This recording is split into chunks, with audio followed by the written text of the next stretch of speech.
Good morning, good afternoon, good evening, everybody, and welcome. Today's series of episodes is Nick Carter, private detective. We start with the case of the haunted burial cave. Then we'll have the case of the tattooed cobra. Then the case of the little gangster.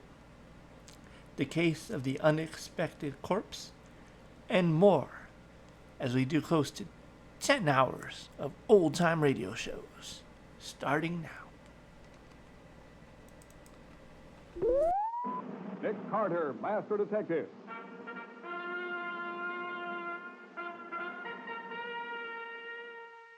Today's Nick Carter adventure, the case of the haunted burial cave. I wish I hadn't come into this old cave. I hate places like this. I always feel as if the roof were going to drop on me. My, this section of the cave is huge. Yes, I think the secret burial chamber we're looking for must be much like this. Just look at those big rocks up there hanging over us. Well, somebody up there. Put out the lantern. Get back against the wall. That big rock is going to crush us.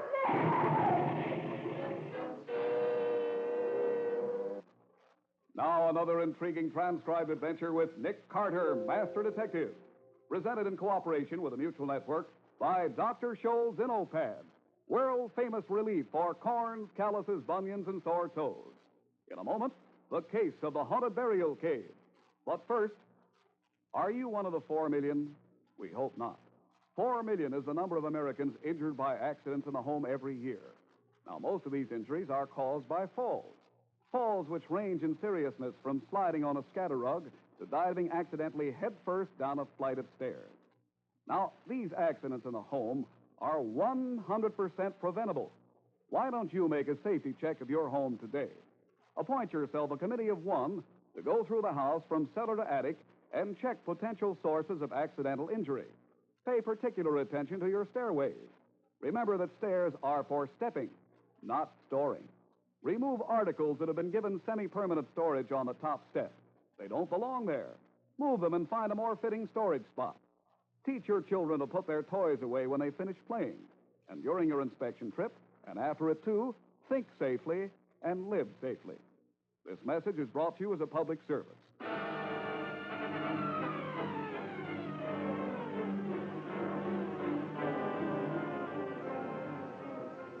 Now, today's adventure starring Lon Clark as Nick Carter, the case of the haunted burial cave.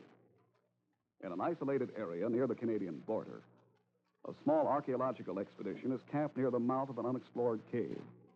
The head of the exploring party, Cole Adams, crouches alone on a narrow ledge in the huge cavern, the pale light of his lantern casting distorted shadows on the dripping wall. Who's there? Is that you, Farrell? Well, answer me. Why are you hiding in the shadows? Behind me. You were behind me.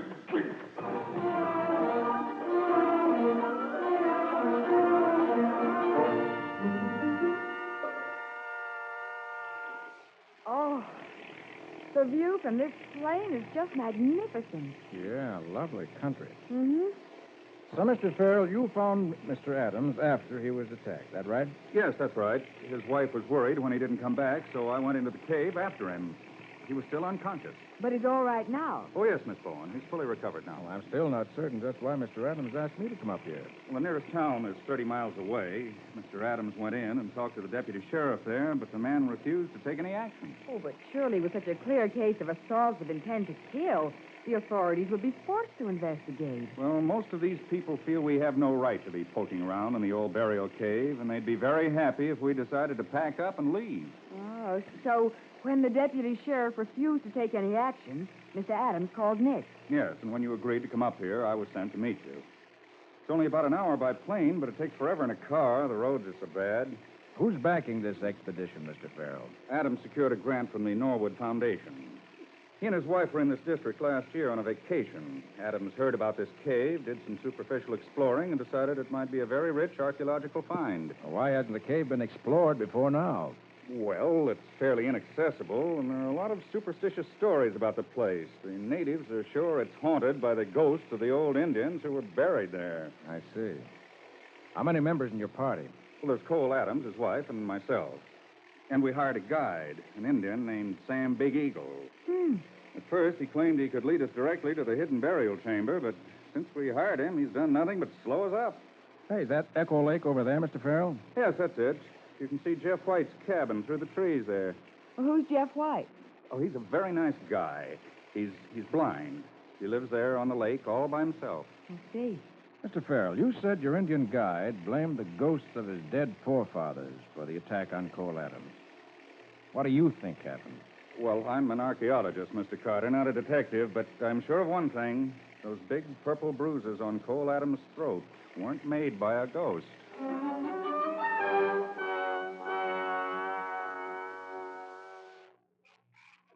The entrance to the cave certainly isn't very large, Mr. Adams. No, it's most deceptive. But after the first 25 yards, the entrance passage grows progressively larger. I see. We'll have a look at it in the morning. I must say, Mr. Carter, that I'm sorry you agreed to come up here. Neva. Why do you say that, Mrs. Adams? Because if you'd refused, Cole might have been willing to give up this silly exploration. I've too much at stake to be frightened off by a few ghost stories. And was it a ghost that nearly choked you to death? No, it was not. Those were very human fingers at my throat. I'm hoping Mr. Carter will soon be able to tell us who it was tried to murder me and why. Oh, no. Where are all the explorers? Oh, over here, Jeff, by the cave entrance. This is Jeff White, the blind man we were telling you about earlier. Oh, yes. Kevin tells me you have guests, Cole. Yes, that's right. Nick Carter and his assistant, Miss Bowen. This is Jeff White, the mayor of Echo Lake. Hello, How do Mr. you do? White. That title is quite unofficial, but welcome anyway. You've come to investigate the attack on Cole? Yes, that's right. I'm glad. I was afraid Cole might decide to pack up and leave, and I've been spoiled by having someone to talk with. You mean you live up here all alone, Mr. White? I do now, Miss Bowen. I hope you'll both come to see me while you're here. Oh, they certainly will, Jeff. I want them to see your house. It's just beautiful. That's thanks to Muriel. Well, I mustn't stay. I just wanted to say hello. Oh, but Mr. White, aren't you afraid to wander through these woods alone after dark? For me, Miss Bowen, it's always dark, and I feel perfectly safe in these woods. I know all these paths by heart. Gosh. I think that's remarkable. Well, he's a remarkable man, Miss Bowen. He was a brilliant chemist and was blinded in a laboratory explosion.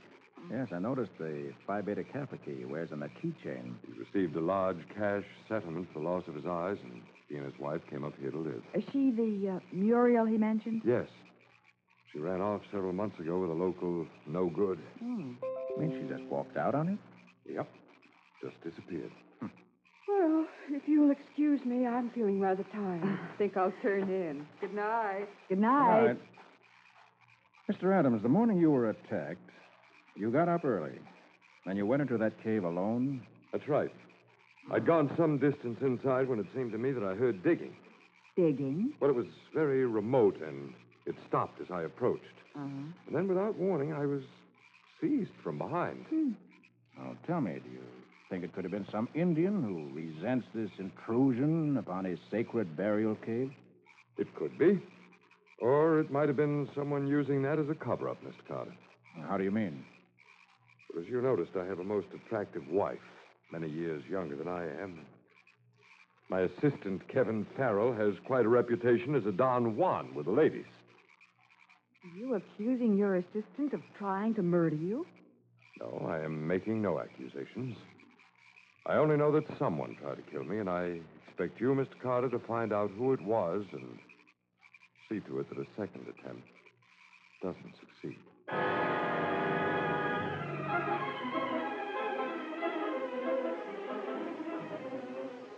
In just a moment, we'll return to today's adventure with Nick Carter, Master Detective. But first, from early childhood, we're taught not to neglect our eyes or teeth. But when it comes to our feet, it's another story. Yet, government records prove that 7 out of every 10 of us are troubled by either painful corns, calluses, bunions, sore toes, or tender spots on the feet. And for one reason only: shoe friction and pressure. Now, the way to stop all that needless distress in a hurry is to promptly protect any sensitive spots on your feet or toes with soothing, cushioning Dr. Scholl's Zeno pads. Zeno pads give super fast relief from pain, make new or tight shoes feel easy on the feet. Stop your corns, calluses, and blisters before they can start. Remove corns and calluses, one of the fastest ways known to medical science, when used with the separate medications included in every box. No other method can make all these claims. Yet Dr. Scholl's Zeno pads cost only pennies at application. So get a box right away. That's Dr. Scholl's Zeno, Z-I-N-O. Dr. Scholl's Zeno pads. Sold everywhere.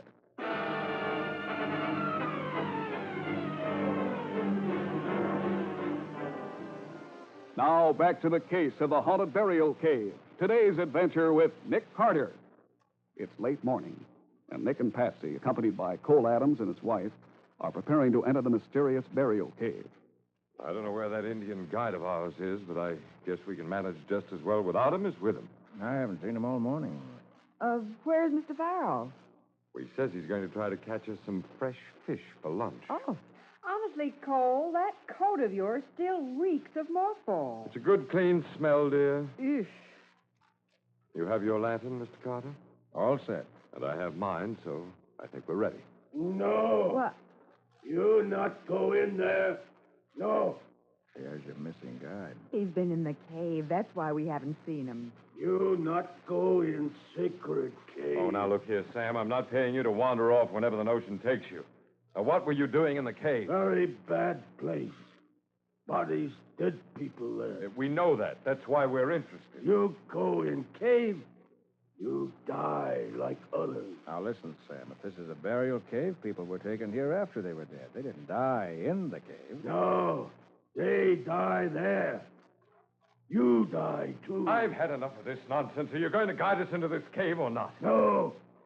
You go away. All right, then. We'll go in without you. I not let you go in there. Oh, he's going to hit you. Sam, get out of the way. You point gun at Sam.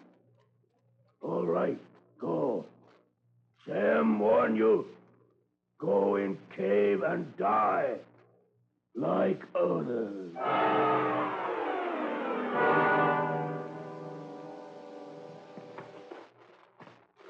Had you gone much further into the cave than this when you were attacked, Mr. Adams? Oh, yes. I'd say about 50 yards from here. There's a sharp turn and then a kind of a recess. I wish I hadn't come. I hate places like this. I always feel that the roof is going to drop on me. Well, you can go back if you like, Neva. Help Kevin fish. Here, wait a second. What's this? What is it, Nick? That's some old 38 cartridges, Patsy. Someone stood here and fired a dozen or more shots. Well, say, look here on this wall. Someone's tried to scratch a message. M-U-R. Murder, maybe? Oh, it's probably just somebody wanting to leave their name for posterity.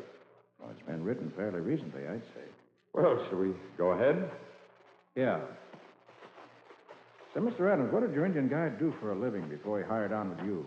A little of everything. Hunting, trapping, prospecting. Prospecting for gold? Oh, no. The uranium fever hit this country. Oh. Everybody was out hoping to find a rich uranium pocket and get wealthy overnight. My, this section of the cave is huge. I think the burial chamber must be something like this. Oh. Look at those big rocks up there. They just seem to hang. What? Somebody up above us. Put out the lanterns. Get back against the wall. That big rock! It's going to crush us!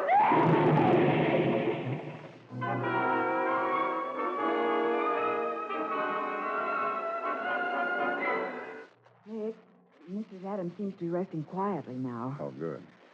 Well, Mr. Adams, how about it? Should we go back to the cave? Well, we've lost so much time now, Mr. Carter. I suggest we wait until morning and go in without the ladies. Oh, well, that's fine with me. You think it was Sam Big Eagle who pushed the rock down on you, Cole? Yes, Jeff, it must have been. He tried to keep us from going into the cave, and when that failed, he probably followed us and tried to crush us with that boulder. I came too close for comfort. If Nick hadn't pushed us all back against the wall, why, we'd have been hit. I'm sorry Neva's hysterics prevented our investigating further. Say, Farrell hasn't returned from his fishing trip yet, has he? No. I don't see him out in the lake either. I have a suggestion. Since Mrs. Adams is so upset, why don't you let her stay here at my cabin? Miss Bowen could stay with her, and I'll bunk down over at your camp. Why, sure. Oh, that's very kind of you, Jeff. That's quite a collection of keys you have there, Mr. White. Oh, it's ridiculous of me, I suppose, to wear them up here. But they're keys I used to use when I was a chemist. Oh? Offices, labs, lockers, so on. And I wear them on my belt because I like to hear them jingle. They remind me of the past. And a very happy past. Well, it's certainly a very cheerful sound. Well, if we're not going back into the cave today, suppose we see if we can locate Sam Big Eagle. Right. There are several questions that Indian's got to answer. And I'll also be interested to hear what Kevin Farrell's been doing while somebody was trying to kill us.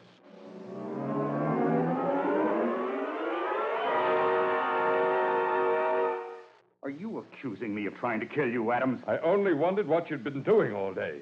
You don't seem to have caught many fish. I didn't have any luck. No, the luck was with us this time. Now, look here, I've had about enough of this. If I wanted to kill you, I wouldn't sneak around pushing rocks over onto you. Well, maybe you'd prefer to strangle me with your bare hands. I don't have to take that from you, Adams. Here, Adams, Farrell, stop it. Will you stop it?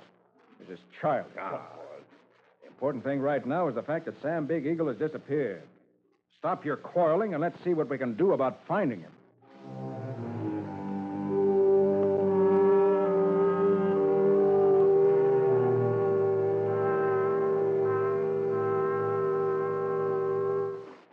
That Indian sneak thief came into our camp during the night, took my rifle, my lantern, my good coat. Where's Jeff White this morning? Probably left early for one of his hikes. Night and day are all one to Jeff. I suppose we really should have checked at Jeff's cabin to be certain the women are all right. Why shouldn't they be? Well, with Sam Big Eagle prowling around, it might have been a good idea to check. I think it's more likely he's waiting for us here in the cave. Hey, look. There's a light up ahead. You're right. What do you suppose that is? Some kind of a trick? We better go slow.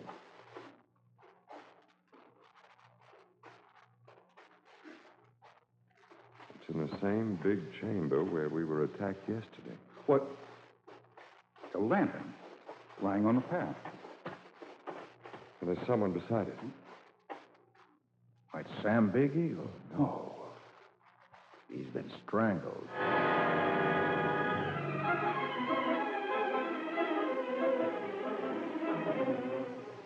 In just a moment, we'll return to today's adventure with Nick Carter, Master Detective. But first, now hear a mutual minute. A large portion of the responsibility for keeping the American public the best informed in the world belongs to radio newscasters, commentators, and analysts. On Mutual, you'll find veteran newsmen in every category who are experts in their fields and who take their responsibility to you, the listener, with utmost seriousness. Whether you prefer a fast 5-minute digest of the big headlines of the moment or thoughtful, penetrating, and informed commentary, Mutual is your network for news as you like it and when you like it. Wednesday evenings, they're full of Lewis Jr., Gabriel Heater, Frank Edwards, and Ed Pettit with full quarter hours of news, as well as Bill Henry and his famed 5-minute capsule, and the daytime favorite, Robert F. Hurley, heard every Monday, Wednesday, and Friday evening. And Hazel Markell brings the woman's point of view from the nation's capital each Tuesday and Thursday evening. These are but several of the Mutual names for news. Hear them regularly over most of these same stations.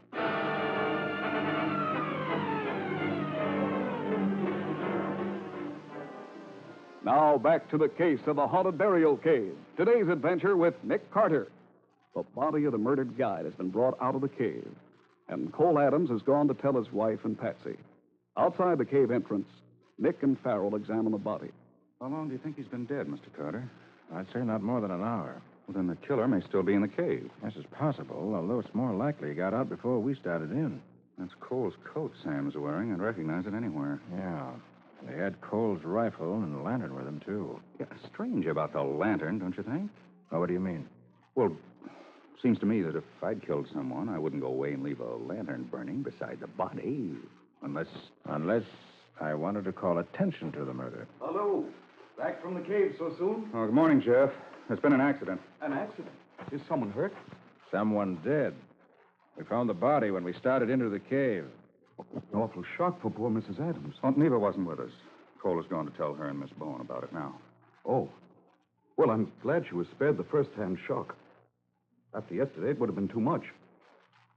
Mr. White, you haven't asked us who was murdered.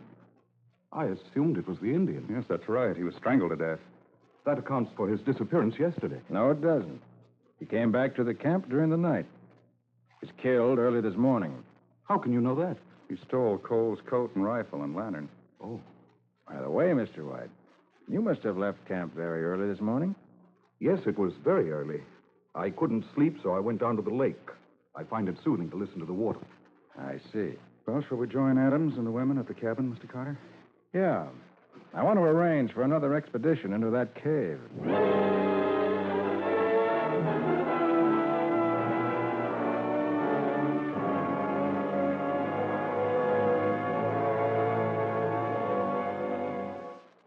But I can't understand why Sam Big Eagle should have been murdered.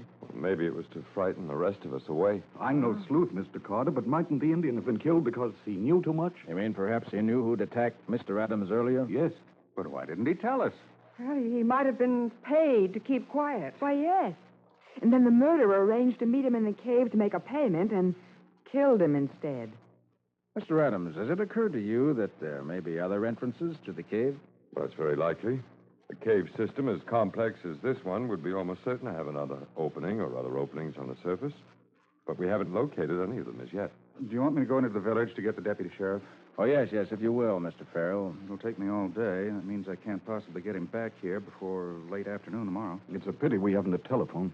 Well, I think we should all agree that no one is to go into that dreadful cave again until Kevin gets back with the deputy sheriff. Sorry, Mrs. Adams. I can't make such a promise. Does that mean you intend to go back into the cave, Mr. Carter? I haven't any choice. I've got to go into that cave to find an answer to this riddle.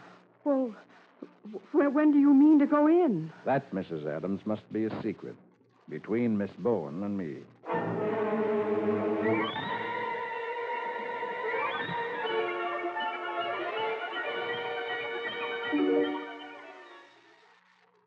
Mrs. Adams seems to be asleep. So do the men. So now we'll be able to slip away to the cave without anyone knowing we've gone. No, Patsy. That'll defeat my purpose. Your purpose? Yeah.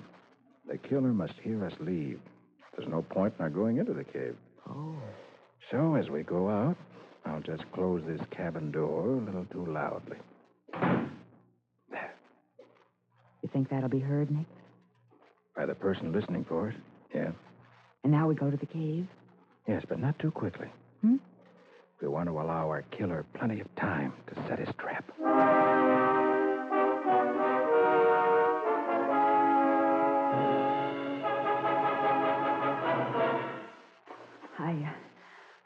I don't think we were followed into the cave, Nick. Oh, I didn't expect to be. I'm sure the killer has a private entrance. Well, if there is someone waiting in here to kill us, Nick, doesn't this lantern make us an awfully good target? No, Patsy, the lantern isn't important. Oh, it is to me. Oh, golly, I'd hate to be in here in the dark. It's bad enough even with a lantern. Oh! Down, Patsy. Now stay down flat. The lantern. I dropped it and it went out. Now we can't see who's shooting at us. That's the way I wanted it. That sounds like Jeff White. Now you two are in the dark, just as I am. That means we're evenly matched, Carter. In the cave, a blind man has the same chance you do. You better give yourself up, White. Give myself up? No, I'm going to kill you. It may take time, Carter, but I'm safely hidden behind a big rock. I can be very patient. I'm going to kill you just as surely as I killed the others.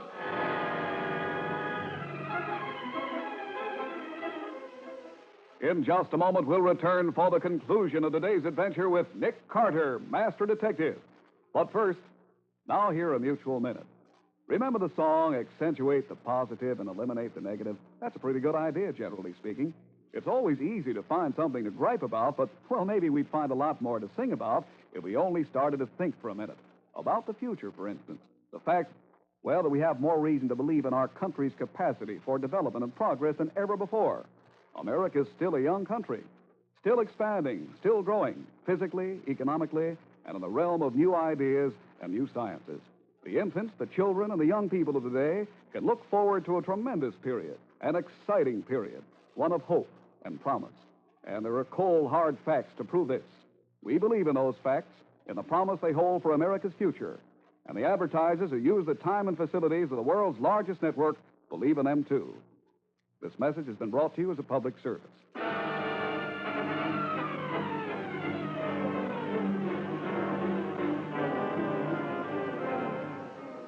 Now for the conclusion of the case of the haunted burial cave. Today's adventure with Nick Carter. Nick and Patsy wait tensely in the total blackness of the cave, while the blind killer crouches behind a big rock. I'm between you and the entrance, Carter. You can't escape, and you can't hit me behind this rock. I know every crevice in this cave, as only a blind man could know it. Is this the way you trapped your wife from the other man, White? Yes. He was going to take Muriel away. So I tricked them into coming here, where I'd have the advantage. Then I killed them, just as I'm going to kill you.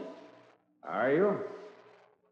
We're hidden in a recess in the wall, so we're protected too. And we can be just as patient as you can.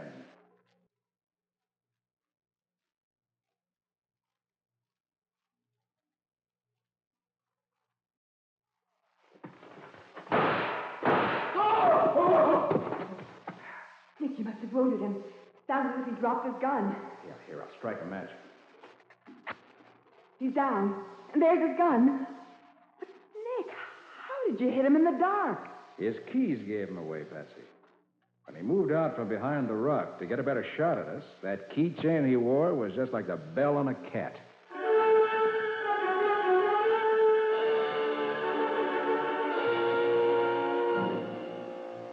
Jeff White certainly had me fooled. So he killed his wife and the man she planned to run away with. That's right, Mrs. Adams. Since White recovered consciousness, he's given me the whole story. He tricked them into a rendezvous in the cave, and then in the total darkness, killed them both. The other man put up a fight, didn't he, Nick? Yeah, he must have, Patsy. Those empty shells I found on the path that first day must have been from his gun. He crouched there as we did last night and fired at White. But not even White can fire as accurately as you can at a sound, Mr. Carter. Well, then that scrawling on the cave wall near the spot where you found the shells must have been made by White's wife. She started to scratch her name, M-U-R, the first part of Muriel.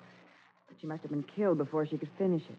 After White killed them, he took their bodies to the inner burial chamber. He must have felt sure they'd never be discovered. Yes, but then he let the story leak out that Mrs. White had deserted him for another man. Everyone felt very sorry for White, and that was the end of it. Until we showed up here, prepared to explore that cave. Yes, but you'd given White no warning you were coming, so he couldn't move the bodies. Consequently, he had to frighten you away. And that's all he meant to do at first, just scare you off. Of course, he didn't know that my husband is the stubborn sort who doesn't frighten easily. Well, I guess my calling you into the case, Mr. Carter, must have really panicked White. Had Sam Big Eagle found the bodies? Is that why White strangled him? No, Big Eagle was murdered because he was wearing the coat he'd stolen from Mr. Adams. What's my coat got to do with it? It smelled of mothballs. Remember, White had to depend on sounds and odors for identification. So he killed Big Eagle thinking it was Mr. Adams. That's right. And he gave himself away when he came into the camp afterwards. Remember, Mr. Farrell, his first reaction to news that there'd been a death was, what a shock it'll be for Mrs. Adams. Because he thought he'd killed Cole. That's right. See, when he realized that Mr. Adams couldn't be frightened off, he decided to kill him to stop further exploration. I imagine he hoped to point suspicion at the Indian guide. What a shock it must have been for him to discover that he'd killed the wrong man. Another thing which pointed to White was the lantern left burning beside the body. Your reaction, Mr. Farrell, was normal. You couldn't understand why a killer would have left the lantern burning. And White simply wasn't aware of the light. Well, Mr. Adams, now that the bodies of Mrs. White and the other man have been recovered, there's no reason you shouldn't go ahead with your explorations. This burial cave wasn't haunted by the ghosts of ancient Indians, but by a ruthless killer who feared discovery.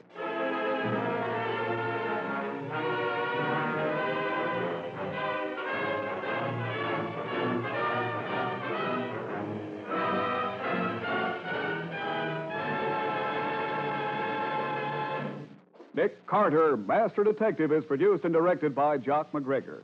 Copyrighted by Street and Smith Publications, Incorporated. It is presented each week at the same time in cooperation with the Mutual Network by Dr. Scholl's Innopads. world-famous relief for corns, calluses, bunions, and sore toes. Lon Clark is starred as Nick. Charlotte Manson is featured as Patsy. Others in today's cast were Arnold Moss, Gertrude Warner, Bob Haig, John Brewster, and George Spelman. Today's script by John McGreevy. This program is fictional, and any resemblance to actual persons, living or dead, or to actual places is purely coincidental. This is Jack O'Reilly suggesting you join us again next week for the case of the accusing blood.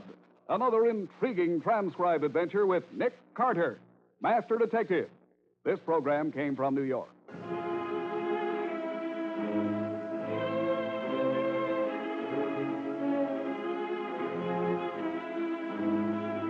This is the Mutual Broadcasting System.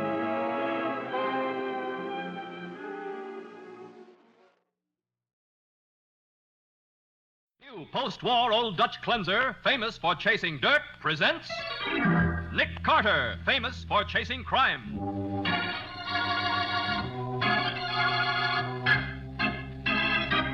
Every week at this time, two great names are joined, as new post-war Old Dutch cleanser brings you one of the most resourceful and daring characters in all detective fiction, Nick Carter, Master Detective.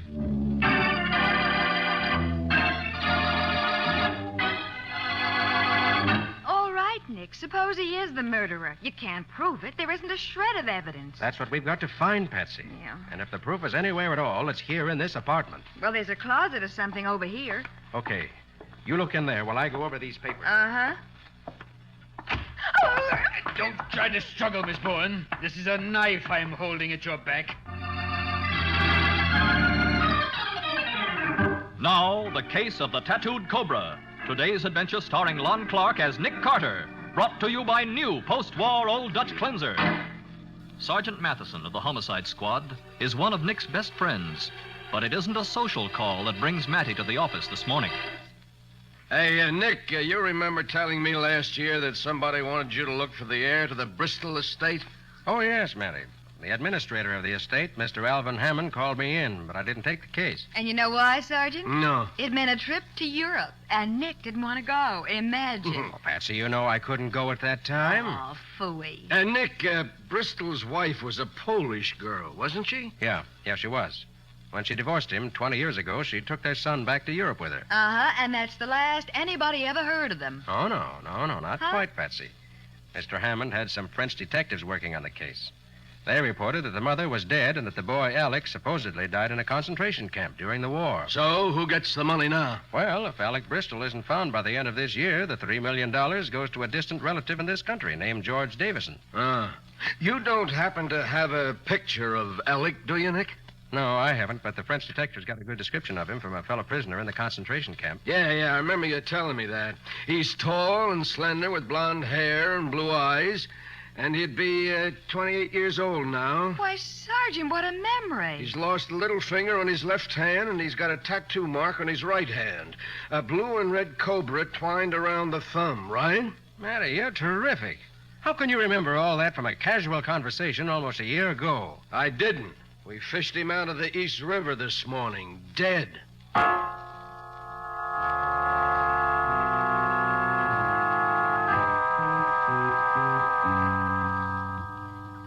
Well, there's the body, Nick. It's Bristol, isn't it?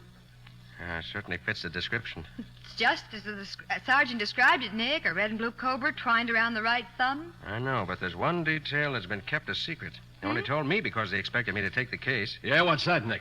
If this is really Alec Bristol, the cobra should be holding a shield in his mouth.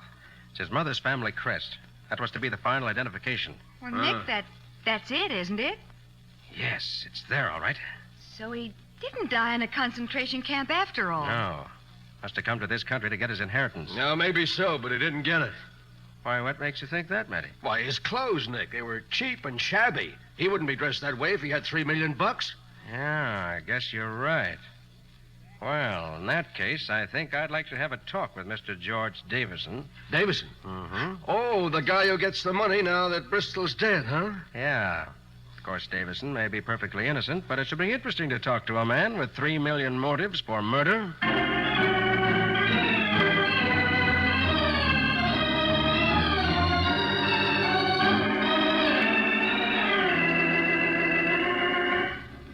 Davison will be here in a moment, Carter. He's upstairs in his room. So he's already moved into the Bristol home, has he, Mr. Hammond? Why, yes. As administrator for the estate, I saw no reason to let the house stand empty, especially since I expected to turn the property over to him at the end of this month. That is, I did until I got a letter from Alec. Oh, you really heard from Alec Bristol? Yes, last week, Miss Bowen. We've been running advertisements in European newspapers, 15 different countries, hoping that Alec was still alive. And he saw one of the ads? Yes, he was living in Marseilles. He wrote that he was taking the next boat for the States. What a break. The minute he gets here, someone stabs him in the back and throws his body in the East River. I can't understand why he didn't get in touch with me as soon as the boat docked. I'll bet George Davison is glad that he didn't. Yes. Oh, I like George well enough, but, well, Martin Bristol and I were lifelong friends. And I did hope I could turn the estate over to his boy. Oh, I say, Hammond, you didn't tell me we had guests. Oh, come in, George. Come in. Miss Bowen, Mr. Carter, this is George Davison. Hello. How do you do? Mr. How do you do? Well, what's everyone looking so serious about? Don't tell me the long-lost son and heir has finally arrived. Yes, George. Alex has arrived, but he's dead. Dead? Oh, I say, not really. Alec Bristol was murdered last night, Mr. Davison. Murder? Well, the estate comes to me, after all, eh? Yes, I suppose it does, George. Well, who popped him off? Do you know? That's what I'm trying to find out. Mr. Davison, the medical examiner says the murder took place sometime between 10 p.m. and 2 this morning. Where were you at that time? Where was I? Yes? Why, I went up to my room about 9 o'clock to read. You remember, Hammond? Did you go out again? Well, no, of course not. But George... Yes, Mr. Hammond? Nothing. You started to say something. Only that I remember now that George did go upstairs early. I see. Mr. Hammond, if Alec Bristol had sent you a letter or a cablegram to tell you the exact time of his arrival, could anyone else have got hold of it before you did?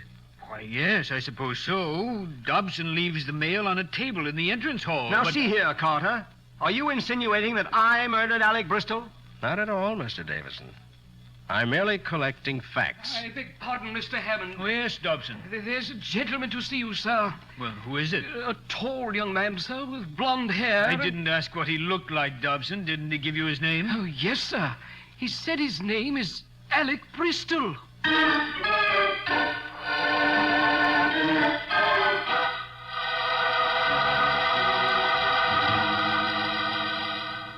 I do not understand. Why have you sent for the officer?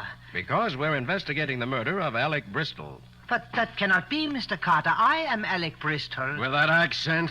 Don't make me laugh. I have been in Europe since I am 7 years old. Almost I have forgotten how to speak the English. Maybe, but if you're Alec Bristol, who's that guy down at the morgue? I do not know. But surely Mr. Hammond will vouch for me. 2 weeks ago, I write to tell him I am coming. That's right, Sergeant. At least somebody wrote to me. Yeah, it might have been that fellow we found in the river. No, it was I.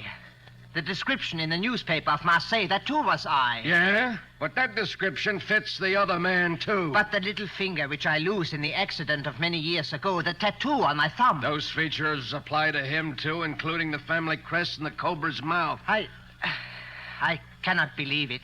It is fantastic. I can figure it out easy enough. You read that description in the paper, realized that it fitted you perfectly, so you had that finger and thumb fixed up to complete the identification. Then you hopped a boat for America expecting to collect $3 million. Now, wait a minute, Matty. You're forgetting one thing. What? The family crest and the tattooed cobra's mouth. He couldn't have got that out of the newspaper notices. It wasn't there. Okay, so maybe he knew Alec Bristol a long time ago in Europe.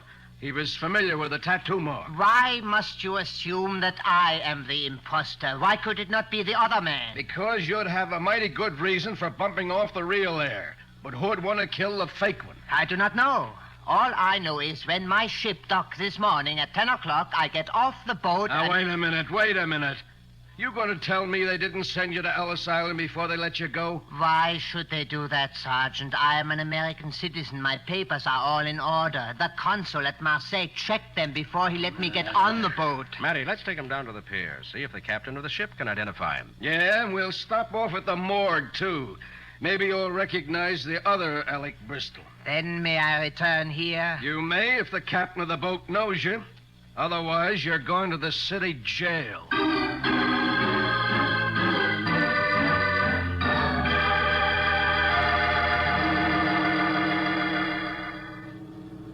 Well, how about it, Captain? You know him? Why, yes, Sergeant. This man came over on my boat, and we didn't dock until 10 o'clock this morning, so he couldn't possibly have been in New York last night.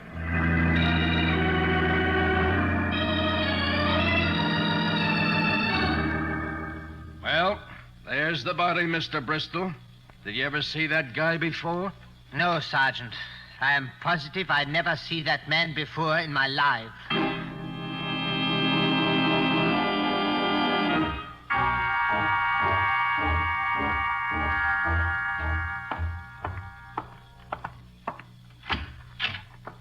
Good afternoon, Mr. Bristol. Good afternoon. You are Dobson? Yes, Mr. Bristol. Come in, please. Thank you. Mr. Hammond phoned that everything was settled, that I should take my orders from you, sir. Oh, that was kind of him. Yes, there's a letter for you, sir. It came just a few moments ago. A letter for me? Yes, sir. A registered letter. I signed for it. Here it is, sir.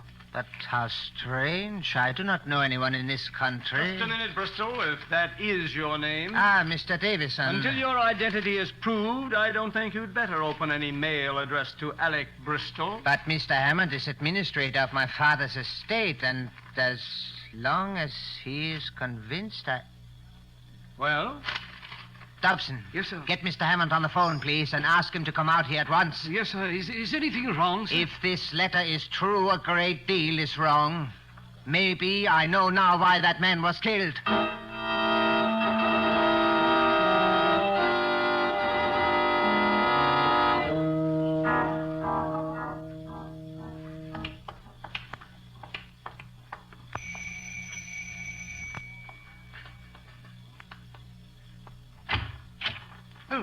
Good afternoon, Mr. Hammond. Is Mr. Bristol in, Dobson? Oh, yes, sir. He's waiting for you in the library, sir. Mind if we go in with you, Mr. Hammond? Oh, not at all, Carter. In fact, I'm glad you're here.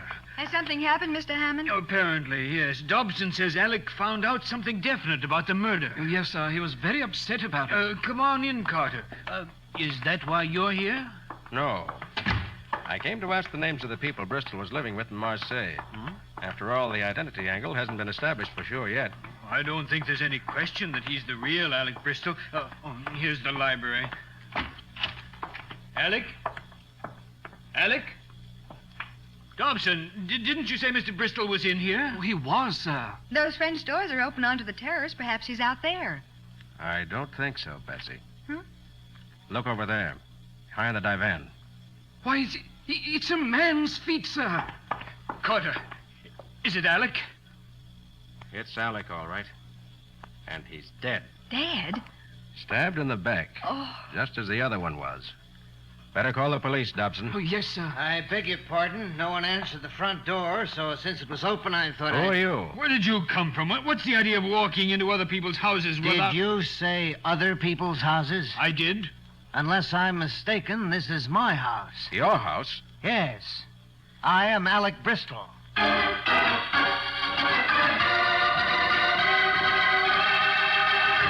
One apparent heir to the Bristol millions is in the city morgue.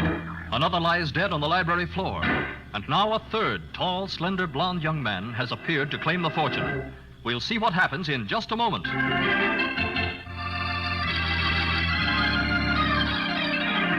Now, back to the case of the tattooed cobra. Today's adventure with Nick Carter, brought to you by new post-war Old Dutch cleanser.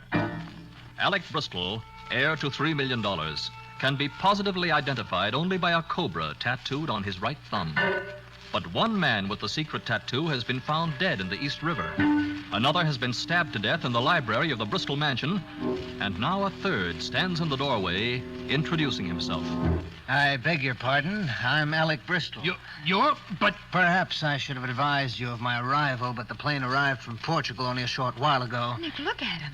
He's tall and blond. All slender blondes named Alec Bristol seem to be a dime a dozen today. What's that? May I see your left hand? Oh, the missing little finger. Of course. Mm-hmm. Now the right hand. You mean the right thumb, don't you? With the tattooed cobra? There. It's there, Nick. Naturally. And the shield is in the cobra's mouth. My mother's family crest. Carter, I don't understand. Nobody knew about that crest except you and me and... And who else, Mr. Hammond? Well, George Davison. But 3 men have shown up with that tattoo. How did they find out? Who told them? The police will be here in a few moments, sir. Thank you, Dobson. Is Mr. Davison here? Why, no, sir. He left half an hour ago. Said he was going into the city for dinner in the theater. Did you see Mr. Bristol? I mean the dead Mr. Bristol, after Davison left. No, sir. After I phoned Mr. Hammond, I went back to the pantry and stayed there until you arrived. What do you mean, the dead Mr. Bristol? Look, don't you think someone should tell me what's going on? Sure, I'll tell you. Over here. I want you to look at something behind the divan. There. Alec? Alec? You mean that's the real Alec Bristol there on the floor? Yes, but I thought he was dead. He is. I mean, 5 years ago in the concentration camp. They took him away and... So that's how you found out about the tattoo. You knew Alec Bristol in the concentration camp. Yes. He was my best friend. Friend? And you tried to steal his inheritance? I tell you, they said he was dead. What difference could it make to Alec? When I saw the notice in the Lisbon papers with the description... You realized that it fit you as well as it did him, huh? Yes, except for the missing finger and the tattoo. So I found a doctor who agreed to perform the operation and keep his mouth shut. I got forged passports... Why, you swindler! How do I know you didn't murder Alec? If he had killed Alec Bristol, seeing the body wouldn't have shocked him into admitting that he was an imposter. But you're not going to let him go free. The police will take care of him. The man I want to talk to is George Davison. Oh, speaking of Davison, Carter, there's something I didn't tell you this morning about him. I'm sure it doesn't mean anything, but... I know. You started to say something and then lied out of it. Well, perhaps you'd better tell the truth now. Well, it's only that... Well, I knocked on George's door during the evening, and he didn't answer. Of course, he may have been asleep. Or he may have been out of the house committing a murder. Is that it? Well, I don't believe it, but it's possible Nick, that... the real Alec Bristol was going to tell Mr. Hammond something about that first murder. That must be why he was killed. Do you know, Mr. Carter, it might help if we could only find that letter. What letter, Dobson? A registered letter that came from Mr. Bristol, sir. That's where he got the information he wanted to tell Mr. Hammond. You know whether he brought that letter into the library? Yes, sir. It was in his hand when he came in here. But it isn't here now? No, sir. I've searched the room thoroughly. Who else knew that he received that letter? Why, no one, except Mr. Davison. And me, of course. Davison again. Yes. Come on, Patsy. Let's get back to town. What's on your mind, Nick? Just one thing, catching a murderer. And I don't think it'll take very long now.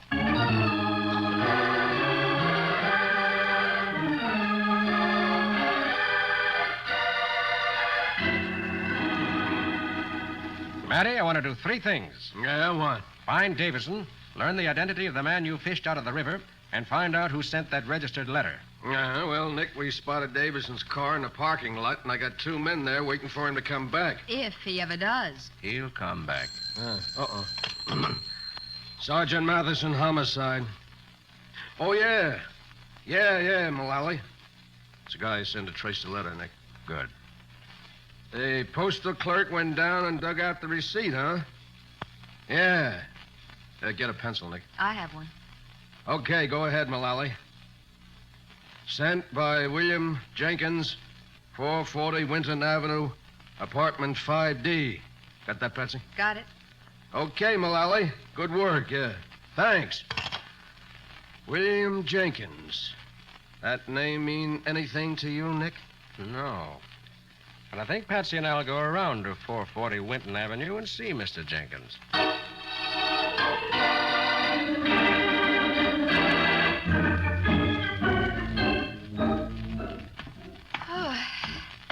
I'm glad this is the last flight. Cheer up, Patsy. The exercise will do you good. I only hope Jenkins is home. I'll know in a minute. Mm-hmm. Oh, yes, here it is, 5D. Evidently he's home, too. The door's partly open. If he's home, why doesn't he answer? I'll knock again.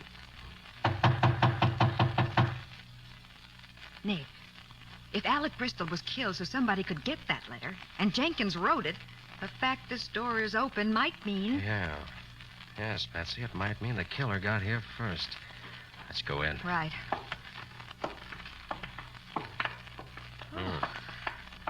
Nobody here. Yeah, but look at this room. It's been turned upside down. Been thoroughly searched, all right. But for what? Look at all those papers on the floor. Yeah.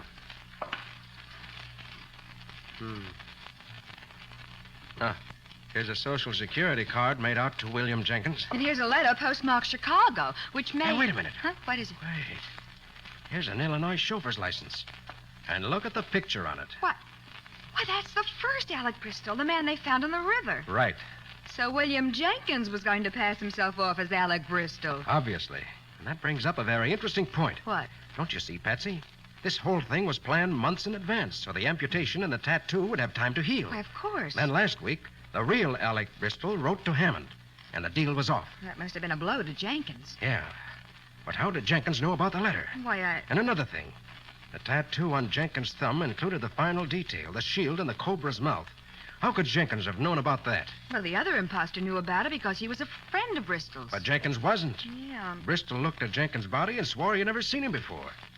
And no one else knew of that shield except Davison, Hammond, and me. You think Davison and Jenkins were working together? Not Davison, Patsy.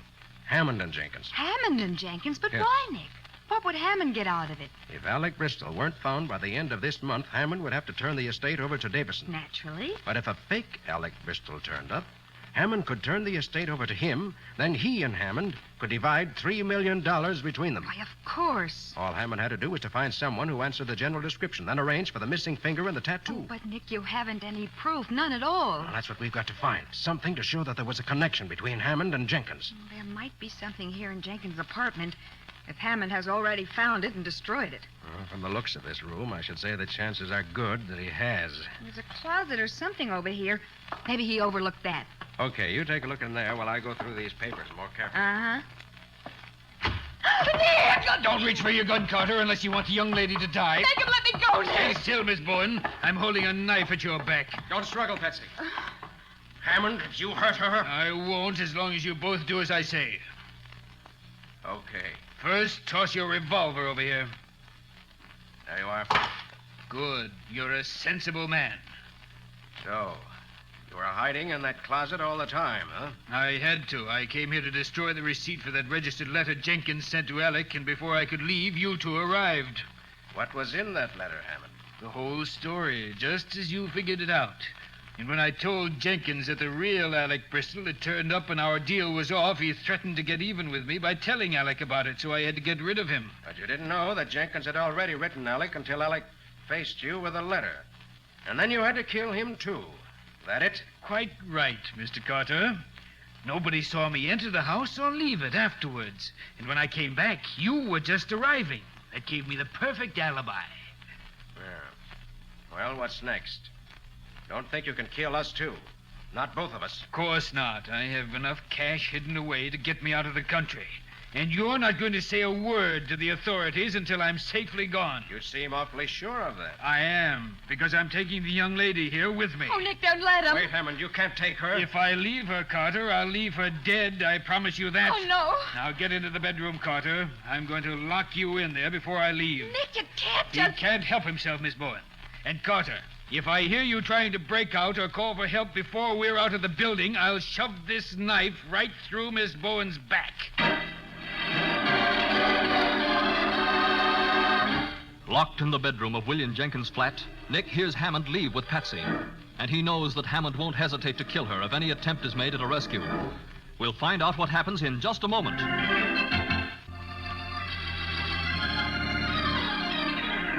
Now for the conclusion of the case of the tattooed cobra. Today's adventure with Nick Carter, brought to you by new post-war Old Dutch cleanser.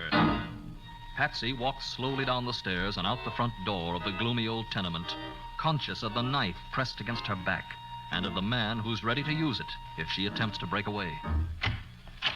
Now down the steps and across the sidewalk. You're not going to kill me, are you? I'm afraid I have to. Oh, no, please. Hammond! Huh? What?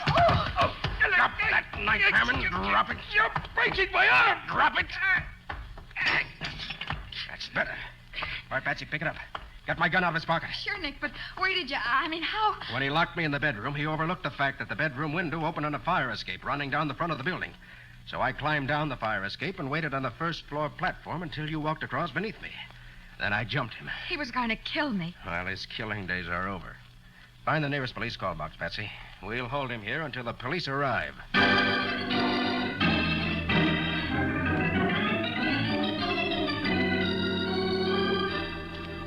So George Davison will get the estate after all. Yeah. He's the only relative left now. Uh-huh. Nick, there's one thing I still want to know. What? If Hammond planned to bring in a phony heir, why did he try to hire you to find the real one? Self-protection, Patsy. Huh? You see, if Alec Bristol really were alive, Hammond wanted to know it before he went ahead with the scheme. Yeah, I can see that it would have been disastrous for the real heir to show up after Hammond had produced a false one. Yes, Hammond might have got away with the first murder because Davison seemed to be the only person with a motive for it. But one killing led to another. Uh-huh, and that led to me. I suppose he figured the state could only make him pay for one murder, no matter how many he committed. Yes, but when Hammond goes to the chair, he'll find that once is plenty.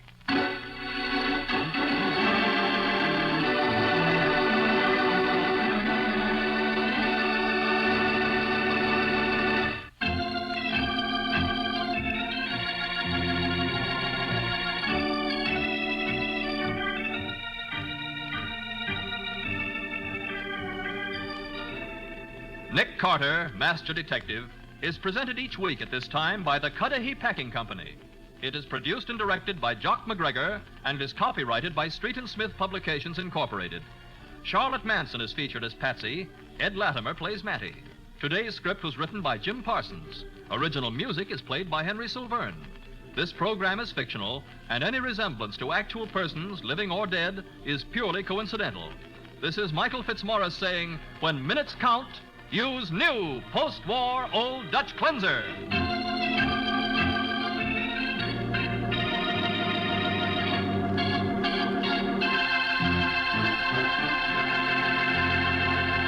This is the Mutual Broadcasting System.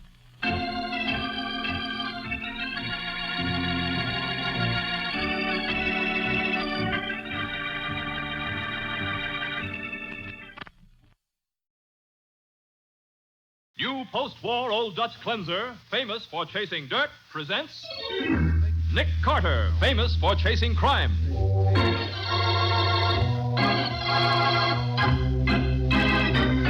Every week at this time, two great names are joined as new post-war Old Dutch Cleanser brings you one of the most resourceful and daring characters in all detective fiction, Nick Carter, Master Detective.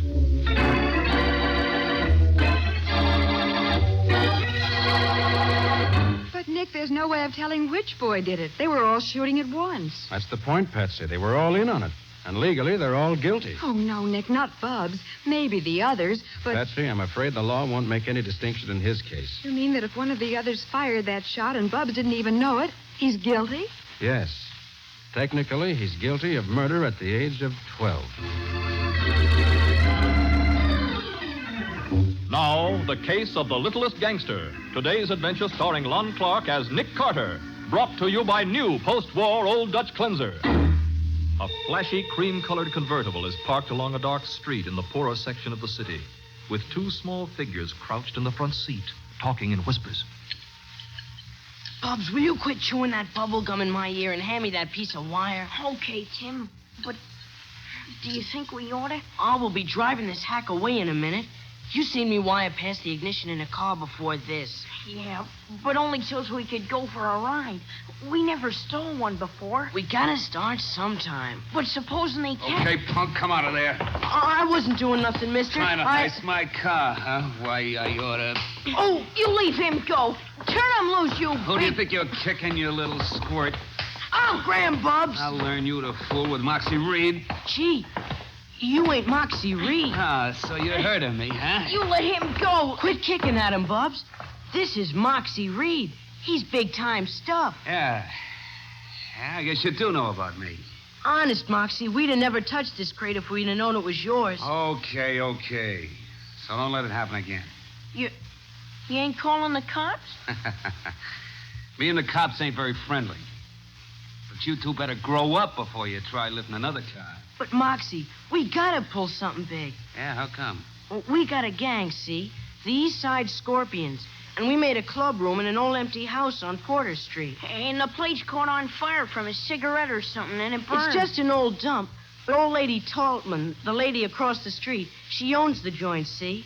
And she says if we don't pay $200 for the damage, she's going to have us all put in reform school. How'd she know it was your gang that started the fire? Oh, old Mr. Riley seen us coming out of the joint. He lives across the street, too, right next door to her. And he squealed on us. Who'd you say squealed? Old man Riley. He used to be a cop till he got too old. That's so. Yeah. Now all he does is sit out on his front steps every night and spy on people. So you're gonna let a dame shake you down for 2 centuries, eh? There ain't no way to stop her, Moxie. That's why we figured on swiping a car, to get the dough. If it was my gang, I'd throw a scare into her so she wouldn't dare go to the cops. What would you do, Moxie? I'd get me a rod, that's what. I'd make sure the other guys in my gang had them, too. A gun? Scares you, huh? Nah, don't scare us. We've been wanting a heater for a long time. Ain't we, Bubs? Yeah. Sure, Tim. Look, if you kids really want to know how to handle this old dame, look me up at Mike Repper's pool room someday. After you get yourself some guns.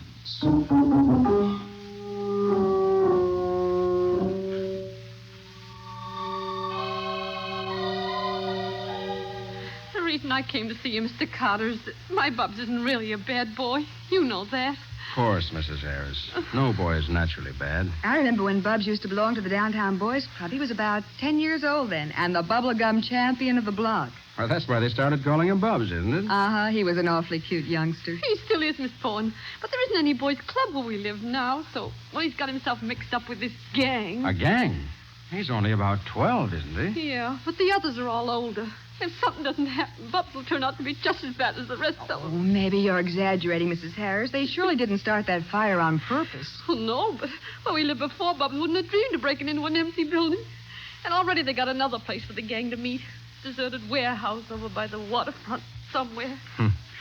Not having any place where they're allowed to meet and to play that starts a lot of boys breaking the law. Oh, it's that Tim Newton that's the worst. Bub thinks he's got to be just as tough as Tim is. And that boy's bad all the way through. How old is Tim? Oh, 15. He can't be a confirmed criminal at that age. Well, he almost is. And now Bubs is another hero he keeps talking about. A gangster named Moxie Reed. Moxie Reed? That is bad. What am I going to do, Mr. Carter? If somebody don't raise $200 to pay for the damage to that house, Mrs. Tubman's going to have them all arrested. I'll talk to her, Mrs. Harris. And don't you worry. We'll get Bob straightened out. Only glad you came to me before he got into any real trouble.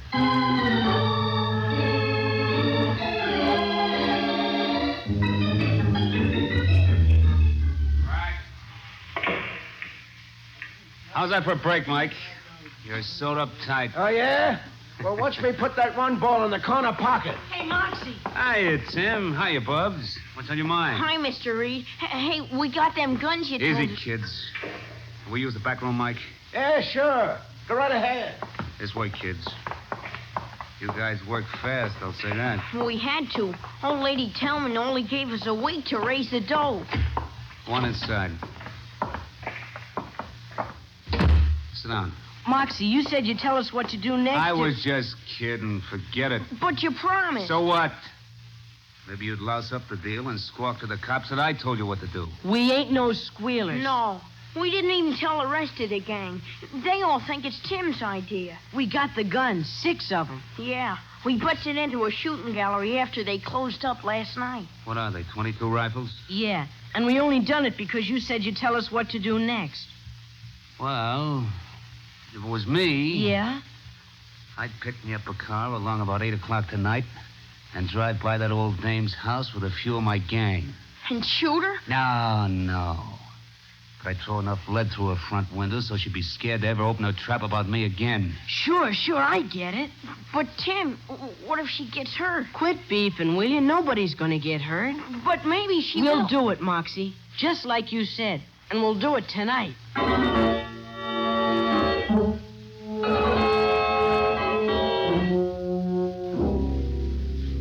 Mrs. Mrs. Tellman, if you'll give the boys enough time to earn the money to pay for the damage to your building, I'll personally guarantee that you get every cent. And if you had them sent away to reform school, you won't be able to collect anything. It is not the money only, Mr. Carter.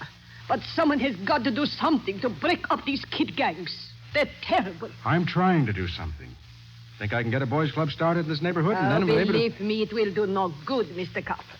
These kids is mean. They smash windows. They steal automobiles. Mrs. Tellman, please, hold off a few weeks before having them arrested. It's the only way you can be sure of getting your money. Yes, Mrs. Tellman. Please do that. Well, all right. But if they step out of line just one more time, I send every last one of those kids to the reform school.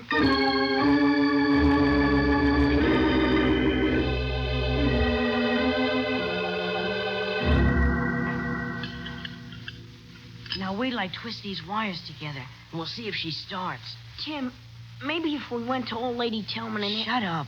I'm gonna try it now. She works.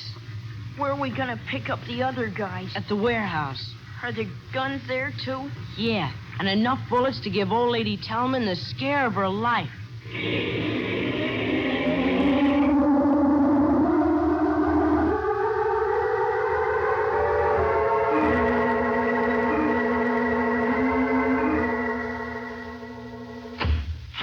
Good night, Mrs. Tellman. Good night, Mr. Carter.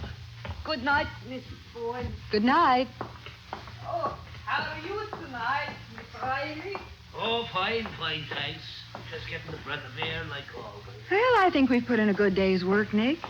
I do, too, but I still want to talk to Bubs. It's almost 8 o'clock. He ought to be home by now. All right, let's go by there and see. Nick, look at that car racing up the street. Isn't that Bubs leaning out the front window? Yeah, that's Bubs, all right. Hey, he's got a rifle. Look out. Yeah.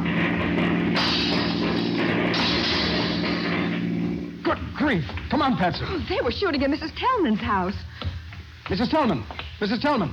It's Nick Carter. Are you all right? Mrs. Tellman. I'm coming. Oh, they tried to kill me. Look at my windows. Look at the holes in my front door. I'm thankful that none of the bullets hit you. I was afraid that maybe... Yes, what's the matter? If she's all right, you better come down here quick. Why? There's a man on the steps next door. He must have been hit by a stray bullet. I think he's dead.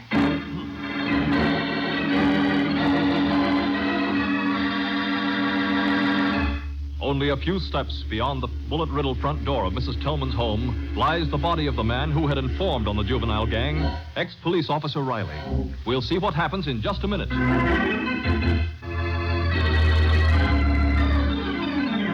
Now, back to the case of the Littlest gangster. Today's adventure with Nick Carter, brought to you by new post-war Old Dutch cleanser. Nick is examining the body of James Riley, lying dead on the steps of his home, following a hail of bullets intended to frighten his neighbor, Mrs. Tellman. All right, keep back, everybody, please. The police will be here in a minute. Poor Mr. Riley is such a nice man.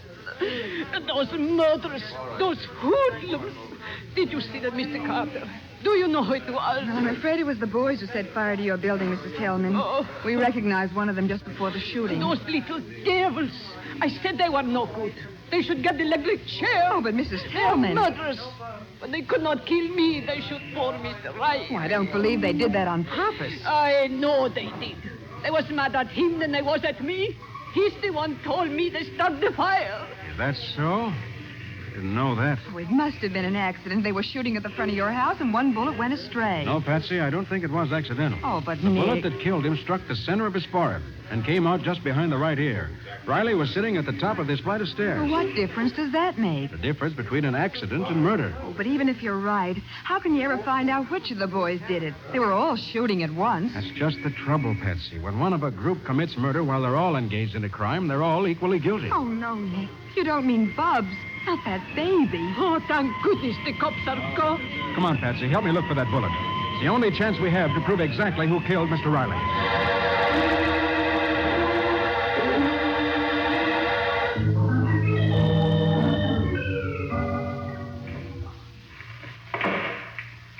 Right in the corner pocket, like I said. Okay.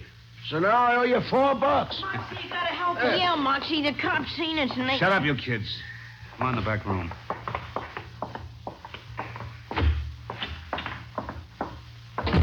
Now, What do you mean a cop seen you? When we was ditching the car, we let the other guys out first. And then just as we was What'd you do with the guns? They guess the cops got him. We left him in the car. Why, you idiots. Tim says we gotta run away or they'll get us, sure. Yeah, but we dasn't make a break for a few days. If you're hot, what are you coming to me for? I got no place to put you. We already got a place. We can hide out in our club room at the old warehouse. You'll take us there in your car, won't you, Moxie? If we go out on the street, they'll get us, sure. You're going to run away in a few days, huh? Yeah. Well, maybe that ain't a bad idea. Will you take us to the warehouse, Moxie? Will you? Okay, kids. I'll do it. Gee, you're a real pal, Moxie. You're swell.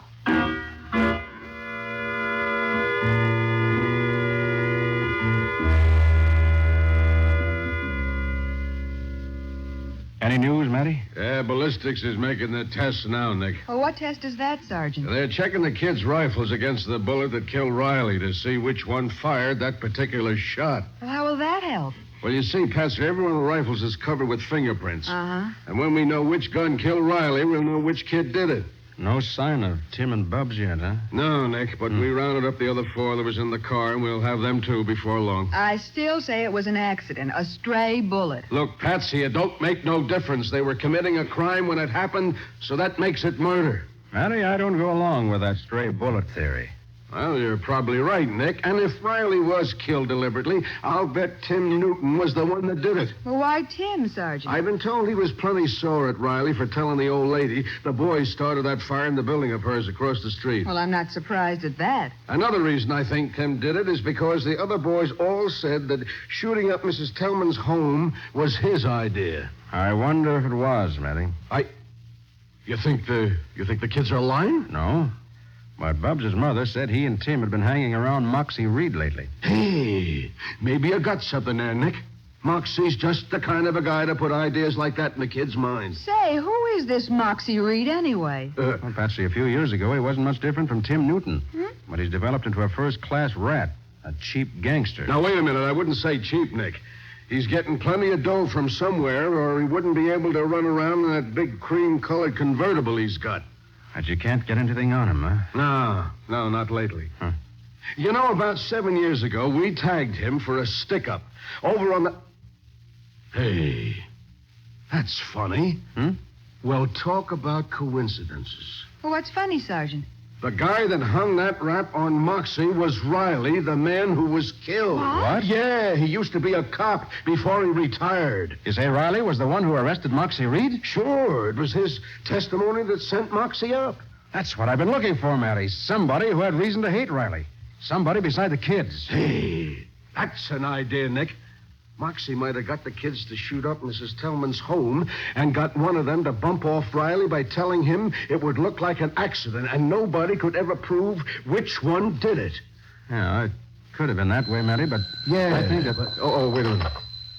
Homicide, Sergeant Mathison speaking. Oh, yeah?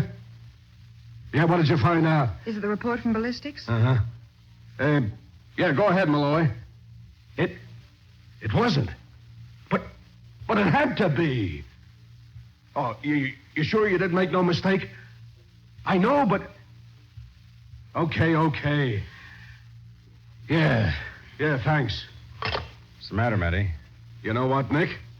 None of them 6 guns we found in the kid's car killed Riley. Good. But what do you mean, good? It only proves that one of those kids knew he was going to kill Riley. That's why he took the gun away and hid it so we couldn't identify it. You may change your mind after we talk to Tim and Bubs. What? Well, we ought to pick them up before long. Do you want me to give you a ring when we find them? No, I don't want to sit around and wait. I'm going out to look for them myself. Okay. In the meantime, I suggest you have some of your boys bring in Moxie Reed.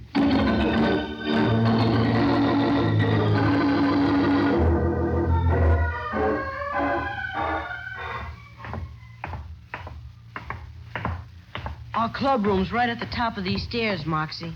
You sure nobody will come looking around in here? This old warehouse ain't been used for years. They condemned it or something. Where's the room you kids are going to hide out in? It's this door. We got a padlock on it, so as if anybody ever did come in here, they wouldn't swipe any of our stuff. You got the key, Tim? Sure, I got it right here. Moxie, you've been a great guy, and we ain't ever going to forget it. Yeah. It was just like you belonged to our gang. Sure. Even coming down there to help us out. Down where? To old Lady Tillman's house. What are you talking about? And you wasn't even going to tell us. We wouldn't have known what a swell pal you are if Bubs hadn't have looked up and seen you. It was swell seeing you standing in that window across the street pumping lead into the old lady's front door just like we was. So you saw me there, did you? Yeah. Oh, we didn't tell the other guys. That's good. I'll get in that room. Come on, Bubs. Tim, I think I changed my mind. Huh? If I was to run away, well, it'd just about kill my mom. I'd rather go to the reform school. Are you nuts? Get inside there. I can't. I'm going back home. You're going in that room now. Hey, what's the idea of hitting a little kid like That goes for you too, stupid. Get in there. Oh! Moxie, don't lock the door, please. You let us out of here. Open this door. So long, punks. It's been nice knowing you.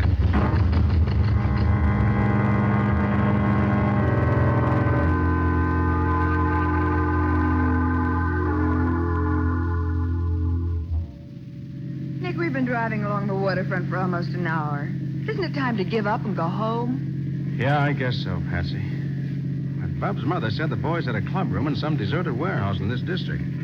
Seemed the logical place for them to hide out. Yeah, but it's so dark down here now, you can't even tell which ones are deserted. I was hoping we'd find them on the street. If this is where they came, though. It looks as though they got here first. We can come back again in the morning. Hey, Patsy. Look at that car up ahead. Why, it's a big cream-colored convertible, like the one Sergeant Mathison said Moxie Reed owned. If I'm not mistaken, that's Moxie getting ready to drive off. Are you sure? No, but I'm going to cut in ahead of him and find out. Hey, what's the big idea? Stay right where you are, Moxie. Thought I recognized you. What do you want to do? Give me a medal? No, just want to have a little talk with you, if you don't mind.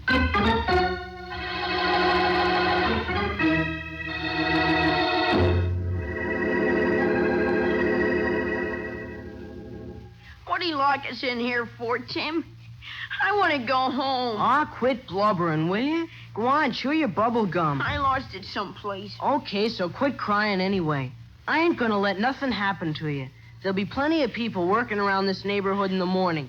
If we yell loud enough, somebody'll come and let us out. I want to get out now. Well, you can't. We could yell our lungs out and nobody'd hear us, so shut up.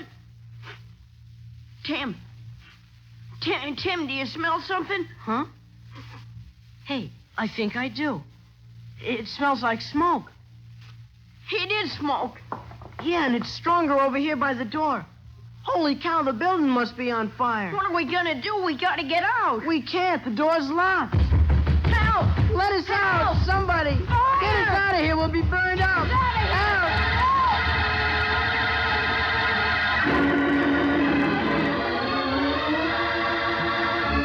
Hoping against hope that someone will hear them, the two boys pound helplessly against the heavy locked door. We'll see what happens in just a minute.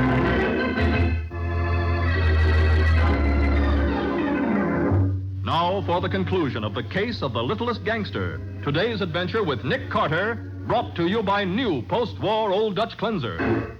Unaware that Tim and Bubs are locked in a burning warehouse in the deserted waterfront district, Patsy listens as Nick questions Moxie Reed. I want to know where those two kids are, Reed. I don't know what kids you're talking about. Oh, yes, you do. Tim Newton and Bubs Harris. I ain't seen them in 2 or 3 days. Hey, just a minute, Moxie. You chew gum? No, and I don't go for all-day suckers either. Well, there's a wad of chewing gum stuck to your trousers leg. And from the color, I'd say it was bubble gum. Does that mean something, Nick? Bubs Harris got his nickname because he's always chewing bubble gum. What? I'll bet this was some of his. See, it hasn't even begun to dry out yet. Oh, lots of kids chew bubble gum. I might have picked it up any place. And when we find you up here, the neighborhood where we expected to find Bubs and Tim, I think that gum means a whole lot. Nick, look. Across the street, those windows. The warehouse is on fire, Patsy. Yeah. You better turn an alarm. There's a box right in front of the warehouse. Right, Nick. I'll get it. Look, Carter, I got a date. I've got to... What's your hurry? I'm getting out of here. I got to go up and... You wouldn't know anything about that fire, would you? No. Watch yourself. I'm going to start it. You're not going anywhere, Moxie. You're staying here till I find out what's making you so jittery all of a sudden. Why, Oh, you want to play, do you? Well, how do you like that? Oh, cool. Must have swung harder than I thought. Nick! Oh, Nick! Yes, what is it, Patsy? Just as I turned the alarm, Nick, I thought I heard someone in the building. Listen. I'll bet that's the boys. Oh, you've got to save them, Nick. Here, take my handcuffs. Yeah. Fasten Moxie to the steering wheel of the car. Uh-huh. I'm going after those boys before they burn to death.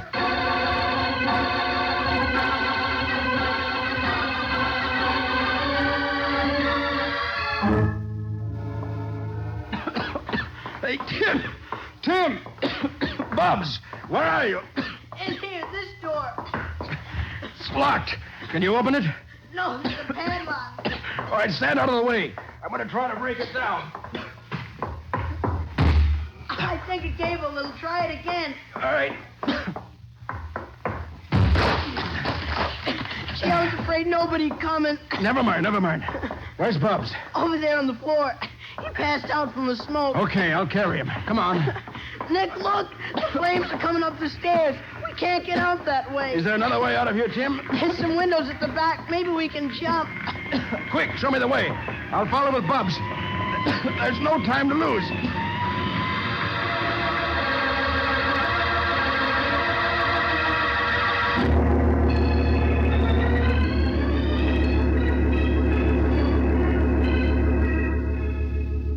How's your ankle, Nick? Oh, you can stop worrying, Patsy. It's all right. Well, I guess you were lucky at that to get off with only a sprained ankle after jumping out of a second-story window. If it wasn't for that pile of trash I landed on, it might have been worse. Yeah. And if Bubs hadn't come to before we jumped, it would have been very much worse. I'm glad neither of the kids was hurt. Do you know yet what's going to happen to them? Well, I think I'll be able to get them a suspended sentence, depending on their future good behavior, of course. Well, now that the boys' club is a certainty, their behavior shouldn't be any problem. Well, I think they've learned their lesson. It's a cinch they'll never admire gangsters again, after the way Moxie treated them. Uh-huh. You know, you never did tell me how you figured out that Moxie killed Mr. Riley. I didn't know it was Moxie. But I was pretty sure Riley hadn't been shot by one of the boys in that car. Why? Because anyone shooting from a car wouldn't have had the gun more than 5 feet above street level. Mm-hmm. And Riley was sitting on the top step, his head at least 8 feet above street level. Well? Well, the bullet went into the center of his forehead and came out behind his right ear, traveling a downward course. I see. If it had been fired from the car, the bullet would have traveled upward. Right. That's why I thought the bullet might have come from the second or third story of that empty building across the street. It did, too. That's where Bubs saw Moxie. Yes, but the boys thought he was helping them frighten Mrs. Tillman. They didn't even know Riley had been shot until I told them. So that's why Moxie tried to kill the boys by setting that warehouse on fire, because he knew they'd seen him. Yeah. See, Moxie had hated Riley ever since Riley sent him up to the penitentiary for that stick-up 7 years ago. Yeah? And when the boys told him of their trouble with a woman who lived next door, and also that Riley sat on the front steps of his house every night, well, it looked like a perfect setup for murder. Yeah, well, I still don't see how you could ever have proved it, though, if Moxie hadn't confessed. Well, we were lucky to get the proof first, and he confessed later. Wasn't hard once we knew what to look for. We found the dealer from whom Moxie bought a .22 rifle exactly like the one he knew the boys were going to use. And later, we found the gun itself. So it wasn't such a perfect setup after all. Well, not for murder, but as far as Moxie was concerned, it turned out to be a perfect setup for the electric chair.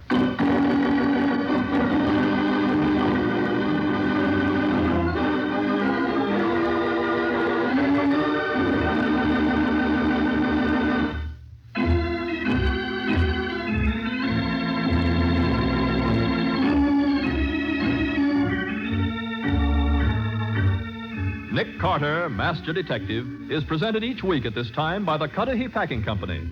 It is produced and directed by Jock McGregor and is copyrighted by Street and Smith Publications, Incorporated. Charlotte Manson is featured as Patsy. Ed Latimer plays Matty. Today's script was written by Jim Parsons. Original music is played by Henry Silverne. This program is fictional, and any resemblance to actual persons, living or dead, is purely coincidental. This is Michael Fitzmaurice saying, when minutes count, use new post-war Old Dutch cleanser.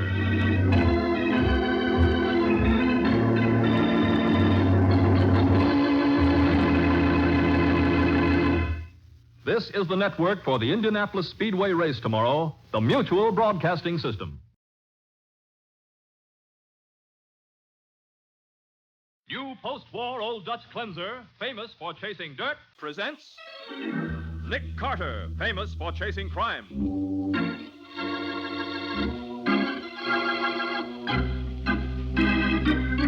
Every week at this time, two great names are joined as new post-war Old Dutch cleanser brings you one of the most resourceful and daring characters in all detective fiction, Nick Carter, Master Detective.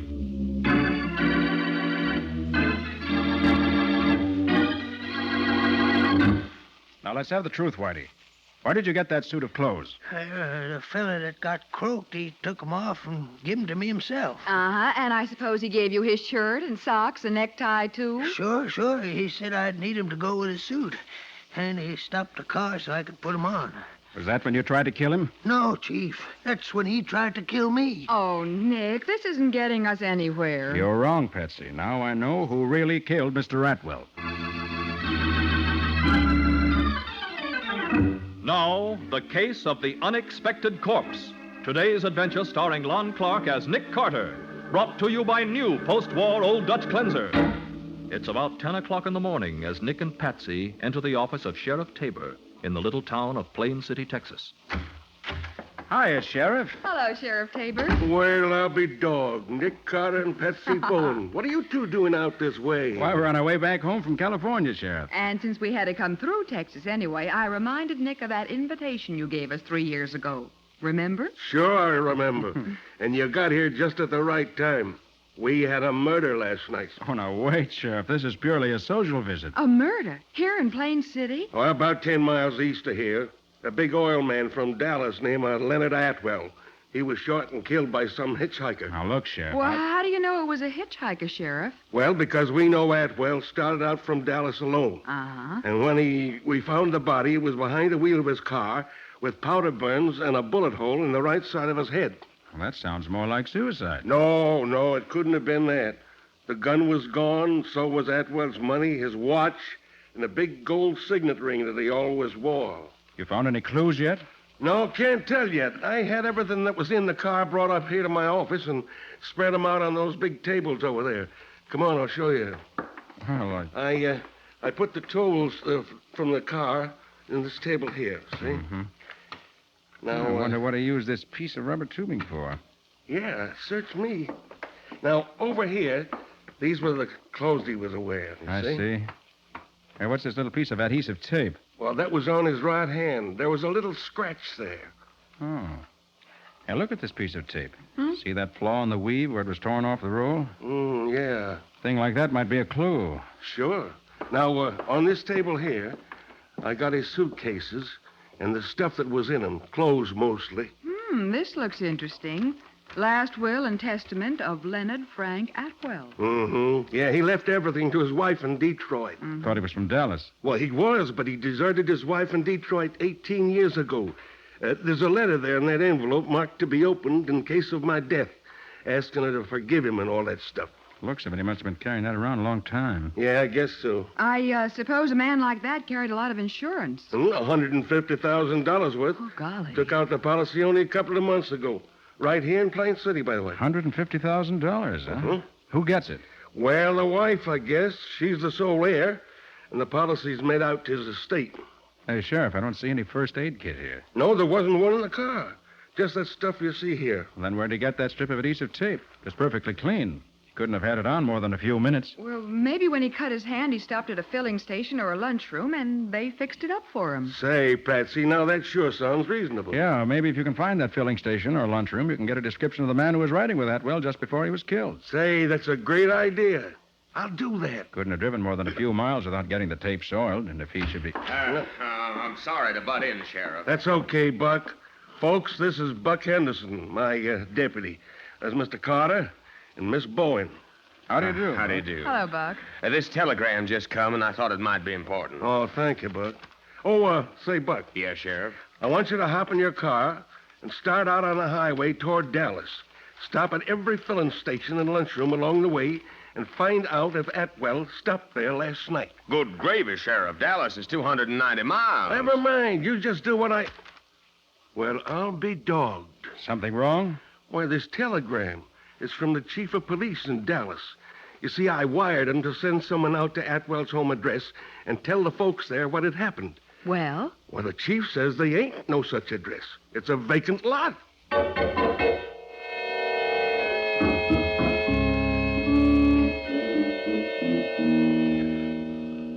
We came out here to see you, Colonel Gardner, because you knew Mr. Atwell better than anyone in the county.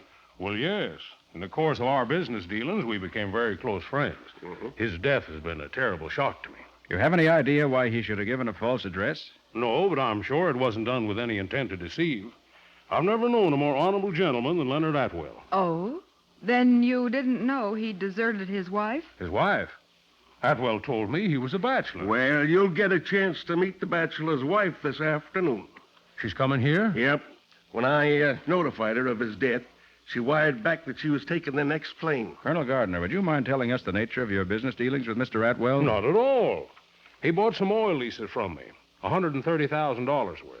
Well, you didn't sign those leases over to him without getting the money, did you? As a matter of fact, it did. What? He gave me a certified check for $40,000 at the time, and he was on his way here last night to pay the balance and pick up his note. You mean the hitchhiker who killed him got away with $90,000? Oh, no, Miss Bowen. It wouldn't have been in cash, of course. Oh. This sure to be a warning to you, Colonel, not to go picking up folks on the road.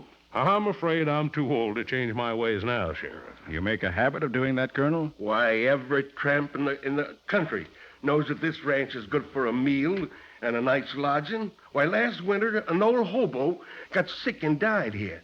And the colonel even paid for his funeral. Well, Sheriff, there's little enough that we can do for those less fortunate than ourselves. Oh, excuse me, please. Hello. Yes.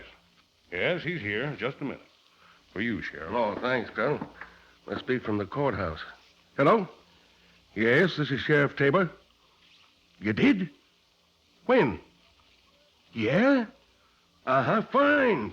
Fine, I'll come right back to town. Oh, Nick, we got him. A murderer? Yep. Caught him trying to peddle Atwell's ring and watch. Is it somebody from around here? No, it's some old bum, just like I thought. I'm sorry to rush off, Colonel, but we got a killer to take care of.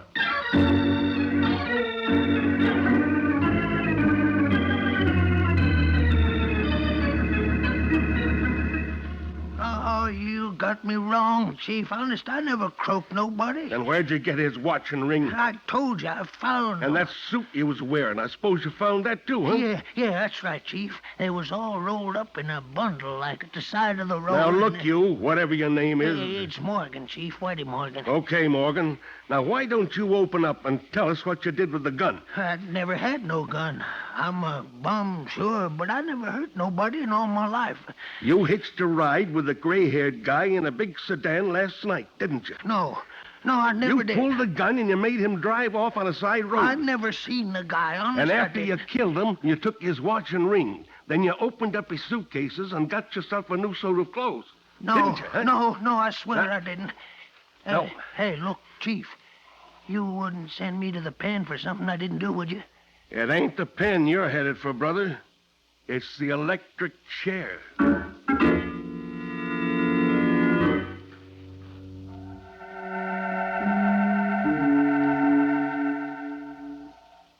But Nick, he's bound to be the guy. How else would he get Atwell's watch and ring? And those clothes, they were Atwell's, too. Okay, Sheriff, but why didn't he have any money in his pockets? You said Atwell always carried a lot of cash. Yes, but you didn't think he really did find that stuff, do you, Nick? No. If ever I saw a man trying to lie out of a bad situation, it was Morgan. But, well, that's pretty slim evidence in which to convict him of murder. Hey, Sheriff. Yeah? Sheriff, I found it. The place where Atwell got the adhesive tape? Well, I don't know about that, but he stopped at a filling station about 30 miles up the line and had the oil changed in his car while he was eating dinner. Good work, Buck. Yeah, and there was somebody with him, too, sort of an old gent with white hair. Whitey Morgan. I knew it. I got the kid from the filling station out in the office. You want to talk to him? Well, I can't right now. Not right now, Buck. Miss Atwell's due in about 5 minutes, and I've got to go down and meet her. Come on, Nick.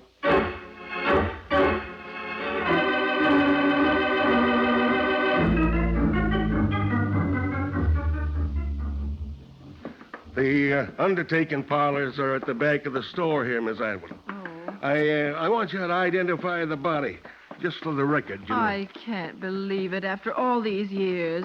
Poor Leonard.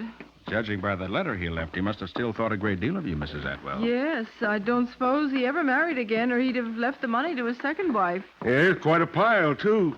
$150,000 on the insurance alone. I can't imagine Leonard getting rich. Why, 20 years ago, he couldn't even hold a job. Right through this door, ma'am. All right. the blue casket over there. And to think everybody used to call him lazy and shiftless. I guess now they'll... What's the matter, Mrs. Atwell? Why, that's not... Not your husband? Oh, yes, of course that's Leonard, but... But what?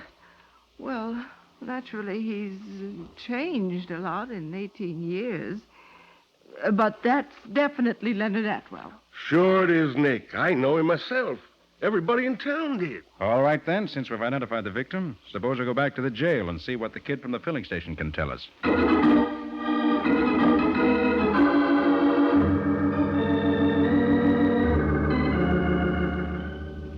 You're sure you'd know this man if you saw him again, Whitaker? Oh, sure. Him and Mr. Atwell stood around waiting while I finished changing the oil, and I got a right good look at him. Now, Whitaker. Yeah? When my deputy brings the suspect in here, I don't want you to say anything till I ask you. Oh, no, sir. By the way, did you notice a strip of adhesive tape on Mr. Atwell's right hand? Well, I don't think he had none, or I'd have noticed it when he paid me for the oil. Here they are. Oh, Chief. Chief, you gonna let me go now? That's why you had me brung in here, ain't it? So as you can turn me loose, huh? Well, that all depends, Whitey. Do you still say that you didn't hitch a ride last night with a gray-haired man in a big sedan? Oh, Chief, so help me, I never seen the guy nor the car neither. How about that, Whitaker? No, he's a liar, Sheriff. That's the fella that was with Mr. Atwell when they stopped at the filling station. I'll swear it on a stack of Bibles a foot high.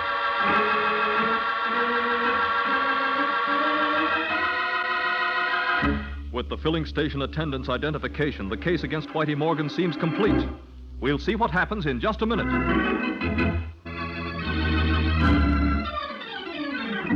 Now, back to the case of the unexpected corpse. Today's adventure with Nick Carter, brought to you by new post-war Old Dutch cleanser. After a sleepless night in the county jail, Whitey Morgan has sent word that he's ready to tell the truth, and the sheriff has asked Nick to accompany him to Whitey's cell.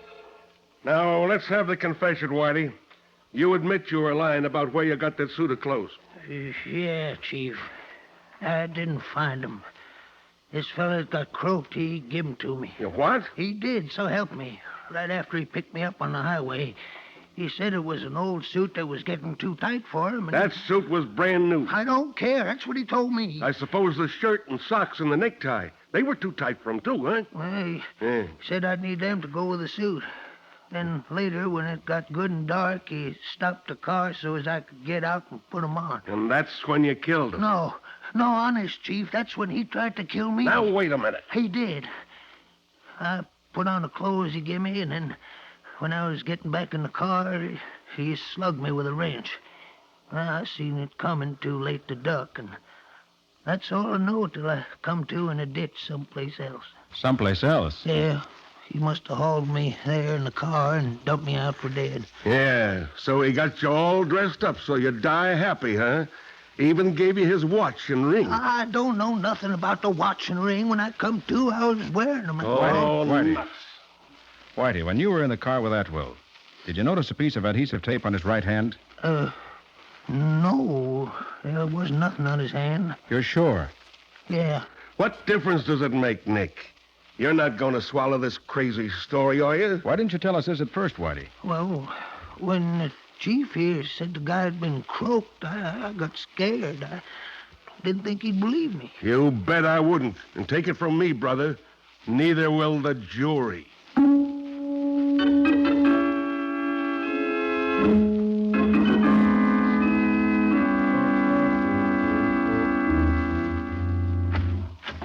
Hiya, Sheriff.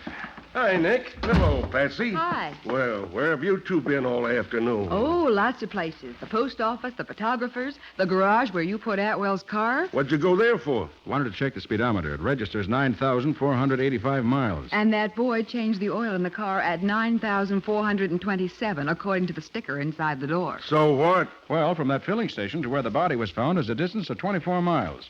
From that spot to the garage here is 10 miles.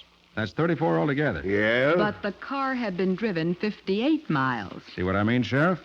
Atwell must have driven 24 miles out of his way for that piece of adhesive tape. For the love of Pete, Nick, I think that you're touched on that subject of that tape. We found something else, too, Sheriff. Yeah? A spot of blood on the floor in the rear of Atwell's car. I'm going to have it analyzed to see if it could possibly have come from that cut on Whitey's head. Oh, Nick, don't tell me that you take any stock in that wild story of his. Why, any 5-year-old kid could make up a better lie than that. And so could Whitey, unless it happens to be true. But he's got to be lying. Why would Atwell give all that stuff to a tramp, then hit him over the head and throw him out of the car? Look, let me ask you a couple of questions, Sheriff. You said the suitcases were both neatly packed and locked. Why would Whitey repack them after killing Atwell and stealing the clothes? Why, And what happened to the money Atwell always carried? Okay, I give up. But do you know the answers? No, not all of them. But I can guess at a few. For instance, Atwell took out a lot of insurance only 2 months ago, payable to his estate. Yeah? Now, suppose Atwell planned to stage a fake accident with a car. And suppose he planned on having Whitey's body found behind the wheel, wearing his clothes, his watch, and his ring. Yes, but he couldn't got away with it. Everybody in town knew Atwell. Yeah, Whitey and Atwell were both about the same size and age. They both had gray hair. And if the body were badly burned... Burned? Remember that piece of rubber tubing? It would have been just the thing for siphoning gasoline out of the tank to be sure that the fire burned everything it was supposed to. Why, every insurance company knows that trick, Sheriff. It's been done 100 times. Yes, but Atwell didn't do that. There wasn't any accident. The car wasn't burned. All right, maybe something went wrong at the last minute, and the plan was changed. Remember how surprised Mrs. Atwell looked when she saw the body? Yes, I know, but she explained that. Yes, and she has some more explaining to do. I've been in touch with the Detroit police, and the surprise she got yesterday is nothing to the one I have in store for her today.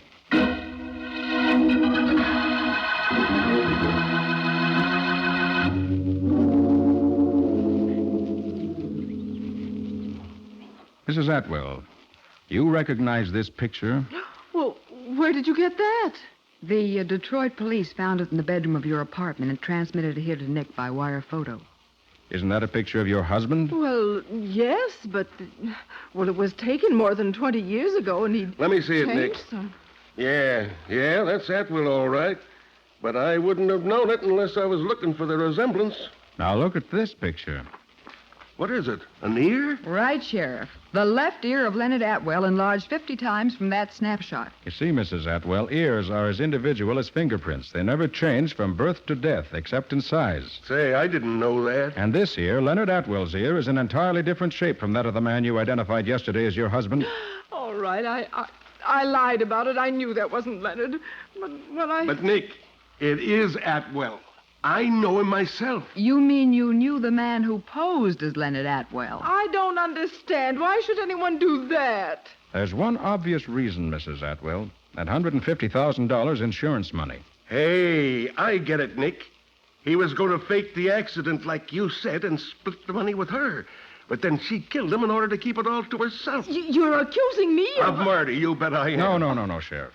According to the Detroit police, Mrs. Atwell was attending a bridge party the night of the murder. I checked that angle. Well, she could have hired somebody to do it for her, couldn't she? Perhaps, but I don't think so. There was big money behind this impersonation. Nick, I have an idea. Didn't the colonel say that he signed those oil leases over to Atwell absolutely? Yes, in return for a check and a promissory note for the balance. Then maybe that was the real reason behind it. And the insurance was only part of the scheme to carry out the idea that he was a rich man. If you think he was cheating the colonel, you're barking up the wrong tree, Patsy. Nobody gets ahead of that old bird. Yeah, but the dead man did get absolute title to $130,000 worth of oil leases. And all he actually paid out was $40,000. Well, even if the colonel never gets another cent, he's doing all right. What do you mean? Why, those leases ain't worth anything. He couldn't have peddled them to anybody around here for more than $5,000 or $10,000. So that's it. Come on, Patsy. Huh? Hey, where you going? To look for a roll of adhesive tape.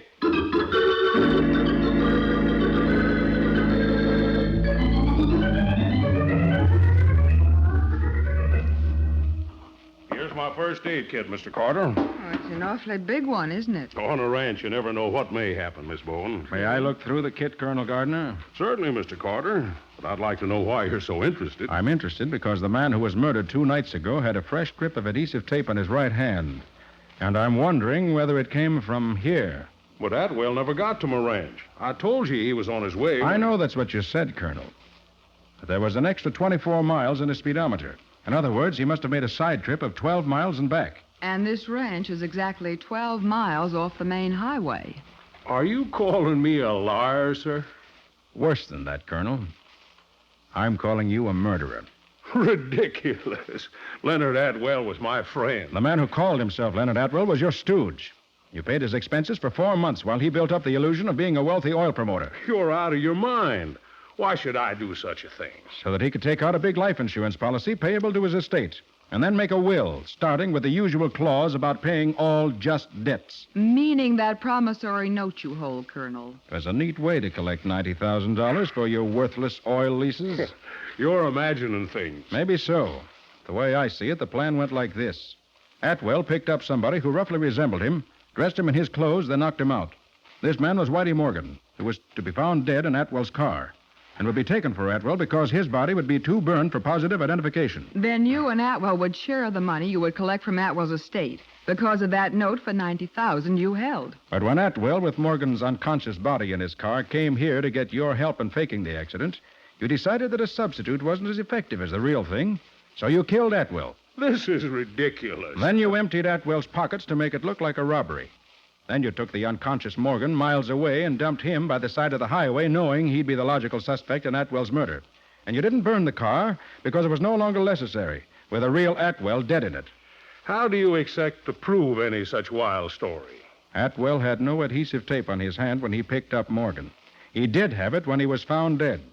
If that tape came from your first aid kit, it'll prove he was here after he had set Morgan up for the fake killing. A very interesting theory, Carter, but not proof. You'll hand me the roll of adhesive tape from your kit. I think it'll give me the proof I need. Very well. All right. What? Get your hands up, both of you. Nick, he had a gun in the kit. Yes. I put it there when I went out of the room to get this kit, Carter. I thought there was something odd about your wanting to inspect my first aid supplies. Why? Because you remember the last time you used that kit was just before the murder? A very shrewd guess, Mr. Carter. So you did kill that man, just as Nick said. With this very gun, my dear. It's too bad that you have to be so clever, Mr. Carter. What do you mean by that? I mean that you two are the only people who suspect I killed that stupid fool. So I'm going to kill both of you. Right now.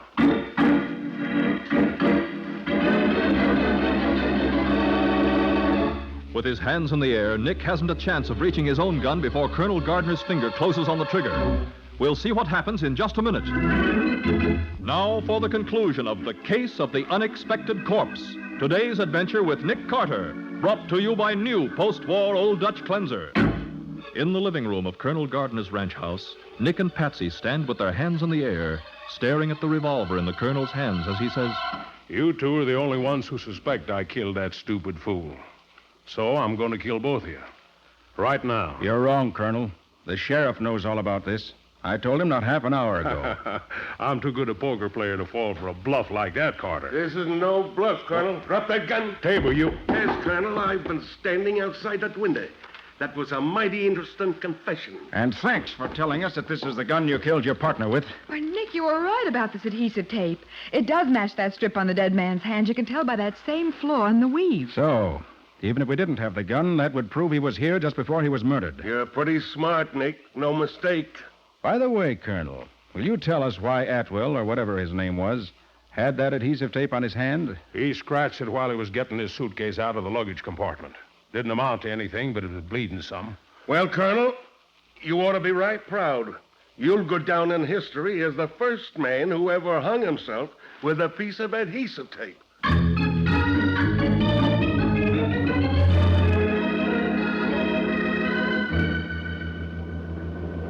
Well, Patsy, I hope we can get home without any more distractions. Uh-huh. Nick, do you suppose they'll ever find out what happened to the real Leonard Atwell? Why, Patsy, that came out in the Colonel's confession. Huh? Remember the sheriff telling us about that old bum that died on the Colonel's ranch last winter? What? He was Leonard Atwell? Nobody else. When the Colonel went through his effects, he found that letter to his wife asking her to forgive him for deserting her 18 years ago. Uh-huh. That's where the Colonel got the idea for cashing in on those worthless oil leases. Well, then it's no wonder the false Atwell resembled the picture of the real one. The Colonel knew the type of person he needed for the impersonation. And he found him in Hollywood. A broken-down movie extra with a shady reputation. Uh-huh. You know, Nick, I bet he never knew to the last minute that he was cast as the corpse in the Colonel's little drama. Well, that corpse was an unexpected shock to almost everyone.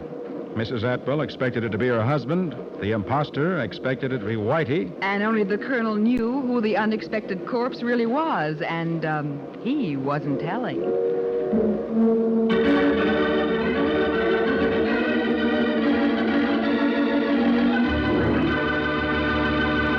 And now, Nick, how about the adventure new post-war Old Dutch cleanser is going to bring us next week? Well, Mike, if you were a young man with all the money you wanted, and if you had everything in the world to live for, can you think of any reason why you would want to die? I can't think of a reason for wanting to die under any circumstances. Well, a young man named Miles Kincaid had a different attitude. Yes, he was found drowned in a lake, and yet he wasn't drowned in a lake. And before the case was over, Nick uncovered the reason for not just one, but for 3 mysterious deaths. Well, it sounds as though we're in for a lot of excitement as well as mystery. What do you call the adventure, Nick? I call it The Case of the Flowery Farewell.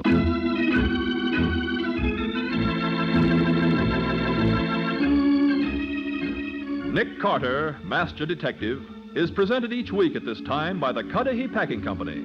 It is produced and directed by Jock McGregor and is copyrighted by Street and Smith Publications, Incorporated. Charlotte Manson is featured as Patsy. Today's script was written by Jim Parsons. Original music is played by Henry Silverne. This program is fictional, and any resemblance to actual persons, living or dead, is purely coincidental. This is Michael Fitzmaurice saying, when minutes count, use new post-war Old Dutch cleanser.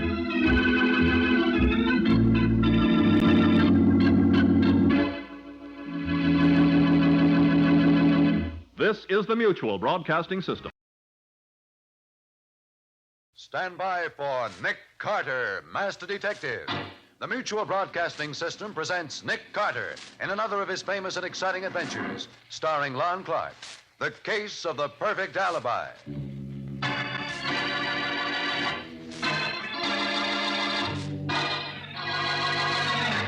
Patsy, what's the idea of phoning me here? What's up? Well, Nick, you've got to come to the hotel right away, room 411, and bring that box with you. Oh, why, Patsy? What's the matter? I can't tell you, but don't say anything to Chief Brody. If you do, Patsy, something's wrong. What is it? No, nothing's wrong. Only... Don't come, Nick! They're going to... Patsy! Patsy!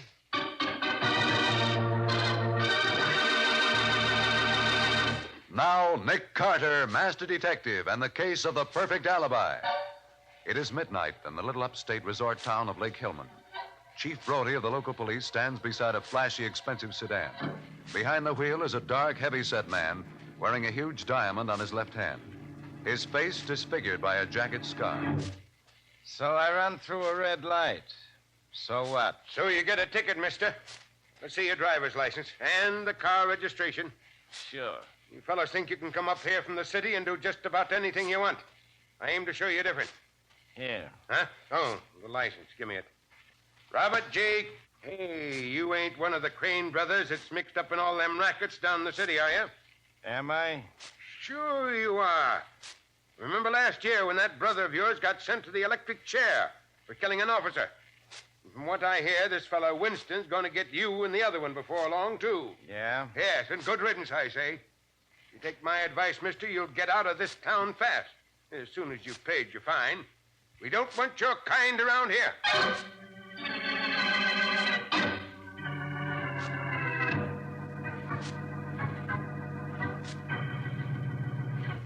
Nice and cozy, ain't it, Mr. Winston? Just you and me alone here in your apartment where we can talk without nobody to bother us, huh? I'm not afraid of that gun, Crane. And I'm not afraid of you. Now say what you came to say and get out. Sure, but not for a while yet. This ain't much of a dump for a big shot like you to live in. The DA's office don't pay the special prosecutors so good, huh? I'm satisfied. You like working for glory, huh? I'm working for the satisfaction of wiping out such scum as you, Crane.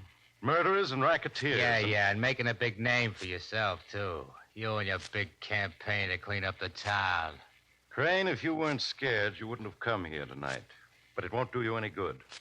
I'll get you and the rest of your mob Just as I got that gun-crazy kid brother of yours. That's what I come to talk about, Mr. Winston, my brother Johnny. He was a killer, and he got what he deserved. The chair. Yeah, you sent Johnny to the chair just 1 year ago tonight, just at midnight. Now, do you know why I'm here? No. Why? It's 1 minute to midnight now, Mr. Winston. And when that clock starts to strike, I'm going to send you the same place you sent my kid brother.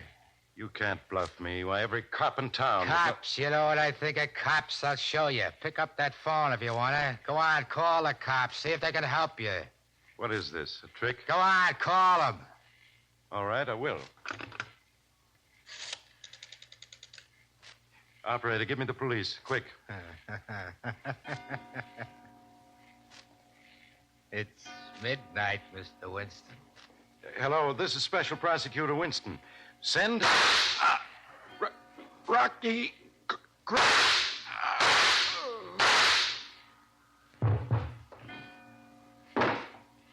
So long, Mr. Winston. Say hello to Johnny for me.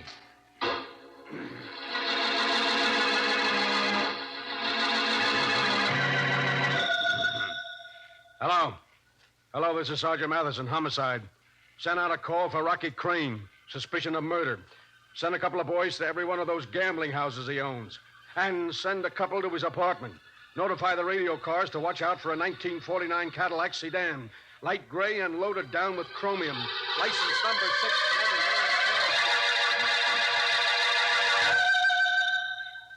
Yeah? Oh, yeah, Dolan.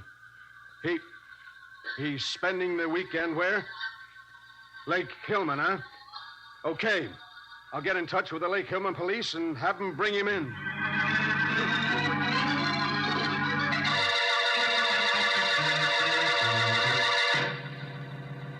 Look, Sarge, what's the idea of dragging me back to town in the middle of the night? Take a look out the window, Rocky. It's morning now. The sun's coming up. So what?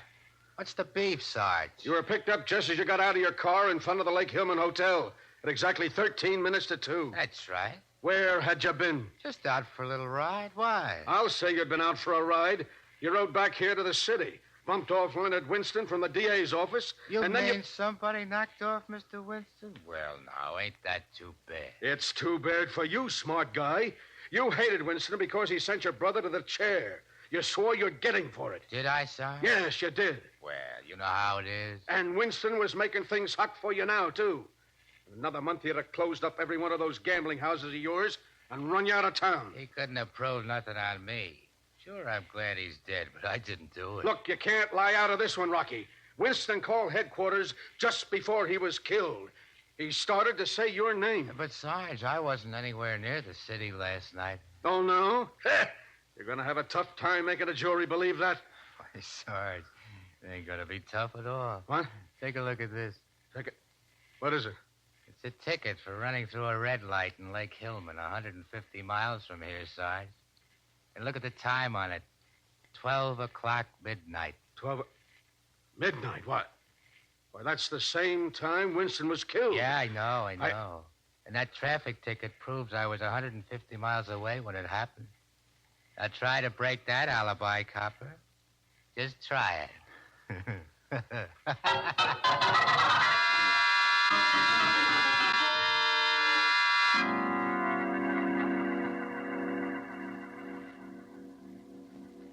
Oh, I had to turn him loose, Nick. There wasn't anything else I could do. I suppose you checked with the Lake Hillman officer who gave him the ticket, Matty. Why, of course I did. It was the chief of police himself. Well, the chief of police was directing traffic. Yeah, Patsy, you know how it is in those small towns.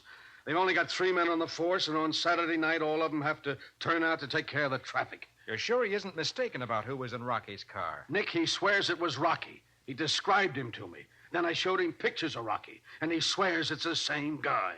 Well, just what you want me to do. Nick, look, I got to crack this case, and I got to have help.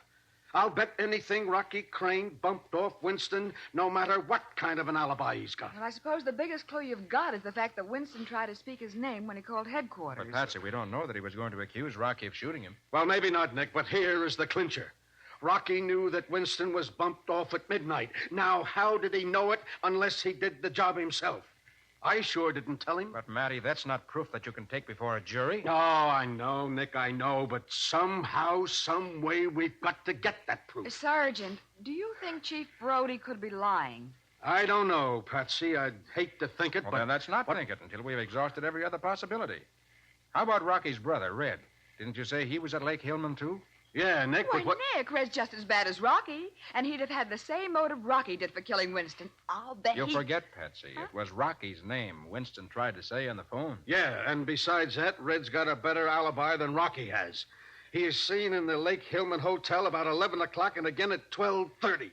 Positive identification. Then maybe Red was driving Rocky's car when Chief Brody gave him the ticket. Look, Patsy, Rocky was driving his own car when Brody picked him up just before 2 o'clock. Okay, I give up. Well, just the same, Matty. A man can't be two places at the same time. Either you're wrong about Rocky's But being I'm killed. not wrong, Nick. I'll stake my life on it. All right, then. Something's wrong at the other end. Suppose Patsy and I drive up to Lake Hillman and try to find out what it is. Even if we learn nothing, I'll enjoy a drive out in the country with an attractive girl. And, Patsy, you're particularly attractive today in that new lavender dress.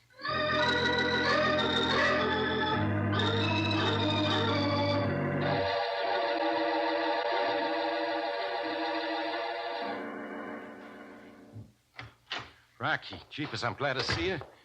I was afraid something had gone wrong. No, they turned me loose about 2 o'clock this afternoon. Yeah, then where you been all this time? It's after 10 now. I went around to the club for a while. Get your stuff together, Red. I want to pick up the old man. Don't worry about him. I took care of that little matter myself this morning. You what? Sure. After the cops picked you up, this town was buzzing. I thought if the old boy heard anything, started putting 2 and 2 together... You thought, since one of you got brains enough to think. I said we'd dump him on the way back to the city, didn't I? Yeah, but suppose he'd have got wise. Suppose he'd gone to the cops. Yeah, maybe you were right at that. Yeah, sure I was. So I had him meet me out at the edge of town. Never mind the blueprint. What about his stuff? His stuff? Yeah, his clothes and things. I guess they're still over at that crummy boarding house where he was staying. Why? Ed, you mean you didn't have him take all his stuff with him when he left? No. Why make him think something was up? You dumb ox, you stupid fat-headed jerk. Take it easy, Rocky. What's it got there anyway? A couple of shirts, an extra pair of socks, maybe. And the box, bird brain. Gee, Rocky.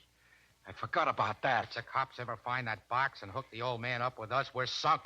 I might have known you'd louse things up for me. I can get it back, Rocky. I can go over there right now. Then get moving. And listen, Red. Yeah. Get everything else that belonged to him, everything. Let him think he skipped his room right and beat it.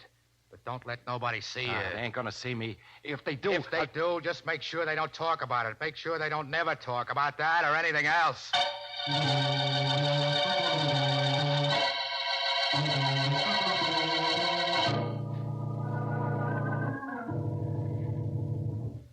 I'm glad you're still in your office, Chief Brody. I was afraid I'd miss you. You're just lucky, Mr. Carter. Comes 11:30 at night. I'm generally home in bed. What's on your mind? Sergeant Mathison tells me you positively identified Rocky Crane as the man you gave a ticket to at midnight last night. That's right, Carter. But, Chief, the sergeant is just as positive that Rocky Kane killed Winston. Not at midnight last night, he didn't. What makes the sergeant so sure it had to be Rocky? Well, Chief, the motive was revenge. Winston was killed exactly 1 year to the minute after Rocky's brother went to the electric chair for murdering a police officer. What about Well, don't you see? If it was revenge, Rocky would want to do it himself. And Matty swears that Winston even tried to give the police Rocky's name. Now, look here, Carter. I hate crooks and killers as much as anybody. But at midnight last night, Rocky Crane was here in Lake Hillman. I saw him. I gave him a ticket for passing the red light at the corner of Main and Elm Streets.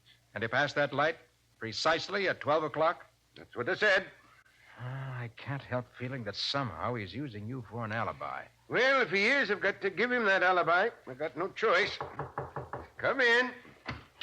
Oh, Mr. Brody, I didn't know you were busy, but I was passing the courthouse and I saw the light in your Well, office. for Pete's sake, Emily Dawson. What are you doing out at this time of night? And all dressed up like it was Halloween? Oh, I'm just coming home from the junior class play. We gave Romeo and Juliet. I was the old nurse. You should have seen me. Alas, alas, my lady's dead. Oh, well a day. Oh, yes, I remember now. Meant to get to the play myself, but I've been so busy. Miss Bowen, Mr. Carter, this is Emily Dawson. Oh, how do you Hello, do? Emily. I'm worried about Mr. Worthington. I thought Who's that maybe... Mr. Worthington? Well, he's one of our boarders.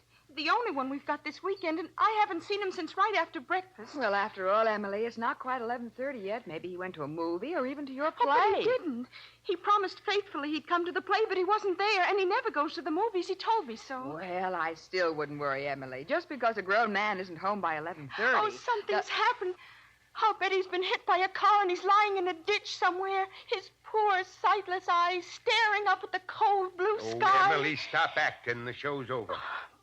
He hasn't been home all day, not even for dinner. Well, there's still no reason and he promised faithfully to come to the play tonight. Now, look, Emily, Mr. Carter and me have got important things to talk about. Now, you run along home, forget about it. If you won't do anything, I will. Well, what can you do? I'm going to telephone the Crystal Club in the city and ask them to notify his folks. Crystal Club? Yes, it's a kind of a residential hotel, Mr. Carter. He told me Nick, the Crystal Club isn't a residential hotel. It's a gambling house. Oh, no. Not only a gambling house, it's one of a chain that belongs to the Crane brothers. The Crane brothers? Hey, Carter. I'd like to know why he's up here in Lake Hillman at this particular time. If you think Mr. Worthington is a gambler, you're wrong. He's an actor. An actor? Well, he used to be.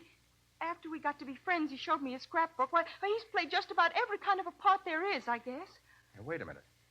Miss Dawson, are you sure that Mr. Worthington didn't just pack up and skip out this morning? Of course, I'm sure. Well, I looked in his room after supper. Maybe he's come back home while you've been down here. Well, when Mama's there, you could phone her and ask. We'll do better than that, Miss Dawson. We'll go and see for ourselves.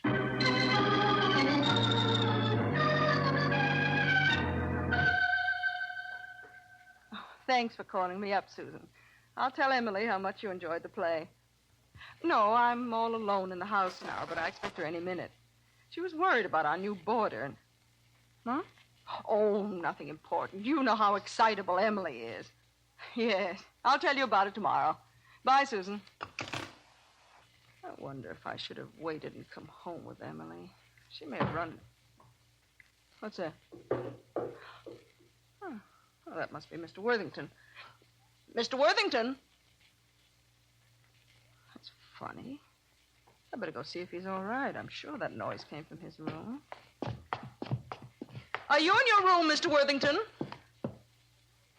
Mr. Worthington, you're not sick, are you? Mr. Oh!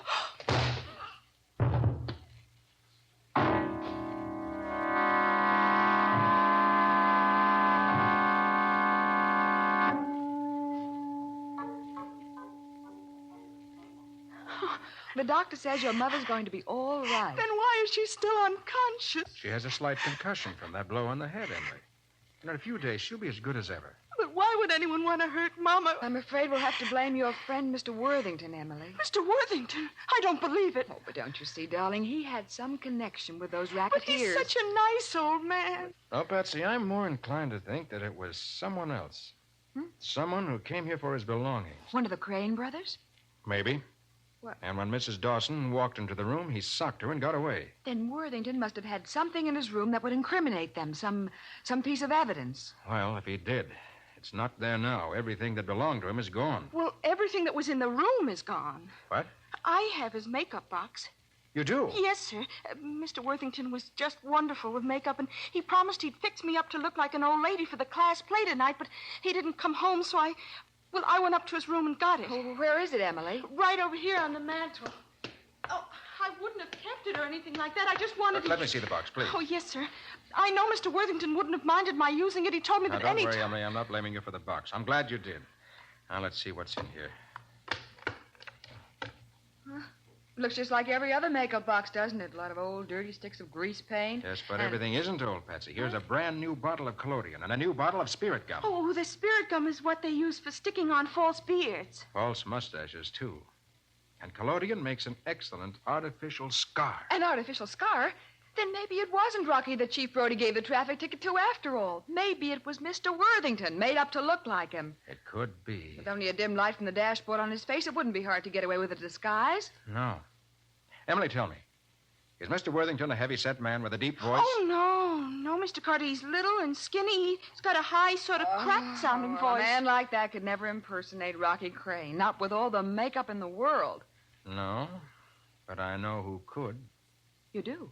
Patsy, get us a couple of rooms at the hotel. We won't be going back to the city tonight. All right, Nick, but what are we staying here for? I'm going back to see Chief Brody. I've got a nice new idea I want to test out.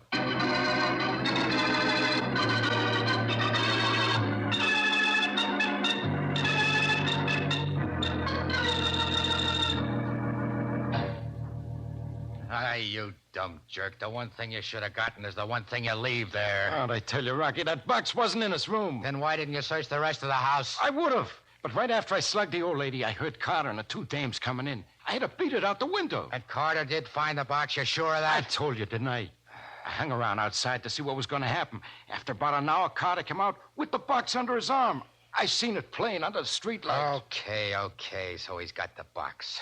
So maybe he'll even figure out how we worked it, but that still ain't proof, Red.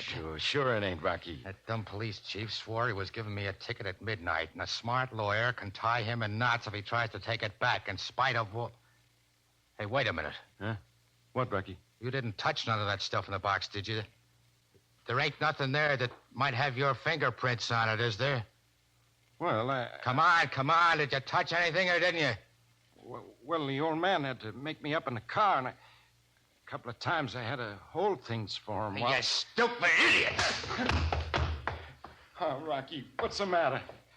What's the idea of socking me like that? You know what you done? You give them everything they want. You give them all the proof they need to send us both to the chair. Oh, we get the box back. How can we get it back? Tell me that, genius.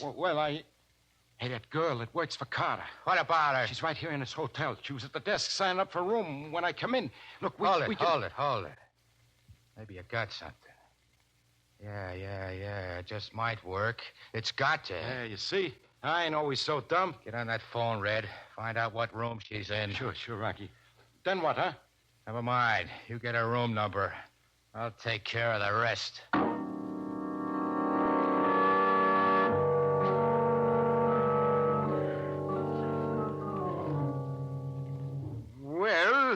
Well, yes, Carter, it was kind of dark inside that car when I gave Rocky that ticket. Then it could have been Red Crane made up to look like Rocky, couldn't it? The difference in height wouldn't show with him sitting behind the wheel, and they both have the same type of face, big and beefy. Yes, I guess it could have been if he had some kind of black dye on that red hair of Not his. dye. Mascara. Oh. Something that he could wash out quickly. And there's a big cake of mascara on this makeup box, and it's almost used up. Yes. And with paint on his face to give him a dark complexion like Rocky's, and a false mustache, and that scar painted on with whatever it is. Collodion. Professional actors use it all the time. All right, so maybe it could have been Red instead of Rocky. But you don't have any proof that it was. Not a bit of proof. That's why we have to find Worthington's body. If we can't prove that Rocky murdered Winston, perhaps we can prove that Red killed Worthington and that Rocky was an accessory. What makes you so sure anybody killed the old man? Well, why else would he have disappeared without taking his things with him? And besides, he's the only one who could tell what really happened. The Crane boys would never be safe while Worthington was alive. Yes, I see what you mean. But without having any idea where to look for him, it's going to be pretty hard finding the body. No, I don't think so. If they wanted us to think Worthington had run out, they'd hide the body where it wouldn't be likely to be found. Well, sure, There can't be too many places like that near here. No, I guess there ain't. But I can't do anything tonight. It's almost 2 a.m. Well, all right, morning will be all right. But get every man you can on the job. The sooner we get at it. Oh, for the love of Pete, what now? I want to get home, get to bed. Lake Hillman Police Station, Chief Brody speaking. Chief, this is Patsy Bowen. Oh, hello, Miss Bowen. May I... Is Nick there? Just a minute. For you, Carter. Oh, thanks. Yes, Patsy, what's up? Nick, you've got to come to the hotel right away. Room 411, and bring that makeup box with you. Oh, why, Patsy? What's the matter? I can't tell you, but don't say anything to Chief Brody. If you do, they'll... Hey, Patsy, something's wrong. What is it? What is it? Nothing's wrong, but... Don't come, Nick! They're going to... Patsy! Patsy! What's wrong, Carter? You're pale as a ghost. I don't know what's wrong. Let me have that makeup box. Well, sure, but what for? I'm taking it over to the hotel, to room 411.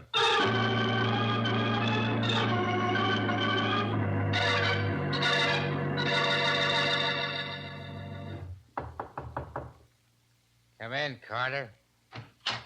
What's the score, Rocky? Where's Patsy? Sit down, Carter.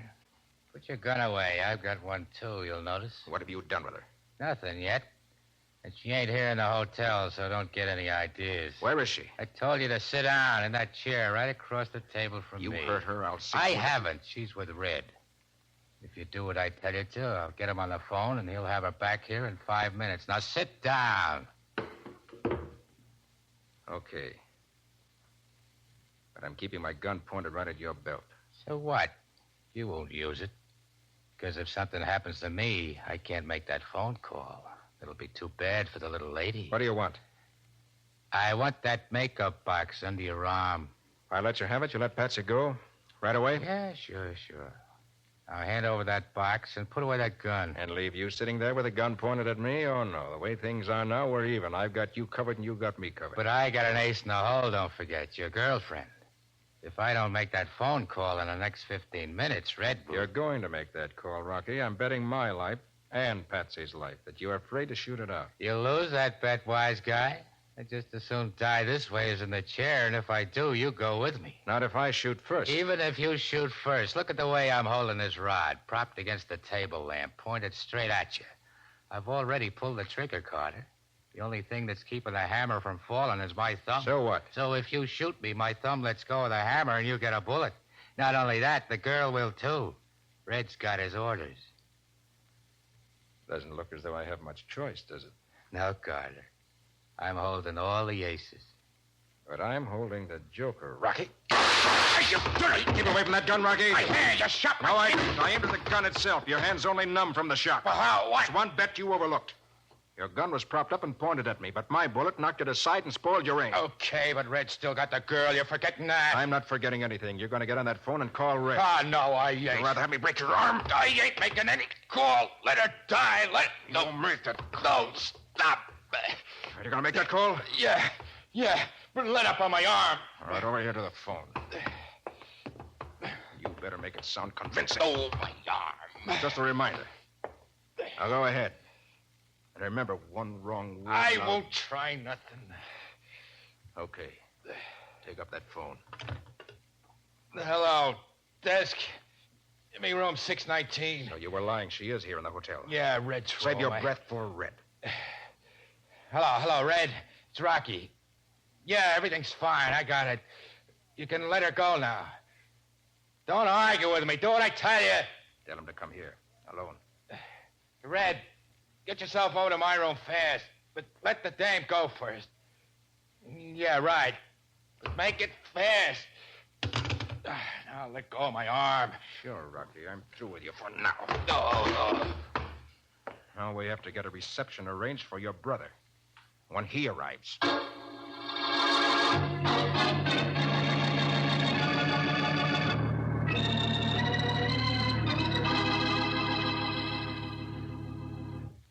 Nick, did they find Mr. Worthington's body? Oh, yes, Matty. It was in the old stone quarry under 20 feet of water, weighted down with scrap iron. Yeah, but have you really got any proof that Red killed him? Plenty. Ballistics can prove that he was shot with Red's revolver. Oh, then I suppose Rocky will be convicted, too, as an accessory. So it doesn't matter whether or not you ever prove that he murdered Winston. Probably. Huh. But I think we can prove it. Yeah, Nick? How? Red's fingerprints were on 2 of the sticks of grease paint in Worthington's makeup box. Those fingerprints are evidence that Worthington did a makeup job on Red. Uh-huh. Well, after that, it won't be hard to convince a jury that Rocky's alibi isn't worth a nickel. I wonder how they ever thought up such an idea. Well, Worthington was out of work, was broke. Yeah. So he took a job as porter at the Crystal Club. Red found out he was an actor, and that started him thinking that Worthington's skill with makeup could be used to furnish Rocky with a perfect alibi. And the old man didn't even know he was mixed up in a murder plot? No, he was completely innocent. They told him they were going to play a practical joke on some friends of theirs. Well, just how did they work it, Nick? Well, the scheme worked like this, Matty. Rocky took Red's car, drove to the city, and killed Winston. In the meantime, Red picked up Rocky's car, met Worthington, got made up to look like Rocky, then intentionally ran through that red light and got a ticket. Well, one thing I can't understand is why Rocky allowed Winston to call the police just before he shot him. Well, that was part of his alibi. Rocky wanted the police to know the exact time Winston was murdered, because that was the exact time Red, disguised as Rocky, was getting the traffic ticket. Yeah, but he even let Winston call out his name. Well, that was something Rocky didn't figure on. As soon as Winston identified himself, Rocky shot him. But Winston still had enough strength left to try to identify his killer. He was a brave man. Wish I could be like that. But, you know, when I opened the door to my room and saw Red standing there with a gun, I just froze. I was scared to death. Well, you weren't the only one, Patsy. I had cold chills, wondering if I was going to be in time to save you. Well, at least all this may give Emily Dawson an idea for the next high school play. Yeah? What's that? Another one of Mr. Shakespeare's little masterpieces. The one called All's Well That Ends Well.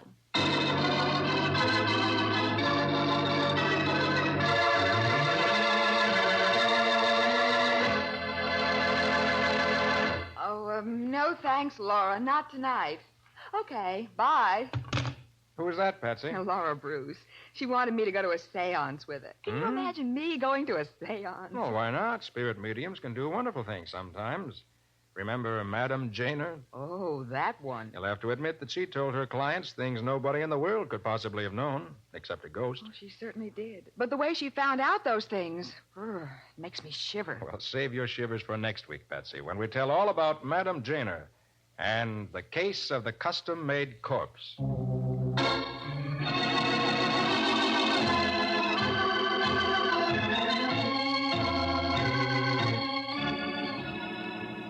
Nick Carter, Master Detective, is produced and directed by Jock McGregor and is copyrighted by Street and Smith Publications, Incorporated. Lon Clark is starred as Nick. Charlotte Manson is featured as Patsy. Ed Latimer plays Matty. Others in the cast were Bryna Rayburn, Ken Lynch, Maurice Tarplin, and Cameron Prudhomme. Today's script was written by Jim Parsons, with original music played by Henry Silverne. This program is fictional, and any resemblance to actual persons living or dead is purely coincidental. This is Phil Tonkin inviting you to be with us next week at this same time for the case of the custom-made corpse. Another adventure with Nick Carter, Master Detective.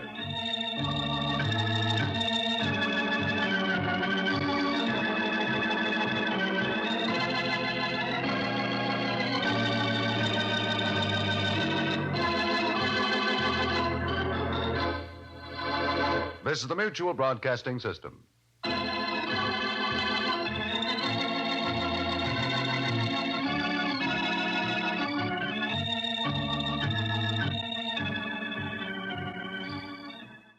New post-war Old Dutch cleanser, famous for chasing dirt, presents Nick Carter, famous for chasing crime.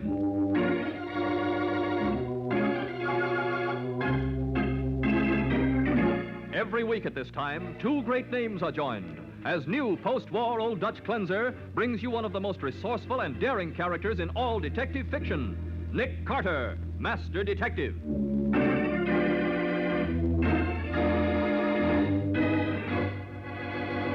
Why do you suppose he doesn't answer the door, Nick? I don't know, Patsy. Maybe if we look through this window, we can see. Why, Nick, what's the matter? What are you staring at? Look over there on the floor by the sofa, Patsy. Huh? Why, there's a man lying there. He's been shot in the forehead. Confound it. He's the one man in the world who could have told us why a young man who had everything to live for should want to take his own life. And now, the case of the Flowery Farewell. Today's exciting adventure starring Lon Clark as Nick Carter, brought to you by new post-war Old Dutch cleanser. As our story opens, we find Nick seated at his desk in his office, intently studying the front page of the evening paper. Patsy stands behind him, reading over his shoulder. Nick, it says he was only 35 years old. Yes, Patsy, he was one of the richest industrialists in the world. And he ends up by throwing himself in a lake. Oh, it just doesn't make sense, Nick. Why would a man like that take his own life? Well, the suicide note he left in his car tells why. It's reprinted here in the paper. Oh, is it? I didn't see it. Yeah, right down here at the bottom of the column. It is not the number of years a man has lived that enables him to say his life was justified. It is the richness and fullness of his experience. I say farewell to my own life with deep regret, and yet I am convinced that it is better for a man to die in his prime quickly and painlessly than to let old age destroy him by slow stages. Well, Pretty flowery farewell, isn't it? well, I'll say. Imagine anyone sitting down and... Oh, I'll get it. Okay. Nick Carter speaking. Mr. Carter, my name is Mrs. Holt, Mrs. Douglas Holt. Yes, Mrs. Holt. I wonder whether you can come to my home this evening. My husband and I would like to speak to you about the death of our very good friend, Miles Kincaid. Oh, yes, the man who committed suicide. The man who died, Mr. Carter. Whether or not he committed suicide is what we'd like you to find out.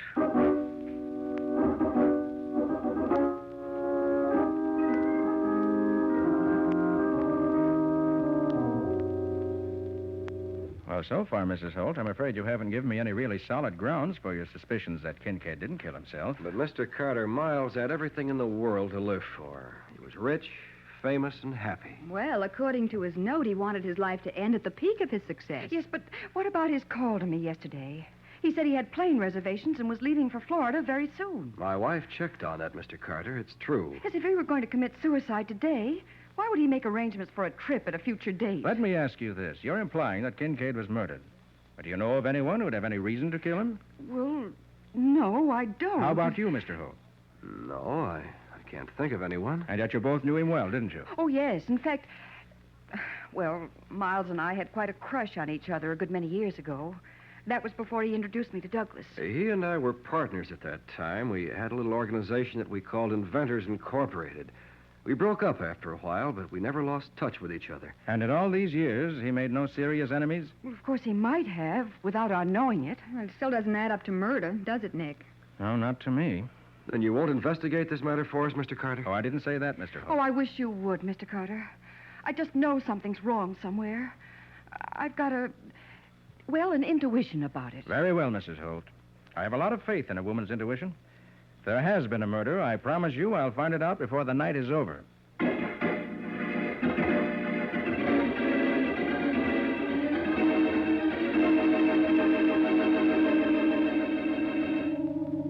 Did you talk to Sergeant Mathison on the phone, Nick? Yes, and you should have heard the horse laugh he gave me when I suggested that Miles Kincaid might have been murdered. Oh, that must mean the handwriting experts are sure about the suicide note. They are. Mattie says there's absolutely no question about it.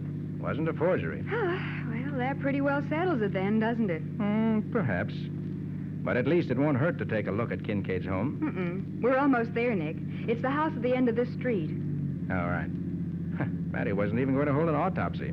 Did you ask him to? I did, and he finally agreed to it. Good. All right, hop out. Uh-huh.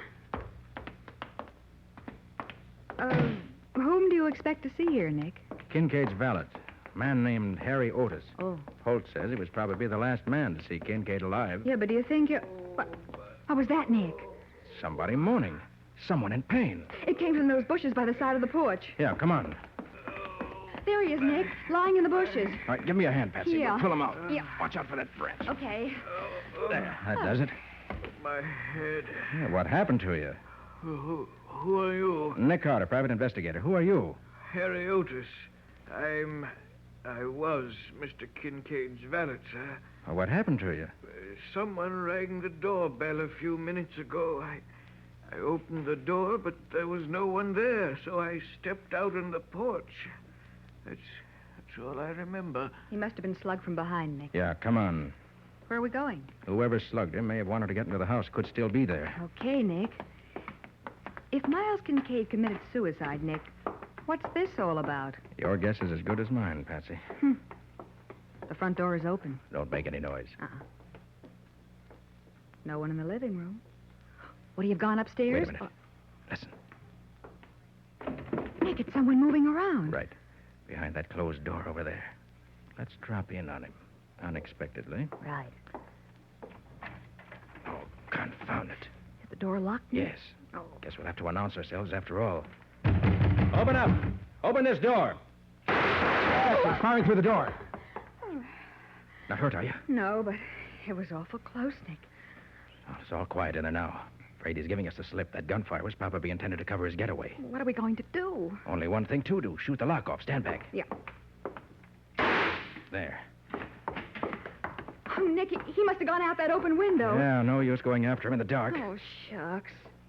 Oh, will you look at this room? It must have been Kincaid's study. Oh, it's a mess now. Our friend tore it apart. Every drawer, every What file. could he have been after? I don't know.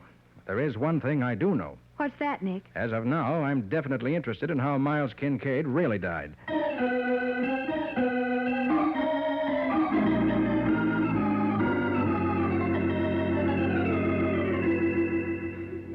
Why, certainly, Mr. Carter. As Miles Kincaid's lawyer, I'm happy to help you clear up any questions you have regarding his death. Well, first, Mr. Randolph, who stood to benefit by his death? Well, all of his wealth is to be divided among various foundations and charitable institutions. What? He left no private bequest whatsoever? Only a comparatively small one to Melvin Dudley. Melvin Dudley? That's the publisher, isn't it? Yes. Miles had arranged with Dudley to publish his memoirs, and he left a few $1,000s to cover the cost. Then Kincaid was writing his memoirs at the time of his death. He practically finished them, though that fact wasn't commonly known. I see. But what about all his property holdings? He must have had an enormous estate. Not anymore. He'd sold everything in the past year, converted it all into cash. There's just one piece of land that he held on to. Oh, where's that? Over in the poorer section of town, on Montrose Avenue. That's to be sold at auction now that he's dead. But I don't understand, Randolph. Why on earth would he have disposed of all his possessions at the age of 35? You'd almost think he knew he was going to die. He did, Miss Bowen. What? He and his personal physician and I were the only ones who were in on his secret. What secret? Mr. Carter, in 6 weeks, Miles Kincaid would have been dead of heart trouble.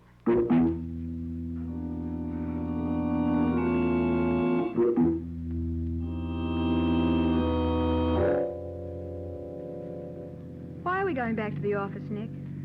I want to call Mary and check on the autopsy. Oh. Nick, you promised Holt that before the night is over, you'd at least know whether or not Kincaid was murdered. Do you think you will? I don't know. All I found out so far is that he had a better reason than we thought for doing away with himself. Yeah, but that still doesn't explain the mysterious visitor at his house tonight.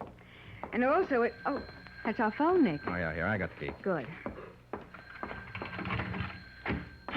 Hurry, Nick, before they hang up. Okay. Nick Carter speaking. Nick, this is Matty. Oh, yeah, Matty, I was just going to call you. What'd you find out? Kincaid was drowned, all right. His lungs are full of water. What? Well, that settles that. No, it doesn't, Nick. What do you mean? His lungs are full of water right enough, but the water was full of chlorine. Chlorine? Yeah. But there's no chlorine in lake water. You're right, Nick. But there's plenty of it in the city water system. Then Miles Kincaid was drowned before he was thrown into the lake. Right. And that means murder.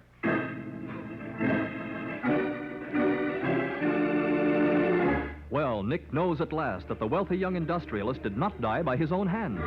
But why Miles Kincaid left a suicide note, or why anyone would want to kill a man who was doomed to die from heart trouble within 6 weeks, are questions that are still unanswered.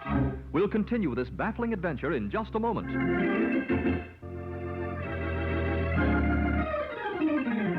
And now, back to The Case of the Flowery Farewell. Today's adventure with Nick Carter, brought to you by new post-war Old Dutch Cleanser. As we pick up our story, a half an hour has passed. Nick and Patsy have joined Matty at the Kincaid home and, guided by Kincaid's valet, Harry Otis, have just entered the murdered man's bedroom. I see the bed's been made, Otis. Did you do that today? No, sir. No one's been in here all day. Well, in that case, Kincaid didn't sleep here last night, Nick. Apparently not, Matty. But his dressing gown's on the bed, and there's one of his ties on the floor behind that chair. Yeah. Was Kincaid fully dressed when your men found him, Matty? Why, sure. He had on a brown business suit, a blue shirt, and a green tie. A green tie? Yeah. Oh, no. You must be mistaken, Sergeant. Now, don't tell me. He had on a blue shirt and a green tie. But, Sergeant, Mr. Kincaid would never have worn a combination like that. He was very particular about his clothes. Now, listen, Hey, Otis. Matty, wait a minute. This all adds up. Huh? Otis, take a look around. Does this room seem just about the same to you as always? Why, no, sir, it doesn't. The bed's been pushed back farther than usual, and the chairs are all against the wall. Hey, I'm beginning to catch on, Nick. Otis, where were you when your employer retired last night? I had the evening off, sir. I drew his bath water for him, then I went out. Uh-huh. When I got back, I assumed he was asleep. You drew his bath, huh? Yes, sir. Well, Matty, at least we know how he died. But Huh? you think he was killed here, Nick? I do. He was probably getting undressed when the murderer found him. And they had a fight? Yeah, that's why the furniture is out of place. Yeah, that would also account for the bruises on Kincaid's face. We figured they was from being hit against the rocks in the lake. Yeah. Well, he was probably knocked unconscious in this room. Then the murderer took him into the bathroom and held his head underwater until he was dead. Oh, how horrible. Then he dressed him again. Must have been in such a hurry he didn't see the tie Kincaid had taken off. So he grabbed one out of the closet without even noticing the color. And then he carried him out, shoved him in his own car, and drove to the lake. But what about the suicide note? I've got a little theory about that, too. What sort of theory? I'd rather not say until I've had a chance to confirm it. But how are you going to do that, Nick? By dropping in on a publisher named Melvin Dudley and asking him a few questions.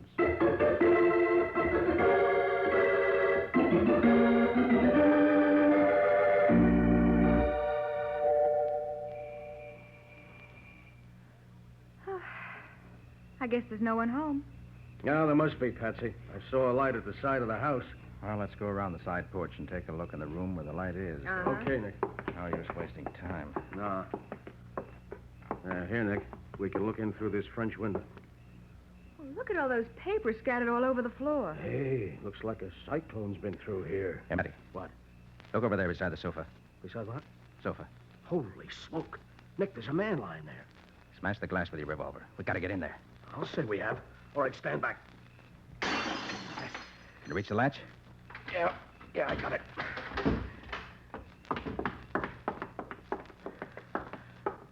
Holy smoke. Look at this guy, Nick. Yeah. Shot through the head. That's Melvin Dudley, Nick. I've seen his picture in the paper. Well, you'll see it again tomorrow, Patsy, all over the front page. Hey, Matty. Yeah, Nick. These papers on the floor. Huh? Ever seen any just like them? What? Yeah, sure. They're the same kind of paper, the same handwriting as the suicide note. That's what I figured. And look, here's a typewritten letter among them. Huh? To Melvin Dudley from Miles Kincaid. What's it say, Nick? I'm enclosing the manuscript of my memoirs. Everything is here except the foreword, which I'm working on now. Well, there's the answer to your suicide note, Matty. What do you mean? It was written by Miles Kincaid, but it wasn't intended as a suicide note. Then what was it, Nick? A page from the foreword to his memoirs. The murderer stole it last night from Kincaid's house and planted it in Kincaid's car as a suicide note. Oh, no wonder it sounded so flowery. We're up against a smart operator, Nick. Plenty smart, Matty. But he's made one big mistake. Huh? When he killed Melvin Dudley, he should have taken those memoirs with him.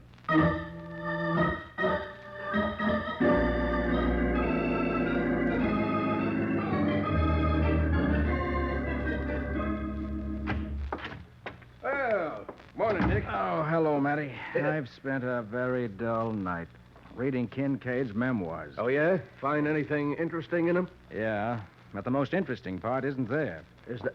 I don't get you. Matty, unless I'm all wrong, these memoirs should hold the key to Kincaid's murder. How do you mean? Well, apparently, when Kincaid learned he was going to die, he decided to leave behind him a document that would expose somebody. Uh-huh. Somebody he hated.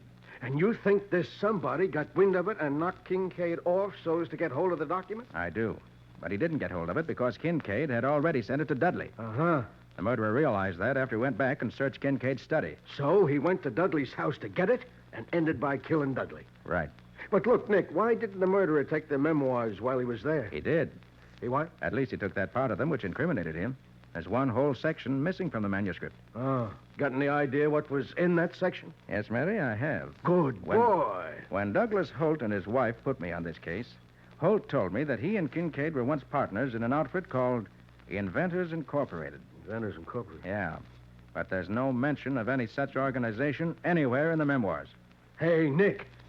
Then maybe the... I'm back, Nick. Oh, hello, Sergeant. Oh, hi, Patsy. Yeah, what did you find at the newspaper morgue, Patsy? You got any dope on Kincaid's background? Plenty, Nick. And about that company called Inventors Incorporated. There's Yeah? something funny about that. Funny? In what way? Why, there was a third partner. Third partner? Uh-huh. Who was he? A man named Peter Jarrett. Peter Jarrett. Mm-hmm. No mention of him in the memoirs either. Hey, Nick, are you thinking this Jarrett guy might be our man? I don't know about that, Matty. But I am thinking that it's strange that Holt and his wife didn't tell me about this Peter Jarrett. I wonder why.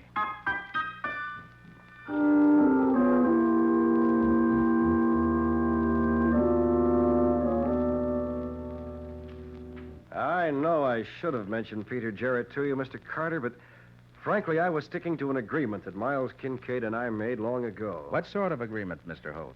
To cover up for Jarrett in spite of the raw deal he gave us. Oh, he gave you a raw deal? He certainly did. Hmm. Jarrett wrecked Inventors Incorporated by walking out on us one day, taking with him what little capital we had. And you never saw him again? No, never. But I'm confident he's still alive. Nick, Peter Jarrett must be our man. Well, he certainly had a motive for killing Kincaid, if Kincaid was planning to expose him in the memoirs he was writing. You say Miles was writing his memoirs, Mr. Carter? Yes, he was. They were practically complete when he died. Well, then it all adds up, doesn't it? Only a man like Jarrett who wanted to get hold of those memoirs before they were published would have had a motive for killing a man who was going to die anyway. Yeah, but the question is, how can we get our hands on Jarrett? Well, I can tell you where his wife lives. She ought to know where he's hiding out, if anybody does. Oh, good. We'll go see her. I have an idea that when we find Peter Jarrett, we'll have this case sewed up.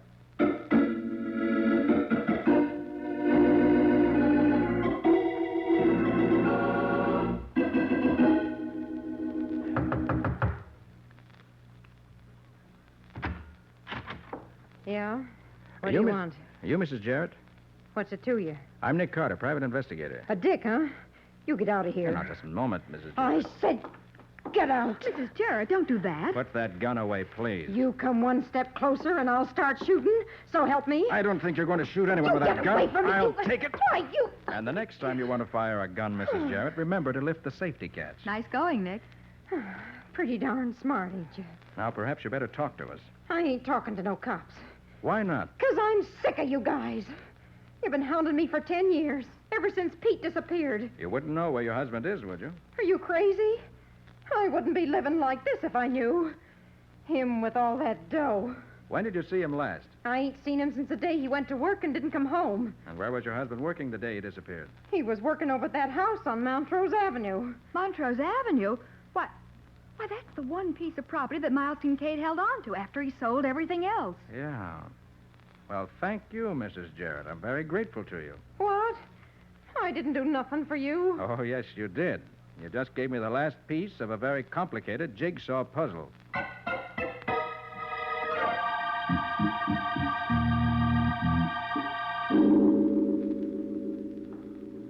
Oh, Nick, what a horrible, musty old place. It should be musty. After all, nobody's been down in the cellar for over 10 years. Not since Miles Kincaid and Douglas Holt closed up the business they called Inventors Incorporated. But what do you expect to find here, Nick? The key to 3 murders, I hope. 3? But only 2 men were killed. Patsy, if my hunch is right... Wait a minute. What do you see, Nick? Look where my flashlight's pointing. Notice anything about that slab of concrete over there? Why, yes. It's a different color from the rest of the cellar floor. Right. Because it was laid at a different time. Let's see. It's about 3 feet wide and 6 feet long, isn't it? Nick, you think that's a grave? I do. I think a man has been buried under that slab of concrete for 10 long years.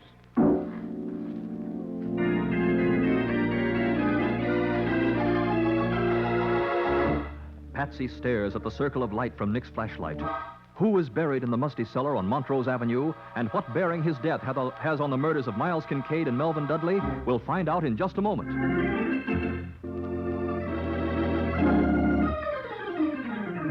And now for the conclusion of The Case of the Flowery Farewell. Today's adventure with Nick Carter, brought to you by new post-war Old Dutch cleanser. Almost an hour has passed since Nick and Patsy discovered what Nick believes to be a grave in the cellar of the abandoned house on Montrose Avenue. They left the cellar for a time, but have now returned to it and are waiting impatiently. Not a sign of him yet, Nick. He'll be here, all right. Can't afford not to come. I still don't understand why you're so sure he's the murderer. You will before long. Yeah, but... Ah, hold it. Here he comes. You down there, Carter? Yes, we're here. Come on down. What's this all about, anyway? Familiar territory to you, isn't it? It's been a long time since I was here. This is where Miles Kincaid and I had our laboratory. You, Miles Kincaid, and Peter Jarrett. Don't forget Jarrett, Mr. Holt. That's right. Oh, by the way, have you got a line on his whereabouts yet? I've done better than that. I've found it. What? Well, where is he? Right where you and Miles Kincaid buried him 10 years ago. What are you talking about, Carter? I'm talking about murder. You and Kincaid killed Jarrett and buried him down here. That's ridiculous. Probably did it so that you could steal an invention of his. And you spread the word that he'd run off with your funds. You must be out of your mind. No, but I imagine you were nearly out of your mind when Melvin Dudley happened to mention to you that Kincaid was writing his memoirs. Why should that worry me? Because you guessed that he was planning to expose your part in the murder. Something he couldn't have done during his lifetime without incriminating himself. What? When the police dig up Jarrett's body... They'll never dig it up, because you won't be alive to tell them about it. Don't reach for your gun, Carter. I've got you both covered. Holt, you made a bad mistake when you admitted that you knew Kincaid was a dying man. That was a tip-off on you, especially since you neglected to tell me that fact when you hired me. Well, I slipped up once, but I won't slip this time. I'll take you first, Carter. No, Holt. I'll take you first. What the... Drop your gun, Holt. I got right behind you. I'll kill you, you... Oh, my hand! Oh, nice shooting, Nick. You cut that gun right out of his hand. And you made a nice dramatic entrance, Matty. Well, you set the stage for it, Nick, when you put me behind that packing box. Oh, I thought you'd never come out of there, Sergeant. Yeah, well, I'd have been out sooner, Patsy, only my pants got caught in a nail. Oh, Sergeant. Yeah, and my new suit, too.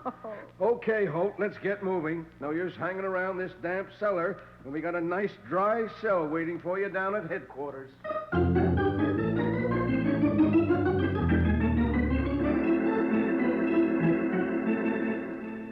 Then And Jarrett's body was buried in the cellar, Nick. Yes, Patsy. And the case is closed.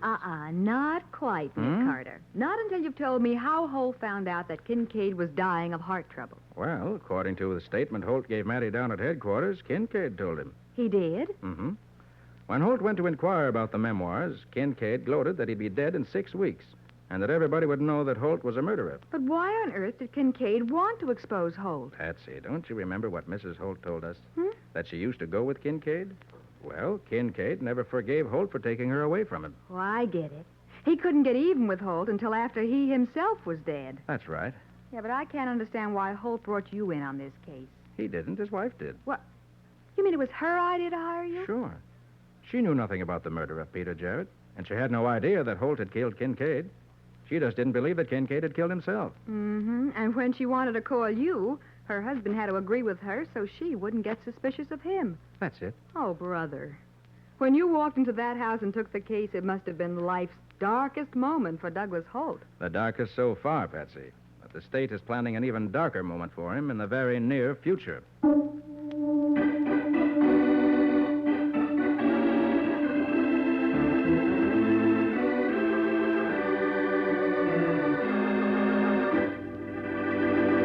Can you tell us something about the adventure new post-war Old Dutch Cleanser is going to bring us next week, Nick? Next week, Mike, we're going to meet a man who was honest and upright for 5 years in order to build up to a fraud worth $500,000. Only his plan broke down because he put his fraud in an envelope. A fraud in an envelope? Well, that sounds exciting. What do you call this adventure? I call it The Case of the King's Apology.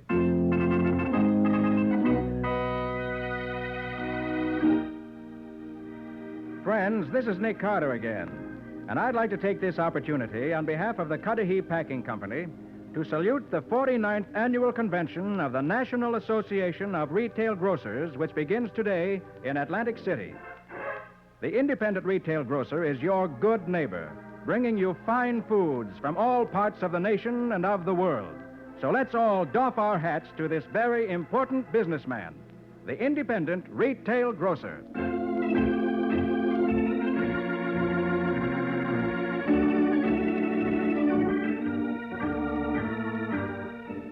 Nick Carter, Master Detective, is presented each week at this time by the Cudahy Packing Company. It is produced and directed by Jock McGregor and is copyrighted by Street and Smith Publications, Incorporated. Charlotte Manson is featured as Patsy. Ed Latimer plays Matty. Today's script was written by Lou Schofield and Ken Pettis. Original music is played by Henry Silverne. This program is fictional, and any resemblance to actual persons, living or dead, is purely coincidental. This is Michael Fitzmaurice saying, when minutes count, use new post-war Old Dutch Cleanser.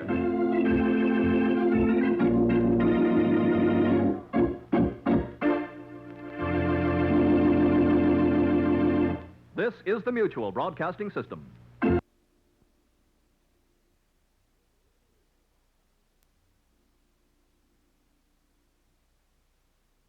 New post-war Old Dutch Cleanser, famous for chasing dirt, presents Nick Carter, famous for chasing crime.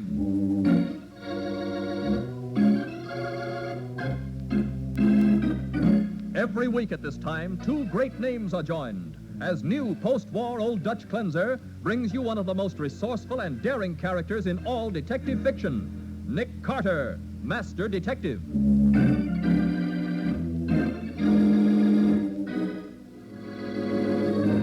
Carter, have you lost your mind? No, Patsy. I said you're going to go crazy. Me? Go crazy? Yes. Then Matty and I are going to chase you. But why are you going to chase me? Because you've got the King's apology, and you're going to run with it until you run into a killer. And now, the case of the King's apology. Today's adventure starring Lon Clark as Nick Carter, brought to you by new post-war Old Dutch Cleanser.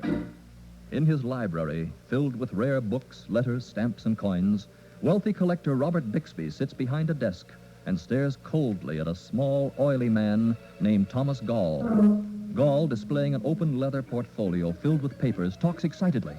I'm deeply obliged to you for asking me to call on you, Mr. Bixby. It's an honor to see your famous collection, I assure you. Not at all, Mr. Gull. At the same time, I have always regretted the fact that I am the one dealer in this city who has not yet had the good fortune to assist you in your collecting. Indeed, well, That is why I took the liberty of bringing a few of my more precious items for your esteemed consideration. Several interesting autograph letters dating from the 18th century. Mr. Gull. Especially this note in the handwriting of King George III, King of England during the American Revolution. It is an apology to a friend for failure to keep an appointment. His Majesty's arms on the envelope are especially... Mr. Gull. Yes, Mr. Bixby? I did not ask you here to display your stock. No, Mr. Bixby? I want you to answer a question. A question? Yesterday, while driving past your shop, I saw something that demands full explanation. What did you see, sir? I saw you in close conference with a well-known forger, John Pryor. You saw me? I did. With Pryor, the literary forger. Oh, I think you're mistaken, Mr. Bixby. Let me warn you, Gull. I'm chairman of the Collectors Association. Oh, I know you can blast my reputation with one word, Mr. Bixby. I know you can put me out of business. And I shall do so. Unless you can explain your association with Pryor. I am not associated with him, Mr. Bixby. You're mistaken. You must believe me, sir. That's all you have to say? That's all I can say. Very well. I'm sorry, Gull. I shall take action at once. Then you've made up your mind, sir? In view of the fact that no explanation is forthcoming... You're going to ruin me? It's not a question of personal animosity. There are other collectors to be protected. It's my duty as chairman. To ruin me? I'm afraid you're ruining yourself. I happen to know you're lying, Gull. I've got too much at stake to let you do that, Mr. Bixby. For 5 years, I built up my reputation just waiting for this chance to make a killing. So I'm afraid the killing is going to start with you. Oh, in the name of... Don't misunderstand, Mr. Bixby. It's not a question of personal animosity. I've got to protect myself. Goodbye, Mr. Bixby. I hope you enjoy your new career, collecting fire and brimstone.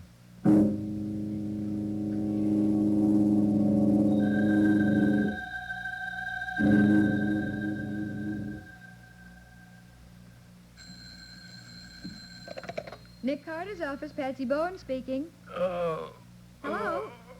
Hello? Hey, what's the matter, Patsy? Scubby proposing in a new and different way? Well, I don't know who it is, Nick. Hello? Hello? It sounds like someone groaning on the phone. Here, let me have it. Yeah. Hello, this is Nick Carter speaking. Nick Carter. Yes, this is Nick Carter speaking. Who is this? Nick Carter. Is something wrong? I... Can't you speak openly? Or are you sick? Come quick. Who is this? Hello? Hello? What is it? Someone asked me to come quick. No name, no address. Hello? Hello? And no answer. Hang up. He'll call again. No. I'll hold on to this line and keep it open. You get on the other phone and call the phone company. Have this open wire traced. Right. And when you get the address, call Matty. This is an invitation to trouble. We might as well be legal about accepting it.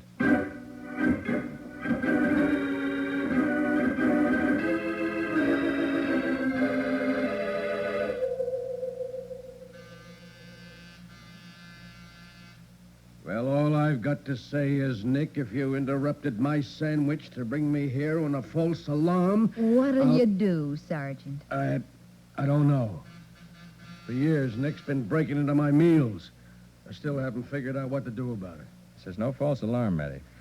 Nobody's answering the door, Nick. You sure it's the right house? Sure it is. Robert Bixby, 1035 Russell Place. Uh-huh. I'd still like to know what this is all about. So would I. All right if I use a skeleton key? Look, are you sure he groaned on the phone? On my word of honor, Sergeant. All right. Let's go in and have a look. Good.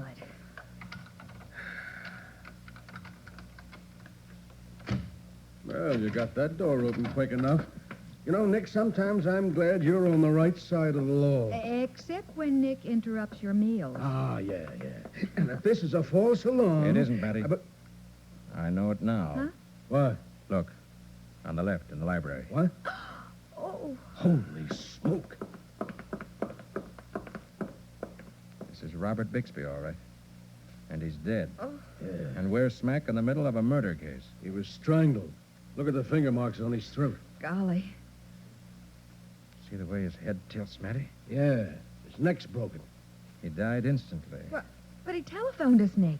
No, he didn't, Patsy. Not with a broken neck. What? Someone else called us. Someone who was here during or immediately after the murder. Oh. Give me the aluminum powder kit for my kid, will you? I want to dust the phone for fingerprints. Right, Nick. Hey, Matty, you better look around. See if anything looks displaced or missing. Yeah, okay. Will do. Here's the powder, Nick. Thanks.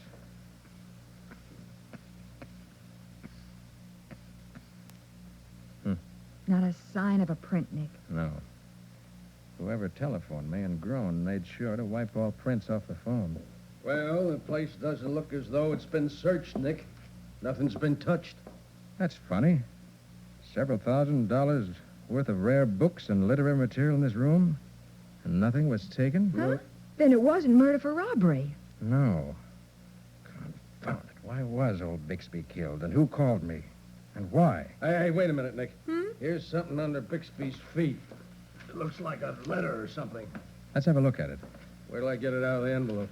Oh, it looks pretty old. Yeah. It's probably part of Bixby's collection. Uh-huh. It's dated 1780. 1780? Oh, let me see. Seems to be some kind of an apology. Nick, it's signed George R. R. That means Rex, Latin for king. And this was signed by King George? Yeah, King George III, judging by the date. And that must be the royal coat of arms on the envelope. Do you really mean that letter's from a king? It's a royal apology, Sergeant. Isn't that exciting? Not only exciting, Patsy, but it also gives us an angle on this case. Huh? What's that? The letter's a forgery. It is?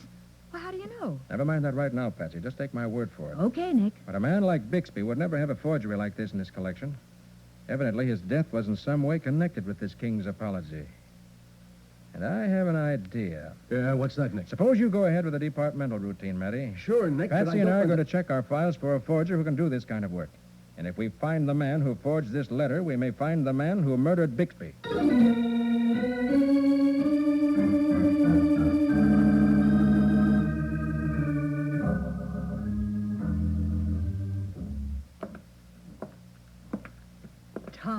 Tom. What, Rita? Stop that pacing. You're giving me a headache. I can't help it. That Bixby, I could strangle him all over again. The pompous ass. Sitting there as though he were my judge. But he's dead, isn't he? Yes, and I could kill him again. And I could kill him each day forever. To ruin the work of 5 years. Yes, that's what he wanted. One word from Bixby and we would have been finished. But we're not. For 5 years I've been honest. For 5 years I built up a reputation for this moment.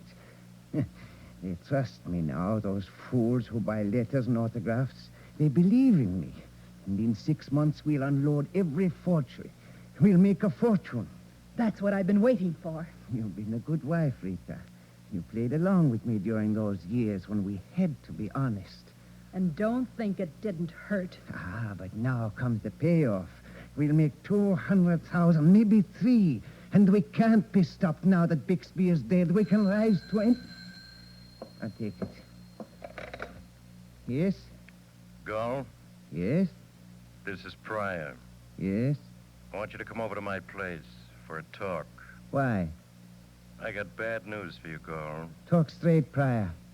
When Bixby got you up to his place, How did you find out about that? I was there, Gull. You were what? Bixby had me hidden in the next room. He was going to confront us, Gull. He had it all set up. Then you... That's right, I know all about it. I think you better come over to my place for a talk right away. But It's going to cost you money if you want me to forge you an alibi for murder.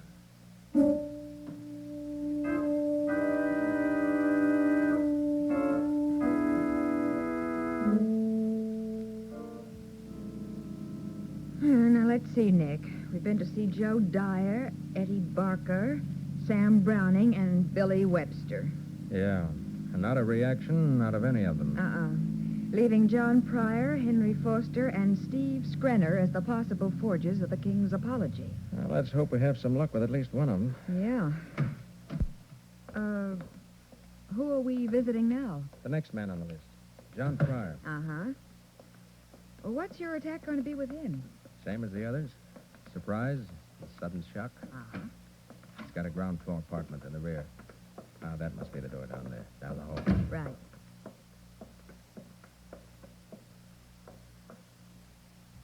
Oh, the way you knock gives me the shakes, Nick. So stern and official. Which is precisely why I do it. Gives us a psychological edge. Yes? You, John Pryor? Yes. I'm Nick Carter, working on a murder case. And I want to talk to you. I brought my secretary along to take notes. Now, wait a minute, Mr. Carter. Quit stalling, Pryor. You're in a bad jam, and you know it. I don't know anything of the kind. Take a look at this letter. What? Don't dummy up, Pryor.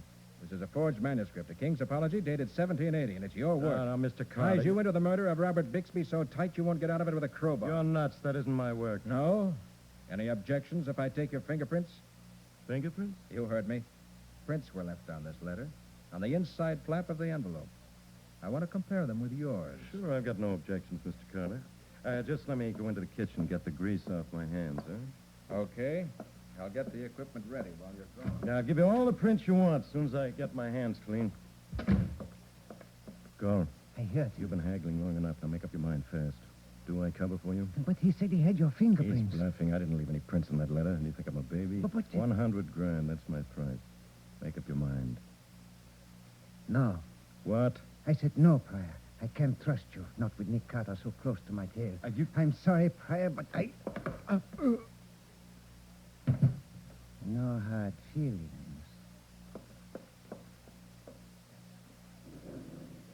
We're waiting, Pryor. Make it snappy. Come on out, Pryor. You got any idea of disguising those prints? Nick! Love him. He's been stabbed. He's dead.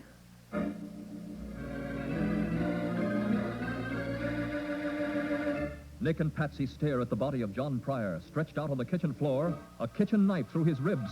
We'll see what they do in just a moment.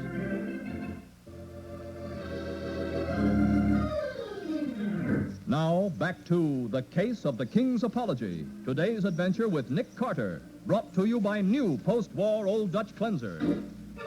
Nick and Patsy stand over the dead body of John Pryor, sprawled on the kitchen floor of his apartment. Quickly, Nick's eyes take in the few clues before them. Come on, Patsy. We got to work fast. All right, Nick. We're going out through that kitchen window, too. Uh-huh. It's only a short drop to the back alley. I'll go first. Yep.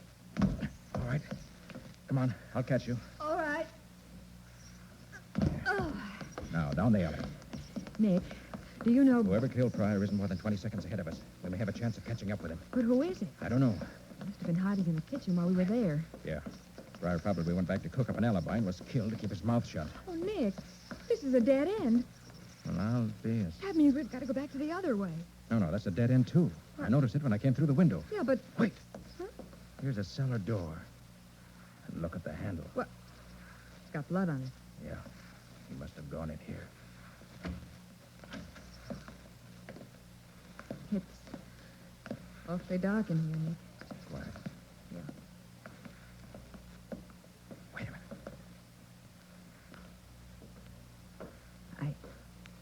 I think I hear someone. Probably the killer. Let's go now. Quick.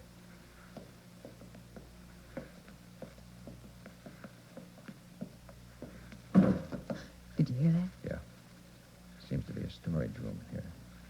Came from inside that. He must be hiding in there. We'll have to go in after him. Yeah. Now stay with me. Be careful. It's almost pitch dark. Nick, can't you use your flashlight? No. He's got a gun. He can use the light for a target. Come on. Oh, What the devil? Someone closed the door behind us. Killer. He was waiting in back of it. Oh, golly. Confound it. This door's fastened on the outside with an iron bar. What? Then we're locked in? Yes. Instead of trapping the killer, he's trapped us. And Why are you sniffing? got bad news for you. He's opened a gas pipe somewhere in this room. Oh, Nick. If we don't work fast, we're a couple of dead ducks.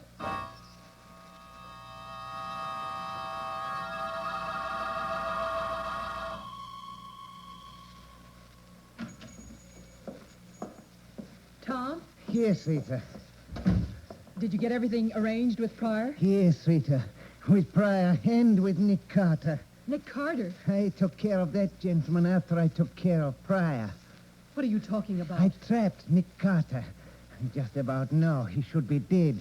Unless he can hold his breath for half an hour. Did Pryor help you? I told you I took care of Pryor, too. What do you mean? I closed his mouth for good. Tom. He's dead, Rita. You killed him? Yes. No, he isn't dead. He can't be dead. Rita. I see. You're in love with him, aren't you? Aren't you? What an idiot I've been. You had this all worked out with Pryor, didn't you? Tom, You'd take every nickel I made in this deal to go off with Pryor, eh? That was the idea. You'd help him blackmail me for the rest of my life. And you'd be laughing at me, the two of you. Tom, don't. No, Rita, don't worry. I won't kill you. Maybe it's just as well this happened. Now I've got what I want. I've got plenty of money waiting for me.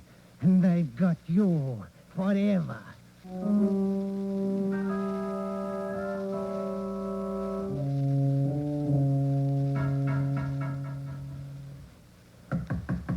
Come in. Hey, Nick, we haven't gotten anywhere in the department with this, but for the love of heaven, what happened to you two? Hello, Sergeant. Hi, Matty. Come help Patsy and me smear ointment on our faces. I repeat, what happened to you? We met the killer. Did you get him? No, he nearly got us. He did. Look, I'd better sit down. Yes, do.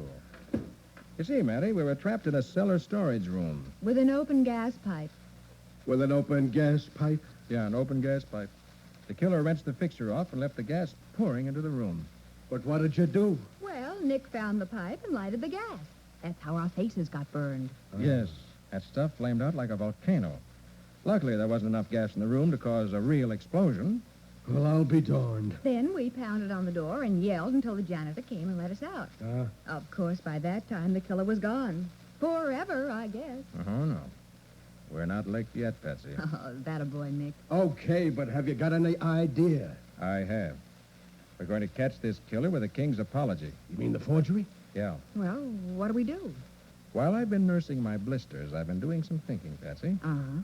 Pryor wasn't working on this forgery alone. Oh, you don't think so? No, I don't. Now, look, have a heart. I'm not caught up on this case yet.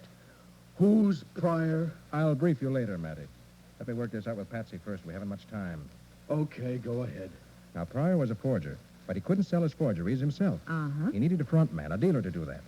So there's a strong chance he was killed by the dealer who was working with him. Could be. Go on. That's where our trick starts. Yeah, but what's the trick? Well, first you go crazy. Go crazy? Yes. Then Matty and I chase you. What? But why do you chase me? Because you've got the king's apology. But And you're going to run with it until you run into the killer.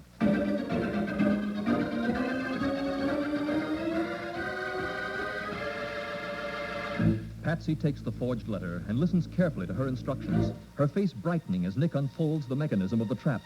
We'll learn what it is in just a moment. Now for the conclusion of The Case of the King's Apology, today's adventure with Nick Carter, brought to you by new post-war Old Dutch cleanser. For an hour, Valentine Street, where most of the city's autograph dealers have their shops, has been watching a curious spectacle. A girl has walked into one shop after another, displayed a letter, screamed at the astonished proprietor, and then run out. She is followed cautiously by two men who make profound apologies for her. Finally, she enters the shop of Thomas Gall. Yes, madam? May I be of service to you? Do you sell autographs? Yes, madam. I have a very fine stock for your consideration. Uh-huh. Do, you buy them, too? Well, madam, if it is of a... What's that, may I ask? It's a rare old letter, a king's apology. King George III of England. Where did you get that letter, madam? Oh, I found it. Where did you get the letter? Well, maybe it isn't legal, but I found it, and finders keepers. I was outside a house on Russell Place this morning. Russell Place? Uh-huh, number 1035 Russell Place. A man came running out, and he dropped this letter. What is it? What? You're the man. I know you're the man. You're the man who came running out. Rita, come quick. You're the man who ran out of the house where Bixby was murdered. You dropped this letter. I know it. I want a policeman. You want to be arrested. Help me, Rita. Get your hands off me. You're a killer. I thought we were... Well, we're not. Not until we get rid of this maniac. She's like a wildcat. Help me get her into the back of the store. Thomas, we'll get caught. You want to burn for murder? You're an accessory, Rita. No, I'm not. You're in this with me. This girl has got to be shut up for good. Come on. I'm afraid it's too late, Gall. What? Tom. You left the transom over your door open.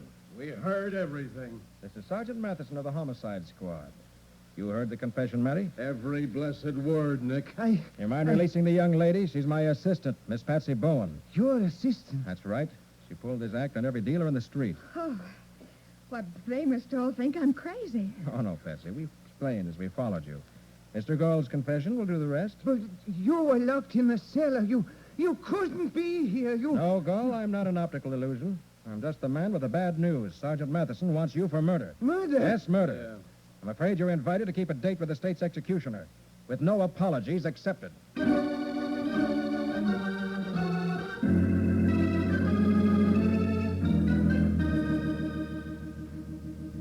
Nick, there are a couple of things about this case I haven't figured out yet. Go ahead, Patsy. Well, first, who killed Bixby? Gall did. Okay. Then who called you from Bixby's house? Pryor. What?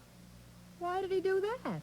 Gall said in his confession that Pryor was in love with Rita and wanted her for himself. Uh-huh. She was apparently willing to help him double-cross Gall and then turn Gall over to the police for murder.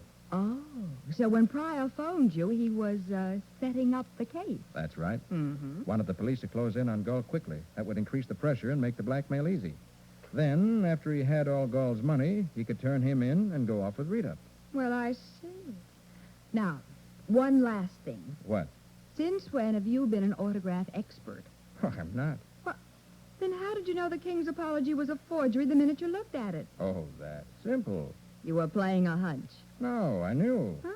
It happens to be one of the odd bits of information I've picked up here and there. Well, how did you know? Well, the letter was dated 1780, and the envelope bore the Royal Arms of England. Uh-huh. The address on the envelope was in the same writing as the letter. Hmm. Besides, the envelope matched the paper and looked just as old. Yeah, but that makes it sound genuine. Maybe so, but it proves it was a forgery. You see, Patsy, while the letter was dated 1780, envelopes were unknown before about 1830. Oh. Pryor made a mistake. Well, how about that? And all the while I thought you were guessing. Nick, I bow to the master. Quite all right, Patsy. Your apologies accepted.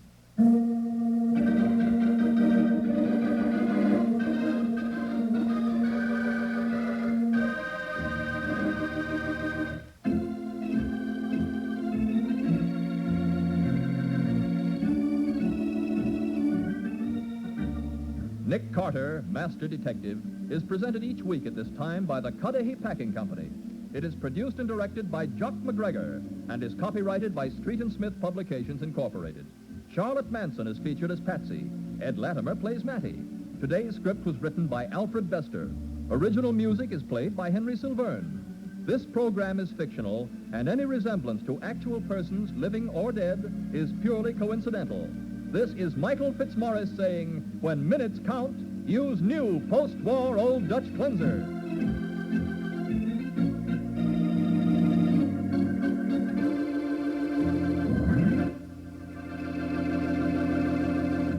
This is the Mutual Broadcasting System.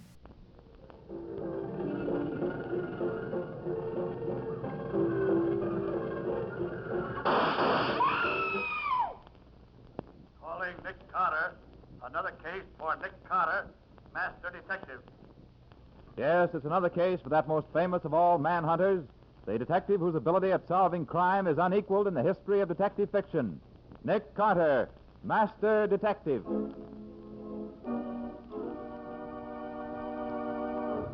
Tonight's curious adventure is... Death across the tracks.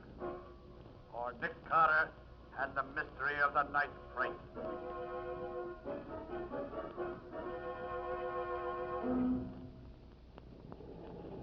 Well, Mr. Nicholas Carter, I've learned one thing about you during this long, long train ride. That's interesting, Patsy.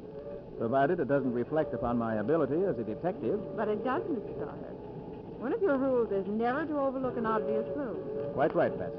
Well, this time you've missed one. But we're not on the case yet, Patsy. Until we arrive at Midland Junction, I don't start to investigate the murder of James Fitzpatrick, the railroad detective. But when we get off at Midland Junction, then I'll That's be just it, Nick. We aren't going to get off at Midland Junction. You overlooked the very obvious clue that's printed right here in this timetable. Yes? Yes. This train doesn't stop at Midland Junction. Why are we stopping way out here in the country? Because Midland Junction happens to be way out in the country. They're stopping the limited just for us? Just for us, Patsy. You see, the clue you found is counteracted by another you didn't know about. And that is that I happen to be handling this case for the Midland and Eastern Railway. It was their best detective who was murdered. They called on me to pick up where he left off. Well, come along, Patsy. This is where we get off. Okay, I'm coming. Watch that high step. Thanks, Nick. You're Mr. Carter? That's right. And this is Miss Patsy Bowen. How do you do? How do you do? I'm Roger Baybrook. I'll talk to you about the case after the limited pulls out. Stay right here until I come back. Roger Baybrook? Well, I've heard of him, Nick. Isn't he that big real estate man who bought up a whole county just so he could run it the way he wanted to? That's right, Patsy. And this happens to be the county. He owns nearly everything in it except the right-of-way of the Midland and Eastern Railway. He just came in on it. Look at all those men with shotguns Baybrook's bringing back from that water tank. They're deputies, Patsy. Probably out looking for the man who murdered James Fitzpatrick. I suppose one of them is the sheriff. They all look dumb enough.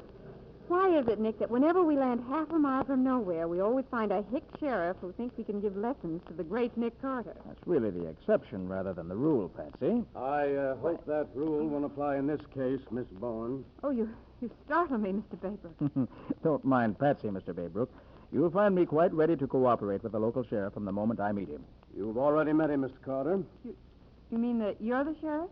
Well, you see Mr. Baybrook's badge, don't you, Patsy? Oh, yes, sure. Mr. Carter, I shall now give you the details of the murder of James Fitzpatrick. Let's go into the railroad station. That's where it happened. All right, Sheriff.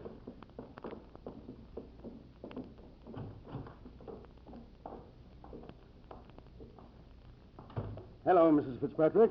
How do you do, Sheriff Baybrook? Miss Fitzpatrick, this is Mr. Nicholas Carter. How do He's you taking do? charge of the case. How do you do?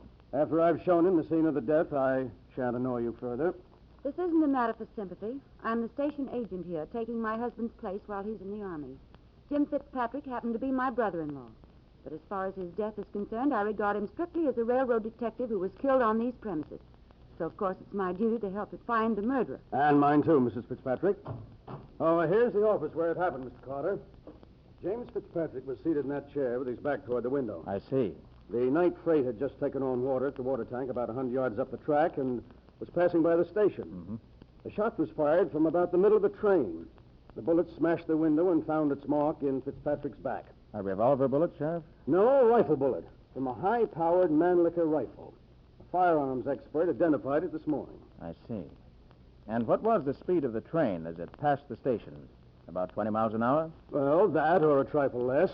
There are about 30 boxcars, each fully loaded and sealed. The assassin must have been perched between two of those cars. Yes, undoubtedly. The top of a boxcar would be well above the level of the window. Precisely. Well, Sheriff, have you any suspects? Yes, my deputies are looking for Weasel Taggart and his gang of freight car thieves. We feel sure they've been responsible for the epidemic of freight car robberies we've had around here. Had Jim Fitzpatrick connected Weasel with those robberies? Yes, he had. We feel sure that's why Weasel killed him. Uh-huh. I'm going to make it my job to scour the country for Weasel and his gang. Well, you can handle the rest of it. Goodbye. Goodbye. Well, he's a funny bird. 1, 2, 3, 4 people, Mommy, counting you and me. Oh, hush, Charlie. If Mr. Baybrook hadn't gone away, there'd be 5 people here. But now there's only 4 of us. But there'll be 5 again when Uncle Jim comes in. If he brings in Weasel, there'll be 6. When is Uncle Jim going to bring in Weasel with those handcuffs he showed me, Mommy? I don't know, Charlie. Do you like to count, Charlie? Gee, yes, I like to count all kinds of things, especially freight cars. Now, come along, Charlie, and I'll get your supper ready. Oh, call me if you need me, Mr. Carter. I've really got to see this guy. Quite all right, I will. He's a bright little chap, isn't he, Nick? Yes. And he's established one point for us, Patsy. Hmm? Before he was killed, Jim Fitzpatrick was on the trail of Weasel Taggart and expected to get him. Oh, you better answer that, Patsy. All right. Hello? Hello, Miss Special Privilege. How does it feel to have a limited stop for you? Scubby Wilson. But how? When? Well, where- Patsy, I Scubby came came on ahead of to us on the early local, Patsy. At present, I take it, he's over in Halsey's General Store, that being the only building visible on the other side of the tracks. Is that Nick talking, Patsy? Yes, he deduces that you're at Halsey's store. Right. Come on over if you're still hungry, Hungry? Well, how'd you know I was hungry? because you always are. Uh-oh. Oh, bring Nick along with you, and while you're eating, he can talk to Jeremiah Halsey, the Encyclopedia of Midland Junction. If Nick can sort out the clues that Halsey hands him, he'll have this case right in his pocket. We'll be right over, Scubby.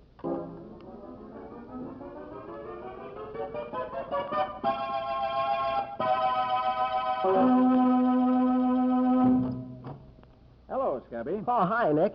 Mr. Halsey, my friends. The intelligent one is Nick Carter, and the beautiful one is Miss Patsy Bowen. Oh, Scubby. How do, boys? Glad to see you. How do you do? Come in, Sid.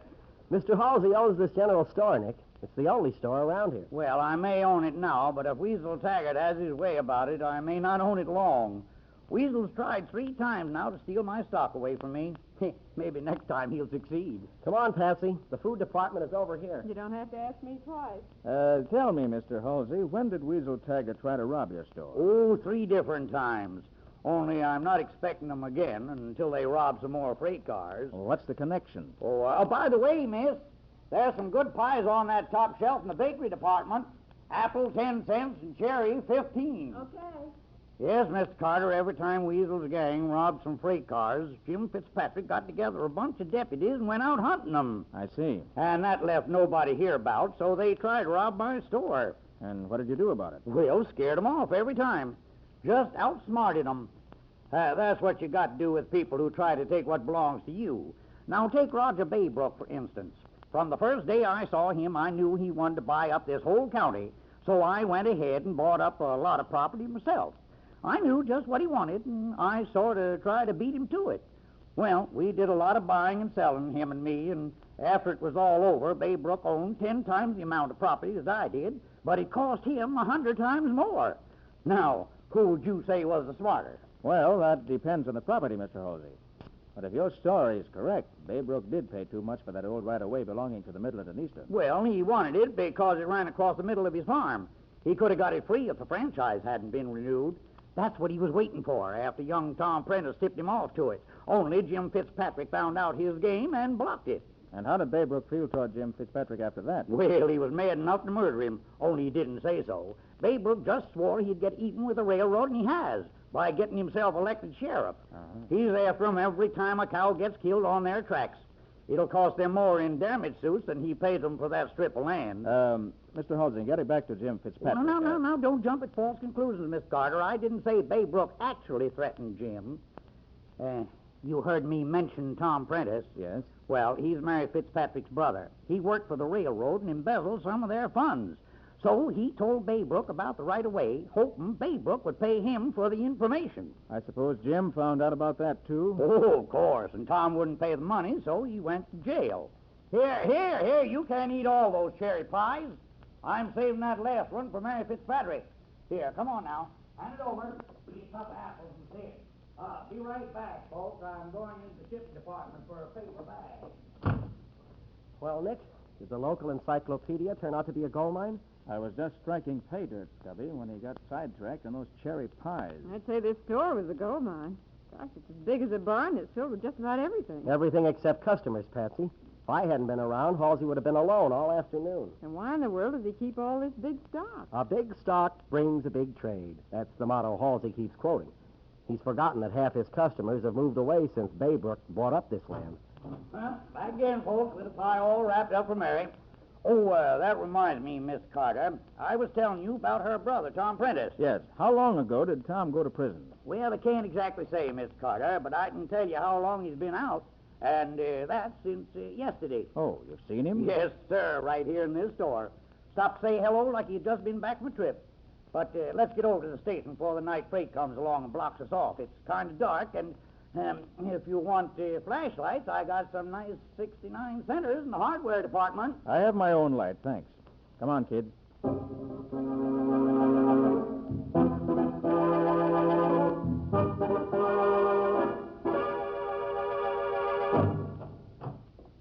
Hello, Mrs. Fitzpatrick. We're back. Hello. Mr. Halsey will be along in a few minutes with a friend of ours, Scubby Wilson. Hello, Mr. Carter. Well, hello there, Charlie. Hello there, Charlie, darling. I told you to stay in bed. Oh, but I have to work, Mommy. If Uncle Jim isn't here, I've got to count the freight cars and report.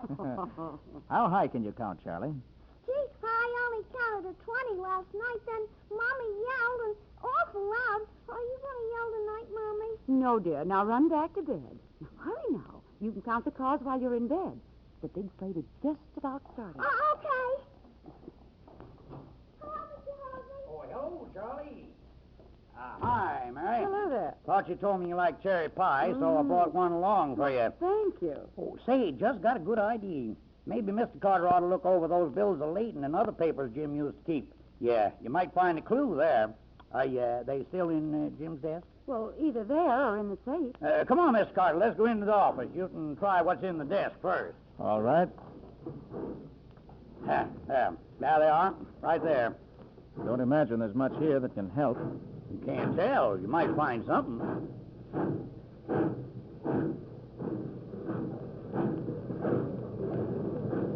No, Mr. Halsey. Afraid there's nothing here in the desk that I can use. You're sure now, Carter? Did you look real careful through that pile of papers in the wire basket? Yes, I did. What about that old safe in the corner, Mrs. Fitzpatrick? Maybe they're in there. Well, I don't know the combination, Mr. Carter. Jim never gave it to me. Don't let that worry you, Mrs. Fitzpatrick. Nick opens safe doors almost as easily as you open an icebox. Well, I'll go over and give it a try anyway. Killer's out there again, riding the brakes like he did last night. Are you hurt, Nick? No, Patsy. If I hadn't gotten up from that desk just when I did, that bullet would have gone right through my head. We got to stop that freight. The killer's on it. I'll telegraph the next station to flag it down. Have him get the sheriff to search the train. That won't do any good. The killer will jump off as soon as the train gets out of town. There must be some way of catching him, Nick.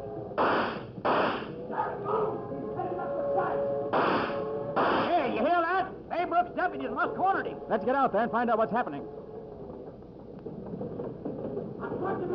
Careful, he's got a gun. There are the deputies, Nick, crouching behind that pile of railroad ties. You down there. Toss out your gun and come up with your hands raised. I have no gun. I'll come out like you want, but don't shoot. Promise you won't shoot. If you ain't lying about that gun, just keep your hands in the air and you won't get hurt. Okay. I'm coming out. Keep reaching. Come out of here. Don't take all night. You shot me in the leg. We ought to put another bullet through your heart, you dirty killer. I'm not the killer. Hey, you know who that is? Yeah, Tom Prentice. Is it your brother, Mrs. Fitzpatrick? Yes. After what happened last night, I made him hide in my attic. Well, why didn't you tell us?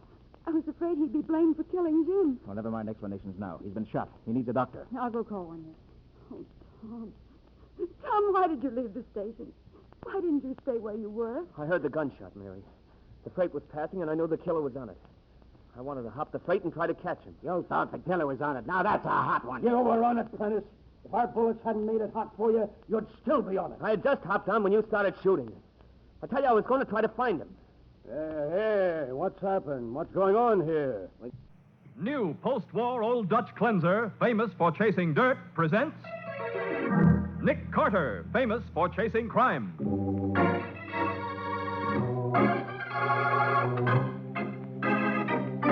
Every week at this time, two great names are joined as new post-war Old Dutch cleanser brings you one of the most resourceful and daring characters in all detective fiction, Nick Carter, Master Detective.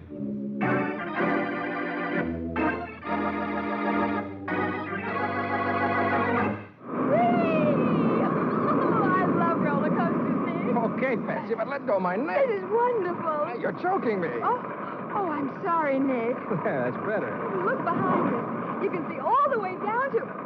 Nick. What? That's George. All alone in that car behind us. Great Scott, and he's hanging half out of the car. What's the matter with that guy? Nick, he's leaning way out. Look out, Patsy. Where are you going? I've got to get back there before we go around the next turn. It's too late, Nick. You'll be killed. He's gone, Nick. Thrown right out of the car. Now, the case of the Midway murders. Today's adventure starring Lon Clark as Nick Carter. Brought to you by new post-war Old Dutch cleanser. It's a warm summer evening at the Idle Hour amusement park, and business is even better than usual.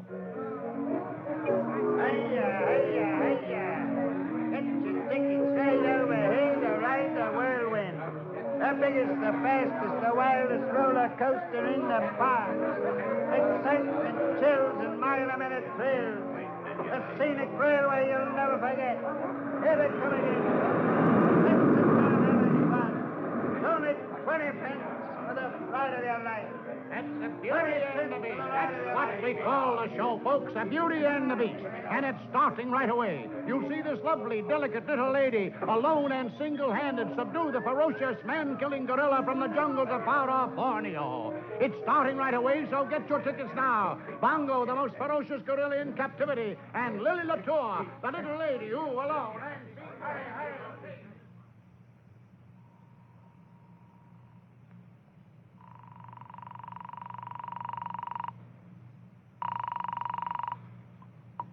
Nick Carter speaking.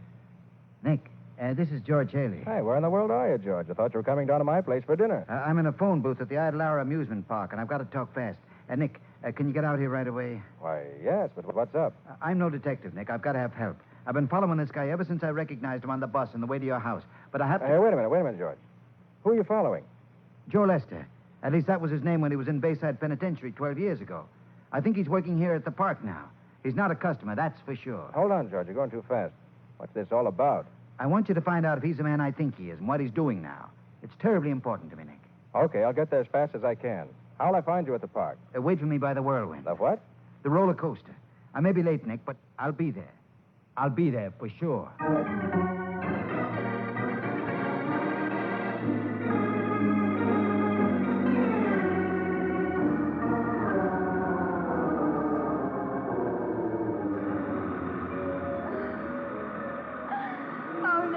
This roller coaster all night. Well, this is our last ride, Patsy. 5 times is enough. After this one, we'll wait for George out front. Oh, Nick, it's so nice and dark in this tunnel. No, it's too dark for my money. I like to see things. The tunnel only lasts a minute. See? We're out of it already. Well, here we go up the first incline. Certainly glad we're not going to have those teenagers yelling in our ears again this trip. Yes. I guess we have the car to ourselves this time. I wish George would hurry up and get here. You know, I wonder who this Joe Lester is that he's following, Nick. Well, George mentioned Bayside Penitentiary. He used to be a guard there, you know. Yeah, I know. Didn't he get into some kind of trouble? Yeah, he was accused of helping some of the convicts escape. George Haley? Oh, why, that's ridiculous. I know it is, but the evidence was against him, and all the escaping convicts were killed, so they couldn't testify in his favor. Oh, watch out, Nick. Here's the big dip. Hey, Patsy, let go of my neck. You're choking me. Oh, I love it. And look behind us. You can see all the way down to... Nick. What is it? There's George in the car behind us. What? Oh, you're right, Patsy. He's half out of the car. He must have fainted. Nick, where are you going? I've got to get back to him before we go around that sharp turn. It's too late, Nick. You'll be killed.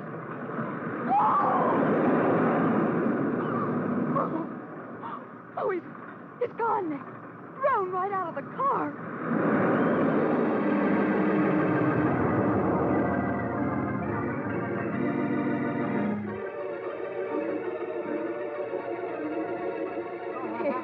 He landed right in front of me. He was out on the valley platform. Yeah, I saw it, too. It's a wonder he didn't hit somebody and kill him. That thing is 100 foot high. Keep back, everybody, please. Let me through here. Is there anything we can do, Nick? No, Patsy. He must have been killed instantly. Looks like every bone in his body broken. Golly. What happened here?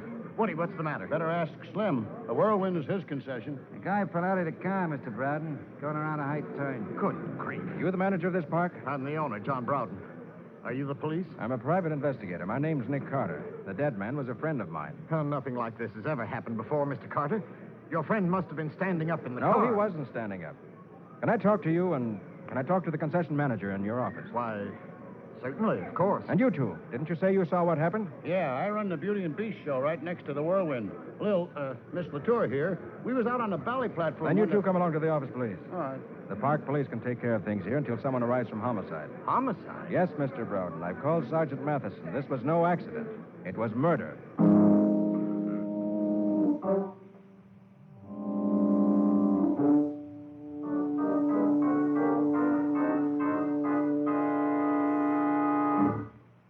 Folks, this is Sergeant Mathison of Homicide. Mr. Browden, the owner of the park, Matty. Mr. Browden. How do you do, Sergeant? Slim Watson, who operates the roller coaster. Hi. Miss Lillian Latour, an animal trainer in the show next door. Miss Latour. Pleased to make your acquaintance. And Woody Reeves, who operates the show in which Miss Latour appears. Howdy. Hello, Reeves. First of all, Matty, I'll tell you what I know. Patsy and I were in the same string of cars as the dead man when he was thrown off the roller coaster. Yeah? He's George Haley, a friend of my father's. Were you together when it happened, Nick? No, we were trying to find George. He was following a man who came out to the park on a bus about 8 o'clock. Someone George had known when he was a guard at Bayside State Penitentiary. How do you know that? Well, George phoned to ask Nick for help in finding out about the man. Huh? All George knew was that he was probably a park employee. You see, Patsy and I were supposed to meet him in front of the roller coaster, so we killed time by taking a few rides. Uh-huh. Then I looked back and saw George in the car behind us. The man must have been standing up, Sergeant. I tell you, we saw him, Mr. Browden, and he wasn't standing up. Okay, Nick, but what makes you think it was murder? Well, Matty, the body was badly smashed up. And? But not the back of the head. And I found blood there. Well, naturally, after such a fall as that... It was dried blood, Mr. Browden, from a blow that had been struck some time before he fell out of the roller coaster. Now, wait a minute, Nick. The guy might have had some accident you didn't know about. No, Matty, that was the blow that killed him. Otherwise, it would have raised a lump the size of a hen's egg. And there was no swelling at all. What are you talking about? A medical fact, Mr. Browden. Swelling does not take place after death. Right. And he must have been riding around in that thing dead ever since he was slugged. Oh, no, he wasn't, Sarge. I collect tickets before every ride.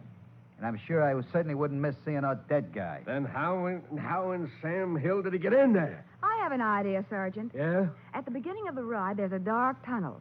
If the murderer had been hiding in there with the body... Now, that's impossible. Huh?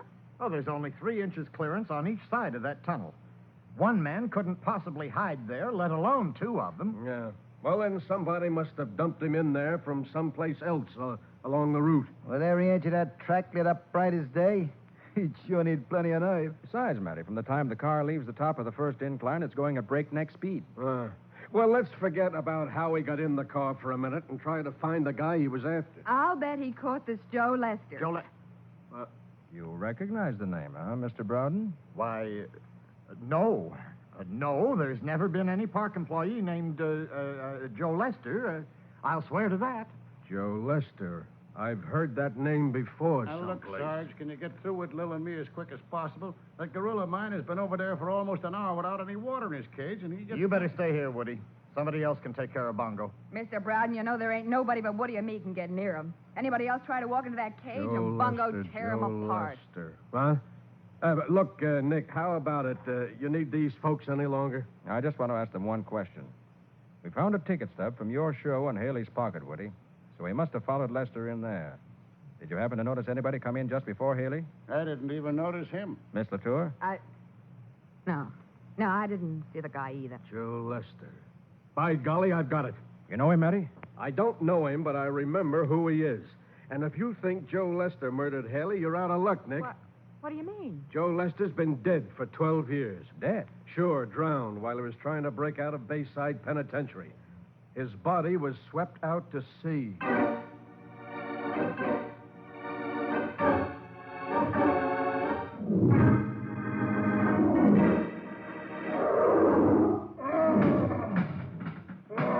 Bongo, move back away from that cage door, you big ape.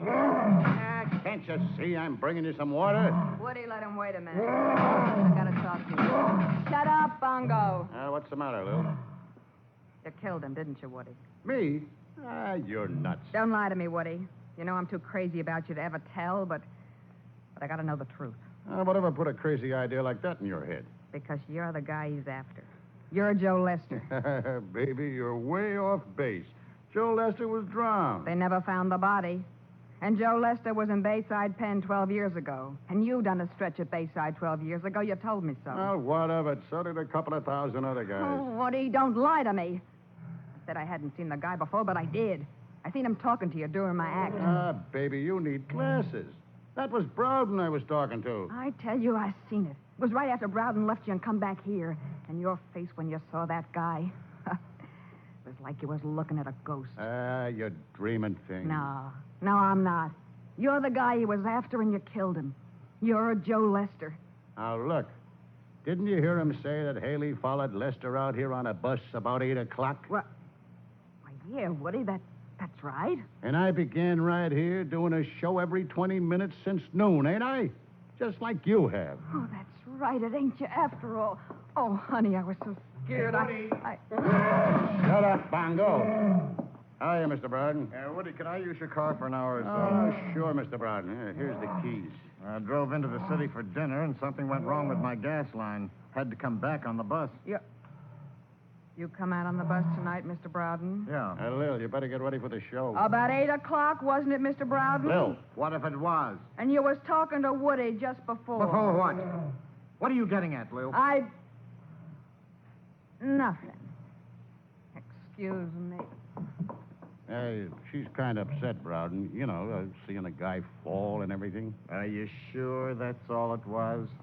What else? Keep your shirt on, Bongo. I'm coming. Yeah, go ahead and take care of the gorilla, Woody. I think I have something to take care of, too.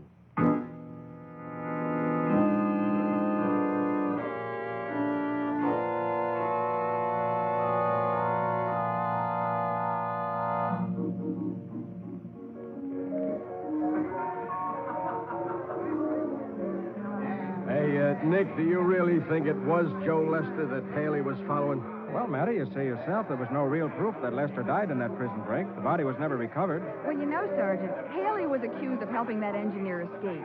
And he must have thought that by finding Lester, he could prove his innocence. Yeah, but Lester saw Haley first and killed him to keep from being turned in. Yeah, it figures. Yeah, but how in the world did Haley's body ever get into that roller coaster? Maybe we'll find out when we catch the killer. Well, I wired Bayside Pen for Joe Lester's description and fingerprint classifications. Good. I should be here in a couple of hours. Yeah, and once we get our hands on Lester... Mr. Carter! Nick, it's that girl from the sideshow, the gorilla trainer. She looks excited. I wonder what's up. I don't know. Carter. Mr. Carter. Yes? What is it? I know who he is. Joe Lester? Yeah. A few minutes ago, he... Hey, Nick, catch her. She's fainted. I've got her. Give me a hand, buddy, will you? Easy. Great Scott. What's the matter? Look at my hand. Hey, that's blood. You're right. She's just been shot. And she's dead.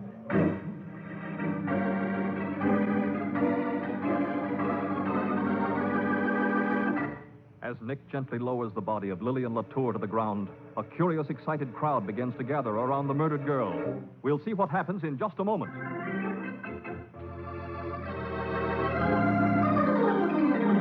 Now, back to The Case of the Midway Murders. Today's adventure with Nick Carter, brought to you by new post-war Old Dutch Cleanser. In the office of John Browden, the park manager, Nick and Matty have been investigating the death of Lillian Latour. Confound it, Matty. Thanks to the noise of the rides in the shooting gallery nearby, we haven't found anyone who even heard the shot. I still can't believe it really happened. Lil and me, we was going to be married. All right, take it easy, Woody. We'll get this Joe Lester, don't worry. And when we Why do you always come back to Joe Lester? You said yourself the man was dead. No, Mr. Browden. Sergeant Mathison said he was reported dead. But I have a hunch we'll find him very much alive. You said it, Nick. Miss Latour knew who he was. That's why he killed her. But she couldn't have known. She'd have said something to me if she did. Why, me and Mr. Browden was talking to her not 5 minutes before it happened. Well, that's very interesting. Because Miss Latour's last words were that she had just learned who Joe Lester was. Well, then she must have found it out after she left us. Because there was no mention of him while we were talking, was there, Woody? Was there, Woody? Oh, no, Mr. Browden. She never even mentioned his name.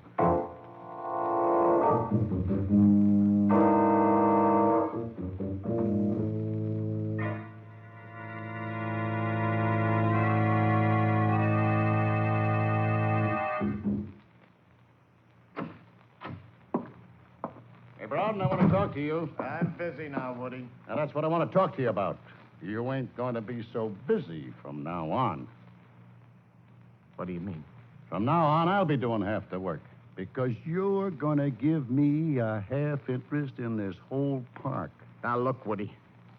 You've been bleeding me for 3 years. But this is too much. I'm letting you off easy, pal. What do you think the cops would say if I told them that George Haley come up to me just after you left this afternoon and asked me if you wasn't Joe Lester? That's a lie. It's the truth. Lil got wise, so you had to kill her, too. I didn't. It's a lie. I put on a nice act for the cops, didn't I? The poor, broken-hearted boyfriend. That's me. And now you're going to pay for that act with half of this park. I won't do it. You've bled me for the last time. Hey, give me that door. Let go of that gun. Let go or I'll break your arm. I thought you might pull something like that. I'll just turn this over to the cops, too. Now, Woody, listen. Not interested. All I want to know is, do I get half of the park? Or do I tell the cops that you're Joe Lester? Okay. You win, Woody. I'll have the papers drawn up tomorrow morning.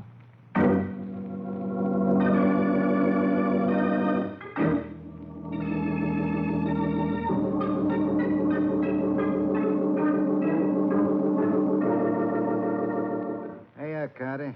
You got the whole roller coaster to yourself. Thanks, Slim. Now, I want you to run this car as slowly as possible through the tunnel. And when I yell, stop it. Okay. Okay, but I still don't get the idea. There ain't room for anybody to hide in that tunnel. That's the same I want to see for myself. So let's get started, huh? Okay, here you go. Nick, what's the idea? You think Slim's lying? I don't know, Patsy. But since Haley's body couldn't have been put in the roller coaster from outside, I can't see where else it could have been done but in the tunnel. Well, here it is. Now, slower, Slim. Right. You have the flashlight, Patsy? Uh-huh. Here. But I'll bet while we're fooling around here, Sergeant Mathison has already caught Joe Lester. Could be. The description and fingerprint classifications got here from the Bayside pen. And Matty said he was going to round up every park employee to see whether any of them resembled the description in any way. Then why in the Oh, world... hold it, Slim. Okay. See, Nick? It's just as Slim said. This tunnel is much too narrow for anyone to hide in. Especially if he were carrying a dead body. Patsy, Uh-huh. the walls of this tunnel are boards. Well? Look at the two boards right beside us, where I'm holding the flashlight. But... Why, they look as if they'd been taken out and put back again. And they're going to be taken out a second time. Give me the crowbar. Yeah. Here. Oh, for heaven's sake. Oh, what's that? Sounds like the gorilla. Oh. Woody's concession is next door to the coaster, you know. Yeah. There. Well, you didn't accomplish much by taking those boards off. Look what's on the other side. Iron bars. Yeah. That does sort of upset my theory. What? Nick, we must be right up against the gorilla's cage. Let me put these boards down. Nick, it is the gorilla. There he is on the other side of the cage. Don't worry, Patsy. He's chained, see? Oh. Must be an exercise cage. Too big for anything else. Well, Haley's body couldn't have come through there. The bars are too close together. Mm-hmm. Unless... Oh. Look, Patsy. This bar's loose. Oh, Nick, don't take that bar out. The gorilla. He's chained 20 feet away from us, Patsy. Hey, Bar's off. What's the matter? I'm going in the cage, Patsy. Maybe you better stay out here. That's exactly what I think. But I'm going with you just the same. All right, come on, then. Yeah. Hey, cut it out, or else... Hello, Woody. Just the person I wanted to see. Hey, how did you two get in there? Come inside the cage and I'll show you. Get away from that door, Bongo. Get away. Oh, I wish he wouldn't do that. Move away from that door, I told you. Yeah, that's better. Now, stay there. Now, what's the idea, Carter? I found out how you got George Haley's body into that roller coaster car. How what? No, you're wrong, Carter. I didn't kill him. Oh, yes, you did, Woody. When he came into your show, you lured him backstage and killed him with a blow on the head. Then when the roller coaster went through the dark tunnel, you turned out the lights in here and dumped the body into one of the cars through the same opening we just came through. Well, maybe that's the way it happened, but it wasn't me that done it. It was Browden. He's Joe Lester. Browden? How do you know? Him and me was at Bayside Pen at the same time. Browden got away in that break, and everybody thought he'd been killed. He came here, got his hands on some money, and started this park. Go on. Well, Haley spotted him today. He asked me about him, and Browden brought him back here to talk it over. That must have been when he done it.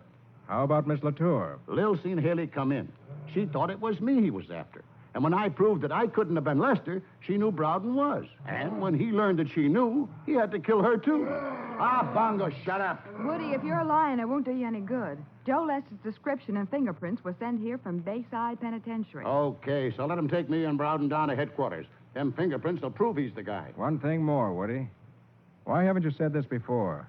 Even after you thought Browden killed your girlfriend, you kept quiet. I didn't know that he'd done it, did I? And besides, keeping quiet has paid off pretty good for me. You mean you've been blackmailing Browden?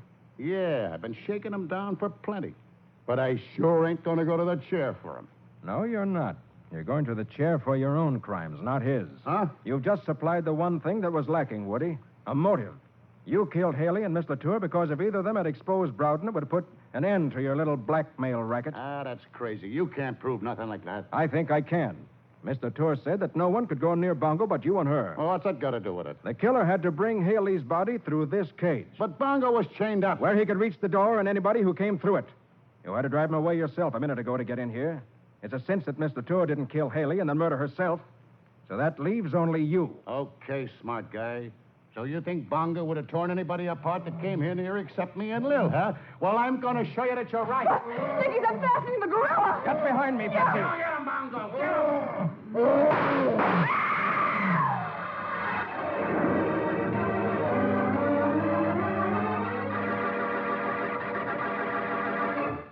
Even as Nick frantically pulls the trigger, he knows that revolver bullets can never stop the 500-pound gorilla charging furiously toward him and Patsy. We'll see what happens in just a moment.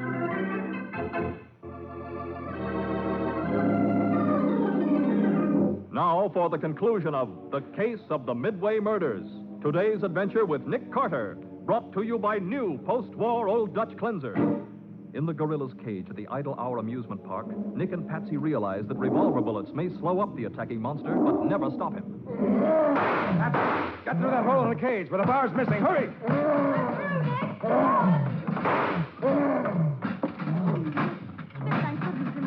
What did you think? The gorilla's too big to squeeze through that hole. Nick, Woody's getting out of the cage door. Stay where you are, Woody. I still have a couple of bullets left. You take another step, I'm going to shoot. I'll get the park police. Right. And tell him we've got Mr. Woody Reeves where he'll be for some time to come. Behind bars.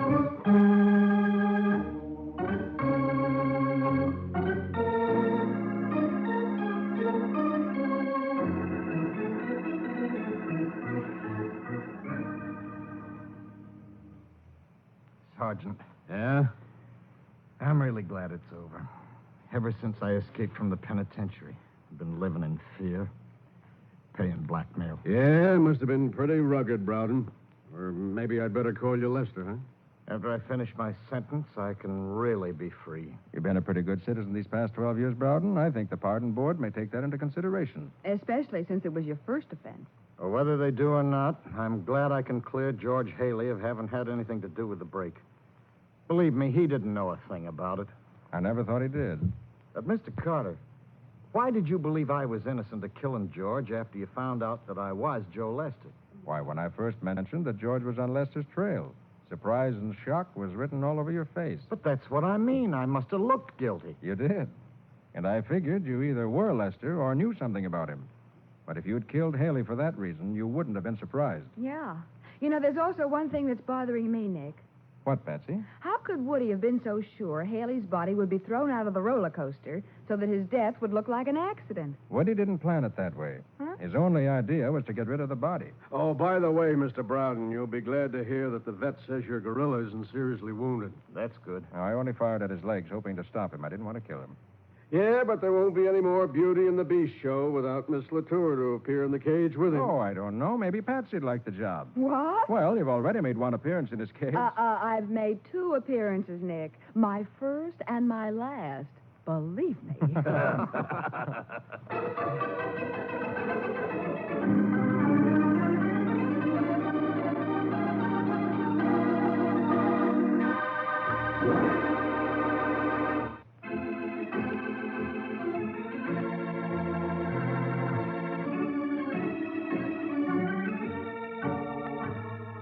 Nick Carter, Master Detective, is presented each week at this same time by the Cudahy Packing Company. It is produced by Jock McGregor and is copyrighted by Street and Smith Publications, Incorporated. Charlotte Manson is featured as Patsy. Ed Latimer plays Mattie. Today's script was written by Jim Parsons and directed by Charles Schenck. Original music is played by Henry Silverne. This program is fictional, and any resemblance to actual persons, living or dead, is purely coincidental. This is Michael Fitzmaurice saying, when minutes count, use new post-war Old Dutch cleanser.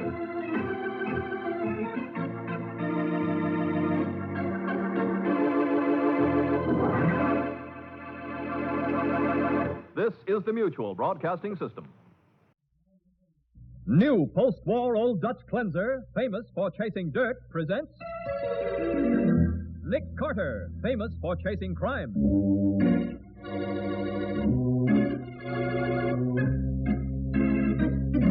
Every week at this time, two great names are joined, as new post-war Old Dutch cleanser brings you one of the most resourceful and daring characters in all detective fiction, Nick Carter, Master Detective.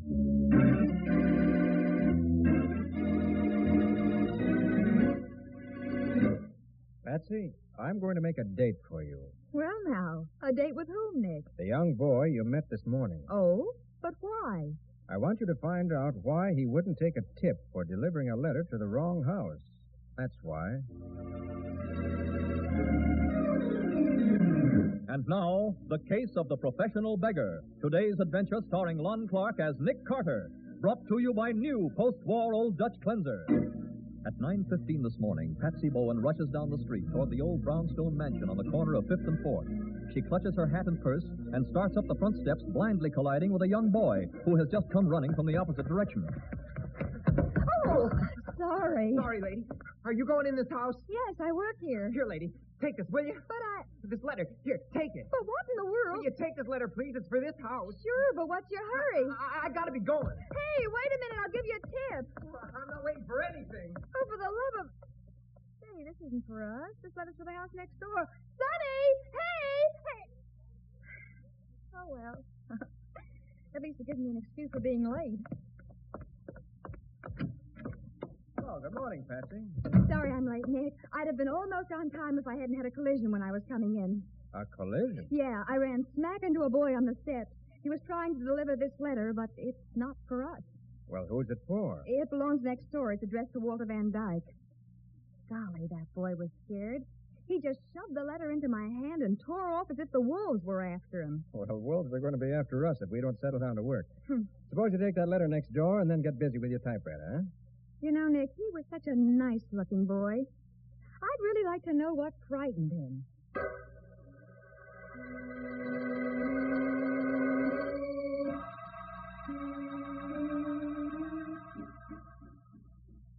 Comparison of profile photographs of the missing man and the person who claims to be him reveals the claimant as an imposter. Mm-hmm. Note especially the upper helix in the right ear. Hi, and... Nick.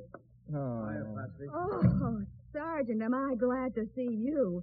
Nick's getting to be the worst slave driver. Glad to see you, Mattie, but we're awfully busy. Well, that's okay. You folks go ahead and work. I'd just like to sit here a while. What's the matter, Sergeant? Oh, I just came from a stinker of a case, Patsy, and it's depressed me. You go ahead with your dictation, Nick. Why, Mattie, I've never seen you down in the mouth before. Or is this an act? Why, Nick, what a thing to say. Well, maybe, but I know Mattie. He's used tricks to get me interested in cases before. No, not this time, Nick. Look, Nick, we can't let an old friend down. We've got to cheer him up. No, honestly, Patsy, I'd rather not talk. Sergeant Mathison, now you tell Papa Nick your troubles. Go ahead, Mattie. I'll listen. Well, you knew Billy Davis, the assistant DA? Naturally. Nice boy. Oh, one of the best. He was murdered this morning. Oh, what? No. Yeah, at 9 o'clock this morning. How? He was walking down Holland Street. A black sedan drove by, and he got 13 machine gun slugs through him. Oh, gee, that's terrible. Any idea who killed him? No, it was revenge, most likely, but a dozen rats hated Davis. Could be anyone. Any witnesses? Oh, a few people saw the killing from their windows, yeah, but not one of them can give us any description of anybody. What a break. There was only one other witness who could possibly identify the killer. Who was that? You know? No, we can't locate him, Nick. All we know is that it was a boy, a messenger boy. He saw the murder and scooted off in a panic. A messenger boy? Yeah, Patsy. He was carrying a letter. A letter? Was it in a blue envelope? Yeah. The envelope was blue. Then that's it, Nick. Now, look, for the love of heaven, Nick, if you got anything, spill it. Matty, you say the murder was at 9 o'clock? Yeah. On Holland Street? Right. Fast running would take a boy from Holland Street to this house in just about 15 minutes. Yeah. Then that's why he was so frightened, Nick. Hey, wait a minute. What is all this? Come on, Matty. I'll help you find who killed Davis. Good. And we'll start with a visit to Mr. Van Dyke next door.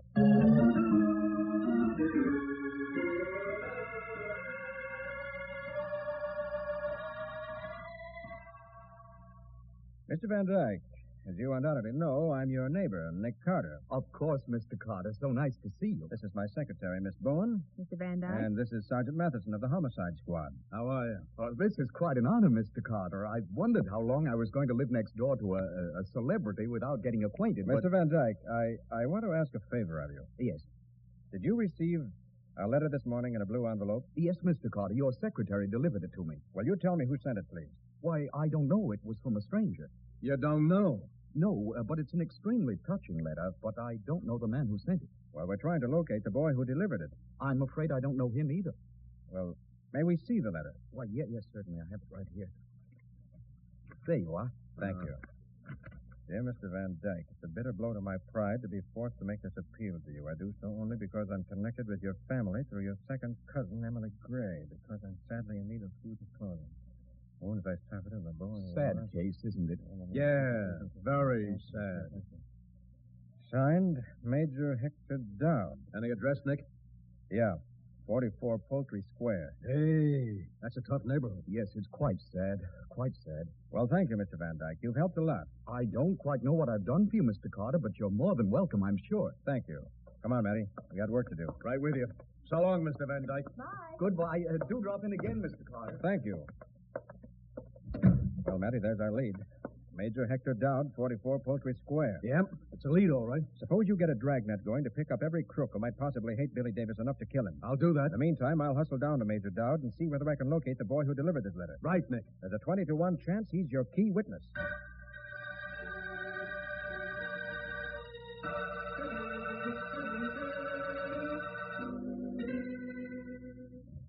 Ready, Rodney? Yes, sir. Dear Mr. Hollingsworth. Colon. It is a bitter blow to my pride to be forced to make this appeal to you. Full stop. Capital.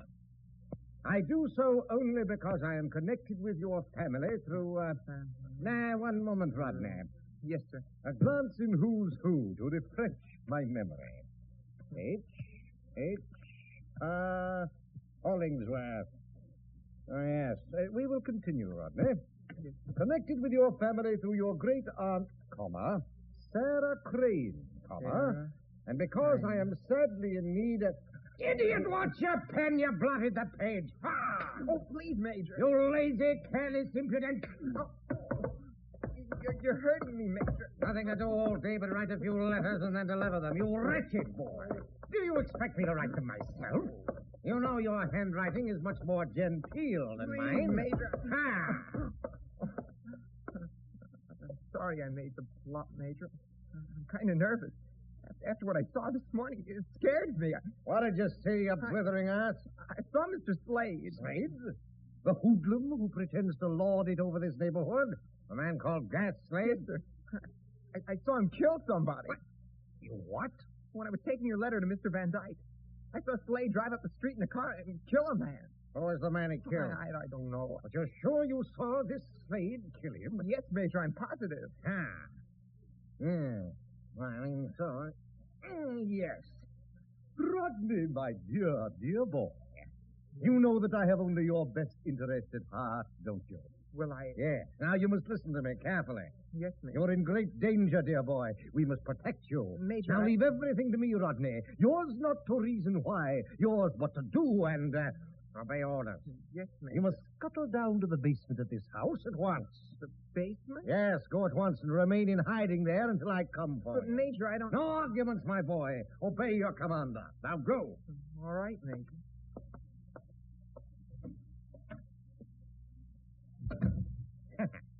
Now.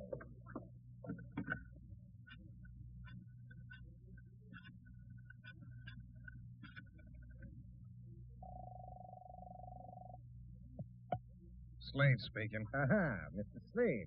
This is a neighbor of yours, Major Dowd. The Major, huh? I kind of thought I'd be hearing from you. I've just received a startling piece of information. The boy told you, huh? Yes, Rodney told me all. That's too bad. Too bad for you, sir. Yes. I think if you're wise, you'll come to my quarters at once.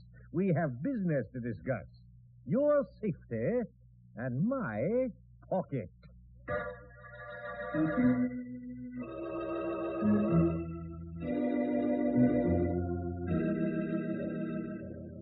All right, Major, let's get this deal going.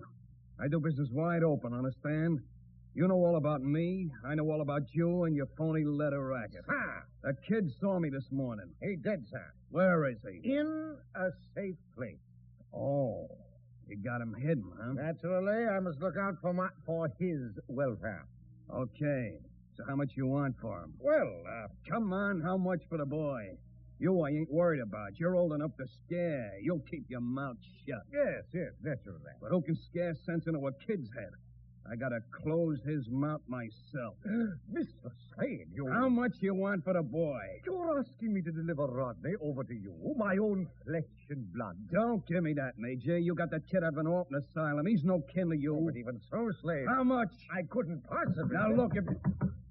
Hey, maybe that's the kid now. I'll wait in the bedroom. When you figure out your price, send him in to me. Just one moment. Major Dowd? Why, My name is Nick Carter. Nick Carter. Mind if I come in? Why, no, not at all. Thank you. Dowd, I need your help. My help, Mr. Carter? Yes. I want to know who delivers your letters. I don't think I understand, sir. Look, Dowd, I know you're a professional beggar, and that your specialty is letters supposedly sent by a poor but worthy gentleman, usually written to rich but not overly intelligent suckers. How dare you, sir? You send those letters by messenger to avoid arrest for illegal use of the mails. Your messenger is a young boy who... Oh, I see. He lives here with you. That's preposterous, sir. I live alone. Oh? Do you make model airplanes, Major? You wear a junior-sized windbreaker, sneakers, and a baseball cap? Well, Major Dowd, I want that boy. Mr. Carter, I don't... He's a sole and vital witness in a murder case. We need his evidence. More important than that, I think his life's in danger. I don't know what you mean, sir. This is what I mean. This boy saw the man who killed Billy Davis, and very likely the killer saw him. And any rat who would cut down an assistant DA with a machine gun wouldn't hesitate to murder a boy. Mr. Carter, you must... Where is he? I can't tell you. You mean you won't? Well, I don't know. You're lying, Dowd. Mr. Carter, You're scared and you're lying. Now, wait a minute. Eh? It's just possible that someone got here before I did. I think I'll find Mr. Carter! Come out of there, you. Oh, I see. I was mistaken. The way your eyes kept watching your bedroom door, I thought there might be someone in here. Oh, I see. The only thing worrying you was this money on the bed, huh? Money? You usually leave $1,000 lying around like this? What? Yeah, Now, let's get back to business, Dowd. Where's the boy? Mr. Carter, I'll trouble you to hand that money over to me and get out of here. I know nothing about this boy you speak of. Nothing, sir. And I know you're lying. Your touching story of his danger is most pathetic. I'm afraid I'm in no position to prevent the death of a boy I know nothing about.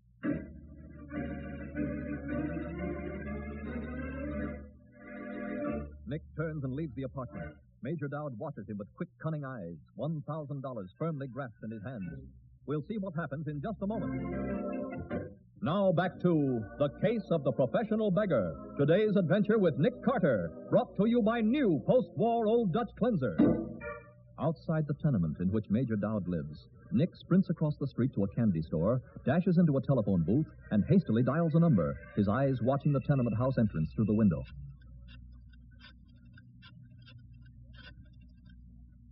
Nick Cart? Hello, Nick Carter's office. Patsy Bowen speaking. Patsy, this is Nick. Oh, any luck? Not yet. Now, look, Patsy, I want you to come down to Poultry Square right away. Of course, Nick. What's up? Major Dowd's got that boy hidden somewhere down here. I've got to stick to this place until I locate him. And since you're the only one who's seen the boy, I'll need you to identify him for me.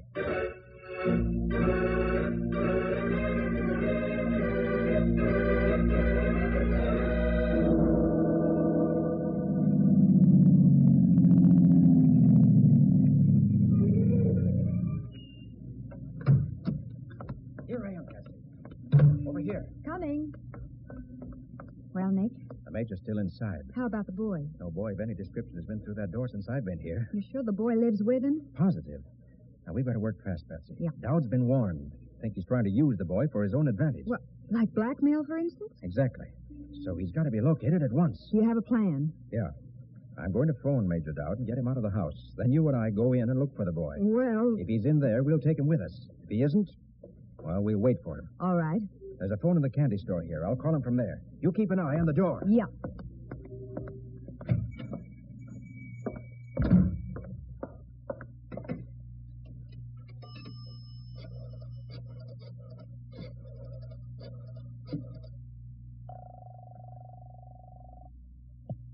This is Major Dowd speaking. Major Dowd, this is Walter Van Dyke. Walter Van... Oh, yes. Honored that you should call, sir. I was impressed by your letter, Major. I should hate to think that a relation of Cousin Emily was in need. Well, that's very kind of you, sir. Can you come to my house immediately? I have a check for you. Why, Mr. Van Dyke, this is too kind, sir. I should be delighted to renew my acquaintance with dear Emily's favorite cousin, but it would be difficult for me to come immediately. I have some business at hand. Well, it's a rather large check, Major, and I'm leaving town within the hour. I want to make sure you have no trouble cashing it. Why, this is most generous, sir, most generous. Yes, my business can wait an hour or so. I shall call on you immediately.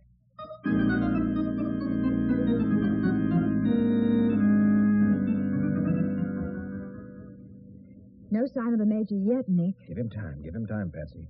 It's only a few minutes since I called. Okay, but I wonder what's keeping him. Offhand, I'd say he was putting on his best clothes for the big touch. Nick, look, that big car's going to park right in front of the door. And it's cutting off our line of sight. Now we'll have to move. Nick, look who's getting out. Great Scott. It's Walter Van Dyke. And he's going into the house. Going to see Dowd, confound it. Oh, he'll blow your plan higher than a kite. Yes, I'm afraid you're right, Patsy. Well, all we can do now is sit tight and see what happens.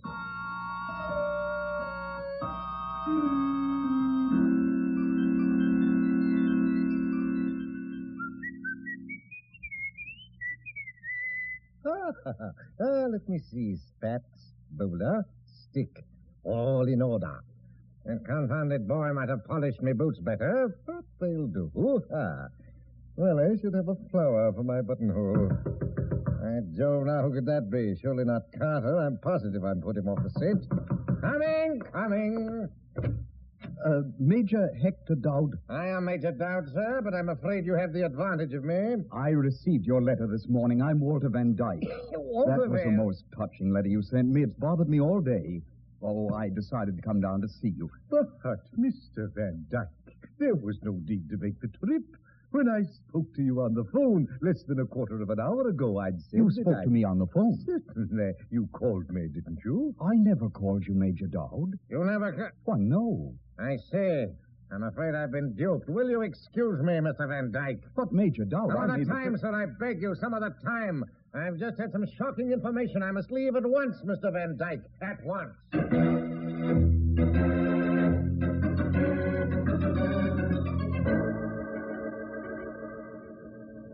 Nick, Mr. Van Dyke's coming out of the house. And Dowd's right behind him. Oh, he's on to your trick. Oh, naturally. But the Major's not getting into the car with Van Dyke. He looks worried.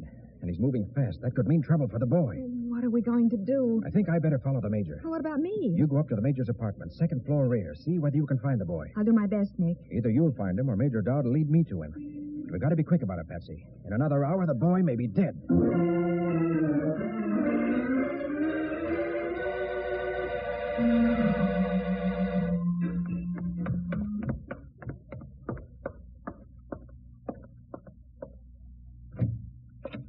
Hello? Anybody home? Hello? Sonny? You in here? Maybe he's out delivering more letters. I better go. Oh! Quite a surprise, huh? Oh, yes. I'm looking for the Major, and I find you. You're Patsy Bowen, huh? Why, Don't move, sister. What? You're Gas Slade. I know you. I've been hanging around a back alley waiting for the kid to show up. Then I decided to come upstairs. Do you mean the boy who... Saw me knock off Davis. Yeah. Oh. You know, one trouble with a killing is you're never finished. First, I got to take care of the kid. Now you. But You're Carter's girl, see? That means you're trouble to me. But, Mr. Slade... Did the major squeal at Carter? Boy, I think you... Sister, I think you better take a walk with me. But Yeah, there's a nice, quiet basement in this building. You and me'll go down and have a talk. Between us, we'll figure out how I'm going to get rid of the major, the boy, and you.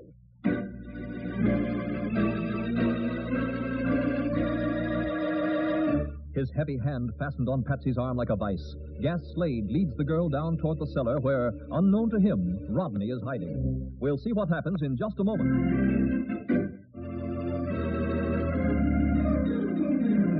Now for the conclusion of The Case of the Professional Beggar. Today's adventure with Nick Carter, brought to you by new post-war Old Dutch Cleanser.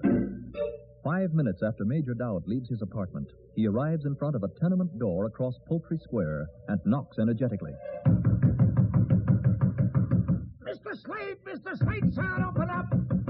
This is Major Dowd. There's been an unexpected crisis, sir. A well-known detective has just entered the scene. If we're to complete our business, it must be done at once.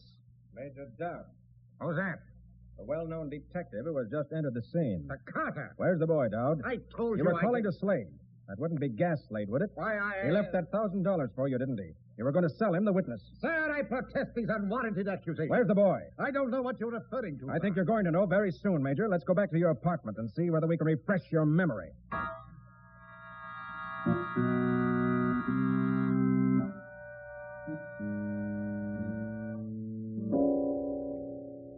Well, ain't this nice and cozy, Miss Bowen? We march down into the basement, and who do we run smack into but little Rodney? Now, look, Mr. Slade. So we got my problem all solved, huh? You haven't got the major. No. That old gimster will keep. He's too scared to do any talking. But he won't stay scared long. I'll get him before he gets his nerve back. After I've taken care of you. But can't we... Okay, let's get it over with. Oh, please, Mr. Slade. Please don't kill us, Mr. Slade. Now turn around. Look, Mr. Slade. What? Oh, brother. If I ever get you 10, it's the major looking for Rodney. Yeah, this is my lucky day. Now I get all three of you. Come right in, Major. Slade! I found your little friend Rodney, Major. Now we can Carter, get... Slade's here. Carter! Stop squealing, Gas. You just caught a slug in your hand. Oh, Nick, you did find me. Yes, Patsy, thanks to your cleverness. Nick, this is Rodney. Hiya, Mr. Carter. Well, hello, Rodney. You certainly gave us a lot of trouble today. I'm sorry, sir. All we wanted to do was tip you for delivering the wrong letter to the right address. That was a lucky break for you, but a bad one for our friend Slade, as he'll soon find out.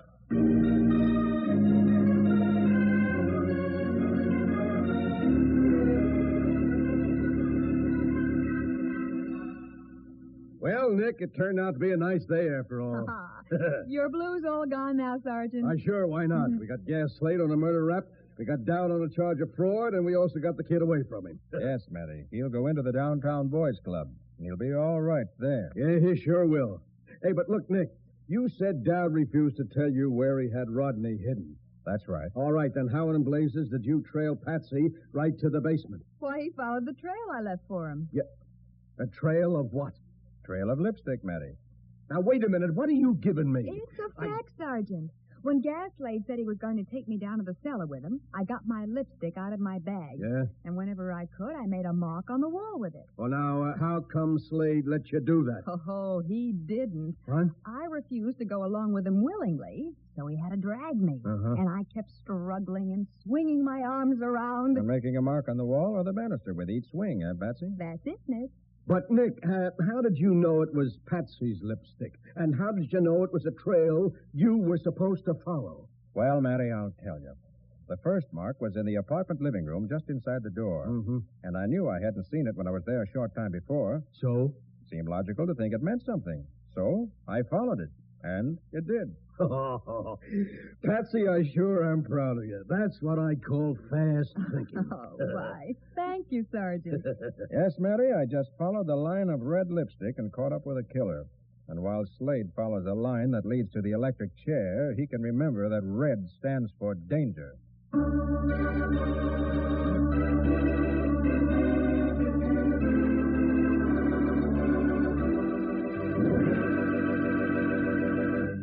Nick, what sort of adventure does new post-war Old Dutch Cleanser have for us next week? Well, Mike, it started when a man was murdered back in the year 1815. And it ended when his great-great-granddaughter was killed in the same room with every door and window locked on the inside. Of course, we had plenty of clues, but they all seemed to prove that the murderer was an Indian chief. Oh, an Indian chief, huh? Uh-huh. But it made things a little difficult, Mike, because the chief had been dead 150 years. Look, I'll wait and listen. But what do you call this adventure, Nick? I call it The Case of the Red Arrow.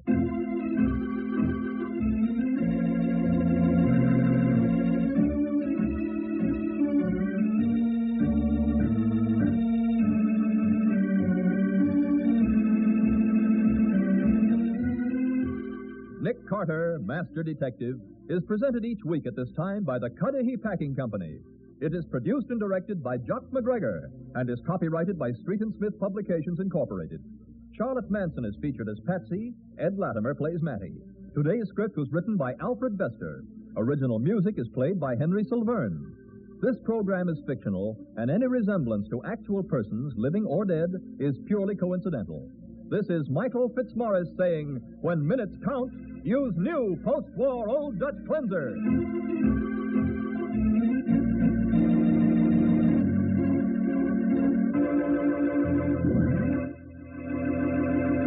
This is the Mutual Broadcasting System.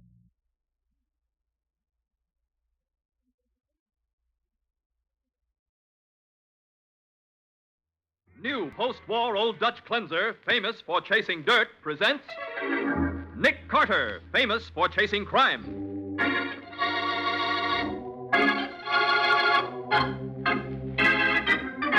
Every week at this time, two great names are joined, as new post-war Old Dutch Cleanser brings you one of the most resourceful and daring characters in all detective fiction, Nick Carter, Master Detective.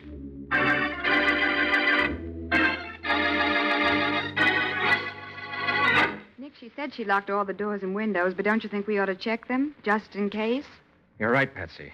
I'm going to check them right now. Good. Of course, I don't really believe this Indian legend. Nick, somebody screamed. Do you suppose... Come on, Patsy, hurry. Yeah. Locked, confound it. Well, Oh, Nick, look. yes. We're too late. She's dead. Yes, Patsy. With a red arrow in her heart. Now, The Case of the Red Arrow. Today's adventure starring Lon Clark as Nick Carter. Brought to you by new post-war Old Dutch Cleanser. As Miss Harriet Hartwell removes the hairpins from her iron gray hair before going to bed, it's a stern, determined face that looks back at her from the mirror. The face of a woman not easily frightened, even by a sound heard often during the past few weeks in the historic old Hartwell mansion. Oh, for heaven's sake, not again. Where's that gun?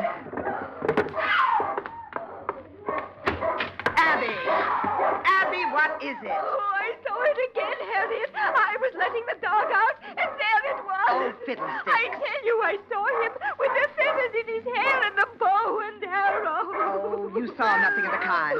Now, stop that noise. You too, Hannibal. You hear me, sir? What's the matter, Aunt Harriet? Is it the ghost again? Oh, yes. Abby says she saw him again. I did. Here, Gerald, take the gun and look around. Okay, Aunt Harriet. I heard the screaming. He's come again, ain't he? Never mind, Lisa. Go back to bed. I told you not to plow up that grave. He'll keep coming back until one night... Go back to bed, Lisa. Unless you want me to look for a new housekeeper in the morning. I'm going. But remember, I warned you. Now, Abby, you stop that blubbering right now. There's no one in the back of the house, Aunt Harriet. Of course not. There never is. Oh, Harriet, please. Let's get out before it's too late. What? Let a dead Indian run me out of my own house? I should say not. Perhaps you only imagined it, Miss. I did not. I tell you, I saw him. Oh, Harriet, listen to me. You can't fight a ghost. Oh, can't I, huh? Well, I'm going to make this particular ghost wish he'd never been born.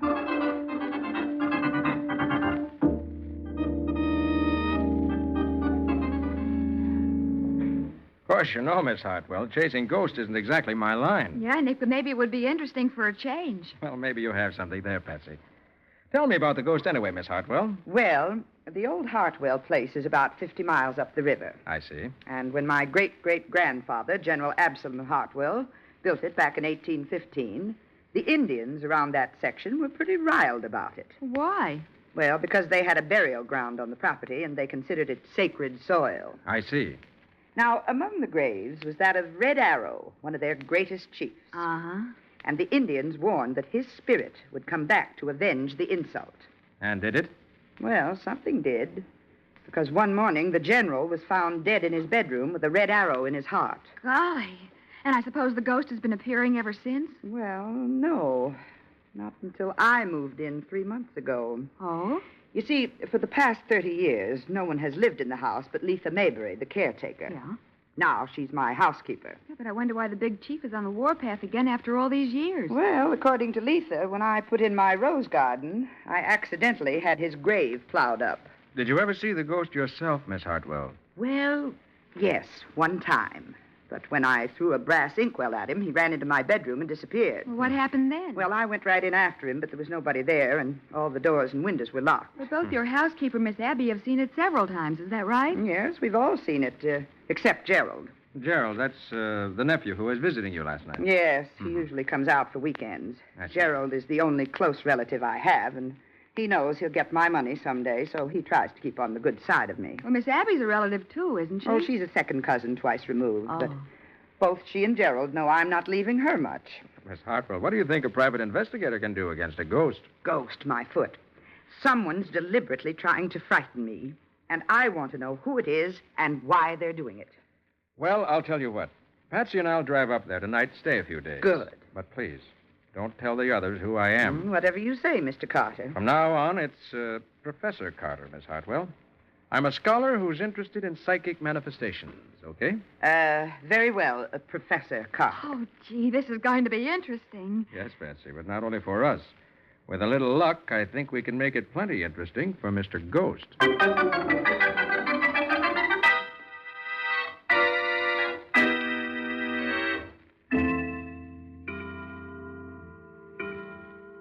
Yes, there is definitely an aura about this house conducive to psychic phenomena. Wouldn't you say so, Miss Bowen? Absolutely, Professor. Well, it's 11 o'clock. I think I'll turn in. Yes, it's time we all went to bed. Oh, did you take the dog out, Abby? Oh, yes. Hannibal and I had a lovely walk in the garden. Did Letha show you your room, Miss Bowen? Yes, thank you, at the head of the stairs. Oh, your room is on the ground floor, Professor Carter. I thought you'd prefer that. Well, that's very thoughtful of you. Did I tell you that the ghost has never been seen upstairs? Why, no. How very interesting. Yes, that's why nobody but Aunt Harriet will sleep down here.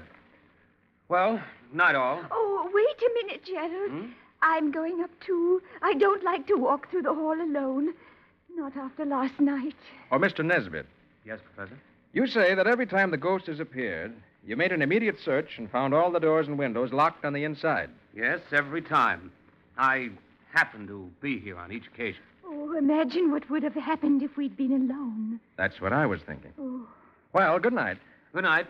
And good luck with your ghost chasing. Good night, Professor. Good night, Miss Bowen. Good night, Good Miss Abby. Mr. Well, Nesbitt? I think I'll retire, too. Is there anything you need, Professor Carter? No, thank you, Miss Hartwell. Patsy and I'll sit here for a while and watch for our friend, the Redskin. Well, I just hope you catch him. Good night. Good night. Well, Professor, what do you think? It's hard to tell, Patsy. But the fact that the ghost always appears on this floor, and everybody but Miss Harriet sleeps upstairs, is a help. Yes, from this room you can keep an eye on the front stairway. And there aren't any back stairs. That's what I mean. They're all penned in. Even Miss Harriet herself. There's only one door to her room, and I can see that from here. What do you think of her, Nick? Miss Harriet? Oh, she's a great old girl. I'd hate to be that ghost when she catches it. That's the way I feel. Well, oh, Lisa, I didn't see you come in. No. You and the professor was talking. Will you be wanting anything else before I go up to bed? No, thank you, Lita. Did you lock up? Yes, sir. I tested every door and window. Not that it will do any good against him. You've lived here a long time, haven't you? 30 years. Most of it all alone in this house, just like it was my own. And there wasn't never no trouble with him till she moved in. You mean Miss Harriet? I do. Moving the furniture around, things that ain't been changed in 100 years, plowing up the burial ground, bossing everybody like as if she was a queen. Well, if you feel that way, why don't you quit? Me leave this house? No, sirree. I got more right here than she has, and I'll be here after she's gone. What makes you think Miss Harriet will go, Letha? She'll go. Chief Red Arrow will take care of that. You mean the way he took care of old General Hartwell? That ain't for me to say. I'm going up now. Good night.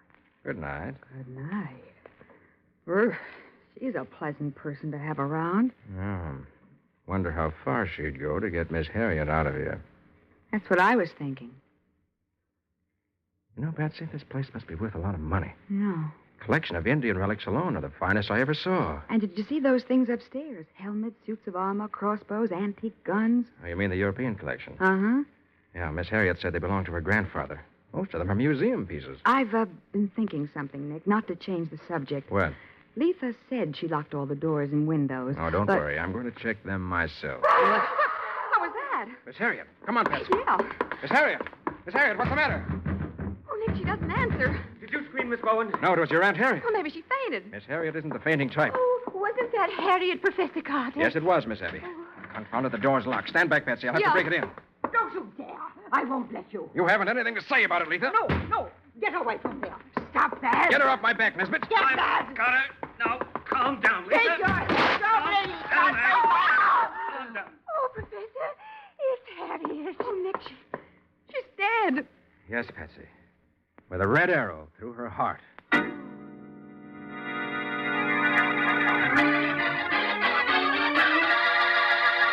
A red arrow, symbol of the long-dead Indian chief, protrudes from the chest of the woman who dug up his grave.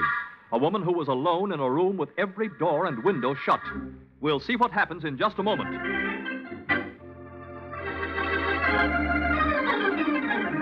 Now, back to The Case of the Red Arrow. Today's adventure with Nick Carter, brought to you by new post-war Old Dutch cleanser. Only a moment has passed since Nick broke into the locked bedroom to find Miss Harriet lying on the floor with a red arrow in her heart. There's only one door to this room, and the killer didn't come in or leave that way. I've been watching that. How about the windows, Nick?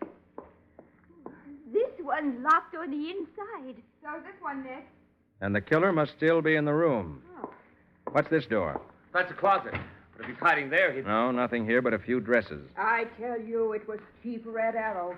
He don't need no doors, no windows. He walks through the walls. If you want to believe that, Letha, go ahead. But I don't take any stock in ghosts. Not yet, anyway. Really, Professor Carter, that's an odd remark for a man who says he's interested in psychic phenomena. I'm a private investigator, Nesbit. A detective? That's right, Miss Abby. Nothing must be touched until the police arrive. Will you phone them, Patsy? Of course, Nick. Oh, I knew something awful would happen. I warned her. I begged her to leave this house. Oh, you should have known those were the wrong tactics to use on Aunt Harriet, Miss Abby. She hadn't ought to have come here in the first place, changing things around, plowing up graves. No ghost did this, Letha. And no human being could have gone out and locked the windows after him on the inside. So it's someone who's in this house right now. Why, you don't mean one of us. That's exactly what I mean, Nesbit. And I'm making it my business to find out which one of you it is.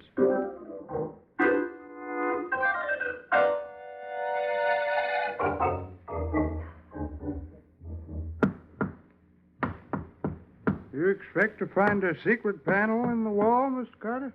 Could be, Sheriff. But they all sound pretty solid. Oh, but Nick, secret panels. You don't find those things in real life. Not nowadays, Miss Bowen, but this house is 133 years old. The Sheriff's right, Patsy. But there doesn't seem to be any panel in these walls. You know, Mr. Carter, maybe what we ought to look for first is motive. Yeah. Well, first there's Letha. She certainly resented Miss Harriet's being here. They all had motives, Patsy. Except Miss Abby. Even she might have hated Miss Harriet. Hmm? Couldn't have been too easy living here as a poor relation. No, but she could always leave if she wanted to. Yeah, how about money? Miss Harriet was rich, and if Miss Abby thought she'd be the heir... No, Sheriff. Miss Abby knew that practically all the money goes to the nephew, Gerald Nesbit. Nesbit, huh? Yeah. Uh-huh. And Gerald Nesbit is the only person in the house who never saw the ghost, even though he says he just happened to be here every time it showed up. That does look suspicious. Yeah. But just now, I'm interested in this arrow. Yeah. Looks like a homemade job. No stone arrowhead tied under a new shaft. Taped on, Sheriff. And very neatly, too. I've seen that sort of tape before, Nick. Dressmakers use it. You can get it at any dime store. I know, Patsy, but it's the way the tape is wound down that interests me. Huh? It's a very distinctive design. Yes? Oh, Mr. Carter, Yes, Miss Abby. I left my glasses in here. Oh, there they are, Miss Abby. On the table. Oh, thank you. Mr. Carter, you don't really think that one of us... I'm afraid I do, Miss Abby. Oh, but we were all upstairs. Mr. Carter was trying to find a secret passageway in the walls, but didn't get nowhere. Oh, I'm sure there couldn't be anything like... Miss Abby, what's the matter? Oh, there he is again. He... Good grief, Carter. She's fainted.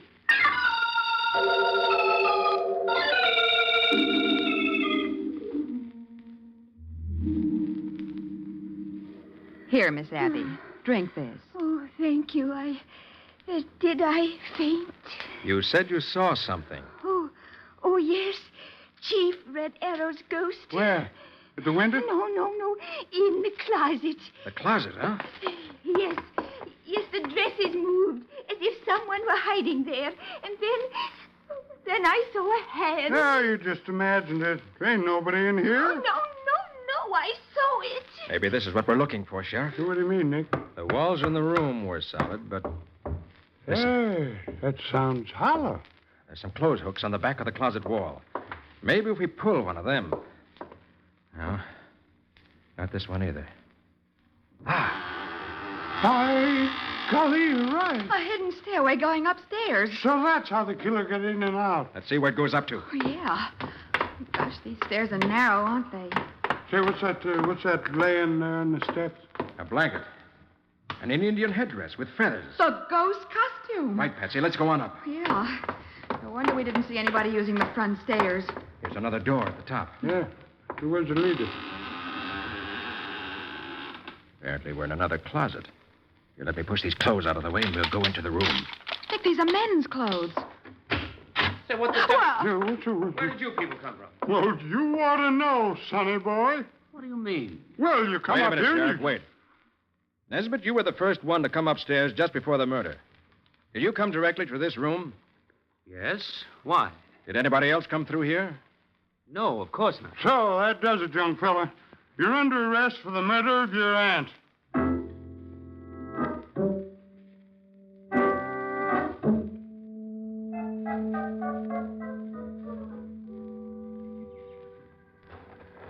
Well, I'm blamed if I know why you wanted me to come back out here this morning, Nick.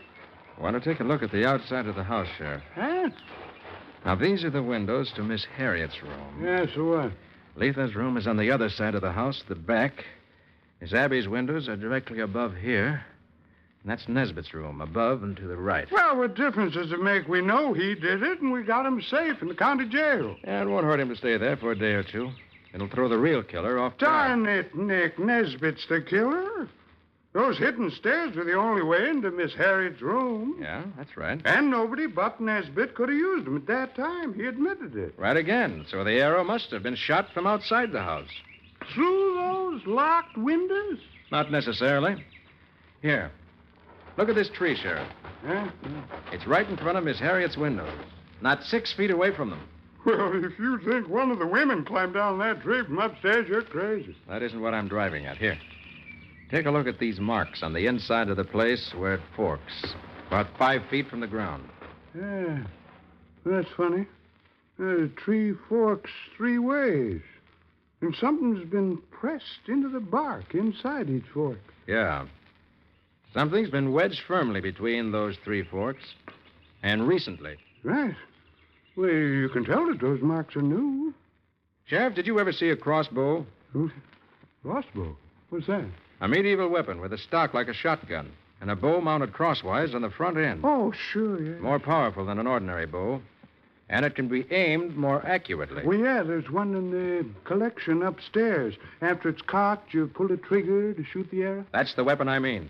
Oh, then you think that crossbow was wedged in the fork of this tree pointing into Miss Harriet's room? I wouldn't be surprised.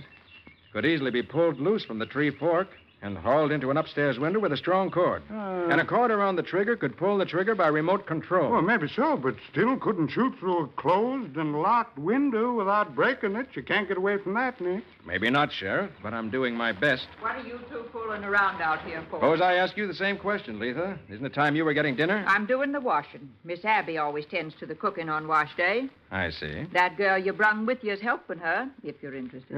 Looking for something, Letha? I'm looking for my clothes prop, that's what. Somebody moved it. Wait a minute. Clothes prop. That's a pole about 7 feet long, isn't it? Well, yeah. It's used to prop up the clothesline and hold the clothes off the ground. Here it is. Now, how in the name of common sense did it get around here in the tall grass? Here, let me see that. I catched the one that threw it out here. Never mind, Letha. I'll catch that person for you. Come on, Sheriff. I've got the answer now.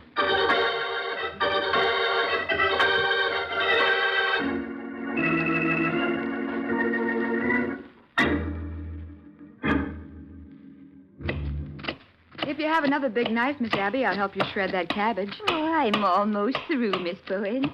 But if you'd like to take a look at the soup... I better get a long spoon to stir it with. There's one in the drawer of the cabinet over there. Thanks.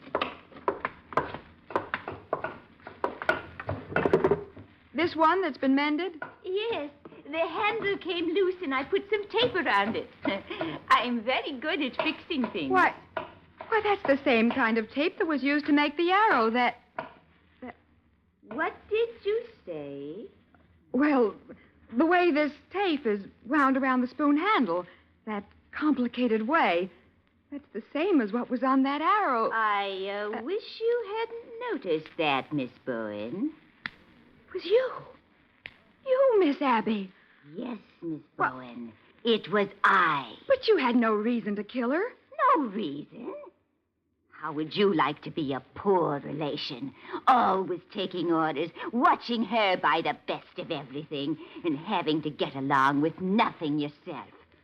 I made up my mind that I was going to have nice things, too. What? You killed her for the money? But surely you know that practically everything goes to Gerald. Not if he's convicted of killing her, it doesn't. What? The law doesn't let a murderer profit by his crime. And I'm the only other relative Harriet had. I'll get it all. Maybe you would have, but now You won't tell on me, Miss Bowen. What? You won't ever tell. Miss Abby, put down that knife. What? No, Miss Abby, please.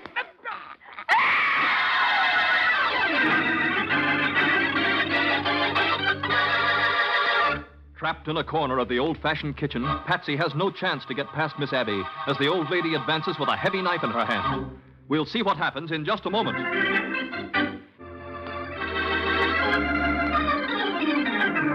And now, the conclusion of The Case of the Red Arrow. Today's adventure with Nick Carter, brought to you by new post-war Old Dutch cleanser. In the kitchen of the historic Hartwell mansion, Patsy is alone with a murderess with a heavy knife in her hand, who advances slowly as she says, You won't tell on me, Miss Bowen. What? You won't ever tell. Miss Abby, put down that knife. What? No, Miss Abby, please. No! Take that if you don't mind. No, I'll kill you, too. I'll kill you. All right, Miss Abby. Be a good girl. Let go of me. Might hurt yourself if you try to pull away like that. All right, I've got the knife, Sheriff. Hold on to Miss Abby, will you? Sure will. Nick, she did it. She killed Miss Harriet. I know, Patsy. I know. The sheriff and I were just coming in to arrest her. And she wanted Gerald to be blamed. That's why the ghost never appeared unless he was here. So it was you who paraded around dressed up like an old Chief Red Arrow, was it, Miss Abby? Very well, I'll admit it. Yes. Got the idea when Letha warned Harriet that the chief's ghost would come back for revenge. And when I discovered that secret stairway, I knew just how it could be done. Yes. That stairway to Gerald's room made it appear that he was the only person who could have shot Miss Harriet from inside the house.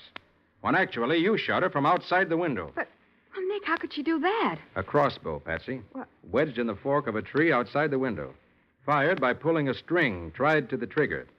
Then quickly pulled up into Miss Abby's own room with a cord tied around the stock. But I don't see how in the world. The arrow was aimed at the center of Miss Harriet's window.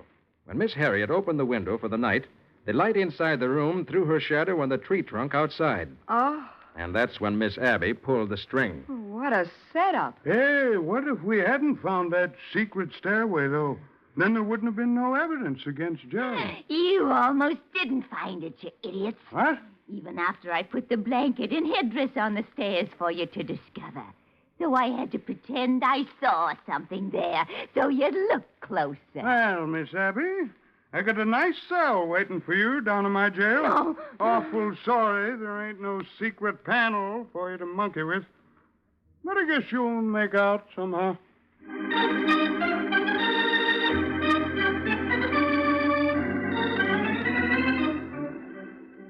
Nick, I still don't see how Miss Abby managed to close that window after shooting Miss Harriet with that arrow. It was easy, Patsy. What? She merely leaned out of her own window and pushed it shut with a clothes prop. The clothes prop? Yeah, she took it upstairs early in the evening. And when she was finished with it, she threw it out into the yard. But, Nick, Miss Harriet's window was locked. Yeah, but you remember when we broke into the room just after Miss Harriet was killed? It was Miss Abby who rushed to the window to see whether it was locked. What? You mean she locked it then? She did. Well, I'll be darned. And right in front of us. Oh, it was a clever scheme, all right. Oh. But why were you so sure that Gerald hadn't come down that hidden stairway and murdered his aunt? Because I knew Miss Abby was lying when she pretended to see someone in the closet. How did you know? Because if anyone had come into the closet from the hidden stairway, the secret door would have creaked so loudly that we couldn't have missed hearing it. Gee. She must have planned that murder for months in advance. Oh, I'm sure she did. But she lost her head when she tried to kill you. Oh. Since she couldn't cover that up, it would have been a bad mistake. Well, I'll say. Not only for her, but for me. Thanks for not letting her make it, Nick. You're quite welcome, Patsy. I'd hate to have to break in a new assistant. What? Why, you...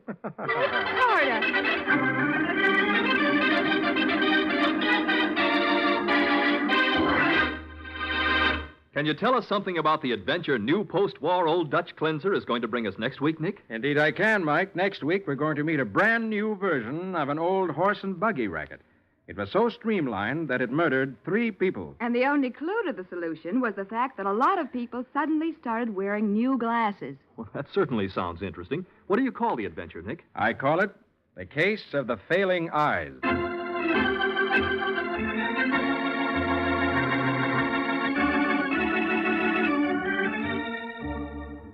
Nick Carter, Master Detective, presented each week at this time by the Cudahy Packing Company, is produced and directed by Jock McGregor and is copyright by Street and Smith Publications, Incorporated.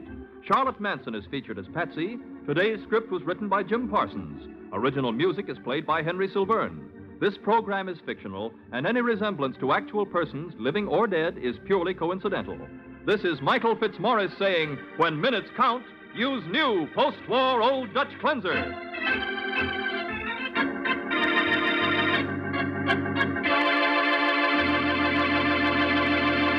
This is the Mutual Broadcasting System. New post-war Old Dutch Cleanser, famous for chasing dirt, presents Nick Carter, famous for chasing crime.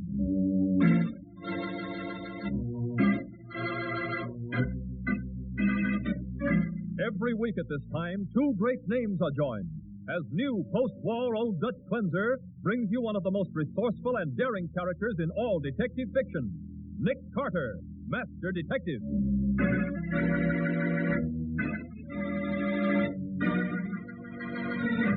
You haven't noticed anything at all unusual, Sheriff? Well, nothing I can think of, Mr. Carter. Not even some little thing that's out of the ordinary?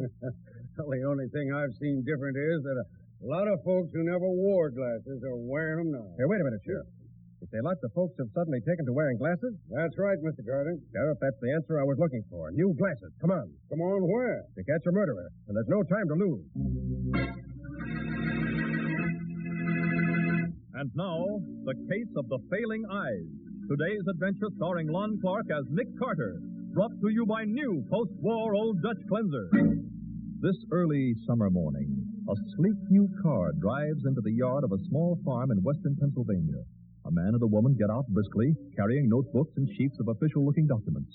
They approach the tall old farmer who is watching them curiously and explain their business crisply.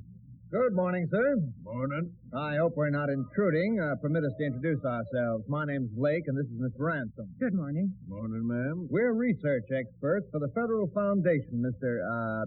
Thomas. Fred Thomas. Oh, Mr. Thomas. You've heard of the Federal Foundation, of course. Well, can't say as I have. Well, the Federal Foundation is engaged in a nationwide survey of public health. Mr. Lake and I are one of 1,500 teams of research scientists covering the entire country. You don't say. So, if you've got half an hour to spare, we'll get our information as quickly as possible and move on. Ready, Alice? Yes, all set. All right. Physical condition of farm? Excellent. Drainage? Good. That's a chemical disposal plant back there, Mr. Thomas. Yeah. I thought so. Splendid. Electricity? Oh, yes, I see the wiring. Bottled gas for cooking? Excellent. Best conditions for maintenance of health. Got it, Alice? Right. Now, your own condition, Mr. Thomas. Age? 70. Any recent operations or illnesses? Nope. Physical condition? The best, I should say. I can say. One moment. What is it? Mind if I take a close look at your eyes, Mr. Thomas? My eyes? Yes, I see. You're having difficulty reading lately, huh, Mr. Thomas? Well, as a matter of fact, I do. Print is blurred, your eyes seem dim, tendency to squint, headache sometimes, huh? Yes. Oh, that's too bad. I'm sorry, Mr. Thomas. Alice. Yes? Put down condition of eyes bad. First stages of cataract. First stages of what? Cataract. Yes. You mean Mr. Thomas is going blind? Yes, I'm sorry. Cataract, unmistakable symptom. Oh, it's no laughing matter, Mr. Thomas. If you value your eyesight, son, you almost had me fooled for a minute. It's the same old racket, but with new trimmings. Mr. Thomas, what do you mean? You cheap little crook. You think you were handing out this line to a rube? I was a detective for 30 years before I retired to this little place. Detective? Jerry, let's get out of here. No, you don't. Let's see your racket's ended right now. We ain't got an eye doctor in 100 miles, but we got a fine little jail down in town. Let go, you hear? Let go. The old cataract racket, eh? Well, it's finished, Mr. I told you to Jerry, no, don't.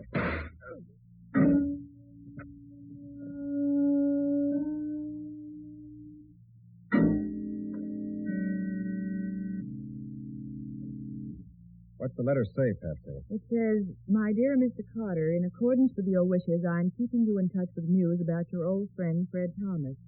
I'm very sorry to tell you that Fred is dead. Dead? Go on, Patsy. He committed suicide on his farm sometime yesterday. Suicide? A note was found in which Fred stated that he had been depressed for some time owing to failure of his health, and that he had decided to give up the struggle. Oh, that's impossible. I can't tell you how sorry I am to give you this news. Yours very sincerely, Walter Bleecker, attorney. I can't believe it, Patsy. Fred Thomas was pretty close to 70, Nick. Fred could be 170. He'd never commit suicide. Well, some people, when their health fails, Patsy, Fred Thomas worked with my father. He was my father's friend and mine. Fred never gave up a fight. Never. Well, what do you think happened, Nick? I'm not going to do any thinking until we've got facts to go on. Do you want me to write to the lawyer, Bleecker? No, get your bag packed. We're driving out to Westville at once.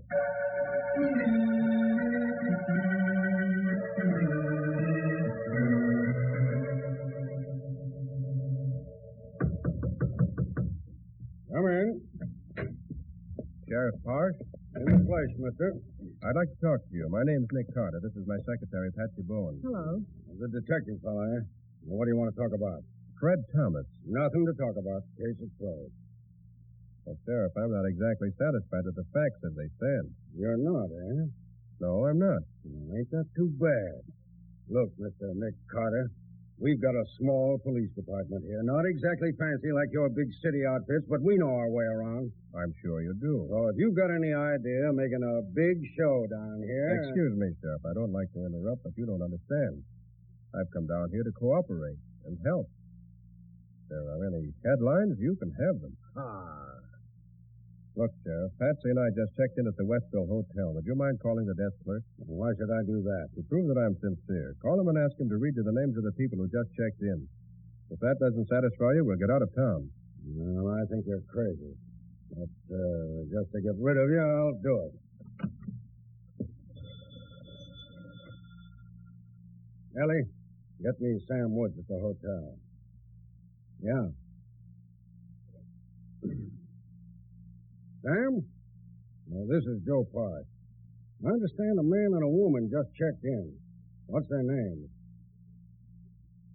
Mr. Nelson Crane and Miss Paula Brown. Shoe salesman. Well. Thanks, Sam. Well, Sheriff? I guess maybe I made a mistake, Mr. Carter. I apologize to you and Miss Bowen. Forget it, Sheriff. All I want to do is to find out what happened to my old Fred Thomas. Oh, come on. We'll go out to Fred's farm right now. And by heaven, if you earn any headlines, I'll split them with you.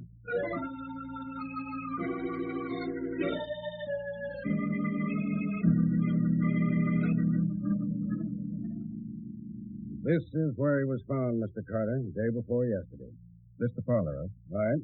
Old Mrs. Jameson found his body. She used to clean up for him every few days. Oh, then Fred lived alone? All alone, Miss Bowen.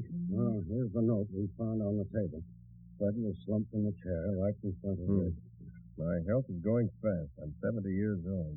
Doesn't seem worth fighting anymore. Sheriff, this doesn't smell right. No? This note is printed. Why wasn't it written? Well, that bothered me, too. But then I remembered. Fred's eyes had been going back on him. Maybe. But how about the suicide? Did he shoot himself? Yep. Through the heart. You checked the gun for prints? Yep. The gun's down at the courthouse. But I've got photos with me. Yeah, I'll show them to you. It was a .38 automatic. The bullet checked with the gun, all right. He dusted it for prints inside and out. Found Fred's prints all over it. Sharp and clear as a crystal. Every one of them. I think the sheriff's right, Nick. Fred must have committed suicide. No, Patsy. And these photographs prove I'm right. The fingerprints on that gun were placed there after Fred was killed. They were what? It's a simple matter, Sheriff. You know that. All the killer had to do was take the dead man's hand, wrap it around the gun, Of course, Nick, but what makes you so sure that's what happened? Because the prints are too clear and sharp, Patsy. Especially when Fred's supposed to have held the gun when he shot himself. Too clear? Yes, the recoil of the gun in his dying hand would have smudged the print. They couldn't possibly be sharp. By heaven, you're right. I've been a fool. The question now is, who killed Fred Thomas and why? That's right. Let's go back to your office, Sheriff, and start thinking.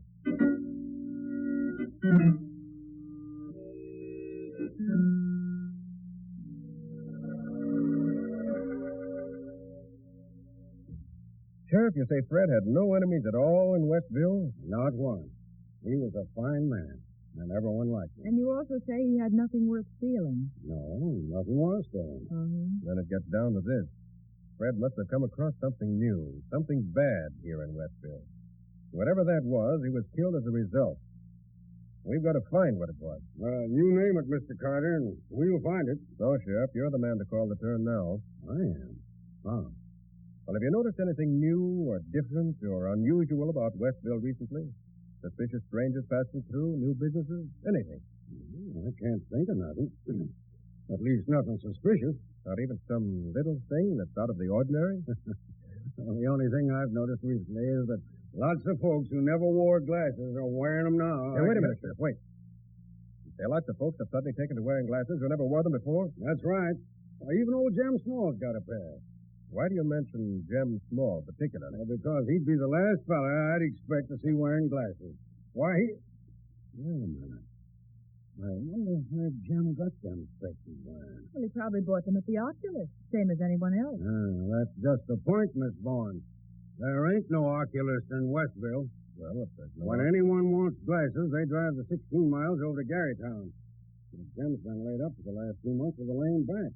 He couldn't get to Garytown. Maybe he bought them by mail. Not Jem Small.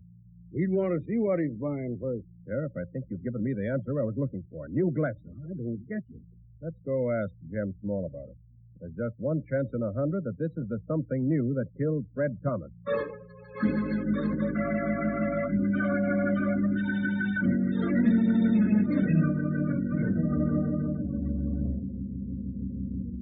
Physical condition of farm, excellent. Best conditions for maintenance of health. Got it, Alice? Right. Now, about your own condition, Mr. Olson. Age? Boy, I was 65.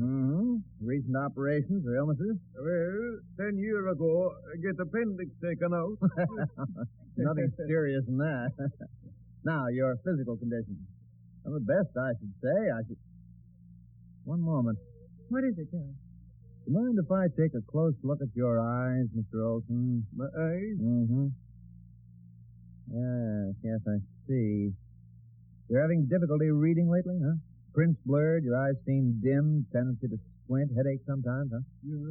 Yeah, that is right. Oh, too bad. I'm sorry, Mr. Olson. I've got bad news for you. Bad news? Take this, Alice. Mm-hmm. Condition of eyes, dangerous. First stages of cataract. What? Cataract. Yes. You mean I go blind? I'm sorry, but it looks as if you... No, not blind. I cannot go blind. Better I kill myself. Oh, it's not as bad as all that, Mr. Olson. Mister, you and lady, you scientific people from Federal The Federal Foundation. You know science. You know about eyes. Maybe you tell me how it affects them up, please. Well, there is a cure, Mr. Olson. Oh, yeah, tell me. The Federal Foundation elixir. Alice, get a bottle. Right, Joe. Now, this treatment, when taken with the special foundation glasses, retards the progress of cataract. Oh, yeah, that is good. Unfortunately, it's a difficult formula to prepare, Mr. Olson. It's rather expensive. How much? $100. $100. If the price is too much for you, Mr. Olson... No price too much to pay for eyes. I pay.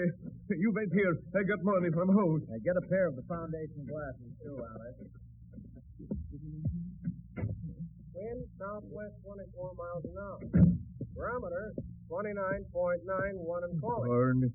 Rise the radio on again. Tell her next time she leaves that on. WXQ brings you a special warning. Sheriff Hart, in association with Nick Carter, warns all citizens to be on the lookout for two crooks now working the cataract racket in this county. That's all right. A man and a woman claiming to be representatives of the Federal Foundation are working through the farms and selling bogus cures for imaginary cases of cataract. Imaginary. Any information as to their whereabouts should be phoned directly to this station. A reward of $1,000 will be paid. Jiminy, I get them and I get reward too. Hello, Mrs. Choate. I want to call radio station right away. Yeah, I hear announcement. I think I win reward. You get radio station, pick, please. I think Crooks is here on my farm now. Jiminy, it's right. Take $100 from me. Now I take $1,000 from them. I tell Nick Carter all about this. Good work, Jerry. Yeah, he's out cold.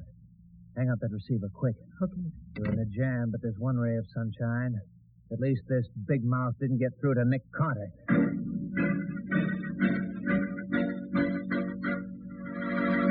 The two crooks stand over Olson's body, and Nick is 70 miles away. We'll see what happens next in just a moment.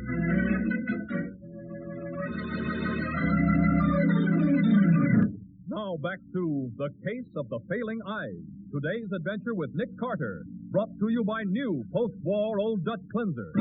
It's 4 o'clock in the afternoon. Heavy thunderclouds are slowly covering the sky as Nick's long black convertible scorches down the roads, eating up the miles to Olson's farm. How much further, Sheriff? Just a few more minutes, Miss Bourne. You know, Nick, I keep thinking about that phone call to the radio station. People kind of make fun of the way local phone operators in the country gossip and listen in to local conversations. Yeah. But if that Mrs. Choate, the local operator, hadn't been in the habit of listening in on what people were saying, she wouldn't have been able to relay Mr. Olson's message to us. Well, I'm still worried about Olson. Why, what do you think happened to him? I'm afraid the crooks overheard his call and shut him up. Ease up, Mr. Carter. Here's Olson's place. Golly. Thank heaven that's over. 70 miles in 73 minutes. That's traveling. Oh, it sure is. Come on. This is Ed Latimer here, local police officer. Hi, Ed. Hi, Joe. Finally got here, didn't you? Yeah, this is Nick Carter and Miss Patsy Bowen. Ed Latimer. How do you do? How's Olson, Mr. Laro? We don't know, Mr. Carter. What do you mean? Seems like he ain't around nowhere, Mr. Carter. Seems like he's disappeared.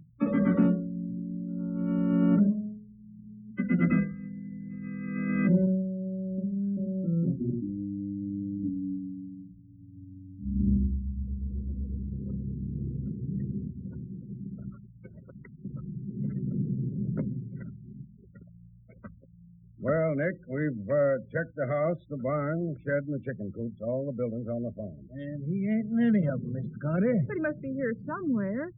I'll tell you what, Mr. Lara. Suppose you have your men check the rest of the farm. Search all the ditches, gullies, the brook back of the orchard, and so on. Okay, we'll do that. Let's go, man. If Olson was murdered, and there's a strong chance he was, the killer may have buried his body. So be on the lookout for fresh-turned earth. We'll keep our eyes open, Mr. Carter. All right, Sheriff. Will you come out to the driveway that turns off the road? What's on your mind? Tire tread. Oh? Rained last night, just enough to make all the tire marks made today plainly visible. Now, look here. Quite a mess of tracks in this drive. Mr. Carter, you think you can make anything out of them? Yeah, maybe. Let's see. This diamond pattern tread belongs to Ed Laro's car. This India balloon is from Olson's truck. Well, how do you know that, Nick? I checked them while the sheriff and his men were looking for Olson. What? Oh, so that's why you didn't go with them. Yeah. Now, these are the marks of my tires. These triangular treads are from the other officer's car. Also the ones of the straight-boarded van. Yes, those are from Tom Adams' car. And that accounts for all our cars. Right. Now, look here, Sheriff. Here's one tire track unaccounted for. It's a half-moon pattern. Funny looking, too. And an easy pattern to identify.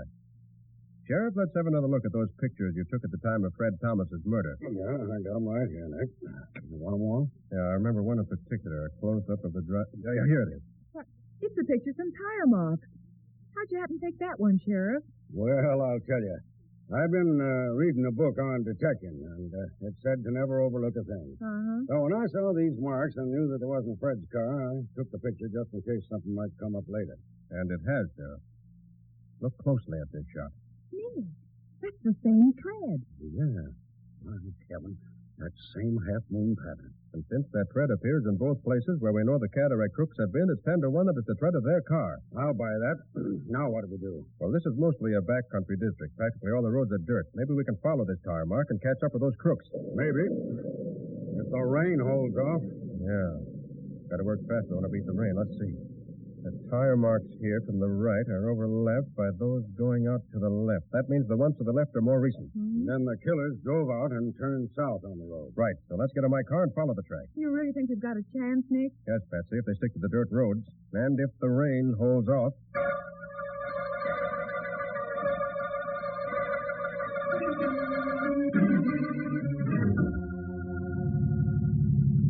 Straight ahead, Mr. Carter. Straight ahead.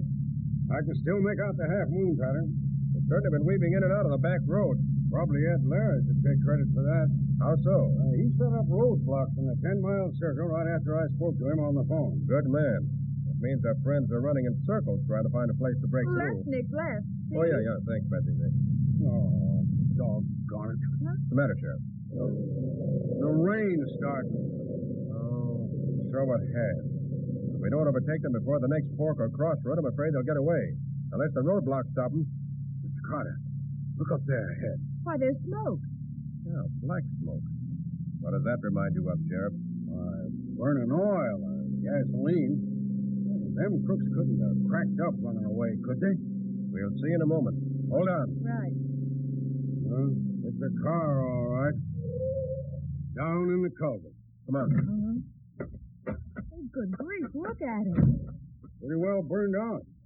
Must have crashed at least an hour ago. Yeah. Watch your step, Patsy. I'm all right. Hey, look.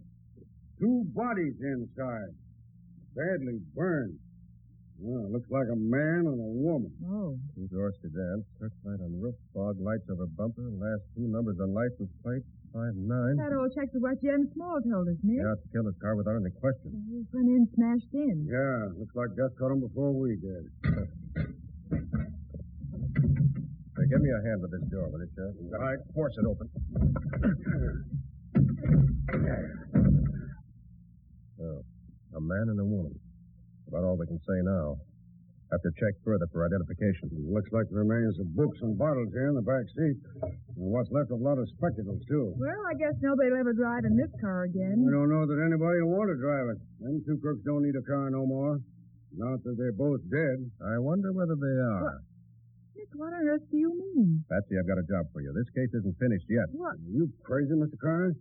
Don't death finish a case? Depends on who's dead, Sheriff. Now, listen, both of you. Here's what I want to do.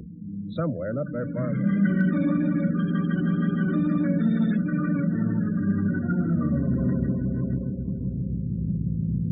Golly, it's getting so dark, I'm getting all mixed up. Nick said to cover all these back roads, but I don't know where I've been and where I haven't. These dawn roads twist and turn like a labyrinth. I wish Nick were here. I'd like to ask him whether... Hey! Get off the road. You want to get knocked down? But let's go the door. Move out, sister. What in the world? It's a gun, sister. Get out of the car. You... I've been waiting 2 hours for an easy mark to come along, and you're it. The car belongs to me now, lady. You won't be needing it anymore.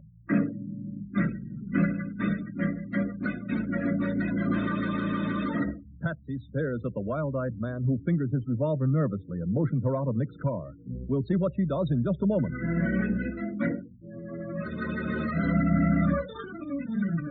Now for the conclusion of The Case of the Failing Eyes.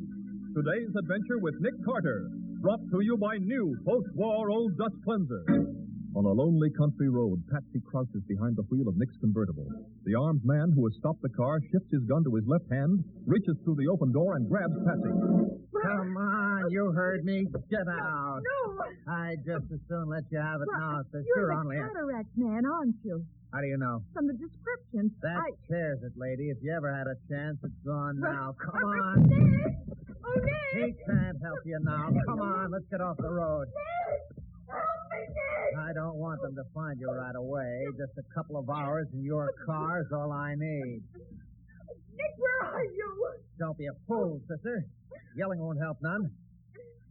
Yeah, this is far enough. I'm not going to waste time, sister. This is it. Down, Patsy, get down. What the... Hey. Oh, Nick, oh, golly. Don't go looking for that gun, friend. It's probably buried in poison ivy. You hurt you, Patsy? No. It's just my heart. It won't start again. Oh, I'm sorry. I got all tangled up trying to get out of that luggage compartment. Well, my friend, the racket's finished, and you're... You dirty... No names, please. After all, I could call you a 3-time killer, swindler, thief, and all-around crook, but I won't. I'll just call you a jailbird.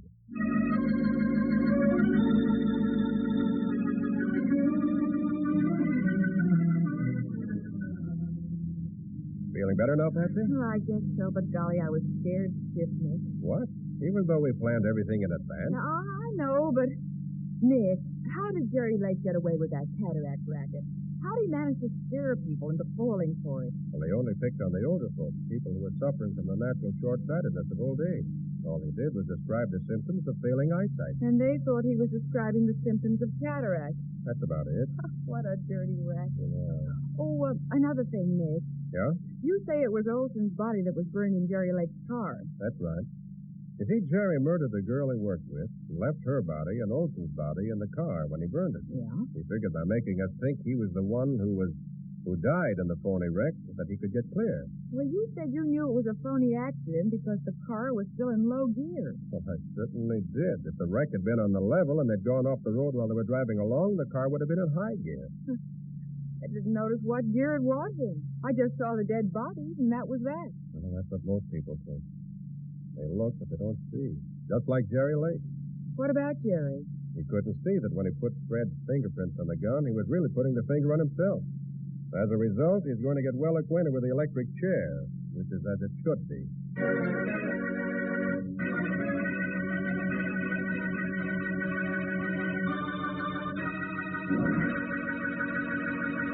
Well, Nick, what about the adventure that new post-war Old Dutch Cleanser will bring us next week? It's a story about women's fashions, Mike. Women's fashions?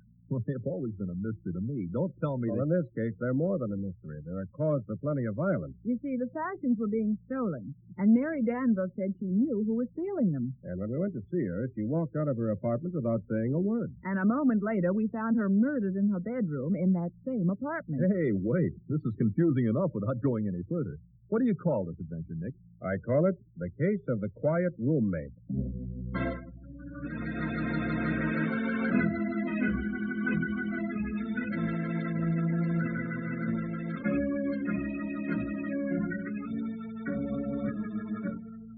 Nick Carter, Master Detective, is presented each week at this time by the Cudahy Packing Company. It is produced and directed by Jock McGregor and is copyrighted by Street and Smith Publications, Incorporated. Charlotte Manson is featured as Patsy. Today's script was written by Alfred Bester. Original music is played by Henry Silverne. This program is fictional, and any resemblance to actual persons, living or dead, is purely coincidental. This is Michael Fitzmaurice saying, when minutes count, use new post-war Old Dutch cleanser.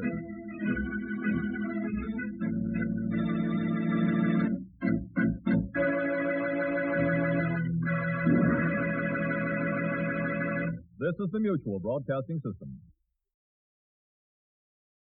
New post-war Old Dutch cleanser, famous for chasing dirt, presents Nick Carter, famous for chasing crime.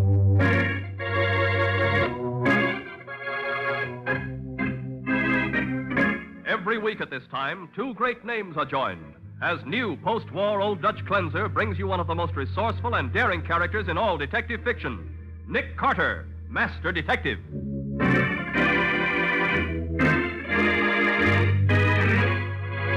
Nick, are you going to break into this apartment? I don't have to, Patsy. Sally gave me her key. Oh, gee, you think of everything, don't you? I try to. Okay, come on in. Uh-huh. Well, this is certainly a pleasant living room. Nothing sinister here. Uh-huh. Looks as though there are 2 bedrooms, too. Wonder whether this one is Mary's. Let's see what... Oh. Great Scott. Nick. This girl's been shot through the temple. Oh, Nick, I wonder if she... Somebody just came in the front door. It's all right, Miss Carlyle. It's...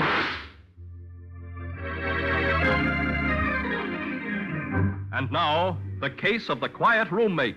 Today's adventure starring Lon Clark as Nick Carter. Brought to you by new post-war Old Dutch cleanser. It's late in the afternoon, and Nick and Patsy are in the lavish office of John Fenruss, president of the Fenruss department store. I'm glad you brought Miss Bowen to the store with you, Mr. Carter. She'll understand this business. You said you were being annoyed by a blackmailer, Mr. Fenruss. Precisely. The girl who worked here until last Saturday night is trying to shake me down for a lot of money. You were involved with her? Of course not. Nothing of the sort. Then what's the trouble? Our fashion designs are being stolen. Oh, you mean that the clothes sold in the Fenruss store are exclusive? A great many of them are, Miss Bowen. 2 years ago, I hired Jerry Bartlett, one of the best-dressed designers in the business, to create designs exclusively for the Fenruss store. Well, I knew Fenruss models couldn't be bought anywhere else in town. Yeah, but that's the point. They can be now. Oh? The cut-rate stores have our exclusive styles at marked-down prices before we even put them on sale here. That can't be very profitable. Profitable? We've lost a fortune. And this girl says she knows how our fashions are being pirated and who's responsible for it. And she won't tell you who it is? Tell me. She has the gall to ask $2,500 for the information. Then you want me to find out who's stealing your design? No.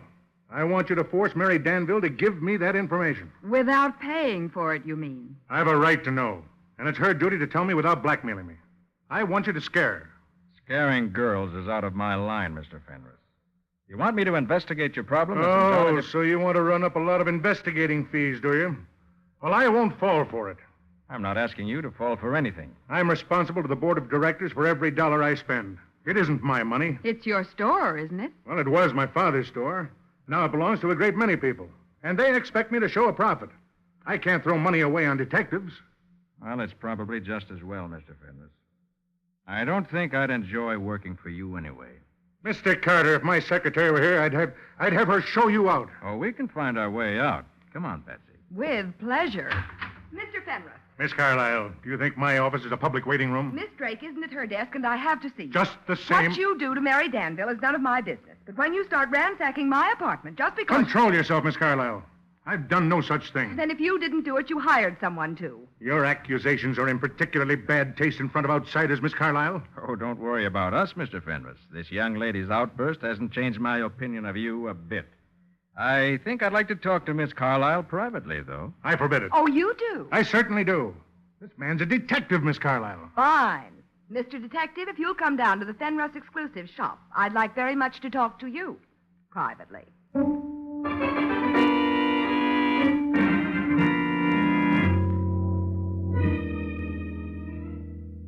Well, I didn't imagine you'd have a private office like this, Miss Carlyle. Oh, yes, Mr. Carter. I'm in charge of the Fenruss exclusive shop. But with a job like that, I should think you'd be afraid to antagonize Mr. Fenruss. Wouldn't you hate to be fired? He won't fire me, Miss Bowen. What makes you so sure? Because Mr. Fenrus is the only person in the world who would have any reason for ransacking the apartment that Mary and I share.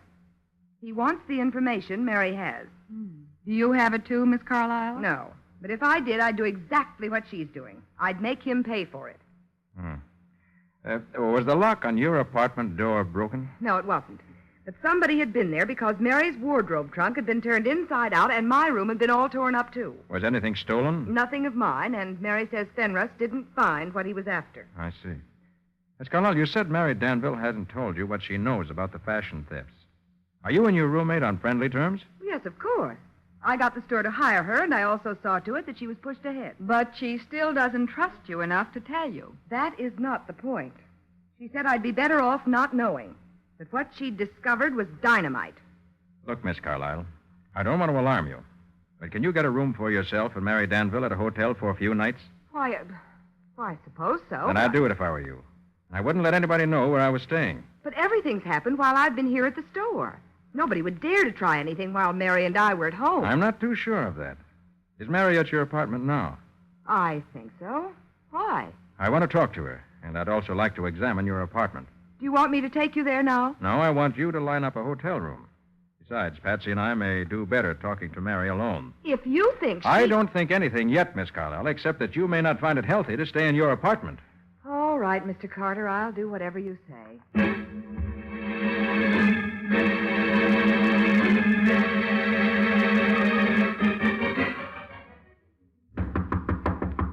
I can hear somebody in there, Nick.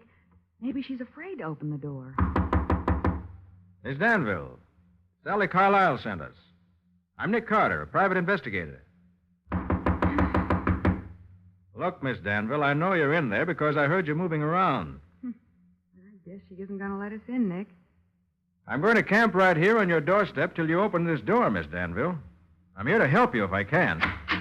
What? Well, now, you're being sensible. I don't know you. What? Miss Bowen and I would like you to tell us what you can about your apartment being searched recently. Sally Carlyle told us about it, Miss Danville. Nick and I are here to investigate. So if you'll let us in... I'm in a hurry right now. I have a date.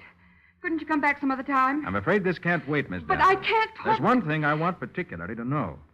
Was anything stolen from your wardrobe trunk? No. Miss Carlyle thinks Mr. Fenrus did the searching. So what? Well, do you have any idea? Look, Mr. What's-your-name, I told you I'm in a hurry. I'm late for my date now. Is your date with a gentleman friend? Well, yes, my date's with a man. Then we'll just talk to you here outside your door till he arrives. But I'm to meet him downstairs in the lobby. Oh? Your callers meet you in the lobby, do they? Look, I don't know you. Maybe you're a detective and maybe you're not. But until Sally's here to say you're okay, I'm not going to talk to you. I'm ready to leave and I'm going right now. You're making a mistake, Miss Danville. Maybe, maybe not. But don't try to follow me down to the lobby. If you do, I'll call the police. Very well. We won't even go down in the same elevator with you. Go right ahead. That's what I intend to do. Nick, aren't you going to follow her? No. We're to wait here and see what she does. Well, what do you expect her to do? Let's see if you were Miss Danville. Would you leave two strangers standing in front of your door after a conversation like the one we've just had? Why, that all depends. Depends nothing. You'd meet your boyfriend in the lobby and then get right back up here to see what's going on. Well, if you ask me, I don't think she has a date. You don't? No. And if she did, it wasn't with a man. Well, why do you say that? Well, she didn't powder her nose and it was shiny. And her lipstick wasn't on straight. No, Nick. I have a feeling she just wanted to get away from this apartment as fast as she could. Say, maybe you're right. Come on, let's get inside and see what was bothering her. What? Oh, Nick, you aren't going to break into that apartment, are you? Don't have to. Sally Carlyle gave me her key. Oh, gee, you think of everything, don't you? That's right, dear. All right, come on. Right. Well, it's certainly a pleasant living room. Nothing sinister here. Mm-hmm. Looks as though there are two bedrooms. I wonder which one is Mary Danville's. Well, not this one. At least I wouldn't think so. Why not? Because the picture's on the vanity, and you'd hardly have your own picture in your room. Good girl. So Mary Danville's room must be the other one. Of course. Well, let's see what's there. Great Scott! Nick, no wonder Mary wanted to get away. Girl on the floor.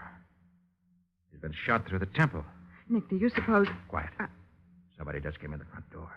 Let's listen. Maybe we can hear something. Okay. Who's there? Who is it? Wait here, Sally. No, Jerry, don't. Let's get out of here and call the police. Nonsense. Whoever you are, come on out or I'll shoot. All right, Miss Carlyle, it's... Oh, Jerry, you fool. That's the detective. Oh, Mr. Carter, are you hurt? Not a bit, Miss Carlyle, but tell your trigger-happy friend to quit pointing that revolver at me. Oh, I'm sorry, old fellow, but I was nervous. After what's been happening here, It's good most people can't hit anything with a revolver. This is Jerry Bartlett, our fashion designer, Nick Carter, and his secretary, Miss Bowen. How do you do? I'm awfully sorry I frightened you, but I was excited. I thought I told you not to come back here, Miss Carlyle. I know, but I got to thinking about Mary Danville, and... Well, if it was dangerous for me to be here, it was dangerous for her, too. So I came up to get her. Well, she just left a few minutes ago. Oh, I see. Well, in that case, Jerry, I suppose we might as well leave, too. Right. Just a minute, Miss Carlyle. Did you see your roommate in the lobby just now? In the lobby? No. Well, there's somebody else in this apartment. In one of the bedrooms. You mean you've caught our mysterious visitor? Oh, that's wonderful. But who is... Suppose you take a look. That's a good idea. Oh, no. No. Recognize her, Miss Carlyle? Of course we recognize her. That's Mary Danville. What? You mean this murdered girl is your roommate? Yes. But why would anyone...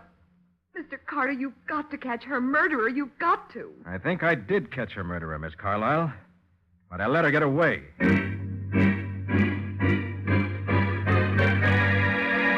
Mary Danville was apparently murdered by the girl who made a cool, daring getaway. But the fugitive's picture is on Sally Carlisle's vanity, so we should know who she was in just a moment.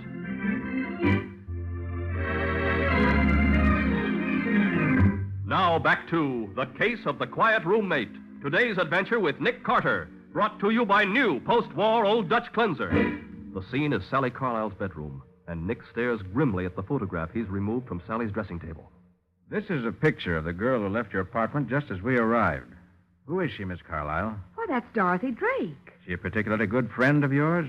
Well, she gave me the picture, and she stops in to see me once in a while, that's all. She's Fenris's secretary, so everybody in the store tries to get in solid with her. Oh, I see. Well, they think she can give them a boost with Fenris.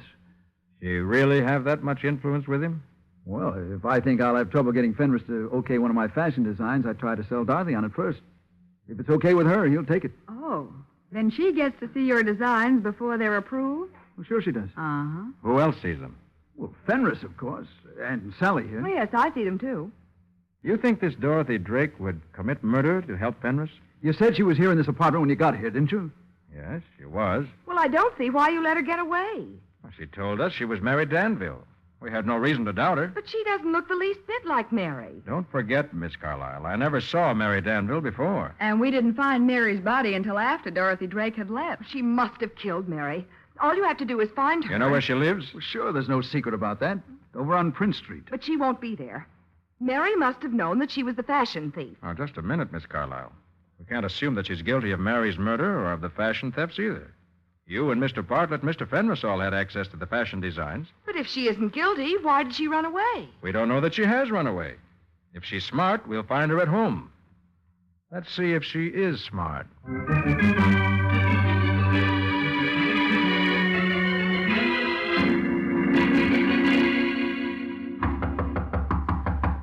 All right, come in.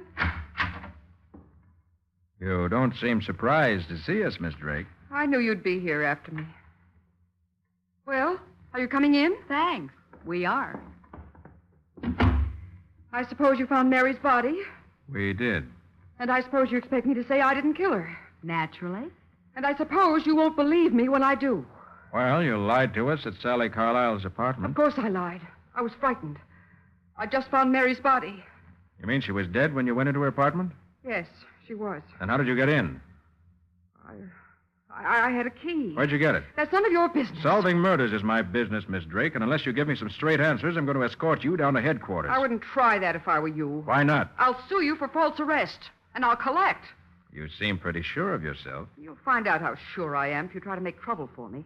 You think Mr. Fenris will back you up, huh? I wouldn't count on that if I were you. No? Look, if you're going to take that attitude, Miss Drake, I'll have to show you I'm not bluffing. Come on. Come on, where? To headquarters. Where do you think? Now, look, you can't I do... certainly can. And if you won't come willingly with me, I'll have Sergeant Mathison of the homicide squad here within 10 minutes. You just try it and see what'll happen. Very well. Where's the telephone, Miss Drake? It's in the hall, Nick. Fine. Call Mattie, will you? Right. No! Don't you dare! Walter! Mr. Carter. Well, If I were you, I wouldn't make any phone calls until I knew what I was doing. Why, Mr. Fenrus. I won't have my secretary, myself, or the store mixed up in a murder scandal, Carter. And if you do it, I'll run you right out of business. What are you doing here, Fenris? He came because I called him as soon as I got away from Mary Danville's apartment. Okay, now that we're back to that, Miss Drake, I still want to know why you went there. She was following orders, Carter. Your orders? Naturally. I was entitled to the information the Danville girl said she had, and I was going to get it. Even if you had to steal it. Her attempt to extort money from me was outside the law. You have to fight fire with fire. So you gave Miss Drake the key to Miss Danville's apartment? I did. Where did you get it? We have a key shop in the basement of our store. I borrowed Sally Carlisle's key from her locker long enough to have a duplicate made. Did you borrow it with Sally's permission? I told you. You have to fight... I know. You have to fight fire with fire. Okay, so you had Miss Drake sneak into Miss Danville's apartment. What was she supposed to steal? Mary Danville claimed she had a package of correspondence that proved the identity of the fashion thief. I wanted it. Hey, wait a minute. Wait a minute. You say you sent your secretary to get the letters Mary Danville had? I did. But before she'd had any chance to let you know whether she got them or not, you called me and asked me to get them. Does that make sense? It makes a lot of sense. I had no intention of hiring you. From what I'd heard about you, I was quite sure you wouldn't take the job. Suppose I'd said I would. I'd have found some excuse for not hiring you. Then why did you call me? That's really very simple, Carter. If Miss Drake had been successful in getting those letters, Mary Danville would have immediately accused me of having her apartment burglarized. But I would have been in a position to deny it. How? I could have proved that I was trying to hire a detective to get the letters for me at the very time somebody else was actually getting them. Very clever, Fenris. And now you put your secretary right on the spot. He has not. You were in the apartment with Mary Danville's body when we found you, Miss Drake, and you admit why you were there. But that doesn't mean By the that way, did you get the letters? No. When I saw Mary's body, I didn't even stop to look for them. I think perhaps you did. What? I think perhaps you found them and didn't want Mr. Fenris to know you found them. You're accusing Miss Drake of being the fashion thief, and that's preposterous. Mary Danville's murder is preposterous, too, Fenris. But it happened. Just the same. Did anybody else, except Miss Drake, check out at the store just before the murder? Yes. Sally Carlisle took an extra hour at lunchtime because she said she was nervous about her apartment and wanted to go home to check things. How about Jerry Bartlett? Say, I remember now. What? He came in while you were out, Mr. Fenris, and said he wanted an hour off to attend to some personal business. And I told him it would be all right. So nobody's eliminated. Well, looks as though our first job is to find those letters. But where are you going to look for them? I don't know, Mr. Fenris, but I'm going to start looking just the same. And when I get any information, you can be sure I'll let you know.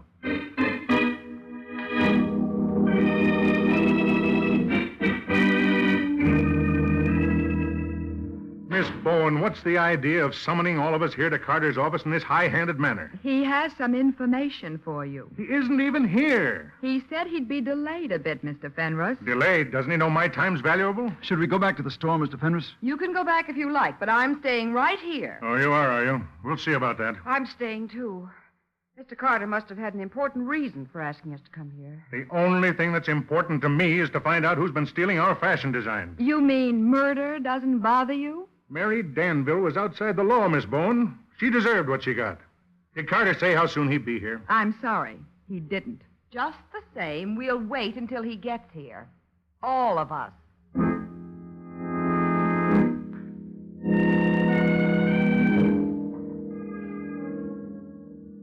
This is an outrage. We've been here nearly 2 hours, and I refuse to submit to such treatment any longer. Where is Carter, anyway? I'm sure I don't know, Mr. Fenris. All he said over the phone the last time he called was... I know. He said to tell us to wait. Well, I'm not going to wait any longer. I'll bet you are. Your curiosity wouldn't let you do anything else. What the devil's he up to, anyway? Oh, Miss Board wouldn't tell, even if she knew, Jerry. Always not to reason why. Always just to wait. Hi, everybody. Well, it's about time, Carter. Do you realize you've kept us waiting here? Yes, Mr. Fenris, I've kept you waiting about 2 hours. Well, your explanation better be good. I'm a busy man. My explanation's very good. I intended to keep you people waiting here when I called you. Why, of all the colossal nerve... I had to get you here so I could search your homes without being disturbed. You mean you... I've made a thorough search, Miss Drake, with the full approval of the police department. I'll have you thrown into jail. I'll have Calm down, Mr. Fenris. You said the proper way to fight fire was with fire, remember? I confound you. You were interested in results, Fenris. Well, I've got results right here in this package. What's in it? The letters that cost Mary Danville her life, all ready to be turned over to the police. Have you read them? I haven't even examined them. I thought I'd prefer to do that with everyone present. Well, why wait any longer, then? I don't intend to wait. No, I'll take care of this. Nobody's going to frame me. Nick, he's got a gun. So I see.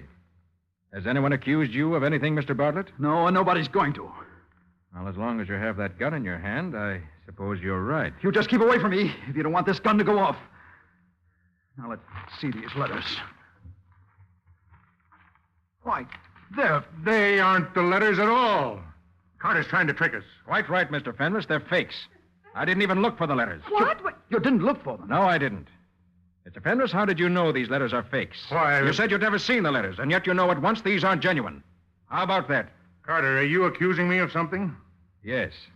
I'm accusing you of Mary Danville's murder. That's utterly ridiculous. You don't think I'd steal my own fashions, do you? They aren't your fashions. That's just the point, Fenris. They aren't your fashions. Now, see here. You're president of the store because of your name, because your father founded the business. The money you made stealing those fashions and selling them was probably more than your salary. So Fenris murdered Mary, then deliberately sent me to her apartment so that if anything went wrong, I'd be the suspect. Miss Drake, don't be a fool. I'm not anymore. I'm getting smart. The rest of us had to check out before we could leave the store, but you didn't. And I'm the only one who knows you weren't around the store at the time of the murder. Nick, that's right. She said Mr. Fenris was out, so she told Jerry Bartlett it would be all right for him to leave. Look, Carter, it may be news to you, but there aren't any letters. There aren't. No, Mary and I worked out that scheme because I thought Fenris suspected me. What scheme? Well, you see, it was like this. I paid Mary to quit her job and make Fenris that proposition. My professional reputation was at stake, and I thought I could get the fashion thief to show his hand that way. If you knew there weren't any letters, why did you pull that gun? Well, I got excited, I guess. I knew there weren't any letters, and then when you showed up with a whole bundle of them, I figured I was being framed with fake letters. I wasn't going to stand for that. Oh, you've all lost your senses. Believing that fantastic story about hiring Mary Danville. Look at him with his gun in his hand. Jerry, look out! Not quick enough, Bartlett. Don't try to get your gun back, not unless you want a slug in the heart. And that goes for all of you.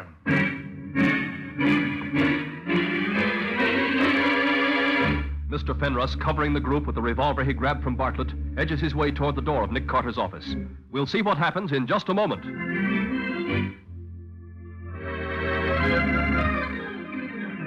And now for the conclusion of The Case of the Quiet Roommate. Today's adventure with Nick Carter, brought to you by new post-war Old Dutch cleanser.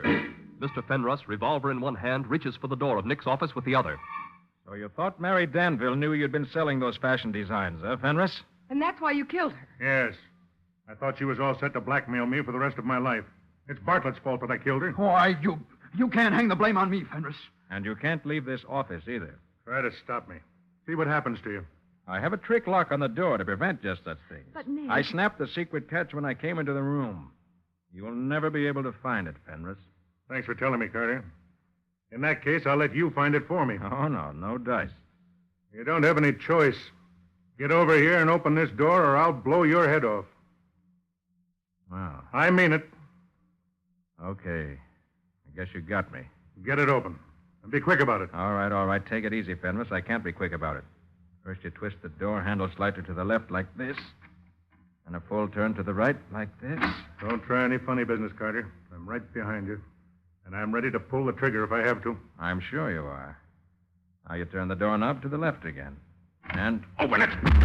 Wait, give me the gun, Fenris. Give it to me before I break your arm. Trick me. You slam the door into me. And I'm going to slam my left fist right into your face if you don't drop that gun. You? All right. I've got it, Carter. All right, good. Hold on to it this time. I didn't want to kill Mary Danville. I thought I had to do it. I'm sorry I can't sympathize with you. You tricked me, Carter. How did you know? I didn't know, Fenris. Didn't have any idea of who was guilty.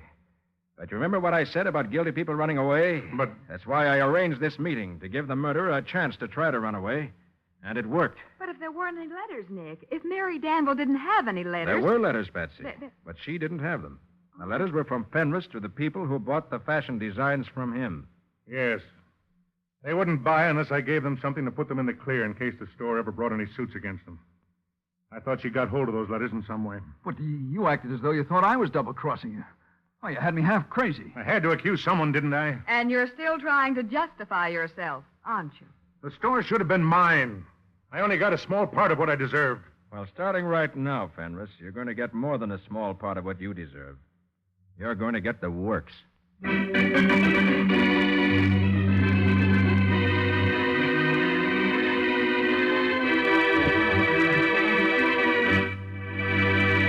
Well, Nick, let's hear something about the adventure new post-war Old Dutch cleanser is going to bring us next week. Mike, it started when Patsy and I went on a visit to another city and were greeted by a welcoming committee. A welcoming committee with machine guns, no less.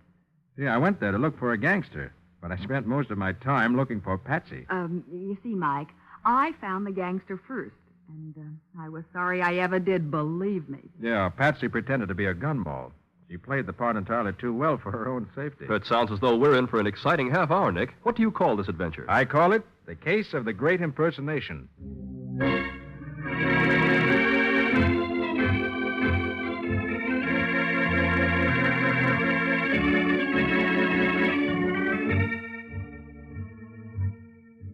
Nick Carter, Master Detective, is presented each week at this time by the Cudahy Packing Company. It is produced and directed by Jock McGregor and is copyrighted by Street and Smith Publications, Incorporated. Charlotte Manson is featured as Patsy. Today's script was written by George B. Anderson. Original music is played by Henry Silverne. This program is fictional, and any resemblance to actual persons, living or dead, is purely coincidental. With millions of additional children entering our schools during the next few years, the nation faces serious educational handicaps. Inferior education for our boys and girls may damage our prosperity, our traditions of freedom, our security.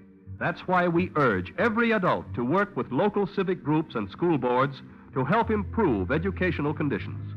Show by your interest and friendliness that you appreciate the importance of your children's teachers.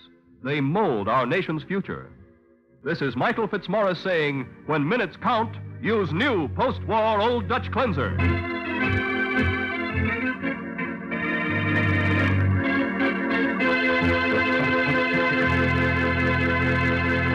This is the Mutual Broadcasting System. New post-war Old Dutch cleanser, famous for chasing dirt, presents Nick Carter, famous for chasing crime.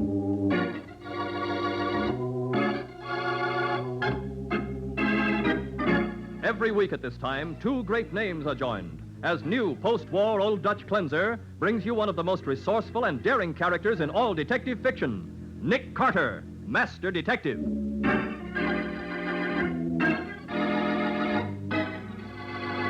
Nick, look out! Quick, Patsy, down on the floor. Come back here. Come out back, Nick, you they dirty pushed us to lousy... the curb deliberately. I saw them. Crazy fools, they could have killed us. You're not kidding, driver. Look at those windows. Hey, those ain't... Oh, yes, they are. They're bullet holes.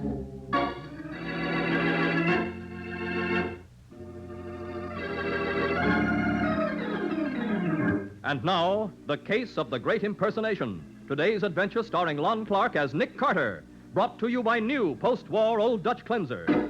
When Jack Blaney was police reporter on the Morning Blade, he and Nick saw a lot of each other. But they lost touch when Jack moved to Center City as city editor of the Daily Crusader there. And then, late one night, Nick received a long-distance call.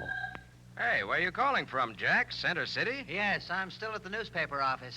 Everybody else went home hours ago, but I'll be here until morning, except that I'll probably have to run out for cigarettes in a little while. Big story coming up? Oh, plenty big. I'm going through the morgue, checking every crime story here for the past 10 years. Well, what's the big idea? Nick, there's a gang in this town that the local cops haven't been able to touch. They don't even know who's at the head of it, but I know. Anybody I ever heard of? I don't want to mention names over the phone, but they're mixed up in everything. Gambling, stolen cars, black market building materials, and now counterfeiting. Well, look, Jack, you better get in touch with the Treasury Department then. Counterfeiting's their job. No, I want to get the evidence myself first. This is really big stuff, Nick. And if I swing it, it'll give me a national reputation as a newspaperman. But, Jack, if you know so much about their operations and plans and you know who's at the head of the outfit, you're I the spot. haven't any proof, Nick. I just happened to overhear a scrap of conversation between a couple of drunken mobsters in one of our local gin mills. They mentioned their boss's name, and then I heard something about Arlie Grinner, and then... Arlie Grinner? Yeah.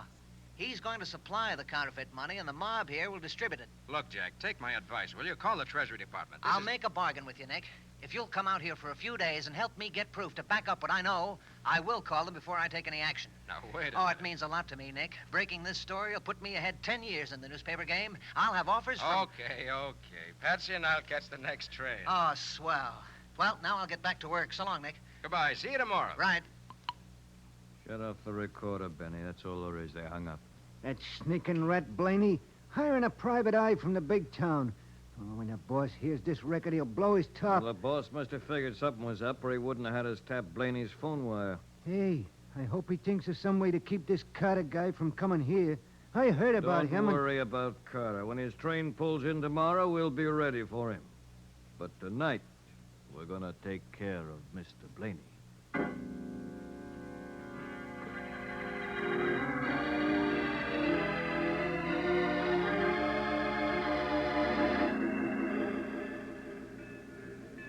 Come on, Patsy. Here's a cab. Say, Nick, Center City's quite a place, isn't it? Oh, sure. Almost 100,000 population. Golly.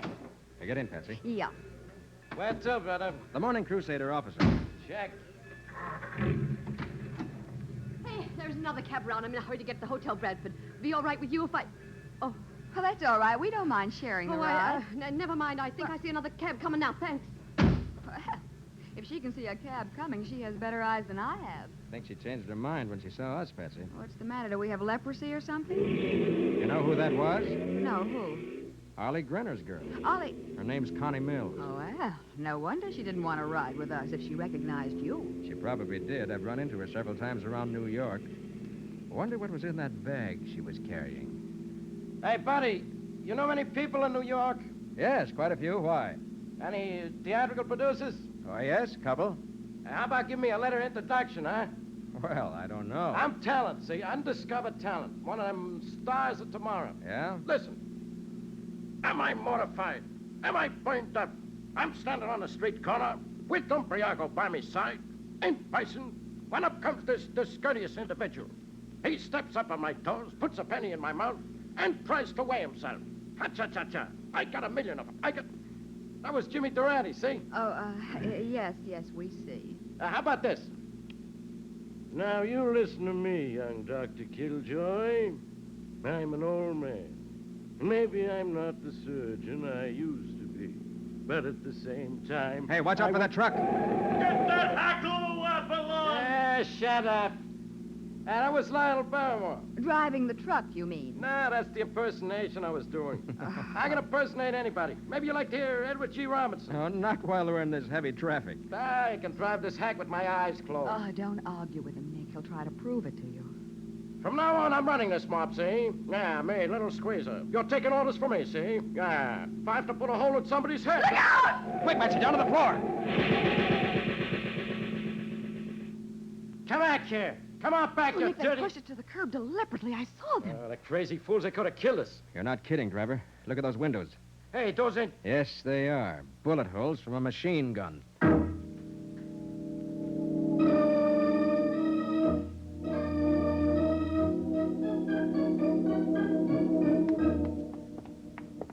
This is the office, Nick. See on the door, Jack Blaney, city editor. Girl said to walk right in, but did you notice how oddly she said it? Yes, as if she were frightened or something. Well, maybe Jack can explain. Yeah. Hi, Jack. How are you, Mr. Carter, Miss Bowen? I'm Chief Ramsey of the Center City Police Department. The police? When the receptionist phoned to say that you were here to see Mr. Blaney, I recognized your name, so I asked her to send you in without saying anything. Anything about what, Chief? About the fact that Blaney was murdered at 3 o'clock this morning. What? Murdered? Well, that was only a couple of hours after he phoned me. How did it happen? A couple of hoodlums waited in front of this building with a machine gun. Oh. Your local boys seem to like machine guns, Chief. They used one to welcome Miss Bowen and me just a few minutes ago. Huh? They did? Well, what in the Sam Hill... I demand action. I demand it. My city editor's been shot down on the street like a dog. Like a dog, mind you. Mr. Hanford, these are some friends of Blaney's from out of town, Mr. Carter and Miss Bowen. Mr. Hanford is the publisher of the Daily Crusader. Hello. Glad to see you. Sorry to have to meet under such tragic circumstances, but I'm throwing every resource of this paper behind the hunt for these mad dogs. Every resource. Any idea why Blaney was murdered, Mr. Hanford? Well, of course I have. Of course I have. The Crusader's a newspaper with a mission. A mission. That mission is to stamp out crime in Center City. And you think Jack was killed simply because he was your city editor? Oh, absolutely. Absolutely. We have a well-organized criminal element. Well organized. Not they're afraid of the Daily Crusader. Afraid of us.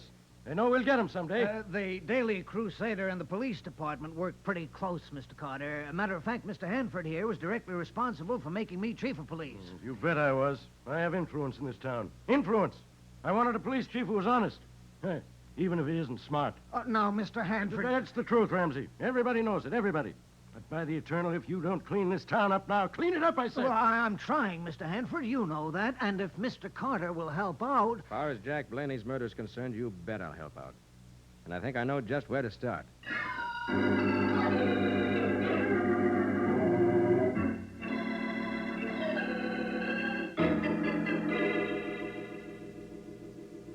I'm sorry, sir. There's no Connie Mills registered at this hotel.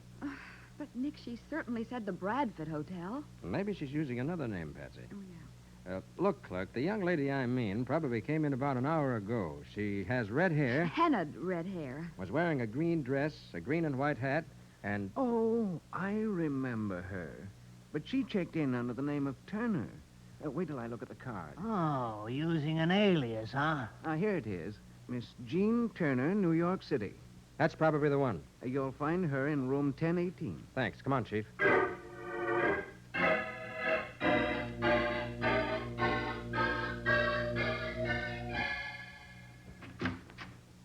Yeah? Hello, Connie. What's the idea? What is this, a pinch? Is it, Mr. Carter? No, Connie. We'd just like to look around and ask you a few questions. Well, just a minute. Nick, if she locks that door... She won't get it locked. There. Now, look, Connie. Watch her. Watch her. She's trying to get a gun out of that suitcase. No, it's a package of something. Keep between her and that window, Chief. I'll head her up on this one. All right. Let go. Let go. Come on, Connie. Let's see what you're so anxious to throw out the window. If I had a rod, I'd teach you to roughhouse a lake. There. Here, Patsy, see what's inside this package. All right, Nick. Hold still, Connie. Be a good girl. Good gravy, it's money. Why, there must be a couple of $100,000 here. And I'll bet every dollar of it's counterfeit.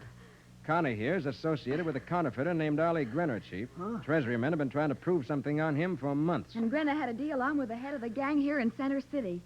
Jack Blaney told Nick about it not 2 hours before he was killed. The way I figure it, this gang leader found out that Jack knew about him, and that's why Jack was killed. Come on, sister. Who are you bringing this stuff to? I don't know. You don't know? How could you deliver it if you didn't know who it was going to? I won't say another word till I see my lawyer. Okay, Connie. Lock her up, Chief. And keep her arrest quiet as long as you can. Now, see. Shut up, sister. Mr. Carter, I'd appreciate it if you'd come along to headquarters with us and bring that phony money. Sure, glad to, Chief. Patsy, you better stay here. And if there's a phone call, pretend you're Connie and stall until I get back. Right. Now, don't let anyone in but me. I'll be back in 30 minutes.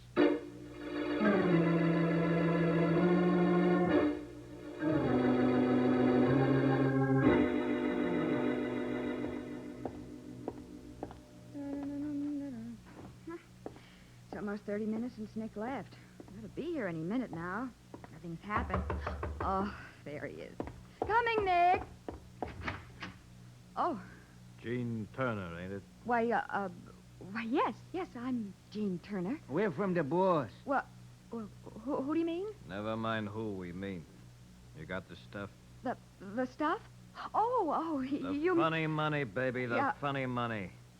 We're Oh. ready to pay off in real dough. Yeah, 50 grand. Show us, Slim. Here. Does that convince you that you're talking to the right guys? Well, you see, boys, there's been a little hitch. Have you got the stuff or ain't you? Well, not right now, but if you'll come back in half an hour... What kind of a runaround is this? You knew we'd be here for it at 9 o'clock tonight? Oh, yes, but, look, come back in half an hour and I'll explain. Explain sooner than that, baby. Well, Get your hat. But my hat? Yeah, you're going to explain to the boss in person.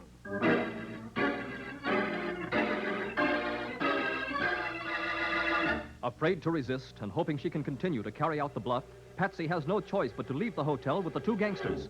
We'll see what happens in just a moment.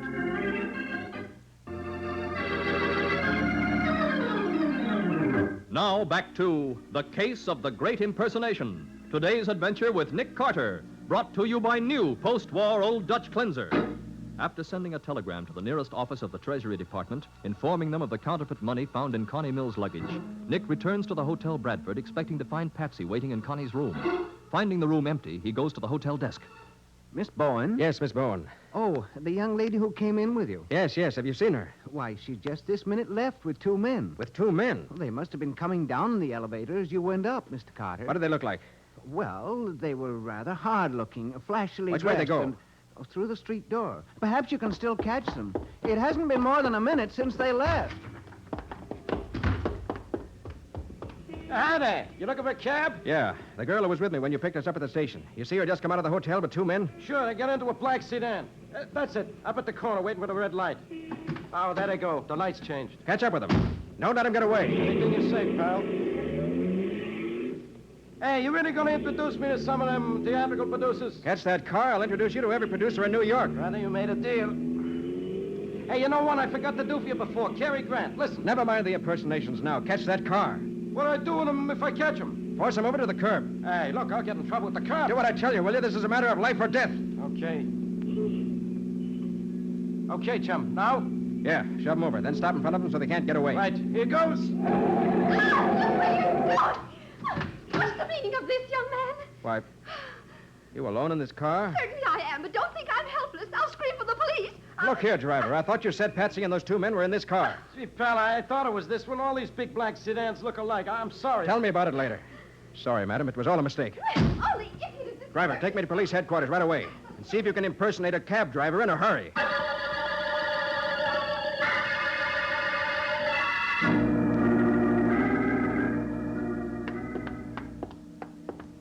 Keep moving, sister. Boss is going to be mighty interested in why you ain't got that dough. And whatever your reason is, it had better be good. But I told you that... Save it for the boss. Yeah, right through this door. Okay. Hey, boss, I brought... Slim, I told you and Benny never to come here to my home. I told you that... Mr. Hanford. What's she doing here? This is the girl Arlie Granner sent with his stuff, boss. But she ain't got it. And she acted so funny about it, we thought you'd... You fools. Fools, both of you. So you're the boss, the great reformer, the man who fights crime. Shut up. Why, Shut you- up. Is something wrong, boss? This isn't the girl Granner sent. She's Nick Carter's assistant. His assistant, do you hear me? But we went to room 1018 at the Bradford like you told us, and she said her name was Jane I don't Turner. care. I don't care what she said. So you're the gang leader Jack Blaney found out about. And it was you who killed him, A you regrettable dirty... necessity, my dear. A regrettable necessity. Now I'm afraid we must take the same measures with you. What? The same measures. We gotta bump the dame off, too? Oh, no, Hey, look, no. boss, this ain't so good if she's Nick You Carter's do as I assistant. tell you, exactly as I tell you. Perhaps we can make it appear an accident. Oh, no, please, What no. kind of an accident, boss? I don't know yet. I'll have to think it over. You wouldn't- Take her out to the old Deschler place. Wait for a call from me. When I make up my mind. Okay, boss. Come on, baby. We're going right. Let me go. I'll scream. I'll raise the whole neighborhood. No, you won't. I- Too bad I had to slug your sister. Now you won't get no chance to scream, ever.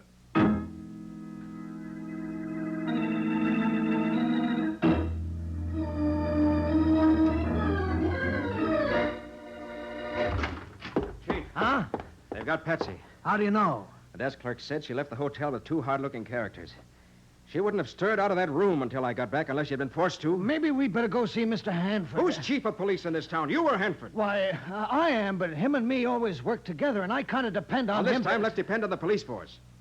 I want to talk to the men who know the districts where this gang might have a hideout. Oh, sure, Mr. Carter, anything you say. Allenby, send Myerson and Dunphy in here on the double.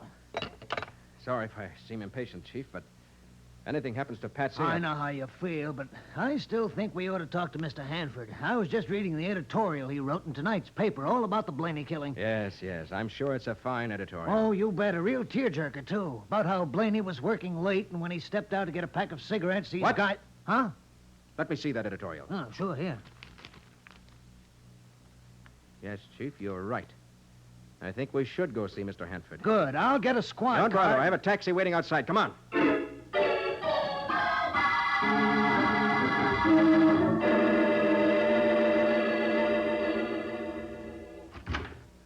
See here, what's the meaning of breaking... Look here, Hanford, I'm going to give you just 2 minutes to tell me where your thugs have taken Miss Bowen. And if you don't tell me, I'll wring your scrawny old neck. What? No, look, Mr. Carter, I know you're excited. Excited?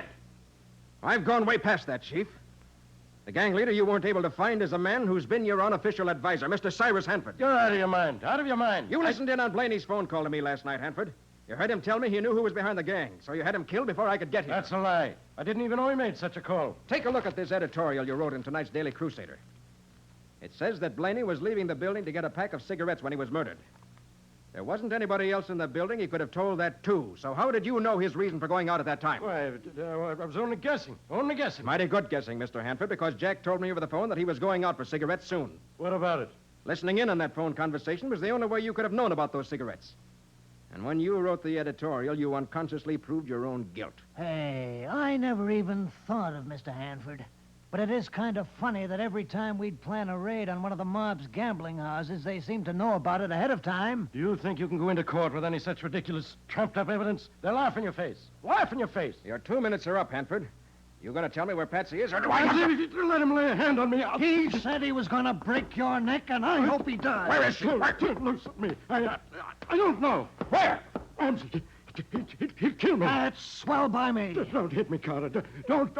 I'll talk fast, then. I'll tell you. She hasn't been hurt at all. Not hurt at all.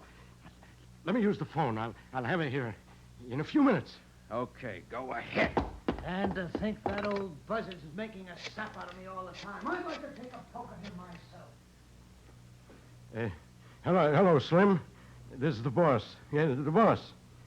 You know what I said about the girl? About you and Benny putting the girl out of the way? Yeah. Well, do it now. Do it fast. Kill her! Kill her! As Hanford shrieks the order for Patsy's death, Nick and Chief Ramsey grab frantically for the phone, but too late. We'll see what happens in just a moment.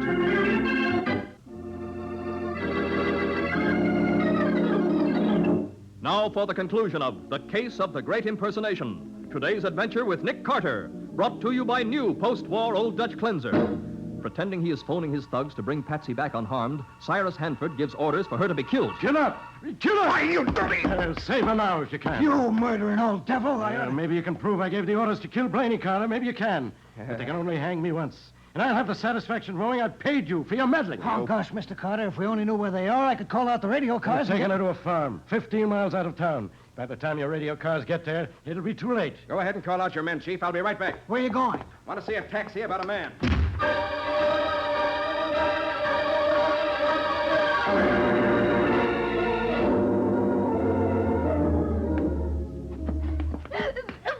Let me go, It ain't gonna do you no good to fight, sister. Sure. You keep twisting around like that, and it might take 2 or 3 slugs to do the job. No, you can't. Just one bullet right between the eyes. No. Hey, that's the phone, Slim. Well, so what? Well, nobody'd be calling out here but the boss, would they? No. Okay, I'll get it. Hang on to it, Benny. You bet. If you kill me, Nick will find out. He'll run you down. Yeah? Hello, Slim. This is the boss. This is the boss again.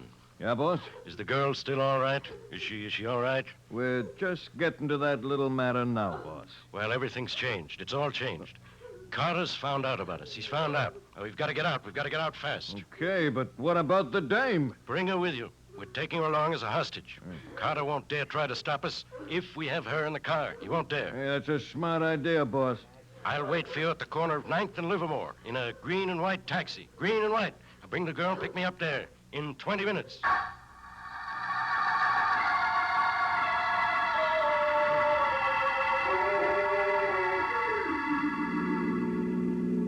There's the green and white cab, Benny. Pull over and stop. Okay. As long as you're making a getaway, why not let me go? Quiet, you. Oh. Is that you? Is that you, Slim? Yeah, boss. And we got the girl with us. You'll have to get out and help me. Have to help me, both of you. Come on, Benny. Something's wrong with the boss. What do you mean wrong? Is he hurt? Well, I don't know, but... Hey, boss. What? He ain't in this cab. Keep your hands where I can see them. Slim, you and Benny both. It's the cops! Yeah. And if either of you'd like to make a run for it, we'll show you that cops can use machine guns, too.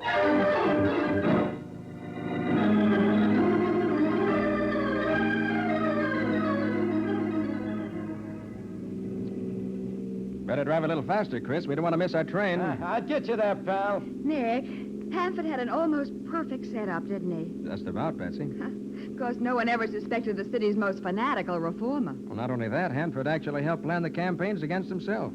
so that he knew every move the police would make before they made it. Yeah, but there were some arrests, and some gambling houses were closed. Ah, but never any of Hanford's. He used the police to wipe out his competitors only. Oh, well, I guess he knew what he was talking about when he said Chief Ramsey wasn't very smart. Well, he was ideal for Hanford's purpose. Yeah. Everyone knew the chief was strictly honest, and yet it was easy for Hanford to make a fool of him. Tell me, Nick, how did you ever induce Hanford to put through that second phone call? The one that made Slim and Benny bring me to the place where you and the officers were waiting. Oh, that. I couldn't make him do that, Patsy. But he did it. Oh, no, he didn't. That was Chris, our impersonating cab driver here. It was? Yeah, that was me, in the flesh. But if it was Chris, how did you know what number to call? I listened very carefully to Hanford's dialing when he made his phone call. Oh, and you counted the clicks so you knew what the number was. Right, so while the chief called out his men, I dashed down and got Chris, who was waiting in his cab at the entrance to the building. I told him what number to call, and he made the call, in Hanford's voice. Well, I'll be darned. And don't forget them producers, pal. I won't, Chris. They'll listen to you if I have to tie them down, and that's a promise. Yeah, gee, thanks. I'll do the same for you sometime. The same for you. Oh, Nick, that really sounds a lot like Hanford. Over the phone, it was close enough. It was the only thing I could think of that would be fast enough. And believe me, Chris gave a star performance. Yeah, it was a cinch. Everybody in Center City knows that funny way old man had for talks. I told you I could impersonate anybody. Chris, you're wonderful. Hey, I got another one I want you to hear. Margaret O'Brien. Margaret Oh, no, no.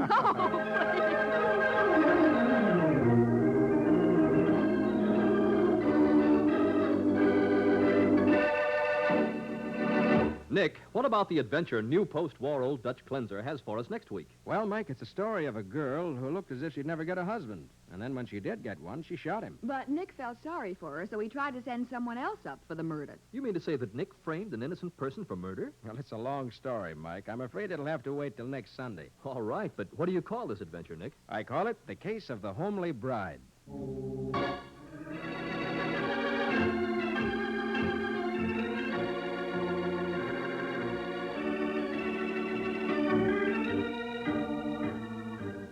Nick Carter, Master Detective, is presented each week at this time by the Cudahy Packing Company. It is produced and directed by Jock McGregor and is copyrighted by Street and Smith Publications, Incorporated. Charlotte Manson is featured as Patsy. Today's script was written by Jim Parsons. Original music is played by Henry Silverne. This program is fictional, and any resemblance to actual persons, living or dead, is purely coincidental. With millions of additional children entering our schools during the next few years, the nation faces serious educational handicaps. Inferior education for our boys and girls may damage our prosperity, our traditions of freedom, our security. That's why we urge every adult to work with local civic groups and school boards to help improve educational conditions. Show by your interest and friendliness that you appreciate the importance of your children's teachers. They mold our nation's future. This is Michael Fitzmaurice saying, when minutes count, use new post-war Old Dutch Cleanser.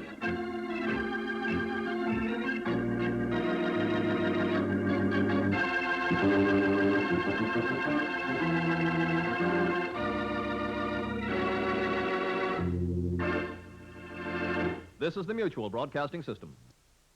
New wonderful Old Dutch Cleanser, the only cleanser made with activated seismotite, invites you to stand by for Nick Carter, Master Detective. Today's Nick Carter adventure starring Lon Clark, The Case of the Vanishing Weapon.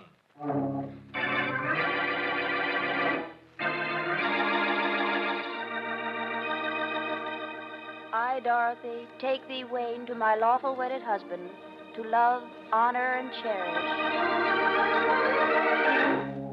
Wayne, darling, please, let's move back from the edge. High places always frighten me, and Wayne, no, don't, Wayne, don't!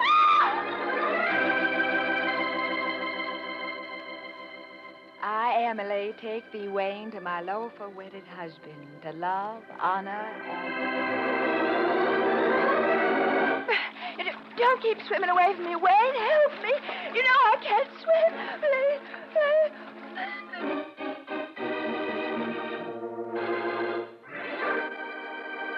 Now, Nick Carter and the Case of the Vanishing Weapon, brought to you by new wonderful Old Dutch Cleanser. It's 4:20 in the afternoon of an extremely warm day. Driving back to the city, Nick and Patsy meet a car rushing toward them at top speed on the left side of the road. Get over, you idiot! Nick, it's a woman. She's going to hit us. Oh, Nick, she ran right into us. I couldn't get out of her way because of that fence. But at least we avoided a head-on collision. She only struck the back end of the car. Well, I wonder if she's hurt. Come on, let's see. Yeah. Oh, Nick, she caromed off your car right smack into that tree. She must have been ill. I saw her just before we crashed, slumped over the wheel. There she is. Oh, Nick, she was thrown to the windshield. Yeah. She's in pretty bad shape. Seems to be conscious, though. I can't die. Can you hear me? I can't. You're not going to die. You're going to be all right. He'll marry again. He'll kill his next wife, too. What did you say? For the insurance. I know. I found out too late. I can't die. If I do, he'll do it again. He'll marry again. Oh, please, don't think about it now. She's dead. Oh. Nick, she wasn't delirious. She knew what she was saying. Do you think her husband really killed her? I don't know, Patsy. But I'm going to make it my business to find out.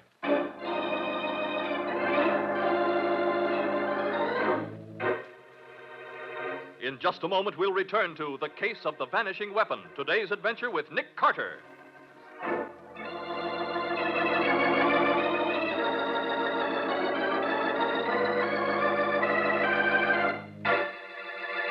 Yours, a thrilling new cleaning discovery. Yes, to give you faster, easier cleaning than any other cleanser, we've activated Seismotite in Old Dutch Cleanser. When there's a sink to clean, a touch of Old Dutch Cleanser works dazzling magic. Just see new sudsing Old Dutch Cleanser go to work. It dissolves grease on contact. Quickly, easily, its sudsing action sweeps away dirt and stains. Snowy white Old Dutch Cleanser cleans fast, safe, sure, leaves no gritty sediment, rinses away completely, doesn't clog drains. Get 2 cans of Old Dutch Cleanser, one for the kitchen, one for the bathroom. Old Dutch Cleanser, the only cleanser made with activated Seismotite.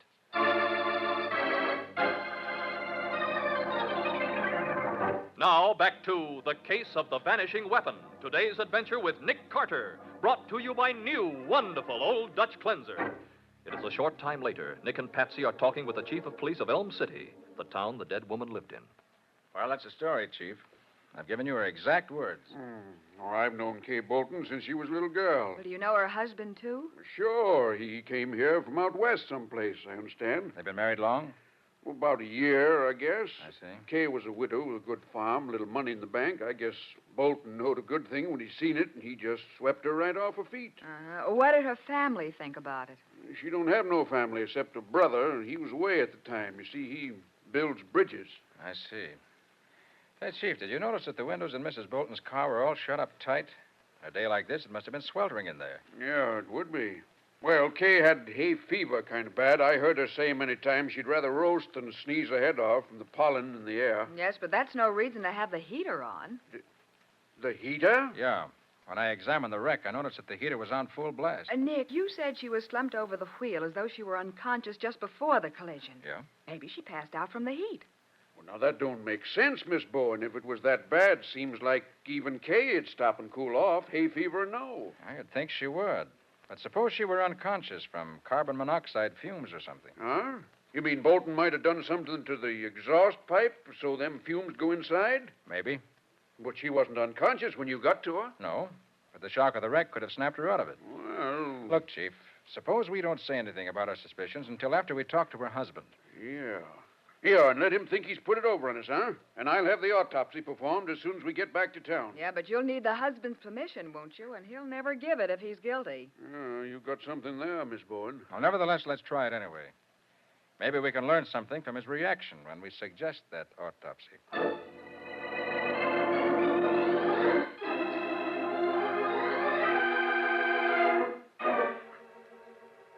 An autopsy, nothing doing. Kay suffered enough already. Just a minute, Bolton. Kay was my sister as well as your wife. And if the chief thinks an autopsy would serve any useful purpose, I'm in favor of it. But what useful purpose? An autopsy would show whether there was anything in her system that would make her unconscious, What Mr. Bolton. difference does it make? She's dead.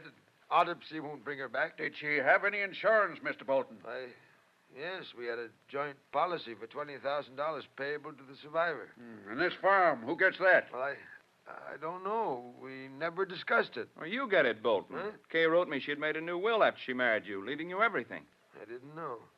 Well, there won't be any autopsy, and that's final. As Kay's brother, I have something to say about that, and if there's any suspicion that her death wasn't accidental... You have any reason to think that, Mr. McEwen? Well, why else would you want an autopsy?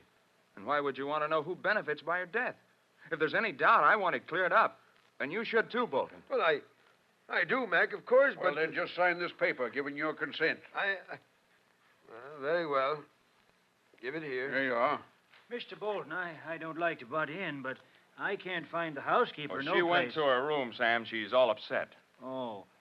Well, Mr. Mack, that 5 gallons of ice cream Mr. Bolton got for the party tomorrow, she didn't put in the deep freeze, and it's all melted. I was wondering... Throw it out. Do anything you want with it. Only get out of here and go back to your work. Oh, yes, sir. Who's that, Chief? That's Sam Webb, the hired hand. What you doing here, Chief? Ain't nothing wrong, is there? Yes, Sam, it's Mrs. Bolton. She's dead. No. Wrecked the car, did she? What makes you think that? Huh? Why, just the first thing that popped into my head, I guess. Besides, I thought she wasn't in no condition to drive when she come out to the barn and drove off. What? You mean she was ill? Oh, no, ma'am. She was mad. Blazing mad, if you ask me. Folks can't keep their mind on their driving when they're like that. What were you doing in the barn? I thought I told you to mend that fence at the bottom of the west pasture. Well, I finished up early, Mr. Bolton. So I thought I'd clean out the stalls and do some repairing. I was there when you come in. Sam, did Mrs. Bolton tell you what she was angry about? No, sir, but she was good and mad. Oh, it wasn't anything, Mr. Carter. Bolton was late getting back with the car, and Kay had an appointment in Elm City. She was mad because she was going to be late. I couldn't help being late. I was delayed. Was there a quarrel, Mr. Bolton? Of course not. Kay was always flying off the handle, but it didn't mean anything. I sent Mac out to the car for the rest of the supplies I'd brought back while I tried to talk her out of it, but I couldn't. I see. Well, thanks for giving your consent to the autopsy, Mr. Bolton. May I answer some very important questions?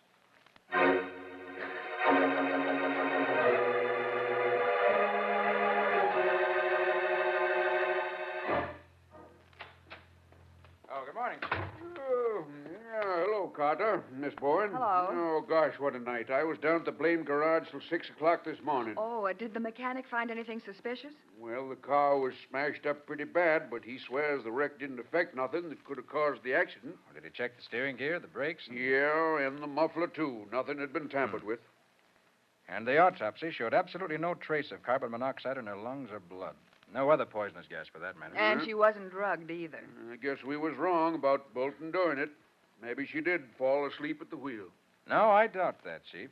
Anyone who was as upset and angry as Sam said Mrs. Bolton was just wouldn't doze off. Are you still trying to make out it was more than an accident, are you? Oh, we're sure it was. Well, now, if Bolton caused that wreck without tampering with the car and without drugging her in any way, he's committed a perfect crime. A murder without a single clue. I wouldn't say that, Chief. Every unexplained fact is a clue. And there's several in this case. Such as what? Well, why was Sam so sure she'd been killed in an auto wreck? Why should her dying words have been about murder for insurance? And why was she driving with the heater turned on? Okay, if you're looking for unexplained facts, what about the ice cream? Well, what about it? Well, now, Bolton brought that back from town at 4 o'clock. Uh-huh. And when we was there at 7:30, it was all melted, according to Sam. Oh, well, that's only natural. The housekeeper forgot to put it in a deep freeze. Miss Bowen, we get them 5-gallon containers of ice cream for picnics and such. We get 'em early in the morning. And they're still as hard as a rock when we eat supper. By George, that's it. Huh? Huh? Well, what's what? That's what killed Mrs. Bolton. The weapon that vanished into thin air. Vanished? Literally and completely, without leaving a trace. What? Then there's no way of proving it, is there? Not unless we can get a confession. And anybody smart enough to think up a scheme like that won't be easily bluffed. Now, look, Carter, where would you get a weapon that would vanish that way? At your local creamery, just as Bolton did. Oh, Nick, you're not saying that Mrs. Bolton was murdered with 5 gallons of ice cream? No? If it wasn't for that ice cream, she'd be alive right now. Oh, Nick. Come on, let's drive out to the farm. Now I've got something to work on.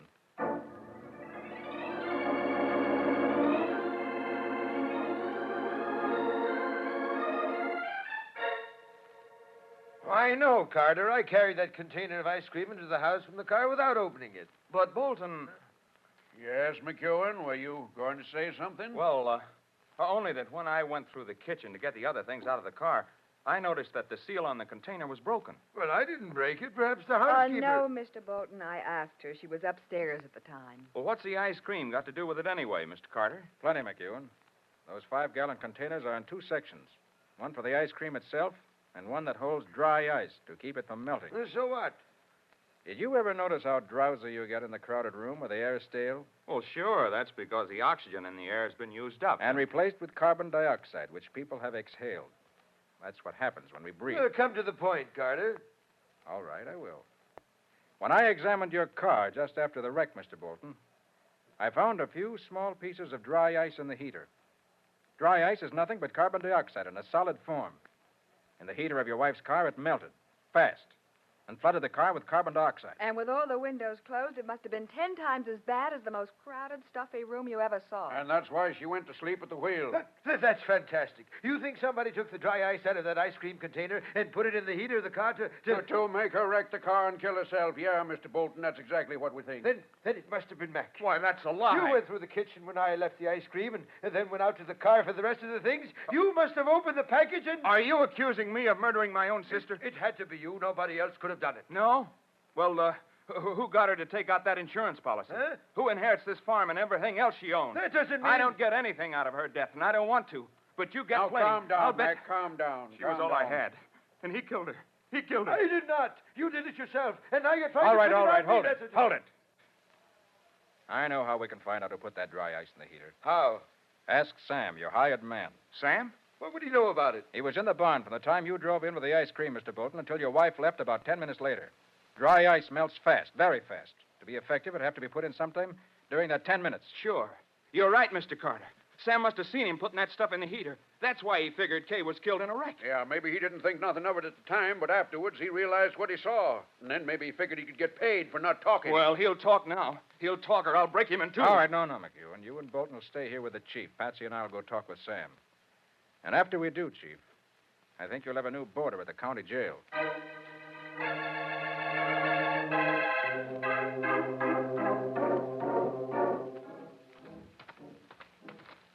Nick, you didn't really find any dry ice in the heater of that car, did you? Why, of course not, Patsy. I told you I'd have to bluff. Yeah, but if Sam did see something, it won't be a bluff any longer. Oh, yes, it will. You may have seen something, but he couldn't tell what was actually going on inside the car from back in the stalls where he was working. No, I guess not. Or maybe we can use Sam's testimony to frighten the killer into giving himself away. Oh, here, this must be Sam's shack. Uh-huh.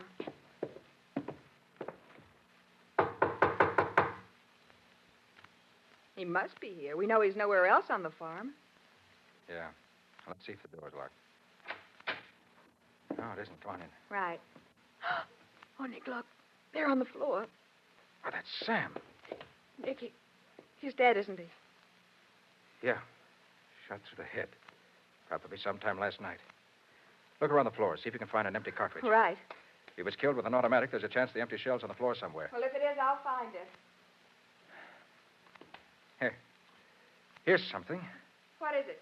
Somebody knelt down beside the body. There's a perfect knee print and a smear of blood. You can even see the weave of the material the trousers were made of. Some sort of coarse tweed. Nick, I found it. The cartridge shell? Yes, it was under the table. Here. Uh-huh. Now we can really get down to business. Yes, this time we've got a weapon that can't vanish into thin air.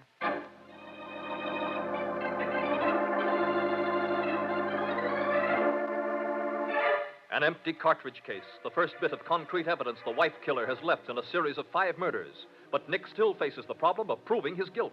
We'll see what happens in just a moment.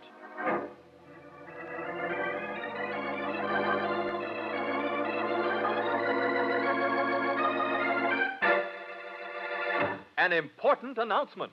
Coming next week on Nick Carter, Old Dutch Cleanser's big new contest. Listen so you can get an early start in this easy, fascinating contest that pays off with loads of valuable prizes.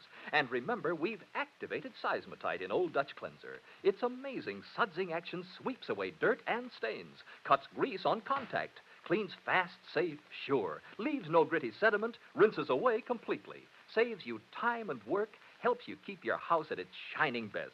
New Sudsing Old Dutch Cleanser is at your grocer's now in the same familiar package. Get 2 cans tomorrow. One for the kitchen, one for the bathroom. Old Dutch Cleanser, the only cleanser made with activated seismotite.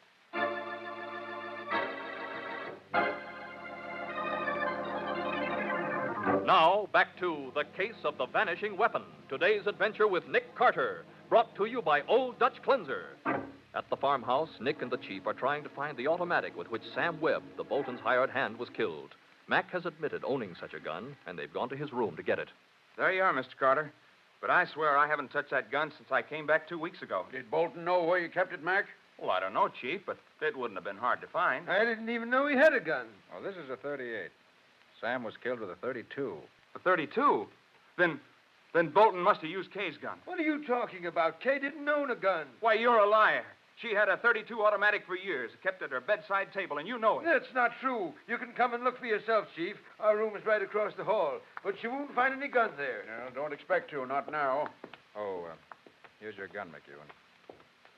Oh, thanks, Mr. Carter. But Kay did have a gun. Charlie must have seen it hundreds of times. Don't worry. We'll get at the truth. There, look for yourself. Do you see a gun in that drawer? Kay wouldn't have a gun in the house. All right, let's forget about that for a minute. Who owns a tweed suit? A tweed suit, Mr. Carter? Why? We found evidence proving that Sam's killer was wearing a suit of coarse tweed at the time of the murder. You have one? Why, no. Neither do I. Well, you shouldn't have said that, Bolton. I've seen you wearing a tweed suit 100 times. Well, I did have a tweed suit, but Kay gave it away last week. It was worn out. Who'd she give it to? I don't know. She didn't Why, say. Bolton, I saw that suit hanging in your closet only yesterday. I'll bet it's there right now. Well, it's gone. Naturally. Of course it is. Any fool would know enough to get rid of a piece of evidence like that. I tell you, I haven't had it for over a week. Wait a minute. You went down in the cellar carrying a bundle this morning, Bolton. That was the garbage. Mrs. Lawrence always puts the garbage in a paper bag. The bundle you had was wrapped in newspaper. It was not. It was a paper bag. And then I heard the furnace door. I always burn the garbage in the furnace. You know that. Bolton, suppose we take a look in that furnace and see what else you was burning.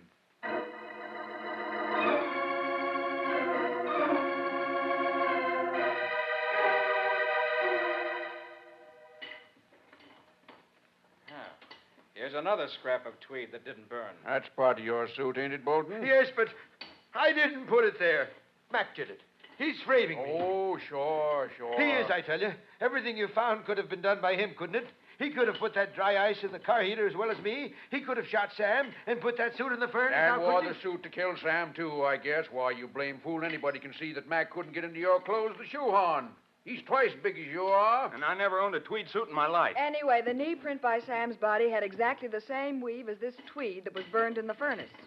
Wait a minute. Did you find something else, Nick? I'll say I did down among the ashes. Look. That's it. That's Kay's gun. I never saw that gun before in all my life. Any fingerprints on it, Carter? Afraid not, Chief. The whole outside is burned clean. Yes, but a ballistics test will show if it's the gun that Sam was killed with. Won't it, Nick? Without a doubt.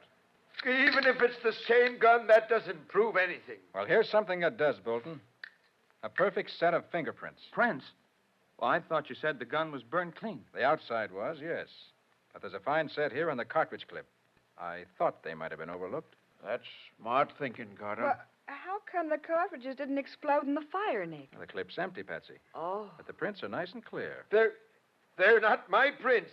I never saw that gun. Yeah? Well, now, I'll just take that clip over to the county seat and let the fingerprint man there have a look at him.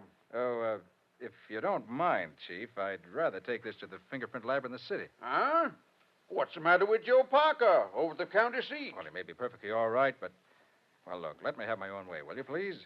I'll stay at the hotel in Elm City tonight, drive into the city tomorrow, and have a report you can depend on before tomorrow evening. Well, okay. Keep the blame clip. And you, Bolton, come on. I'm locking you up where you can't get out to commit no more murders.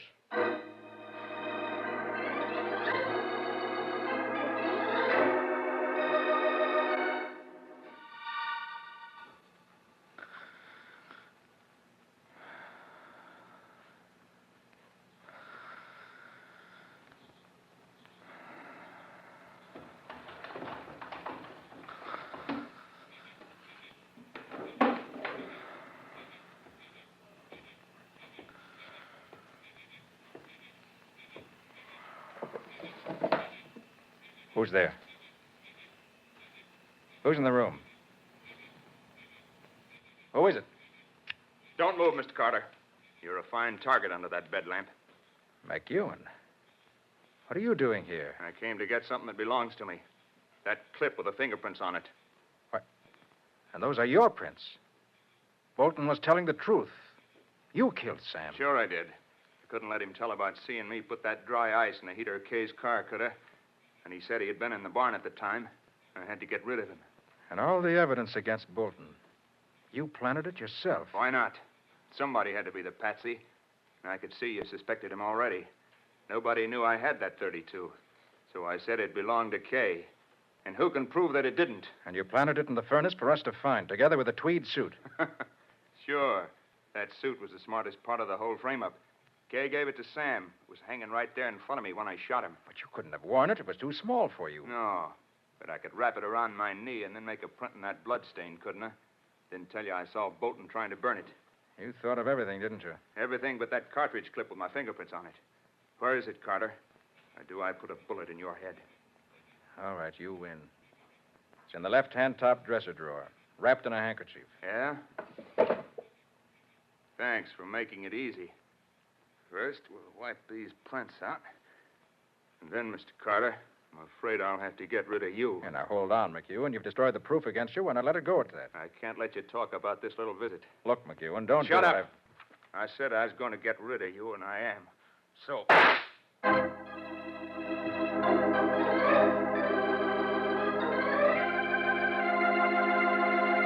As Mac points his gun at Nick's head and pulls the trigger, he stands only a few feet away, too close to miss. We'll see what happens in just a moment.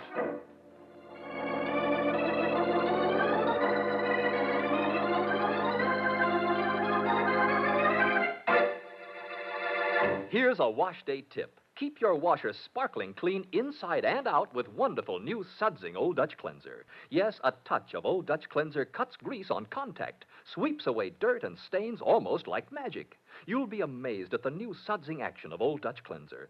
Snowy white, leaves no gritty sediment, rinses away completely. It's been granted the Good Housekeeping seal. Yes, ladies, for faster, easier cleaning than you've dreamed possible, switch to new sudsing Old Dutch Cleanser, the only cleanser made with activated seismotite. And next week, Old Dutch Cleanser's wonderful new contest starts. Easy to enter, easy to win. It's loads of fun with loads of valuable prizes. Hear all about this sensational new contest and how you may win next week on Nick Carter.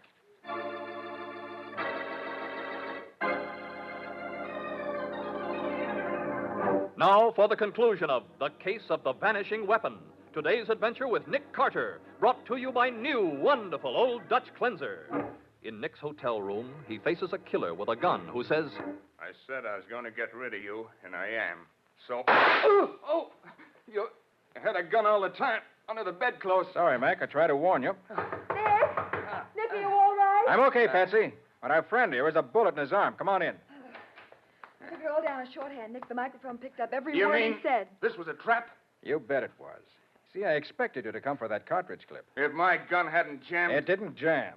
I took all the bullets out of it when I examined it out at the farmhouse today. But I couldn't be sure you hadn't discovered that and reloaded it, so I had to shoot first. What's the matter in there? Who fired that gun? What's going on? Everything's under control. Call the chief of police, will you? Sure, Mr. Carter, sure. I'll get him here in 2 shakes. Where's your proof, Carter? My fingerprints aren't on the cartridge clip anymore. Your confession before 2 witnesses is proof enough, McEwen. And as for those fingerprints, I was bluffing you. Why, you So dirty... far as I know, there weren't any prints on that clip.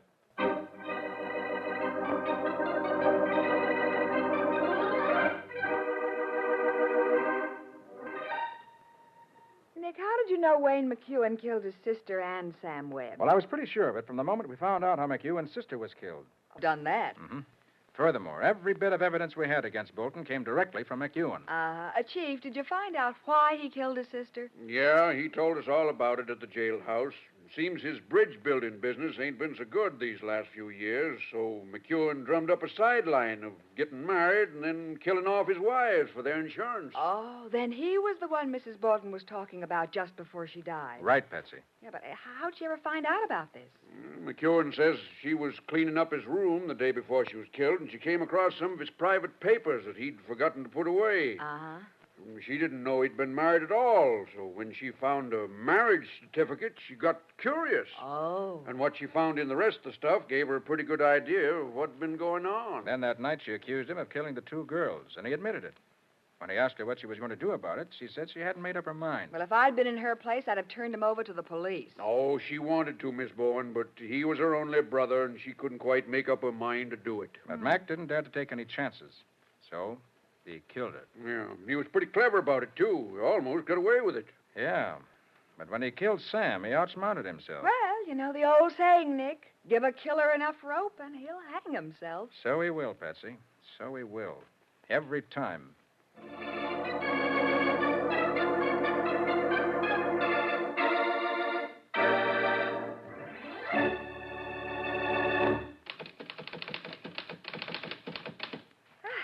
Well, Nick, that's the last of them. Okay, Patsy, that's all for now. You better go home and change. Remember, we're meeting Bill and his wife at 7:30 for dinner. Well, how about after dinner? I want to know how to dress. Well, Bill said something about taking in an amusement park and ending up with a boat ride on the river in the moonlight. Oh, hold on. Take it easy, Carter. Hey, for heaven's sake, Patsy. Amusement park, boat rides, redheads, penicillin. Okay, I get it. I don't want to end up at the bottom of the river just because the ticket seller was a beautiful redhead who posed as a Hey, model. hold on, Patsy. Let's tell about that adventure next week. We'll call it The Case of the Purloined Penicillin.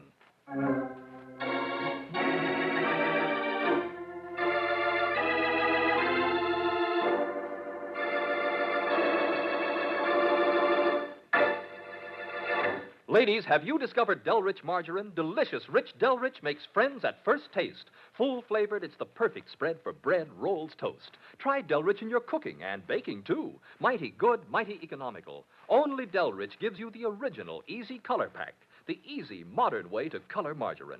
And, where state laws permit, ask for Delrich in golden yellow quarters. Delrich, America's new favorite. Del for delicious, rich for rich, full flavor. Get Delrich margarine tomorrow, for Delrich makes friends at first taste.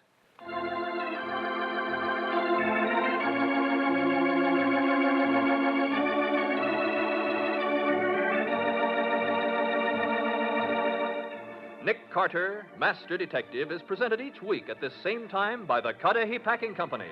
It is produced and directed by Jock McGregor and is copyrighted by Street and Smith Publications, Incorporated. Lon Clark is starred as Nick, and Charlotte Manson is featured as Patsy. Today's script was written by Jim Parsons, with original music played by Henry Silverne. This program is fictional, and any resemblance to actual persons, living or dead, is purely coincidental. This is Michael Fitzmaurice saying, when minutes count, use new, wonderful Old Dutch Cleanser.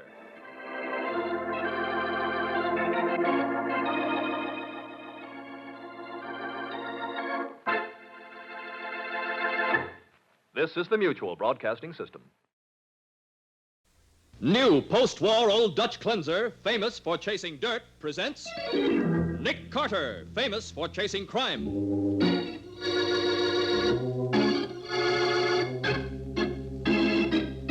Every week at this time, 2 great names are joined, as new post-war Old Dutch Cleanser brings you one of the most resourceful and daring characters in all detective fiction, Nick Carter, Master Detective.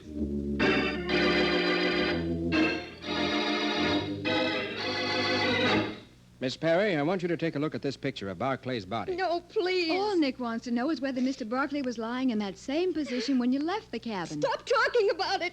I said I killed him. What more do you want? I want a lot more. I want to get you out of this jail. And the best way to do it is by putting someone else in here instead. And now, The Case of the Homely Bride. Today's adventure starring Lon Clark as Nick Carter. Brought to you by new post-war Old Dutch Cleanser.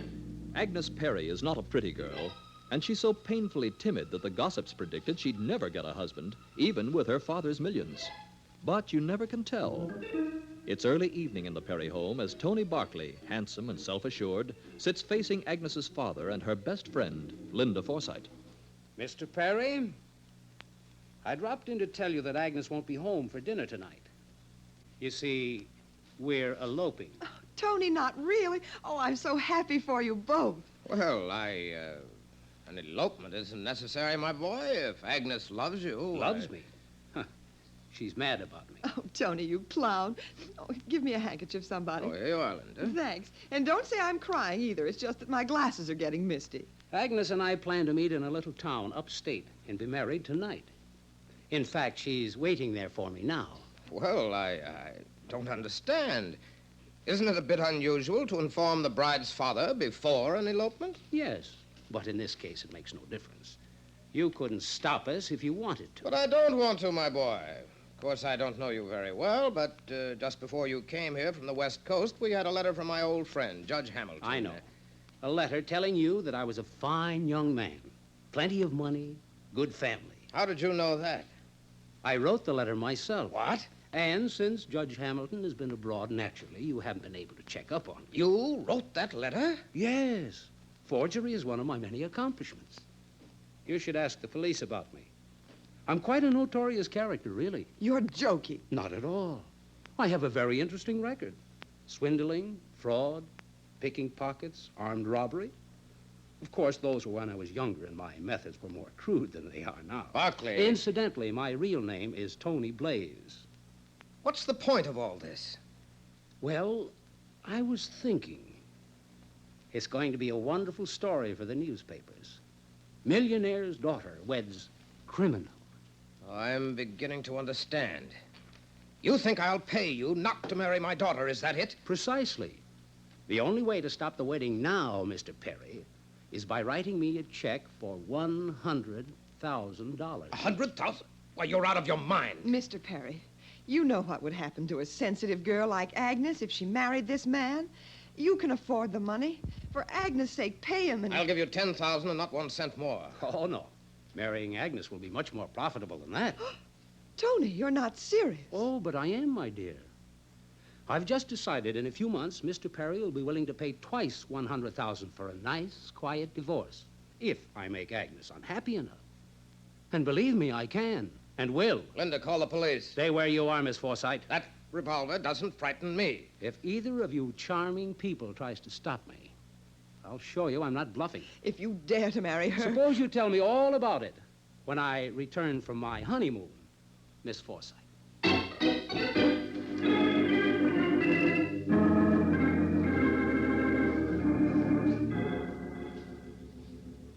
It's been almost an hour since he left, Mr. Carter. I tried everywhere to find you. I'm sorry, Mr. Perry, but Miss Bowen and I were both out of the office. You've got to stop them, no matter what it costs. Well, it isn't money that's important now, Mr. Perry. It's time. Well, they can't get married tonight, Nick. Even if they could get a license, there's a 3-day waiting period in this state. If he doesn't have a license already, Patsy. Yeah. And if they plan to get married in this state. Oh, if there were only some way to warn every minister and justice of the peace in this part of the country and to tell them... Wait a minute. Huh?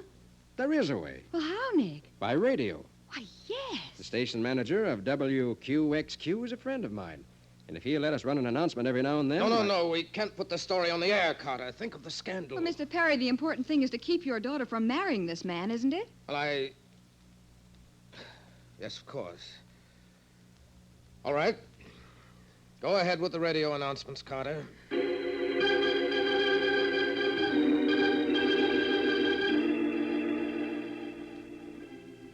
I, Agnes, take thee, Anthony, to be my lawful wedded husband, to love, honor, and cherish so long as we both may live. Then, by the virtue of the power vested in me, I now pronounce you...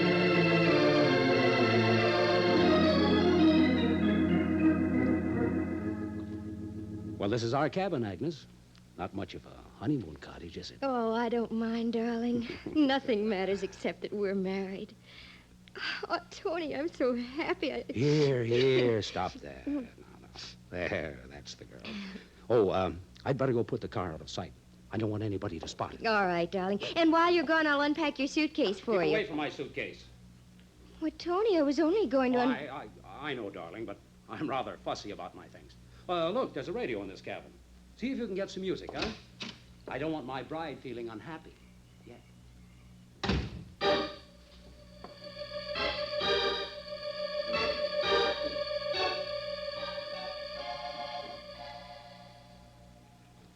Are believed to be in the vicinity of the state line. We ask all ministers and justices of the peace who may hear this broadcast not to marry any couple answering the description we have just given you. and to communicate with the station immediately. The man has boasted that the marriage is merely an attempt to extort money from the girl's father, and that he has a long criminal record. No. Your cooperation may No, I prevent a won't believe tragedy. We now resume our midnight musicale. But why did he act that way about the suitcase? As if he had something in it that he didn't want me to see. I've got to know. I've got to. A revolver. Oh, Agnes. Tony. Thought I told you not to open that suitcase. Tony, why are you carrying this? Why, I always carry a gun, baby.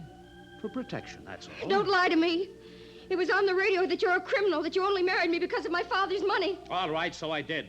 Why else would anyone marry a stupid little frump like you? Tony. Oh, no, I don't believe it. You said... I said I loved you, huh? And you were sap enough to believe me. But it's cash I'm in love with, darling. Papa's cash. Oh, Tony, you... Oh, I hate you. Good. I want it that way. You're going to hate me a lot more unless Papa pays up. I won't stay here a minute longer. I'm going home. Well, no, you're not. Take your hands off me. Tony, look. Why, you little...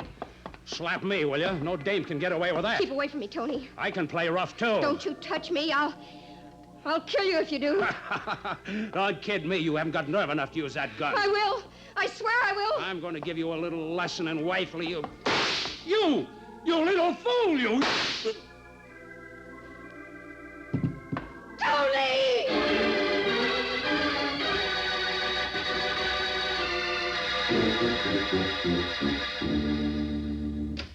Mr. Perry, well, where have you been? Do you realize it's 8 o'clock in the morning? I've been walking the streets for hours. When we didn't hear anything by midnight, I knew it wasn't any use. Well, it's a good thing somebody stayed here at the radio station. Nick's on the phone now. You mean they've been found? I think so. Listen. I see. Well, thank you, Mr. Megley. Yes, I'm sorry, too, but it was good of you to call. Goodbye. Who was it, Carter? A justice of the peace from upstate. What? He heard the announcement of the morning newscast. A justice of the peace. You mean they're married? Yes. Oh. He said he performed the ceremony at 10:30 last night. I see. Well, I suppose there's nothing to do now but go home and wait. Oh, I'll get it, Patsy. Uh-huh. You better go tell the announcer not to broadcast any more of those notices. All right, Nick. Nick Carter speaking. This is Linda Forsythe, Mr. Carter. Is Agnes' father there? Oh, yes, just a moment. It's for you, Mr. Perry. Miss Forsythe. Oh, I asked Linda to stay at my house last night. I wonder if Agnes has called. Hello, Linda. Mr. Perry, I have wonderful news. Agnes is back. She's there at the house now? Yes, she must have come home during the night sometime. Is that man with her? No. One of the maids found Agnes asleep in her own room a few minutes ago. But she's locked herself in and won't talk to me. I think... Never mind. We'll be home in 10 minutes.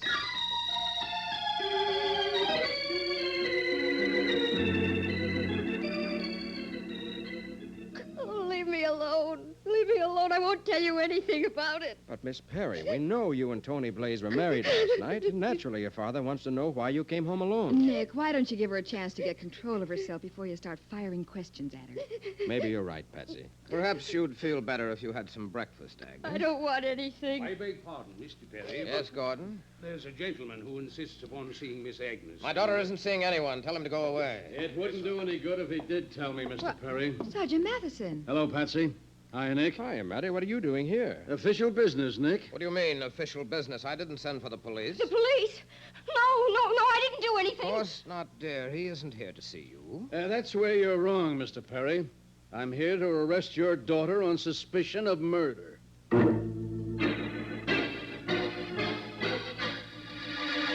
Agnes Perry's despair is equaled by the shock and grief in the eyes of her father as Mattie makes the arrest. We'll see what happens in just a moment.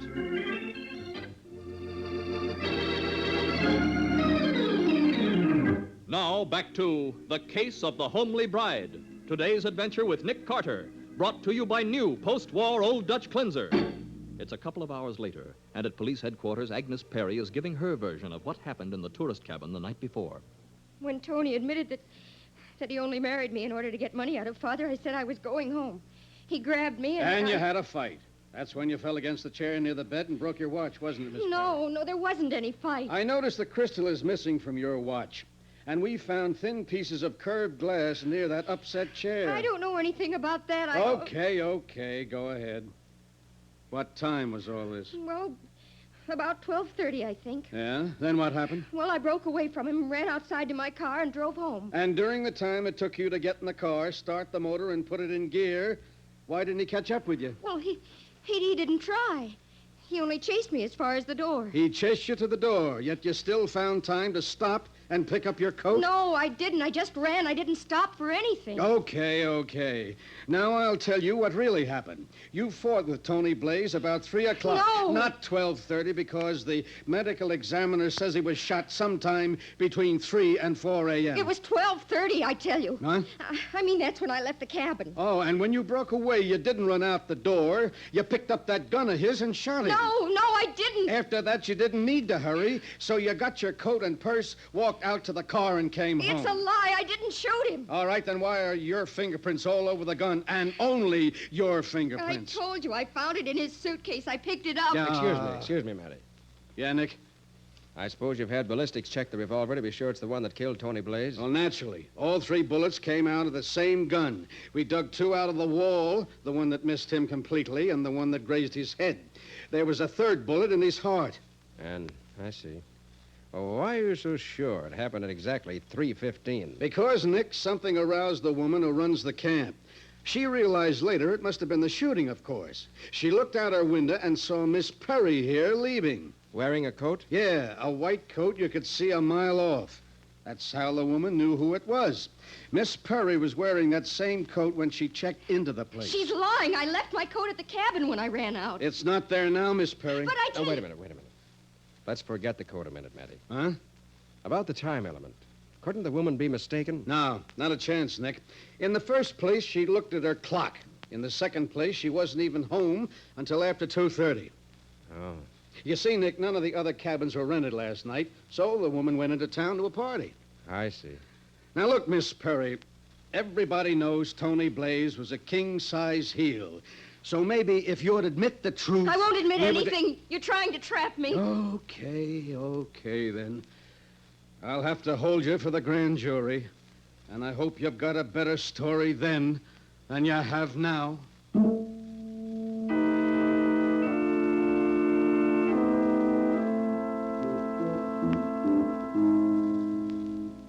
I can't believe it. Agnes accused of murder, policeman here in my home searching for evidence. Please don't worry, Mr. Perry. No jury will ever convict Agnes under the circumstances.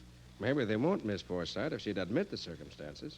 And if she sticks to the story she told at headquarters, she may be charged with first-degree murder. Yes, you're probably right, Carter. Even I can see that Agnes is lying. But why should she lie about such unimportant things?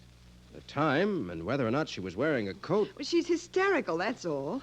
You don't know Agnes as I do, Mr. Carter. She's always been terribly shy, frightened of everybody. How long have you known her, Miss Forsythe? Well, only about 6 months, really. But we've been like sisters. Oh, Nick. What's the matter, Patsy? I asked Gordon, the butler, you know. Oh, yes, I know. Well, I asked him to come down here and tell you what he just told Sergeant Mathison. Tell him, Gordon. Well, sir, it's just that I heard Miss Agnes come home last night. And why didn't you tell somebody, Gordon? You knew how frantic we all were. Well, I'm sorry, Mr. Perry, but I didn't know it was Miss Agnes at the time. I thought it was you, sir. Why should you think that? Couldn't it have been Miss Forsythe here or one of the servants? Oh, no, sir. The only persons with a latchkey are Miss Agnes, Mr. Perry, and myself, sir. Anyone else would have to ring the doorbell to get in. What time was this? About 4:30, Mr. Carter. I see. How did you happen to be awake at that time, Gordon? Well, after I locked the house at 1 o'clock, sir, I didn't sleep well for worrying about Miss Agnes. That's how I happened to be awake at 4:30 and heard the front door open and close. Then, a moment later, I heard her open the door to the basement. The basement? Why should Agnes have gone down there? Well, that's what Sergeant Mathison wanted to know, so he went down to have a look.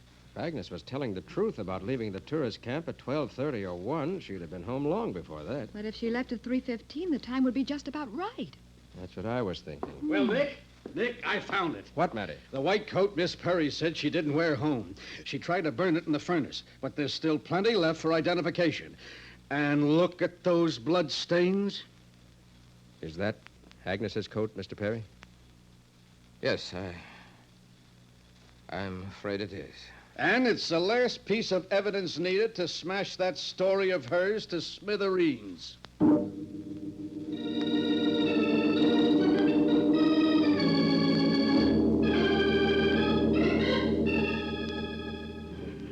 What's the use? Yes, I shot him. Now I hope you're satisfied. Please, Miss Perry, don't look on us as enemies. Patsy and I came here to the jail hoping we could help you. That's the truth, Miss Perry. Why don't you tell Nick just what happened?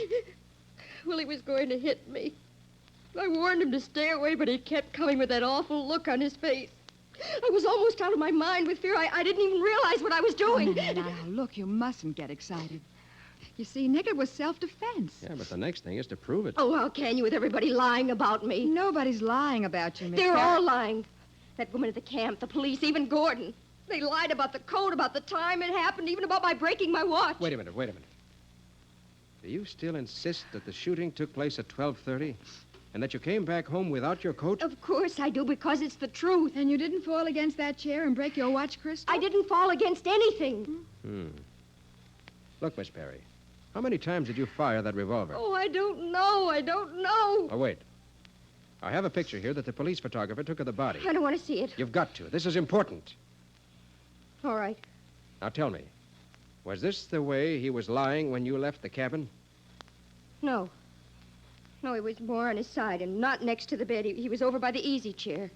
He must have lived long enough to crawl a few feet. No, Patsy. That last bullet killed him instantly. Oh, please stop talking about it. I said I killed him. What more do you want? I want a lot more, Miss Perry. I want to get you out of this cell. And the best way to do it is by putting someone else here instead.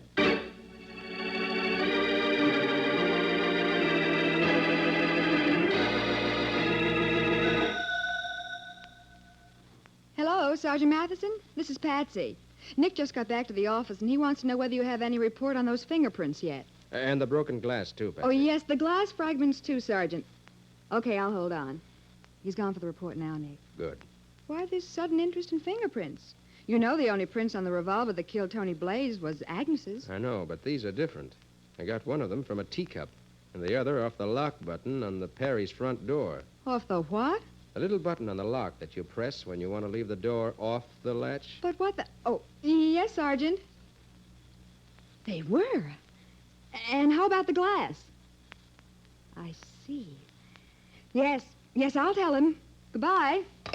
What did he say? Those fingerprints were both made by the same person, but it wasn't Agnes Perry. That's what I hoped for. And how about the pieces of glass? Well, it seems that Agnes is telling the truth about her watch, at least. Those fragments weren't from a watch crystal after all. They were optical glass. That makes things more interesting. Better get your hat, Patsy. We're going to travel.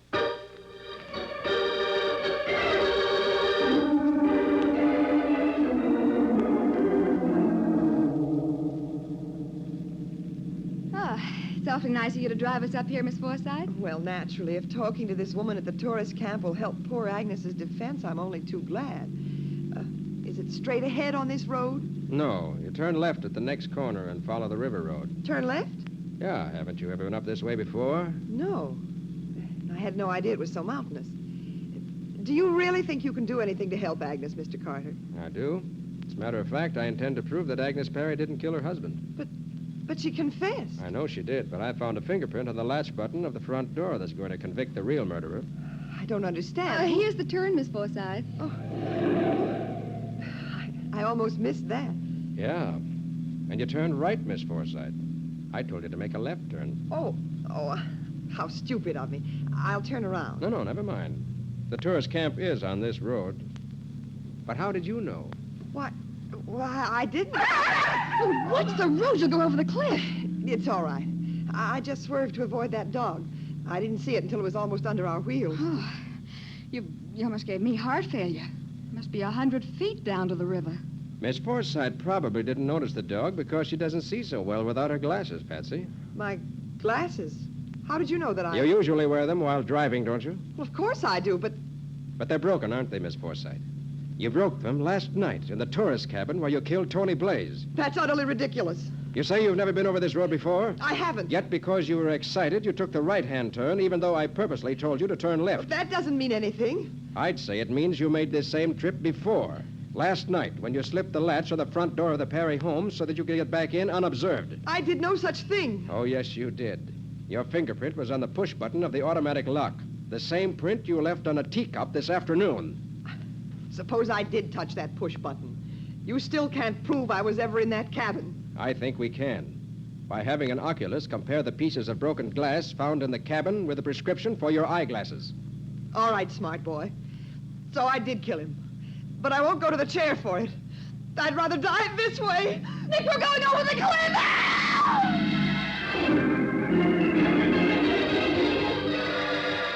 Linda Forsythe twists the wheel of the speeding car toward the edge of the cliff with its 100-foot drop, intending to kill not only herself, but Nick and Patsy as well. We'll see what happens in just a moment.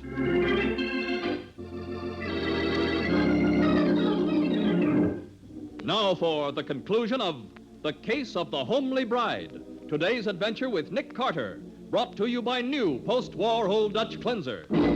Rather than take a chance on the electric chair, Linda Forsythe turns the wheel of her fast-moving car toward the side of the mountain road, where there is a sheer 100-foot drop. Nick, we're going over the cliff! Let go of the wheel, you... Patsy, don't try to jump! Oh, thank heaven. We hit a tree instead of going over. Yeah. I managed to twist the wheel enough to avoid that. Yeah, but even hitting a tree at that speed, why aren't we smashed up more? I managed to get my foot on the brake and jammed it down hard. Why did you have to go snooping around? They'd have acquitted Agnes, but... But it made me a different story for you. Why did you kill Tony Blaze anyway? He double-crossed me. I was the one he was going to marry, not Agnes. He said it would only be a bluff to get money out of her father. Then you were in on the whole scheme. Well, of course I was. Tony would never have been able to meet Agnes if I hadn't made friends with her and introduced him. And then you stayed right with her so that you could encourage the courtship, huh? I did it because I loved him. And he said he loved me. We were going to take the money and get married. And then he decided it'd be more profitable in the long run to marry Agnes and collect afterward. Yes. I knew where they'd gone, so I came up here to have it out with him. And then he got nasty. He hit me. So it was you who fell over the chair and broke your glasses. Yes. I must have gone crazy. I grabbed up the gun. But Agnes said she shot him. She did. What? One bullet went wild and another grazed his head and made him unconscious. He'd just come out of it a little while before I got there. And you got the idea of putting the blame on her, huh? Yes. I was sure her fingerprints were still on the gun. Tony was still groggy. He didn't notice what I was doing. So I picked it up with my handkerchief. And finished the job. Then you put on Agnes's white coat before leaving the cabin so that if anyone saw you, they'd think it was she. That's right. Oh, Mr. Carter, what do you think they'll do to me? I don't know, Miss Forsythe. But since you're so fond of wearing Agnes Perry's clothes, we'll see how that prison uniform of hers will fit you.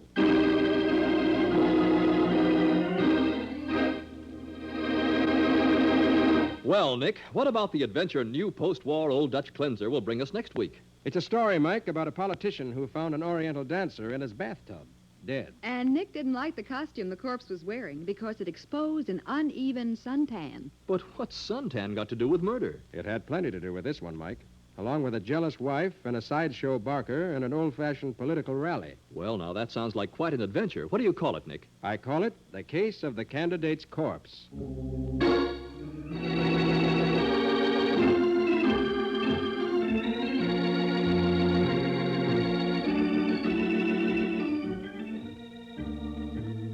Nick Carter, Master Detective, is presented each week at this time by the Cudahy Packing Company. It is produced and directed by Jock McGregor and is copyrighted by Street and Smith Publications, Incorporated. Charlotte Manson is featured as Patsy. Ed Latimer plays Mattie. Today's script was written by Jim Parsons. Original music is played by Henry Silverne. This program is fictional, and any resemblance to actual persons, living or dead, is purely coincidental. This is Michael Fitzmaurice saying, when minutes count, use new post-war Old Dutch cleanser.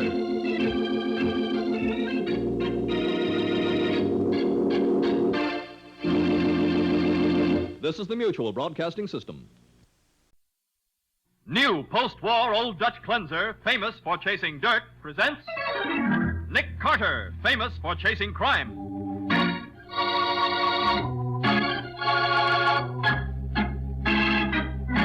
Every week at this time, two great names are joined, as new post-war Old Dutch cleanser brings you one of the most resourceful and daring characters in all detective fiction, Nick Carter, Master Detective.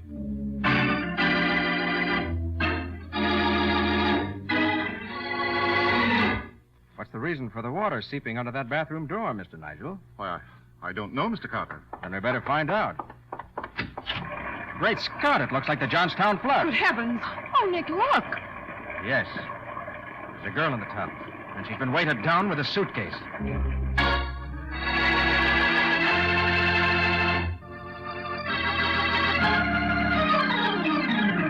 And now, the case of the candidate's corpse. Today's adventure starring Lon Clark as Nick Carter. Brought to you by new post-war Old Dutch cleanser. Although it is only 10 o'clock in the morning, Nick Carter has a prospective client in his office. A client whose pompous dignity is a bit startling. Sir, I am the Honorable Wilton Nigel. Oh, yes. You're a politician, aren't you, Mr. Nigel? I, Mr. Carter, am a public servant.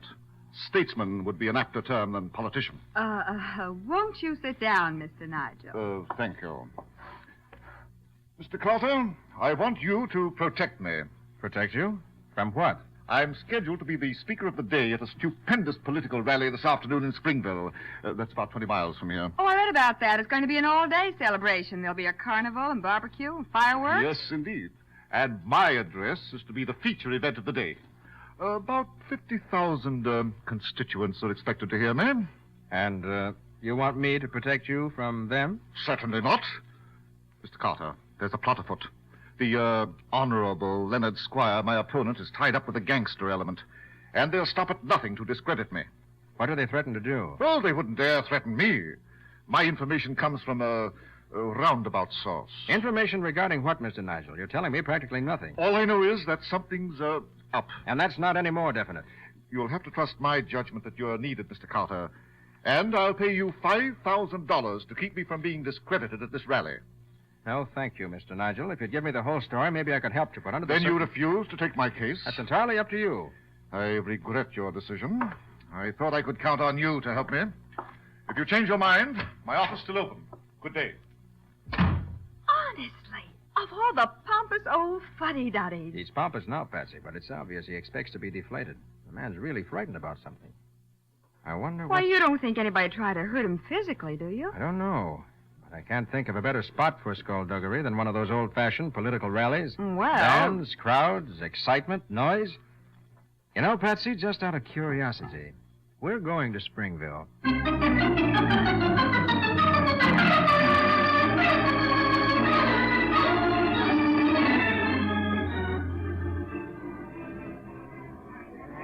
Nick, is this a political rally or a country fair? Well, it's supposed to be a political rally, Oh, Patsy, but- look. They even have a sideshow. Yes, with an Oriental dancer who certainly should draw the crowds, even if the Honorable Mr. Nigel doesn't. Oh, gee. He must be some politician if he has to resort to shows like this to get folks to listen to him. Yeah. Hey, come on. All right, Let's listen to this Barker. He's just starting his spiel. Gather up closer, gentlemen. On the inside of this tent, you will see Rosita, that dainty little Oriental dancer doing a famous landslide dance. It's a sensation, gentlemen. It's daring. It's delightful. Okay, Rosita, go on inside.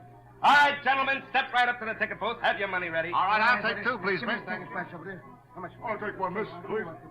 Go on, Rosita, hurry up. I ain't going in, Harry. Not till I get the money you owe me. Well, I ain't got it. You got more dough in your pocket today than you ever had in your life before. Now, look, I'm Jessie. tired of being a sap. I'm leaving, Harry. What? Why, I ought to slap you silly. Where do you think you're going? I'm going to the hotel to see a guy with real money. You're bluffing. Yeah? Ask the Honorable Wilton Nigel if I'm bluffing, you cheap chiseler. But you can't do this to me. What am I going to do? There's a couple of costumes in my dressing room, wise guy. Do the dance yourself. Hey, Patsy, did you hear what that dancing girl said about Wilton Nigel? I heard it, but I still don't believe it. You know, I think I'll go and have a talk with Mr. Nigel myself. But I thought you weren't going to take his case. Oh, I might have known you couldn't resist. Uh-huh. Other words, you don't want to come to the hotel with me? And listen to old windbag Nigel, I should say not. I'll amuse myself here where there's something interesting going on. Okay. Where'll I find you when I'm through talking to him? I'll be somewhere near here. Oh, if you meet Rosita there, give her my regards.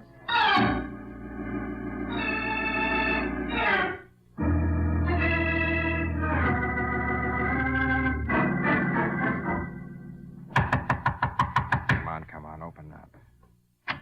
Yes, Is this Mr. Wilton Nigel's suite? it is, and who may I ask are you? I'm Nick Carter. I'd like to talk to Mr. Nigel. So do I, but he isn't here. You know where he is? If I knew, I'd be there, too. Oh? And who, if I may ask, are you? I'm Mrs. Wilton Nigel. Oh, you just wait till I get my hands on that man. Is something wrong, Mrs. Nigel? Wrong? There certainly is. You see, he and I went to a political breakfast and... Yes, I know. When I was here earlier, the desk clerk told me he was at that breakfast. So I went there to see him, but was told that he'd already left. He certainly did. When we were about half through, I left the table to make a phone call. And then when I got back, he had disappeared. You know where he went? No, and nobody at the breakfast seemed to know either. So I waited for him. But when he didn't come back, I finally returned here alone.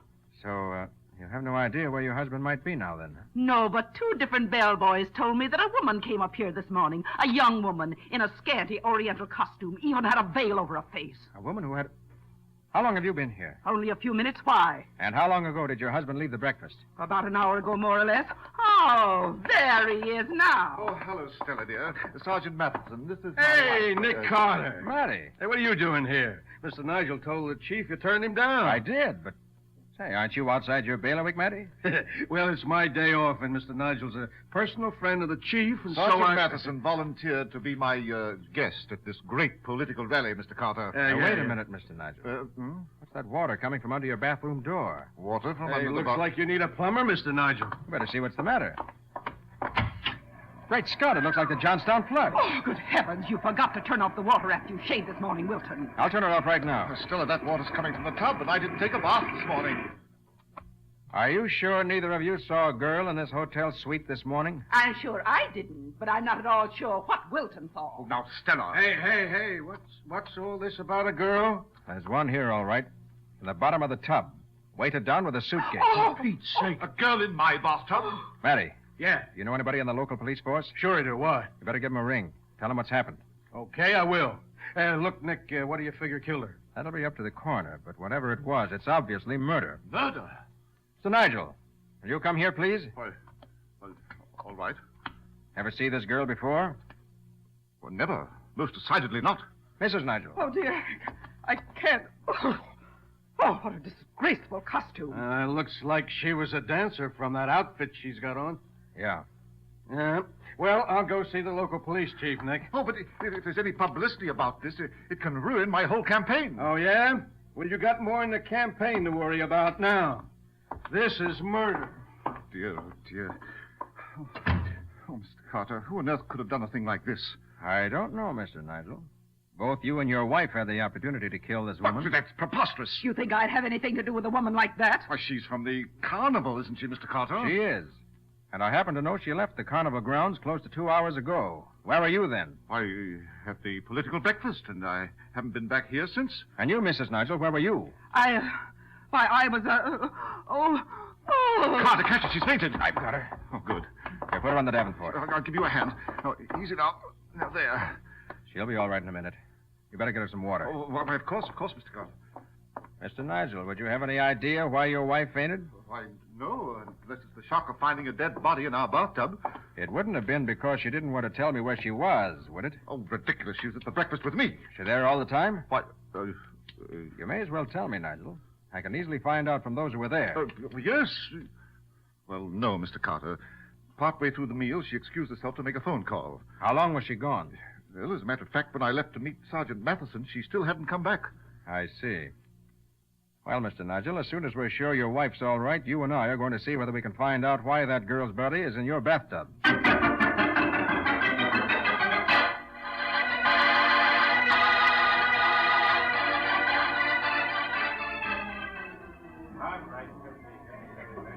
You're going to this carnival sideshow? I am, Nigel. But, Carter, I can't be seen in a place like this Palace of Oriental Wonders. Don't worry. We aren't going in. Thank heaven. The man who runs the show can give us the information I want. Oh, pardon me, mister. Huh?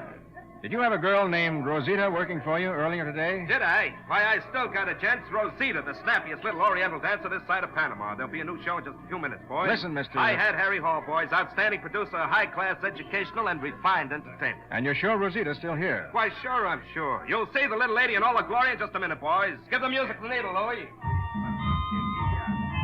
All right, looky, men. I'm about to show you the most beautiful bit of feminine polka tune you've ever seen. Rosita, the famous Oriental dancer. Come on out, Rosita.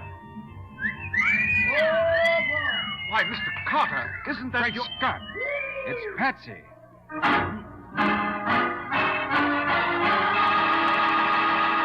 Patsy Bowen may be able to pass as Rosita, the Oriental dancer, to the satisfaction of the public, but not to the satisfaction of Nick Carter. We'll find out the reason for Patsy's masquerade in just a moment.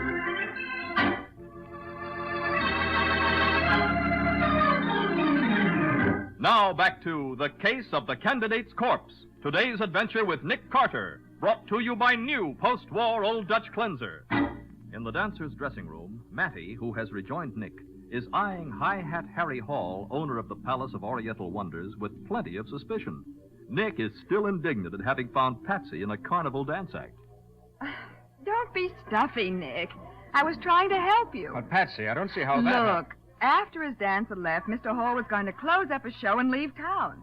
And I thought you wouldn't want to let him get away, that's all. And you did right, Patsy. Thanks. Now, Hall, suppose you start talking. Why did Rosita leave your show? She was just a dame with ideas, I guess. Yeah? You didn't owe her any money.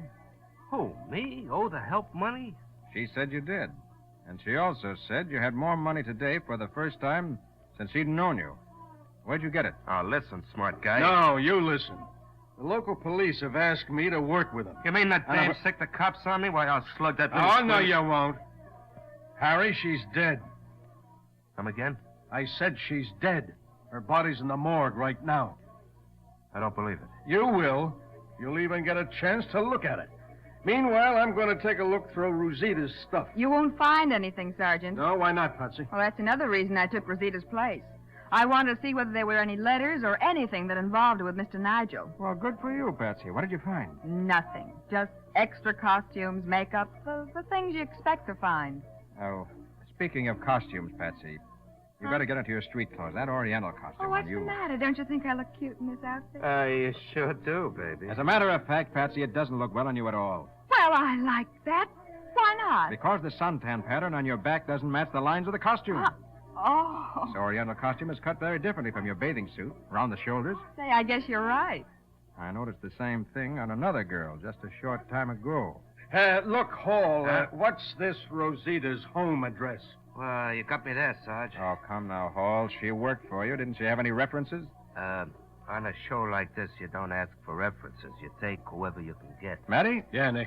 I think we'll give Hall a chance to spend some time with Mr. and Mrs. Nigel. What do you mean? I mean he's going back to the hotel and stay with them while you and I go to the city. Oh, for the love of Pete, Nick. There are labels in the girls' costumes, and the costumer may have a record of the sales. Of course. A good idea, Patsy. We can start our search there. Yeah, but look, what if Hall here tries to take a powder while we're gone? Have one of the local policemen keep an eye on him, Matty, and see that he doesn't get away. Patsy. Yes, Nick? For the last time, will you get out of that costume and into some decent clothes? You've got work to do.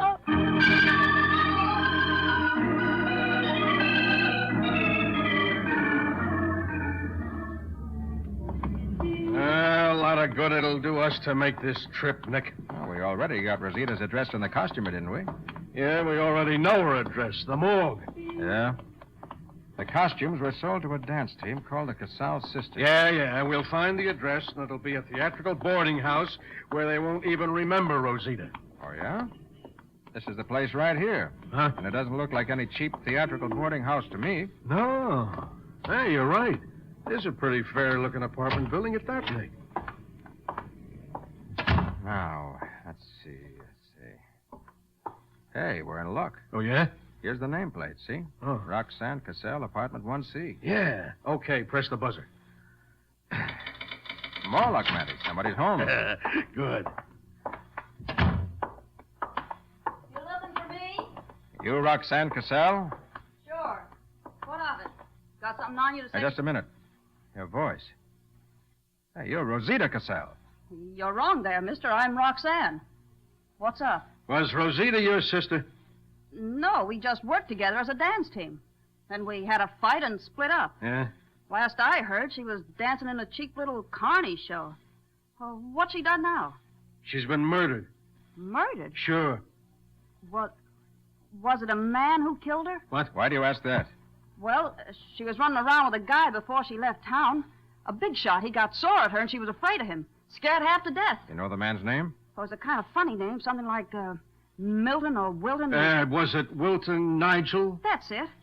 I always wondered what a guy with a name like that would look like. Well, you're going to find out, Miss Cassell. And fast.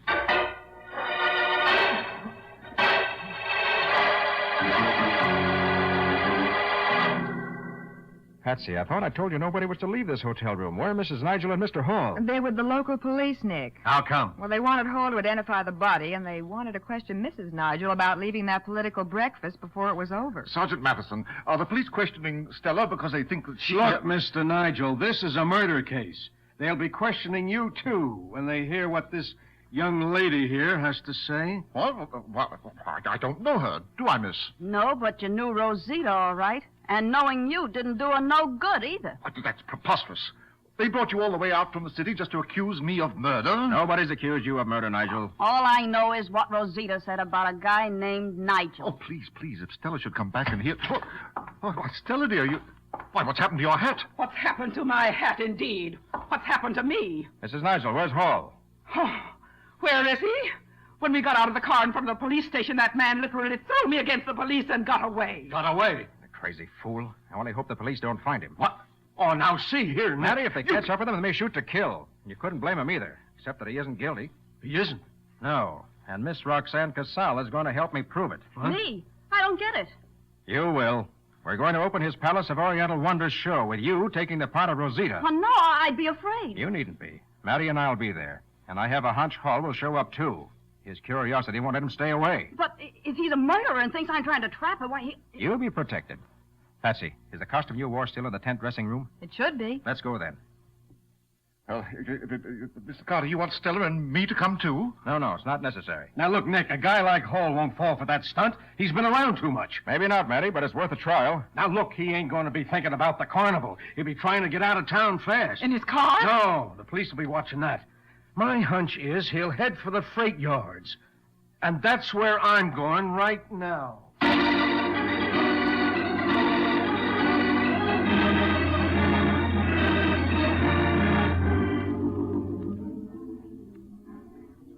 But it's so hot in this tent, Wilton. Stella, dear, we have to stay here. Mr. Carter said so. And I suppose we have to watch that woman do a dance. I'm afraid you do, Mrs. Nigel.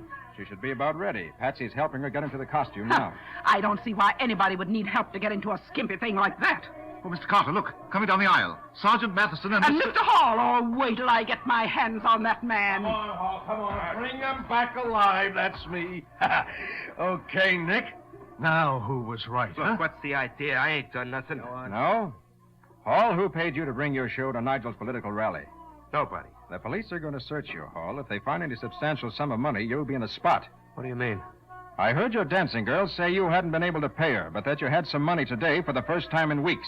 Okay, so what if I was paid to bring the show here? I wasn't told to do nothing crooked, just bring in the show and play here at the rally. Why? Look, I don't ask questions. If somebody wants to give me $1,000 with no strings tied to My it... opponent was responsible for that. He wanted to make my political rally look cheap and discredit me. Miss Casal's all ready, Nick. Fine, I'll signal you when to start. Okay. What goes on here? We're going to have a private performance, Hall. All right, sit down, everybody.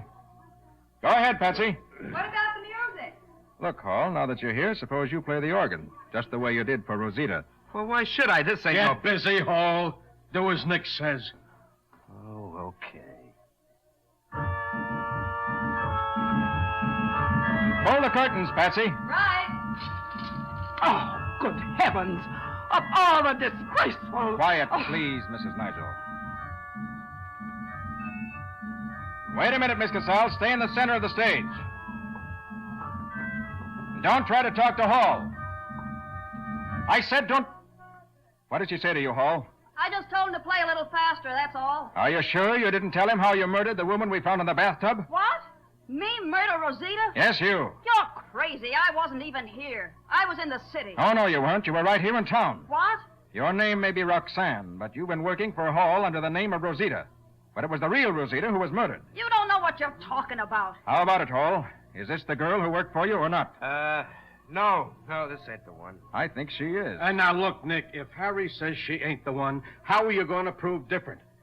Nobody else ever saw that dancer without her veil but him. Yeah, go ahead, Mr. Carter. Prove I was the one who was working for Hall. All right, I will. Your costume's a dead giveaway. What The suntan pattern on your back. It fits the cut of your costume perfectly. Come again? Standing out in the sun every afternoon doing the ballyhoo on your show, Hall, Roxanne got a tan that fits the lines of the costume she wore. The same costume she's wearing now. But the girl in the bathtub wasn't tanned that way. The pattern of her suntan didn't fit the costume. The dead girl never worked for you, Hall. Okay, you're right, Carter. No use trying to bluff any longer. No, you fool! I told you while I was dancing I'd split with you if you'd stick with me. I was giving you a chance to You'd make have given him the same treatment you gave Rosita the first chance you got. I've got a treatment for all of you if you try to stop me. A lead treatment. Under this veil that's draped over my right hand, I'm holding a gun aimed at Miss Bowen's back. Should I let her have it, Nick? Not if you want Miss Bowen to live. She's going to leave with me. And if any of you try to follow her, she gets shot. So if you want me bad enough to have her killed, come right ahead.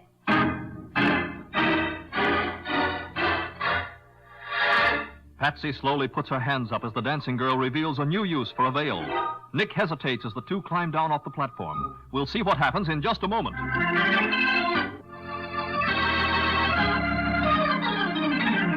Now for the conclusion of The Case of the Candidate's Corpse. Today's adventure with Nick Carter, brought to you by new post-war Old Dutch cleanser.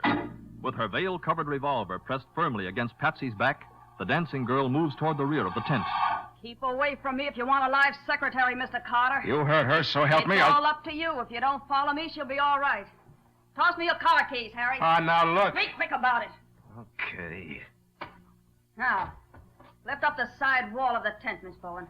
Lift up the what? The tent canvas. Lift it up so we can get under the tent. Oh, okay. There. Higher, you dope. I can't.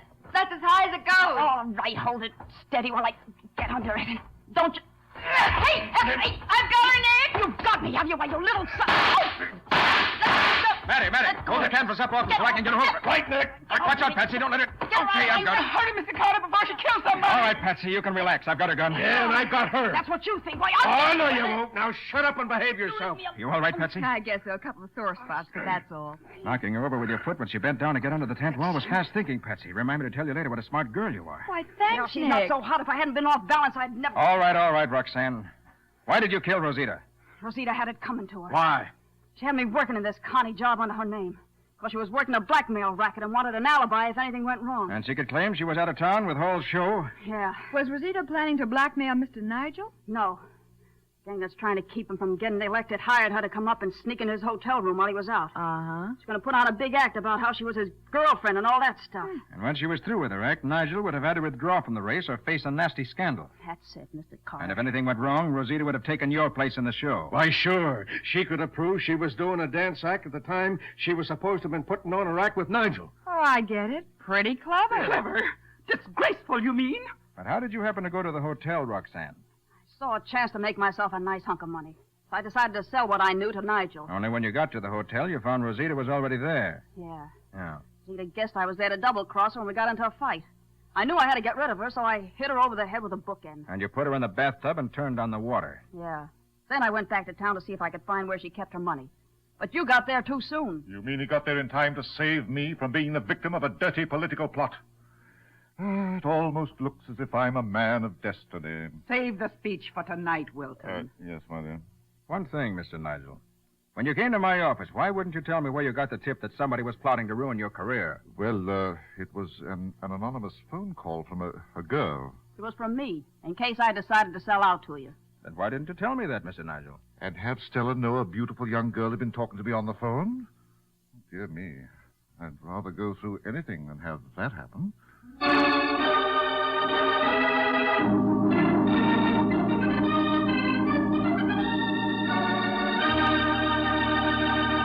Well, Nick, what about the adventure that new post-war Old Dutch cleanser will bring us next week? It's a story about a woman who writes soap operas, Mike, and does a good job of it, until the murder she writes about actually happens in real life. And every suspect has a perfect alibi, too. But when the radio actress who plays the part of the murder victim disappears... Wait a minute. This is getting too complicated. Not complicated, Mike. Just puzzling. For such a simple murder, it was almost perfect. In fact, it might have been completely perfect if I hadn't bluffed. Well, it sounds wonderful, Nick. What do you call this adventure? I call it The Case of the Substitute Slayer.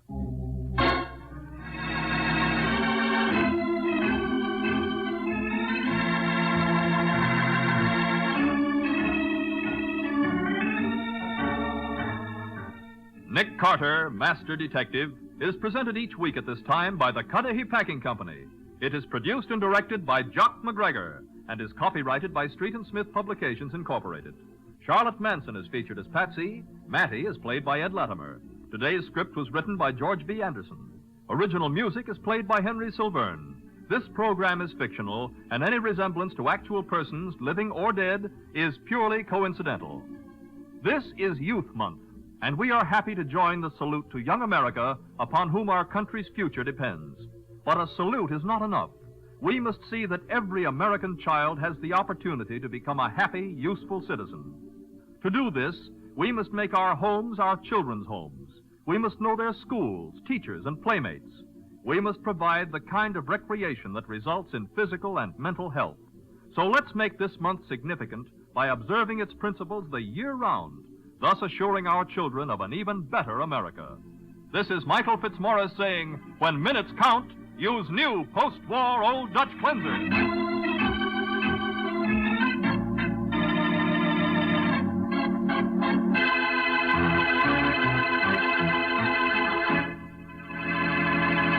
This is the Mutual Broadcasting System. Chasing Dirt presents Nick Carter, famous for chasing crime.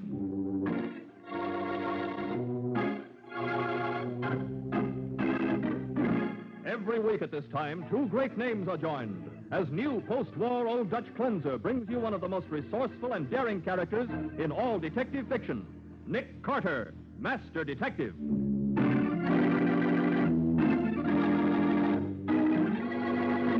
If you got Miss Bowen to come here to make trouble, Clara... I didn't, Larry. I swear it. Oh, maybe that's the mysterious woman who called me. I'll get it. Why, Mr. Carter. Why, Nick. Don't tell us you got a phone call, too. Certainly did. A call to come over here in a hurry to prevent a murder. Murder? But I'm the one who's been threatened, and I certainly didn't call you. Well, somebody did. Listen, that's the kitchen door. Somebody...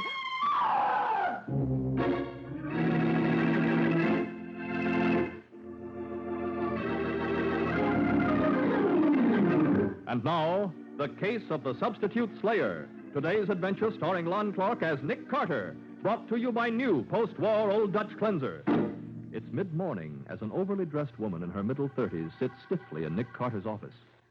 I suppose you've heard of me, Mr. Carter. I'm Clara Corbin. Miss Corbin's a writer, Nick. She writes soap operas for the radio. You know, serials. Thrilling real-life drama. The solutions to the problems that confront every woman. Oh, I see. But doesn't it get a little tiresome, Miss Corbin? Oh, heavens, no. Well, what can I do for you? Mr. Carter, the plot of one of my shows is actually happening in real life. Really? Here, read this note. Clara Corbin, if you don't stop writing about Larry and me, I'll kill you. You got this note through the mail? Yes, and here's another one. Clara Corbin, take me out of your script if you want to keep on writing. Sounds like the work of a crank, if you ask me. Mr. Carter, I don't suppose you've ever heard my radio serial, My Sister's Husband. Why, no, I haven't. Well, I don't dare let this out publicly. But my serial, My Sister's Husband, is based on the real lives of real people. Even so, I don't see how... You will. My younger sister's married to Larry Harris, a reasonably successful man. They're a typical middle-class couple. Oh, then the reference in one of those notes to Larry... It refers to Larry Harris, of course. Uh-huh. But where do I come in? Well, everything that happens to Sue and Larry goes into the show. If they have a misunderstanding, the characters in the show have a misunderstanding. But actually, Sue and Larry lead rather prosaic lives, and the serial needs conflict and excitement. So I have to make up some of the plot myself. I see. Go on. Well, right now, the show is getting its excitement from a triangle. There's another woman. But this triangle in your serial isn't based on actual facts, is it? Well, I didn't think so when I began writing the present series of episodes, Mr. Carter. But I'm not so sure anymore. Then you think the other woman in a real-life triangle is sending you the threatening notes? I don't know what else to think. Well, Miss Corbin, is there really any mix-up in your sister's marriage? Why, if I'd even suspected any such thing, I wouldn't have dreamed of using it in my show. Of course not. But if there is another woman, and she's responsible for the threatening notes I've been getting... Oh, I'm afraid, Mr. Carter. She hates me, and she intends to kill me. Well, couldn't you stop writing this particular plot? Oh, no. The plot's been approved by the sponsor, and the scripts are in for 3 weeks in advance. I can't do a thing about it. But I don't want to be murdered, Mr. Carter. You've got to help me. No, Miss Corbin. Those notes may be the work of a practical joker or a crank. Hardly seems probable that you'd hit on a true story by accident. Oh, I'm not so sure it was an accident. Larry is... Well, I don't trust him. He's been fickle before. Oh, Mr. Carter, please. Will you take my case? But I don't know that there is any case, Miss Corbin. I don't even know if there actually is another woman. But there must be. Well, that shouldn't be too difficult to find out. Yes, but how? Well, the simplest way is to ask your brother-in-law, Larry Harris. You mean you'd go to see him? Why not? He may even thank me for tipping him off that there may be trouble brewing. No, he'd be furious with me. He'd say I was meddling again. Now, don't worry, Miss Corbin. I'll do my best to protect you when I talk to him. Oh, but Mr. Besides, if I were in your place, I'd rather have a brother-in-law sore at me than have a threat of murder hanging over my head.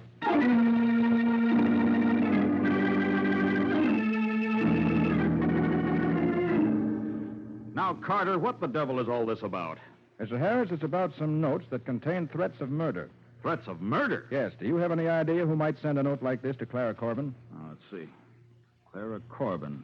Leave Larry and me out of your cereal, or I'll kill you.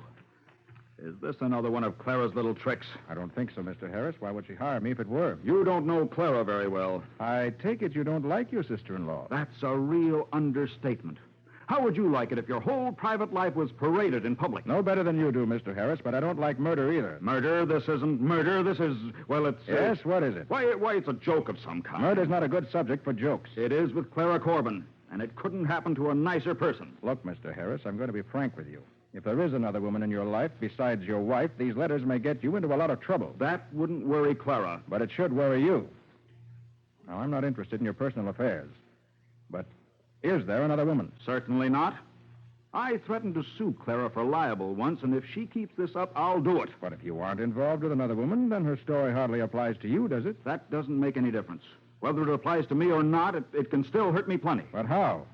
Outsiders don't know that the story is based on your life. But, Mr. Carter, I think I've given you quite enough of my time. You might as well go back to your office and charge this interview up to wasted time. All right, Mr. Harris, I'll go back to my office. But I won't admit I've wasted any time. Not yet.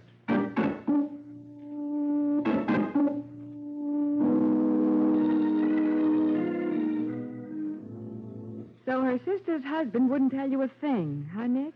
Oh, I wouldn't say that, Patsy. He thinks he didn't tell me anything, but he did give me some helpful information. For instance?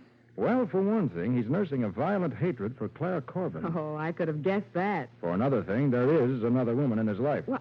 And he admitted it? No, he denied it, but when I suggested that he didn't have any cause for libel if it weren't true, he got sore at me. Practically told me to get out of his office. Okay, but do you think he tried to get Miss Corbin to change her plot by sending her those notes? No, Patsy. He seemed genuinely surprised when I showed him one of those notes. Well, I keep going back to the idea that maybe Clara Corbin sent those notes to herself. But why? Well, she hears that her brother-in-law is stepping out on Sister Sue. She wants to stop it, so she puts that kind of a plot into her radio serial. Figuring it would scare Larry Harris into behaving himself? Exactly. Only it didn't, so she went a step further. And you think those murder notes are fakes? Why, huh? sure. No, I think you're wrong, Patsy. What? It's quite possible that this mysterious other woman does exist. And I want to find out who she is. Well, say, Nick, we're overlooking one person who may know who this other woman is. Sue Harris, his wife. Well, that's possible, Nick, perhaps she didn't want to risk breaking up her home by making a scene. So, instead of accusing her husband, she may have talked Clara into writing this stuff. But Patsy, she wouldn't admit that. Oh, Nick, I have a hunch I could get her to talk. At least, why don't you let me try? Okay, go ahead. Good. But don't be disappointed if your hunch turns out to be a flop.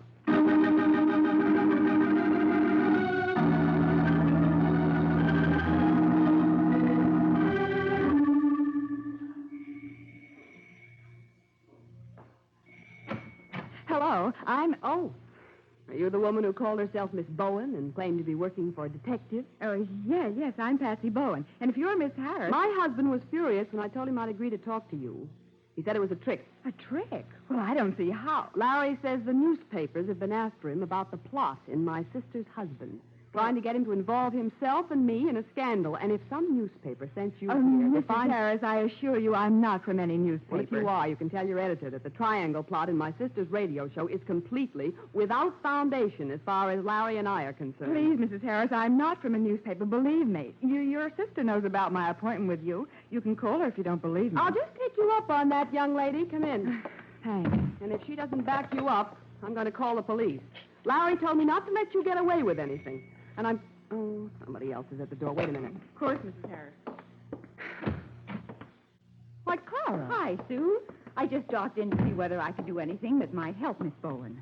Well, then you know this woman, Clara? Why, of course. You see? You mean you actually hired a detective to pry into our private lives? Oh, now, darling, that's hardly the way. I've stood all I can, Clara. You've tried to make a mess of my married life right from the start. But dear, I don't know what you're talking about. Oh, yes, you do. And you've gone too far this time. Now get out of this house and never come back.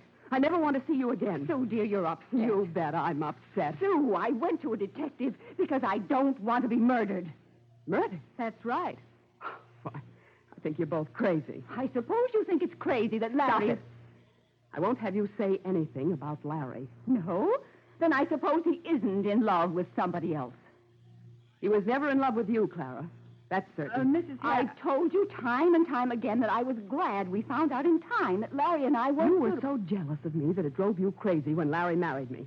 And you've never given up trying. Sue, you don't know what you're saying. Oh, yes, I do. You started that radio program just for spite, to try to break up our home. But I'm trying to save it. Please, no. I haven't asked you for any help, Clara. Get out. Sue, somebody came in the side door without knocking. Who?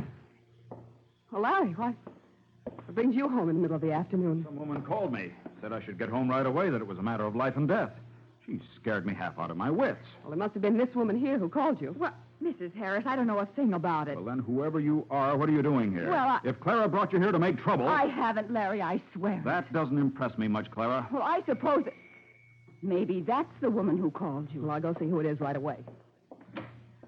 Why, Nick, Mr. Carter, What's going on here, anyway? Well, don't tell us you got a phone call, too. Certainly did. Some woman said I'd have to hurry if I wanted to prevent a murder. Murder? But I'm the one who's been threatened, and I certainly didn't call you. Well, somebody called me. Listen. Somebody just opened the kitchen door. Somebody must have come in without knocking. But who would come in? Oh! Good. What's up? Come on in the kitchen. Hurry. Oh, great Scott. What? Connie Barton. Is she dead? I'll tell you in a minute.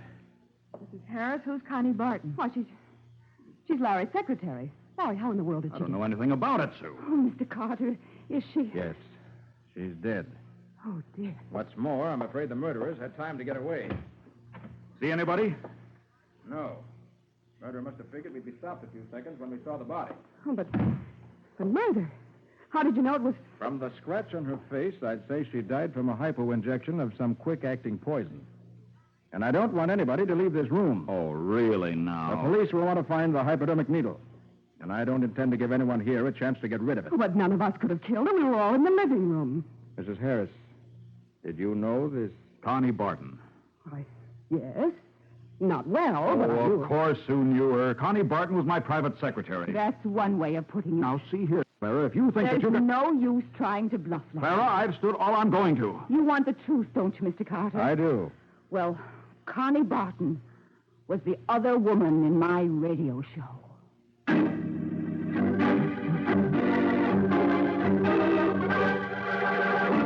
The kitchen door of the Harris house opened. There was a scream, and then the door was closed. The number one question now in Nick Carter's mind is, who killed Connie Barton? In just a moment, we'll see what happens next.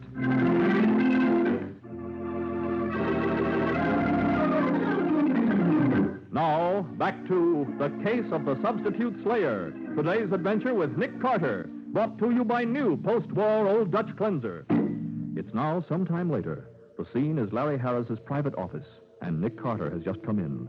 Larry, none too enthusiastic, says, What do you want now, Carter? I want to discuss your secretary's murder, Mr. Harris. Well, there's not much I can tell you, is there? That all depends. The police found the hypodermic needle in the yard. Thanks to you, none of us had a chance to get out of the house after the murder was committed. I know. But whoever the murderer was, it isn't healthy to have him or her running around loose.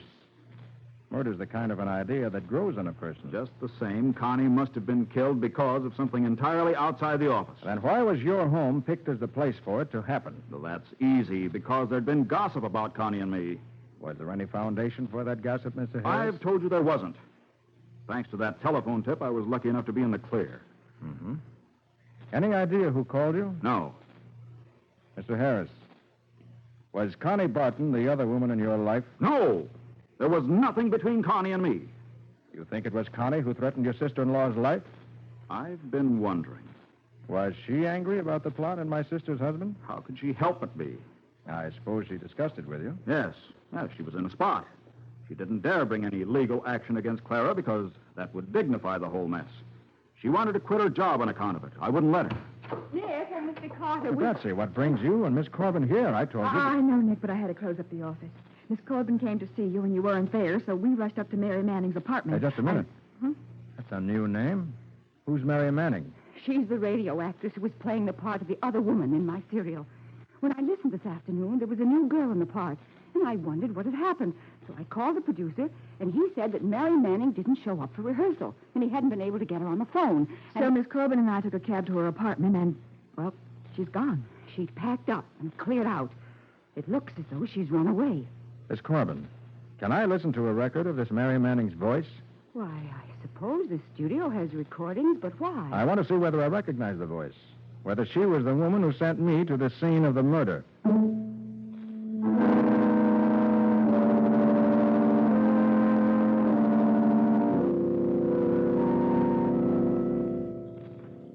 I can't understand it, Mr. Carter.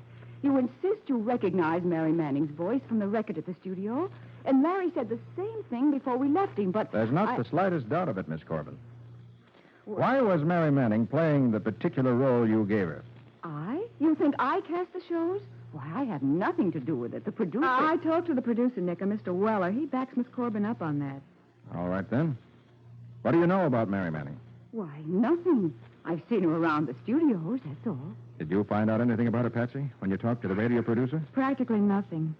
I don't suppose Mr. Weller knew whether Miss Manning knew Larry or Sue Harris. No, I asked just to be sure, but he didn't.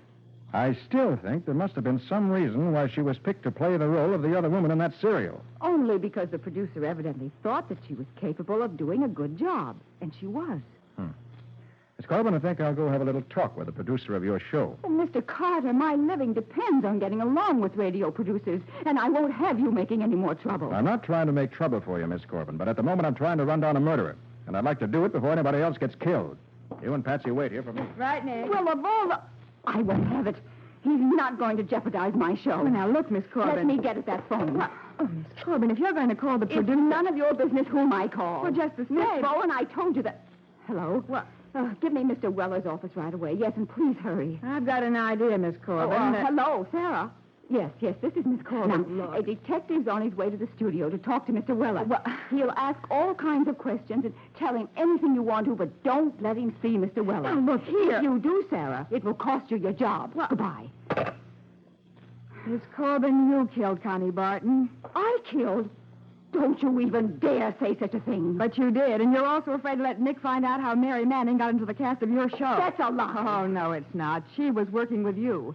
And I'm going to phone the producer of your show right now. You're not going to keep Nick from talking to him. You put down that phone. I will not. You put it down. Oh, so you want to fight, do you? Well, ouch. Why, drop that phone. Drop it, you. All right, I'll drop it right on your head. Okay, Miss Corbin. I hated to knock you out, but you had it coming. Now maybe I can make my phone call without any interruptions.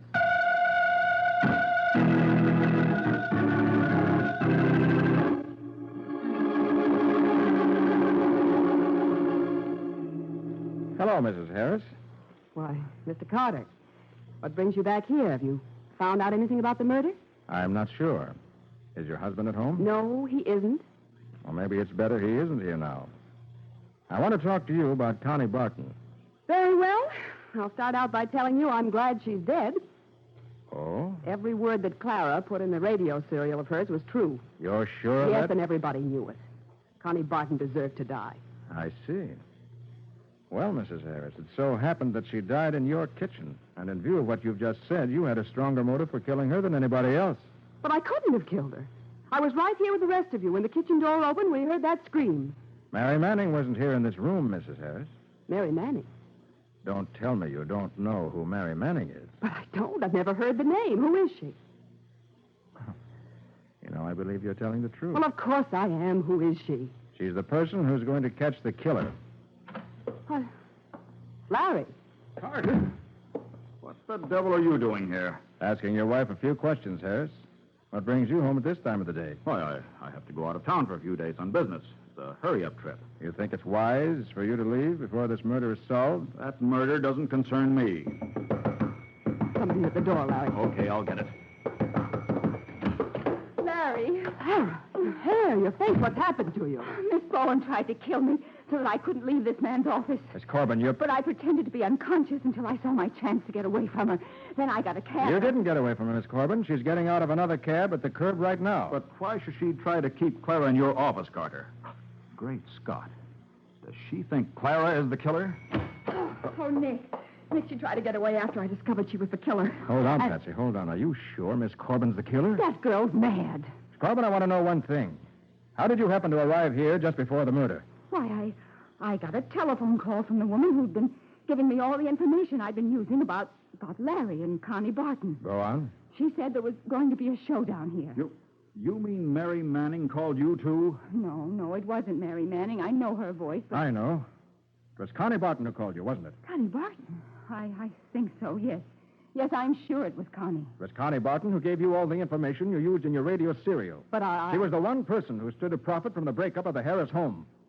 She wanted you to divorce your wife and marry her, didn't she, Harris? Why, that's hard to believe, but if what Clara says is true... You know very well it's true. But this Mary Manning, why should she have killed Connie? Why... We won't know what part Mary Manning played in this till we find her. I'll get it. No, I've been expecting a call. Here, give me the phone. Okay, but... Hello? Nick Carter speaking. Oh, yes, Mattie. What? Mary Manning? She has? Wonderful. Has she talked yet, Mattie? She has, huh? Fine. I don't blame her for asking to be placed in protective custody. No, I won't need any help, Mattie. Thanks. Goodbye. You'll need a lot of help, Carter. Nick, he's got a gun. I'm afraid I'll have to use it, too, Miss Bowen. I don't intend to be arrested.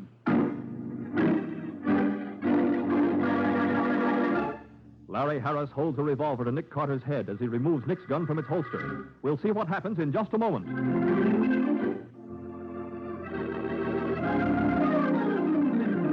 Now for the conclusion of The Case of the Substitute Slayer. Today's adventure with Nick Carter, brought to you by new post-war Old Dutch Cleanser. As Larry Harris takes Nick Carter's gun, he says, No, Carter, I don't intend to wind up behind bars. And you're not going to tell anybody your ideas about what happened either. Look, Harris, if you love your wife, you won't run away. It's my money he loves. That's he never loved right, me. darling. You never let me forget it. Okay, Carter. Larry, don't. For my sake, you mustn't kill anyone else. You mustn't. Sue, get away from me. Don't put your arms around me. Can't you see? Come on, Harris, drop those guns. I told you to drop those guns. If you don't, I'll break your neck. Carter, I'll... Okay, if that's the way you want it. There. Now, if you want some more... Look out, Nick. Don't reach for that other gun, Harris. I've got you covered. And it would be a pleasure to shoot. Okay, you win. But you'll never be able to prove a thing against me. You don't even know what really happened. I know enough. I know for one thing that your secretary was trying to force you to divorce your wife and marry her. The whole mess was her fault. You mean that Connie Barton sent me those threatening notes? Yes. She wanted to stir things up. That still doesn't prove I killed Connie. The proof you killed her, Harris, is the positive identification of the druggist who sold you the poison she was killed with. That's a lie. I got it from a doctor, and even he doesn't know that I... Oh. So you stole it from a doctor, huh? Thanks, Harris. All right. Yes, I stole it from a doctor. You win again. I suppose you also told the actress, Mary Manning, that you wanted her as a witness in a scheme to sue Clara Corbin. No. I told her Clara was framing a little scene at my house as a publicity gag for the show. Did she come here to the house with you and your secretary? Yes. But I had her call you first. Then the three of us, Connie, Mary Manning, and I, all drove out here together. Didn't Connie Barton suspect anything? Sure. But I told her we wanted an outside witness. But when did you kill Connie? While Miss Bowen was ringing the doorbell. I told Connie she was to hide in the kitchen until everybody was here. Then I sneaked her in to show her where to hide, and, well, it was quiet and simple. I don't suppose she ever knew what happened to her. No. Then I tiptoed out and told Mary Manning she wasn't to come into the kitchen to listen until after everybody had arrived. It was a cute trick. You thought we'd catch her when we discovered the body and screamed. That she'd take the rap for Connie's murder. Yes. If you didn't catch her, I was in the clear. And if you did, nothing she could have said would have helped her much. I would have insisted I didn't know her. It was just my bad luck she got to the police before I found her. Suppose you planned to kill her, too. Of course, I had to. But now that she's told the police all she knows... But she hasn't, Mr. Harris. What? Well, that phone call... That call was for your wife. And the magazine salesman who called her must think I'm crazy. Why, you... I had to know who'd be afraid to have Mary Manning found. So I fall for a trick like that. I even fall for it when my wife throws her arms around me so that you can grab the guns. But, Mrs. Harris, did you do that deliberately so that Nick could stop your husband? Don't answer that question, Mrs. Harris. I'd rather not know. But thanks just the same.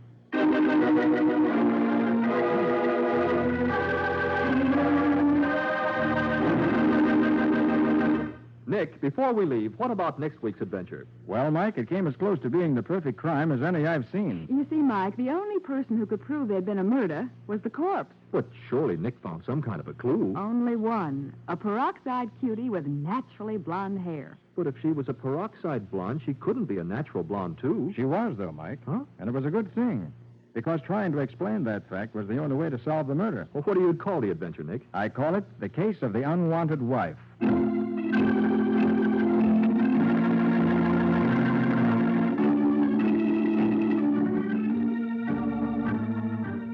Nick Carter, Master Detective, is presented each week at this time by the Cudahy Packing Company.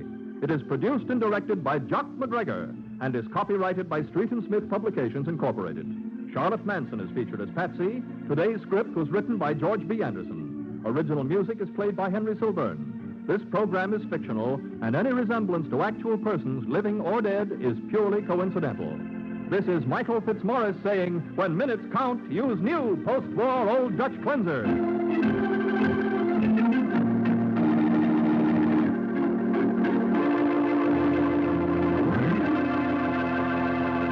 This is the Mutual Broadcasting System.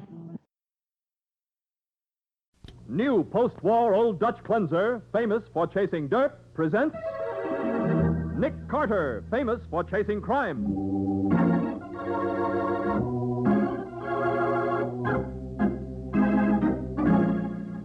Every week at this time, two great names are joined as new post-war Old Dutch cleanser brings you one of the most resourceful and daring characters in all detective fiction, Nick Carter, Master Detective.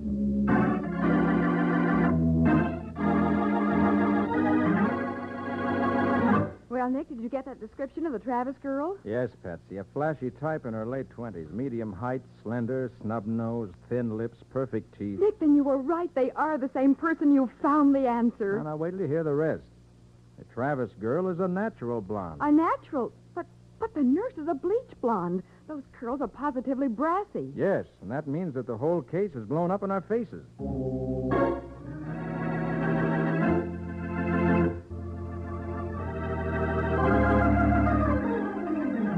Now, the case of the unwanted wife. Today's adventure starring Lon Clark as Nick Carter. Brought to you by new post-war Old Dutch cleanser. Nick and Patsy are returning to the office after an uptown luncheon engagement when a traffic light halts Nick's car in front of the city's most exclusive hotel, the Van Arnhem. That's the Van Arnhem where Mac McGowan works now, isn't it, Nick? Yeah, Mac's been house detective there ever since he retired from the force. Well, what in the world? Nick, look, she's coming this way.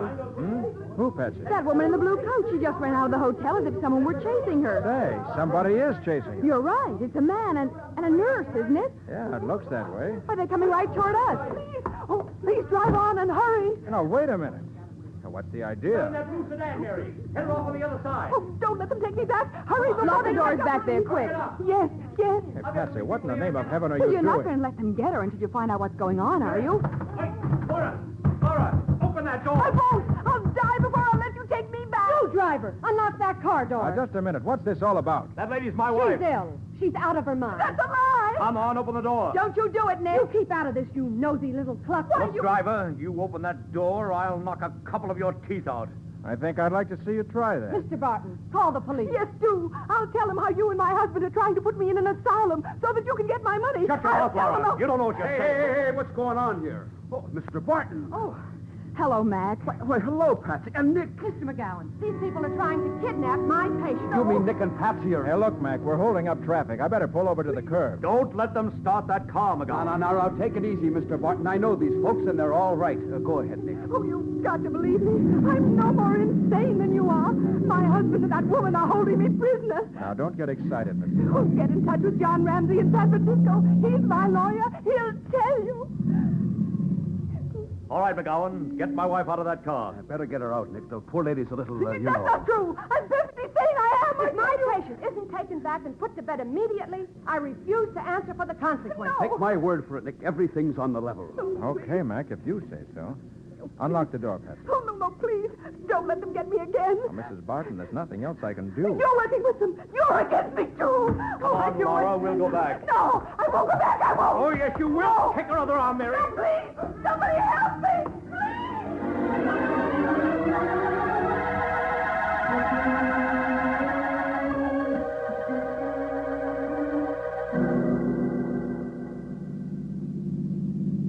Believe me, Patsy, I felt just as sorry for the poor woman as you did. Then why didn't you do something? Well, what could I do? There was nothing suspicious. Nothing suspicious. Did you ever in your life see a real nurse wearing as much makeup as that peroxide Goldilocks was spread on an inch thick? So what? There's no law against that. And it doesn't prove she's not a real nurse. Just the same, I'd like to get my hands in those blondine curls of hers. Calling me a nosy little cluck, will she? I don't blame you for being sore, Patsy, but still, that's no reason to say she's not a real nurse. I didn't care much for Barton, either. But did you notice that when he got excited, he called her Mary? Are things usually that chummy between a nurse and her employer? Oh, now, Patsy, that's a strictly personal matter. Yeah, I'll bet it is. I wouldn't be surprised if it was so personal that railroading the wife into an asylum would be very convenient. That may very well be, but there isn't a scrap of evidence to back it up. Well, that's what Mrs. Barton said they were doing, and I believe her. Oh, Nick, she was so helpless, so frightened. Well, in her state of mind, it's natural to imagine things. What do we know about her state of mind except what Barton and the nurse told us? We know that Mac says they're telling the truth. And that's enough for me. Well, it's not enough for me. Oh, Nick. Nick, if there were only something we could do. Oh, Patsy, the chances are 1 in 1,000 that Mrs. Barton's story is true. Yeah, but Nick, that one chance. Won't you do something about it? Well, it's probably a waste of time, but if it'll make you happy. What? Nick, what are you stopping here for in front of a telegraph office? I'm going to play that 1,000 to 1 shot. Oh, Nick, you're an angel. I'll send a wire to John Ramsey, Mrs. Barton's lawyer in San Francisco.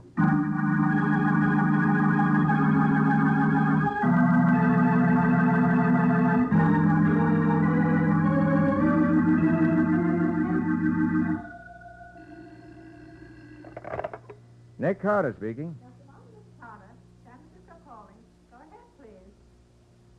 Hello, Nick Carter? Yes? This is John Ramsey, Mrs. Barton's attorney. Oh, yes. Now, what's all this about her losing her mind? Well, that 2-page telegram I sent you contained all the facts, Mr. Ramsey. But it's preposterous. I just got in touch with Mrs. Barton's physician, and he tells me there wasn't a thing wrong with her when she left here 10 days ago. Well, tell me, do you happen to know if there's ever been any insanity in her family? Well, yes, her father had some trouble of that kind, and so did a distant relative. But she's never shown the least sign of it. I see. Now, Carter, I've heard of your reputation. Could I get you to investigate this business for me? I don't like the looks of it. Hey, wait a minute. You mean that perhaps her husband is trying to railroad her into an asylum? I wouldn't put it past him. Barton's a pretty shady character. Uh-huh. Does he have any money? No, not a cent. That's why he married Mrs. Barton. She's a wealthy woman, and he knows that if she goes through with the divorce... Oh. She was planning to divorce him, huh? Yes. She told me to have the papers ready for her as soon as she returned from the East. They've been separated for months. Well, that's funny. They arrived here together. Well, they certainly didn't leave San Francisco together. She should have got rid of him long ago. Is there any particular reason outside of his being what you call a shady character? Plenty of reasons. Mostly other women. Younger women. Uh-huh. But how about it? Will you take the case? Well, I'm afraid I'll have to, Mr. Ramsey. My secretary will never forgive me if I don't. Good. Now, don't worry about money. Spend anything within reason, but make absolutely certain that this insanity thing isn't a frame-up. I'll do all I can, Mr. Ramsey, but I'll need some help from your end, and I'll need it quick. Well, just tell me what you want me to do. Get the best private detective in San Francisco. Have him send me all the facts he can dig up on the Bartons. He'll be on the job within an hour. Good. And tell him I also want a complete description of Barton's latest girlfriend, especially if she turns out to be a peroxide blonde named Mary.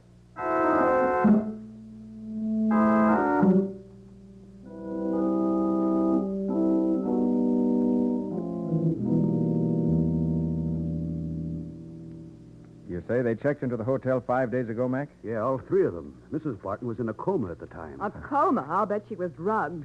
I still say they're keeping her prisoner until they can railroad her into an asylum. Well, that may be what they're trying to do, Patsy, but it isn't easy to put a perfectly sane person in an asylum. Oh, I'll say it isn't. You've got to have a doctor certify that they're really mentally ill. Mac, do you know whether any doctor has visited her here at the hotel? Well, sure, a Dr. Leonard Jarvis. Why, Nick, you know Dr. Jarvis. You recovered his wife's pearls that time, remember? Yes, and Dr. Jarvis is one of the best psychiatrists in the city. It's a cinch he wouldn't be mixed up in anything illegal. Well, how do they happen to pick him, Mac, or don't you know? Oh, sure I do. Barton phoned the desk and asked for a psychiatrist. So the desk clerk called the medical association and got Dr. Jarvis's name. That was a couple of days after they came. Oh, well, I suppose there couldn't be anything suspicious if they let someone else pick the doctor. No, I don't think there could be, Patsy. If Jarvis says Mrs. Barton is mentally ill, that settles it. Nick, let's go see Dr. Jarvis. But why? Maybe he noticed something when he examined her. Maybe he... Oh, I don't know, but let's go see him anyway. All right, Patsy. If I don't, I may have to take you to see him.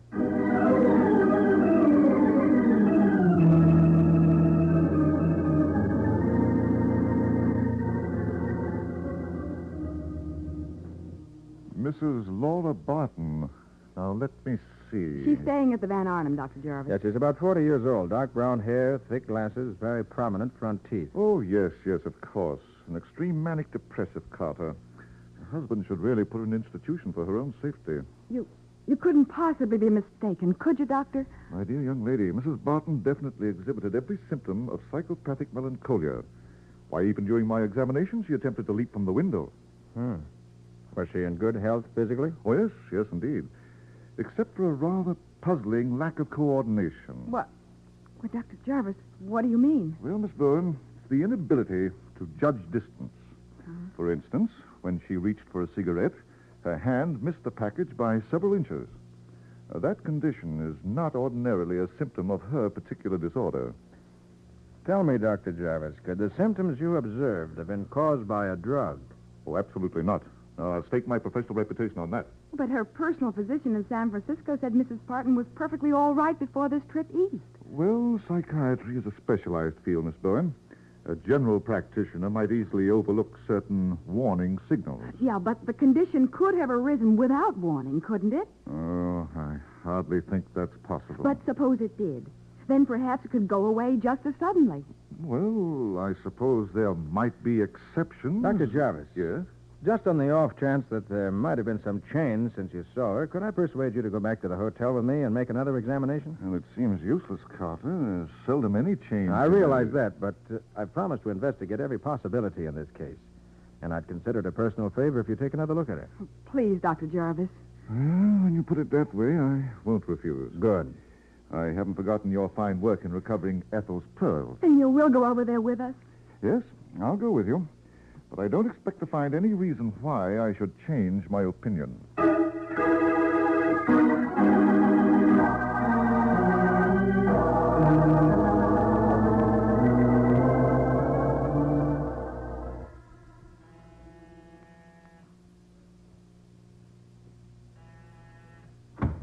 Yes? Oh, what are you doing here? We came with Dr. Jarvis, Mr. Barton. I wanted to see your wife again, Mr. Barton, to verify my earlier diagnosis. I hope you don't object. Well, There's no reason why you should object, is there? Of course not. Come in, please. Thank you, Mr. Barton. Your wife's room is over here, isn't it? Just a moment, Doctor. The nurse is giving Mrs. Barton a massage. If you'll be seated, I'll ask her to get the patient ready. Oh, very well. Have you seen the nurse yet, Dr. Jarvis? No, I haven't seen Miss Emerson. What? But... No, go away, please, Roger. But, Laura, dear, Dr. Jarvis is I won't see them. I won't. You see, a persecution complex. Laura, they only wanted No, I won't see them. Laura, come back here. Great Scott. Nick, what happened? I don't know, but I'm going to find out. Come on. You're responsible for this, Carter. If it hadn't been for your meddling... Responsible for what? Where's Mrs. Barton? It wasn't my fault. I tried to hold her back, but Where's Mrs. Barton? There! Oh, Nick, look at the window. She got away from us. She jumped out.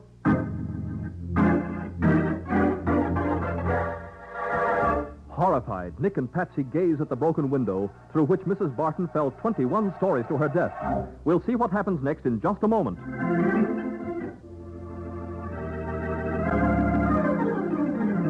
Now back to The Case of the Unwanted Wife.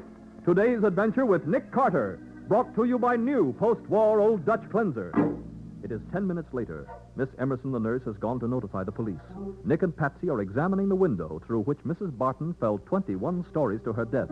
And Dr. Jarvis is speaking to the dead woman's husband. I warned you that something like this might occur, Mr. Barton. Your wife should have been put in a hospital. I know, Doctor. But she was so frightened of strangers. Yes. I heard her begging you to send me away. Oh, not you. It was Carter and that girl.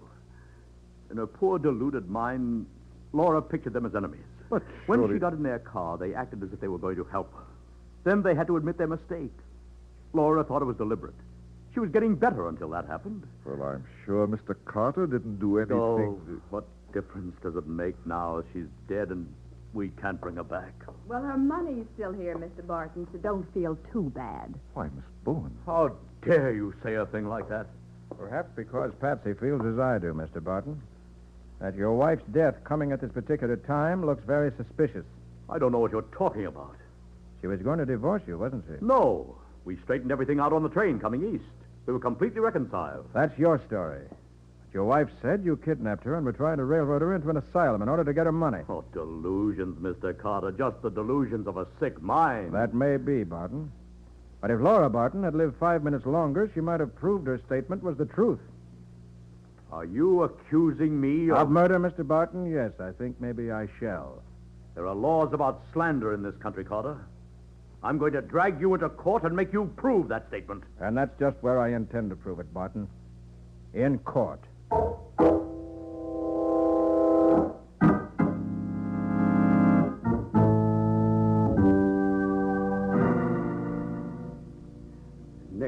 Nick, I hope you got plenty of proof to back up what you said to Barton. He's really boiling. I haven't any proof, Meg. What? Nothing I can take into court. Oh, then why in the world... You can learn a lot from the way a man reacts to an accusation, Patsy. Okay, what did you learn from Barton? Well, Mac, if you'd seen his face, you'd know. He's guilty. I'll bet my last dollar on it. Well, maybe you already have. He can sue you for everything you got. But you must have had something to go on, Nick. I have. It's not much, but it's enough to convince me. Oh, what is it? On the window frame through which Mrs. Barton fell, I found scratches. Deep scratches toward the outside, as if Mrs. Barton had been desperately trying to hold herself back. But, Nick, I also found this piece of broken fingernail wedged in a crack in the window frame at one of the scratches. Well, then you think they pushed her out of the window? I'm sure of it. Oh, but what if it turns out to be Barton's fingernail or the nurse's? Now, I took a look at Barton's hands and also at the nurse's. Her nails are perfect. So are his. Not a broken one among them. Well, maybe they did push her out, Nick, but you'll need a lot more than a fingernail to prove it. Yes, and besides, Dr. Jarvis will swear in court that she'd already tried to jump out of the window when he was there earlier. Yes, I know. Son, I'm afraid you're licked. Don't be too sure, Mac. What I do next depends on what we hear from San Francisco.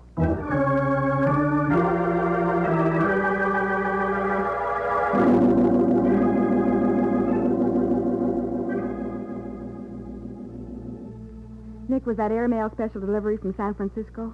Yes, Betsy. There's the report I've been waiting for. Well, Not much help. Unless you're interested in knowing that Mrs. Barton graduated from Stanford in 1927, married Barton 3 years ago, belongs to the better clubs and so on. What's this newspaper clipping? The one with her picture. Oh, something about her activities in the Anti-Tobacco League. Oh, I see.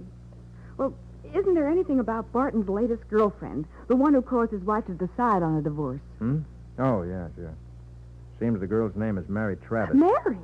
Well, that's what Barton called the nurse. I know. And Mary Travis left San Francisco the same day Barton and his wife did. But, Nick, that's just what we were hoping to hear. Is there a picture of the Travis girl? No, but the investigator says she's a very flashy type. In her late 20s. Medium height, slender, snub nose, thin lips, perfect teeth. A natural blonde. Oh, natural blonde, my eye. If that girl's hair wasn't dyed, I don't know dyed hair when I see it. Well, that's just the point, Patsy. The description fits Miss Emerson perfectly, except for her hair, which has very obviously been dyed. Even I can see that. And take it from me, it was no touch-up job either. Which proves that Mary Emerson, the nurse, is not Barton's San Francisco girlfriend. Yeah, I'm afraid you're right, Nick. Mary Emerson's hair was brown before she dyed it. What did you say? I said I could still see traces of brown at the roots of her hair. She must have dyed it blonde in a hurry. Brown? Huh? That's the answer, Patsy. It's got to be. Well, Nick, what are you talking about? Oh, what a fool I've been. Mrs. Barton was a member of the Anti-Tobacco League, and I didn't even... You didn't what? Give me that newspaper clipping, Patsy, Yeah. and get your hat. Uh-huh. We're going to see Dr. Jarvis again.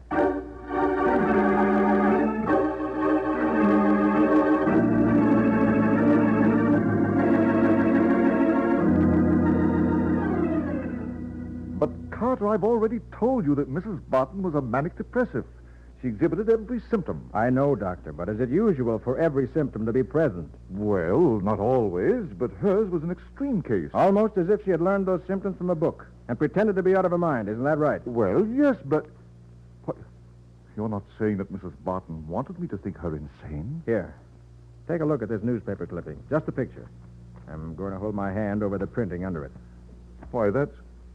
Oh, no, I'm wrong. For a moment, I thought it was Mrs. Barton. It is Mrs. Barton. No, it isn't, Carter. This woman has the same outstanding features. You mean the prominent front teeth, the thick glasses, and dark hair? Yes, but it's definitely not Mrs. Barton. All right. Now read what it says under the picture. Mrs. Laura Barton, prominent San Francisco clubwoman who lost... But, Carter, that is not the woman I examined. I'll swear to it. Dr. Jarvis, that statement is going to convict a murderer.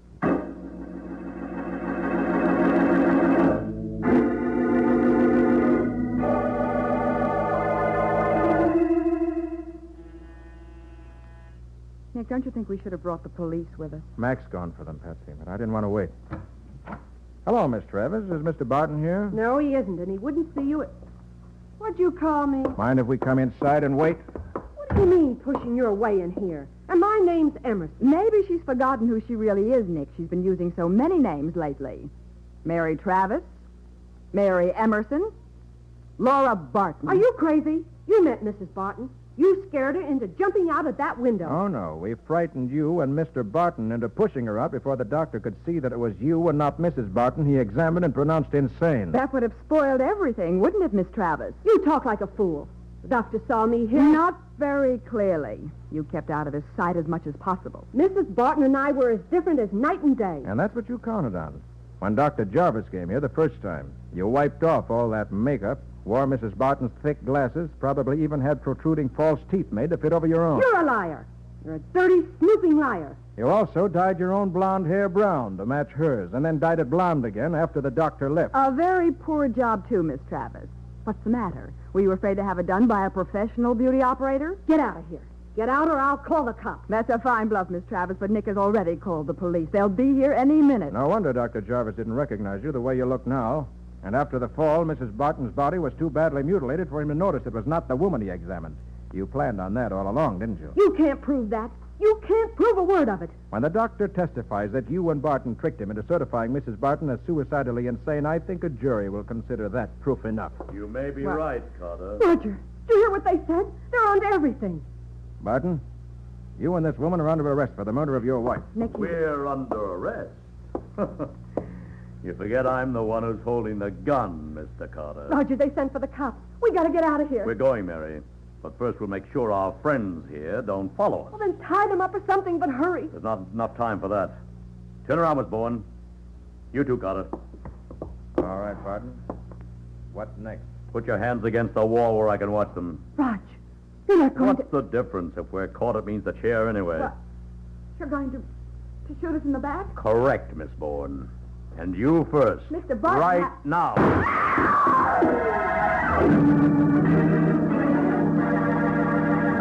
As fire jets from the muzzle of Roger Barton's revolver, Patsy screams and falls. We'll see what happens next in just a moment.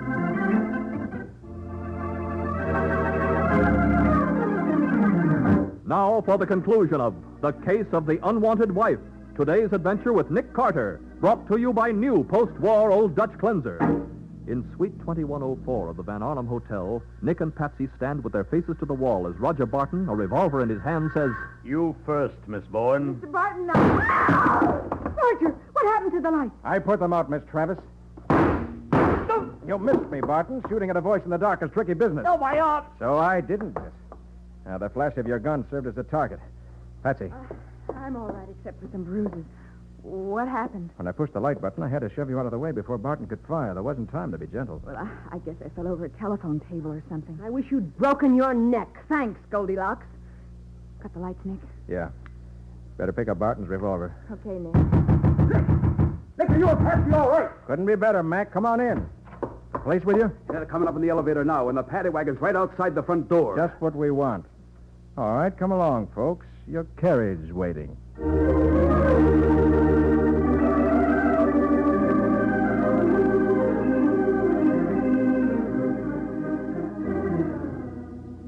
Nick, tell me, what did the fact that Mrs. Barton belonged to the Anti-Tobacco League have to do with solving the case? Well, Patsy, don't you remember that Dr. Jarvis said that the woman he examined reached for a cigarette? Well, why, yes. He said something about her hand missing the package by several inches. Yeah. Well, Mrs. Barton would never have reached for a cigarette, Patsy. Well, of course not. Not if she belonged to the Anti-Tobacco League. That's right, so it had to be Mary. Mm-hmm. And she missed the package of cigarettes when she reached for them because she was wearing Mrs. Barton's thick glasses. Glasses that she could hardly see through. But why did it have to be Mary? They could have hired somebody to impersonate Mrs. Barton who really looked like her. Sure, but letting some outsider in on their plot would have been too risky. And besides, what possible reason could there be to suspect that a natural platinum blonde would suddenly turn into a peroxide blonde with much darker hair, except that that for some reason she dyed her hair dark and then bleached it again. And very inexpertly, too. Yeah. Poor Mrs. Barton. Maybe all the trouble did affect her mind toward the end. Well, Remember how she screamed that she didn't want to see us when we came to help her? yeah. Mary Travis explained that in her confession. Yeah? Mrs. Barton didn't know it was us. Barton told her that the men had come to take her to an asylum. What? So that was it. Mm-hmm. You know, Nick, the old dime novels had a phrase that described Mary Travis perfectly. They did? Well, what is it? She was a double-dyed deceiver. I'll say she was.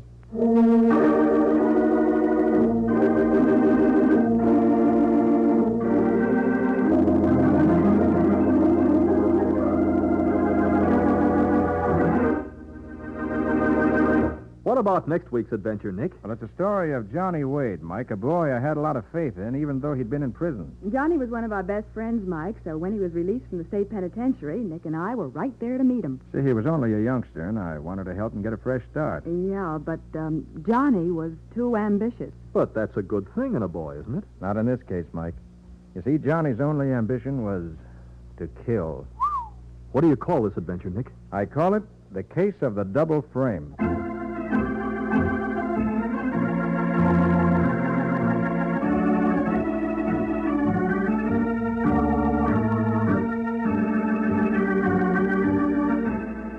Nick Carter, Master Detective, is presented each week at this time by the Cudahy Packing Company and is produced and directed by Jock McGregor, copyrighted by Street and Smith Publications, Incorporated. Charlotte Manson is featured as Patsy. Today's script was written by Jim Parsons. Original music is played by Henry Silverne. This program is fictional, and any resemblance to actual persons, living or dead, is purely coincidental. This is Michael Fitzmaurice saying, when minutes count, use new post-war Old Dutch cleanser.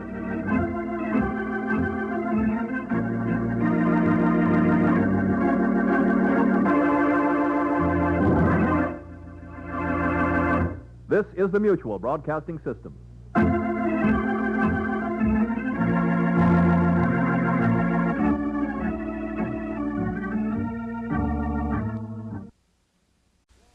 New post-war Old Dutch cleanser, famous for chasing dirt, presents Nick Carter, famous for chasing crime.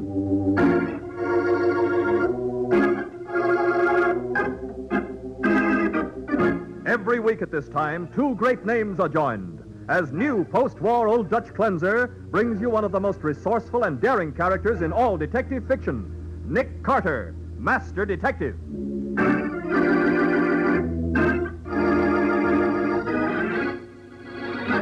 Johnny, I know how you feel. No, you don't, Mr. Carter. Nobody knows how I feel. But a couple of guys named Ford and Bisbee are going to find out. And soon. Now, wait a They minute. framed me. They stole 3 years out of my life. They killed my mom. Now I'm going to do something about it. Johnny, Nick's your friend. Listen to him. I don't want any friends that work with the cops. Because I got a job to do that the cops ain't going to like.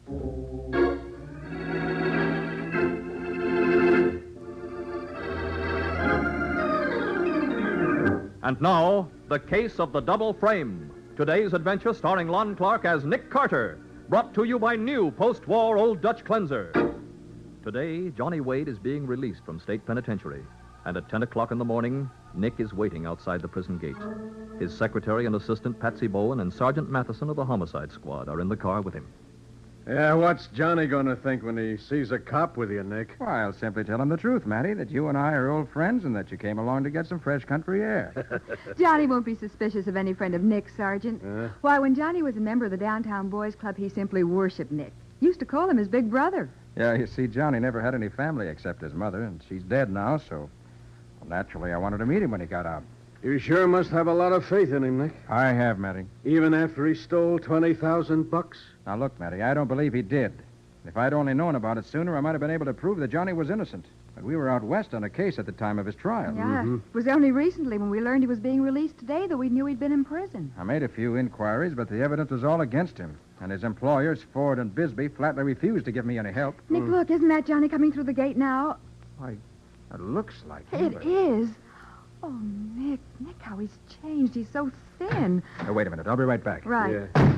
Hey, Johnny. Johnny Wade. Yeah? It's me, Johnny, Nick Carter. Oh, hello, Mr. Carter.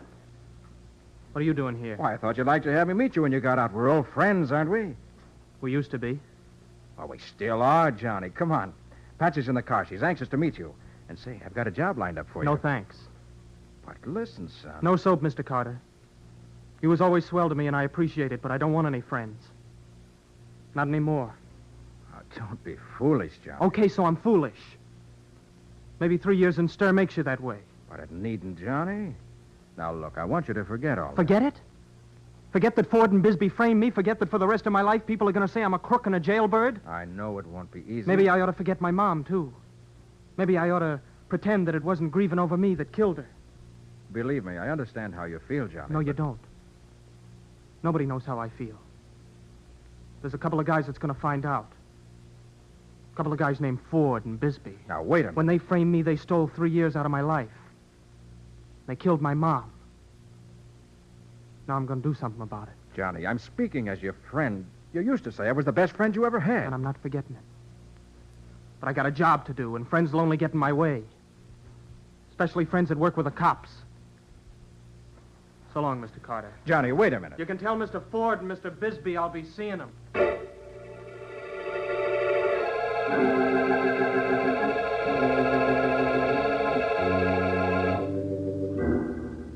Johnny's in a dangerous mood, Mr. Bisbee, and I think both you and Mr. Ford should be prepared for trouble. If you're such a friend of his, Carter, why did you come here to warn us? Because he's had trouble enough. I don't want him making any more for himself. I see. And it's not out of any regard for our safety. I'm thinking of that, too, Mr. Ford. I don't blame Johnny for being sore if he's innocent of stealing that money. Innocent? He's a dirty crook, Miss Bowen, and he didn't get half what he deserved. That's what I thought at the time, Bisbee. But I'm beginning to wonder. You're out of your mind, Ford. If he didn't get the money, who did? Did you get it? Did I? I beg your pardon, Mr. Ford, but I have the report. Just a minute, Miner. Yes, sir. I put that money in the briefcase myself. You saw me, didn't you, Miner? Oh, yes, sir. As I testified in court, I brought the cash from the bank and handed it over to you, and I was there when you put it in the briefcase, fastened the case, and gave it to Johnny. And the young thief admitted that the briefcase never left his hands till he gave it to you at the airport, Ford. Well, the money certainly wasn't there then. All right, then. He took it. Nobody else could have. I don't care. Johnny wasn't the kind of a boy to steal. I see, Miss Bowen. You think either Mr. Ford or I stole our own money. That isn't what she said, Mr. Bisbee, but it still seems odd that neither of you gentlemen would give me any cooperation in trying to find out who did steal it. Rubbish. We knew who got it. By the time you came around, he'd been tried and convicted. We were both pretty angry, Mr. Carter. This was a new business then, and $20,000 was a serious loss. It was disastrous as far as I was concerned. You had money in the bank, Ford, but I was broke. Well, if you didn't put all your money on the horses or a roulette wheel... You don't have to give me another lecture, Ford. Then don't complain because you're always broke. Now, just a minute, gentlemen. You're getting away from the subject. Oh, you're quite right, Mr. Carter. And while both Mr. Bisbee and I appreciate your warning us about Johnny, I don't think there's any cause for alarm. But he blames you, too, for his mother's death, and there's no telling what he's likely to do. He'll most likely get that money from wherever he's got it hidden and leave this part of the country. It sounds logical to me. I don't think he'll want to attract any attention to himself by coming here. Gentlemen, I hope you're right. If he tries anything with me, I'll break his thieving neck.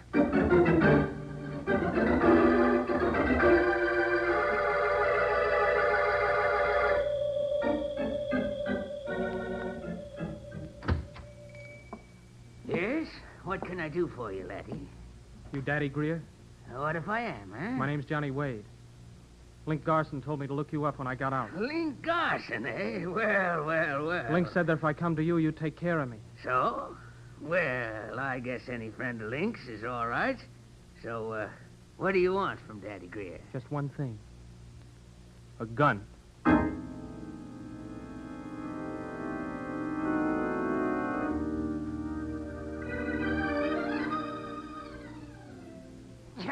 Johnny boy, it's good to see you. Hello, Mr. Miner. Still doing the bookkeeping around here? Yes. Oh, Johnny, you got thin. It must have been pretty bad up there, wasn't it? Skip it. Well, Johnny, if there's anything I can do... No, thanks. Are Ford and Bisbee in their offices? Yes. Oh, but you don't want to go in there. Oh, don't I? Johnny, listen to me. What's the idea of... Oh, you. Yeah, it's me. It's the guy you and that crooked partner of yours railroaded into the pen. Now, hold on, Johnny. Keep your hands on the desk, Mr. Ford. Put away that gun, you crazy fool. Maybe you didn't know my mom was dead, Mr. Ford. Or maybe you wouldn't care. She died thinking I was a crook and a thief. Don't do anything you'll be sorry for, Johnny. I couldn't do anything to you I'd be sorry for.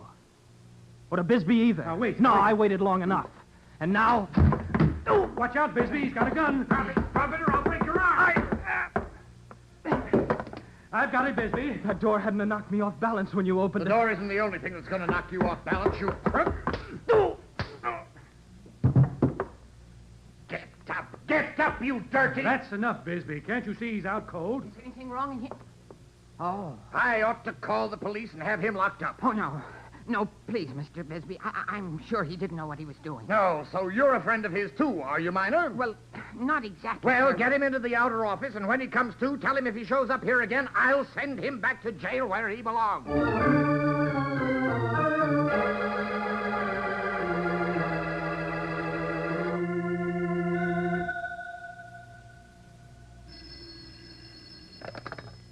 Nick Carter speaking. This is Adam Ford, Carter. Oh, what's the matter, Ford? Did Johnny show up? Yes, he did. Came to the office early this afternoon, threatened me with a revolver. Fortunately, Bisbee got it away from him. Well, I'm glad to hear nobody was hurt. What did you do? Have him arrested? No. Bisbee was going to, but he changed his mind. And I'm glad he did. So am I. Sending him back to jail might be the worst thing in the world for him right now. You saw how bad he looks. I know. He was talking pretty wildly, too. Evidently, he's been brooding over his mother's death. That's what I mean, Mr. Ford. If I can get hold of Johnny, I'm sure I can straighten him out. Maybe it's because I take a personal interest in him, but I still don't believe he stole your money. That's why I called you, Carter. I'm not so sure he did either. What? You've changed your mind? Well, if he had the money hidden away, why would he come up here threatening me and take a chance in going back to jail? It doesn't make sense. No, it doesn't. A guilty man would go get the money and leave town as quietly as possible. That's what I think. But if he didn't take the money, I'd like to know who did. Are you asking me to make an investigation? Yes. If you don't think it's too late to find out anything after 3 years. As a matter of fact, I've been doing some looking around on my own hook, Mr. Ford. And I turned up one very interesting fact. What's that? It may not mean anything, but in August of 1945, your partner, J.T. Bisbee, bought $28,000 worth of stock in an East Texas oil company. He couldn't have. In 1945, Bisbee didn't have a dime. So he said, but he paid $28,000 for oil stock just the same. August 1945? Why, that was less than 2 months after that $20,000 disappeared. I wonder... Of course, there's an $8,000 difference between the amount that was stolen and the amount Bisbee invested in oil stock, but it still... Bisbee was in charge of the office that year, Carter. I was on the road all the time. Well? Everybody will be leaving the office in a few minutes. But I think I'll stay down here and look over the books for 1945. Maybe I can discover where that extra $8,000 came from. Do you know enough about bookkeeping to recognize something wrong if you found it? I think so. And if anything does look suspicious, I'll have Miner come down and check with me on it. Good idea. And let me know how you come out. I'll do that. I'll give you a ring first thing in the morning.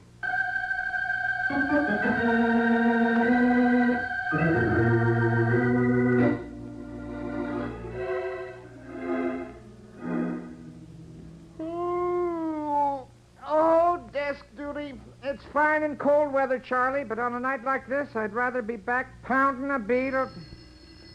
2 to 1, it's some dame whose kid hasn't got back from the movies yet. 45th Precinct, Sergeant Lafferty speaking. This is Adam Ford, Jansen Building. Oh, yes, Mr. Ford. What's the matter? I've been shot. I think I'm dying. Hold it. Charlie, get an ambulance over to the Jansen Building on the double. Guy's been shot. Right, Sarge. You still there, Mr. Ford? Yes, Just hold on. We got an ambulance on the way. Do you know who shot you? It was John Wade. You're sure of that, Mr. Ford? Yes, I saw him. Johnny Wade. Johnny... Mr. Ford! Mr. Ford! Snap it up, Charlie. I think he's croaked already, but I got the name of the guy that did it.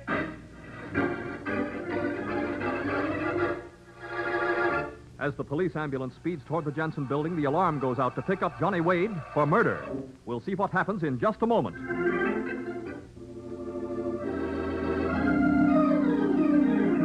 Now, back to The Case of the Double Frame. Today's adventure with Nick Carter, brought to you by new post-war Old Dutch Cleanser. It is an hour later. The photographers and fingerprint men have left, but Nick, Patsy, and Sergeant Mathison have remained at the office of Ford and Bisbee. The body of Adam Ford still lies beside the desk, his dead hand clutching the telephone with which his last call was made to police headquarters. Wish we could get hold of Bisbee, but his housekeeper says he's been out all evening. Have you found any trace of Johnny yet? No, Patsy, but every cop in town is on the lookout for him. I see. We found out he's registered at a little hotel called the Meckley. Uh-huh. I got a couple of the boys stationed there, too. Oh, not that he'll be crazy enough to come back.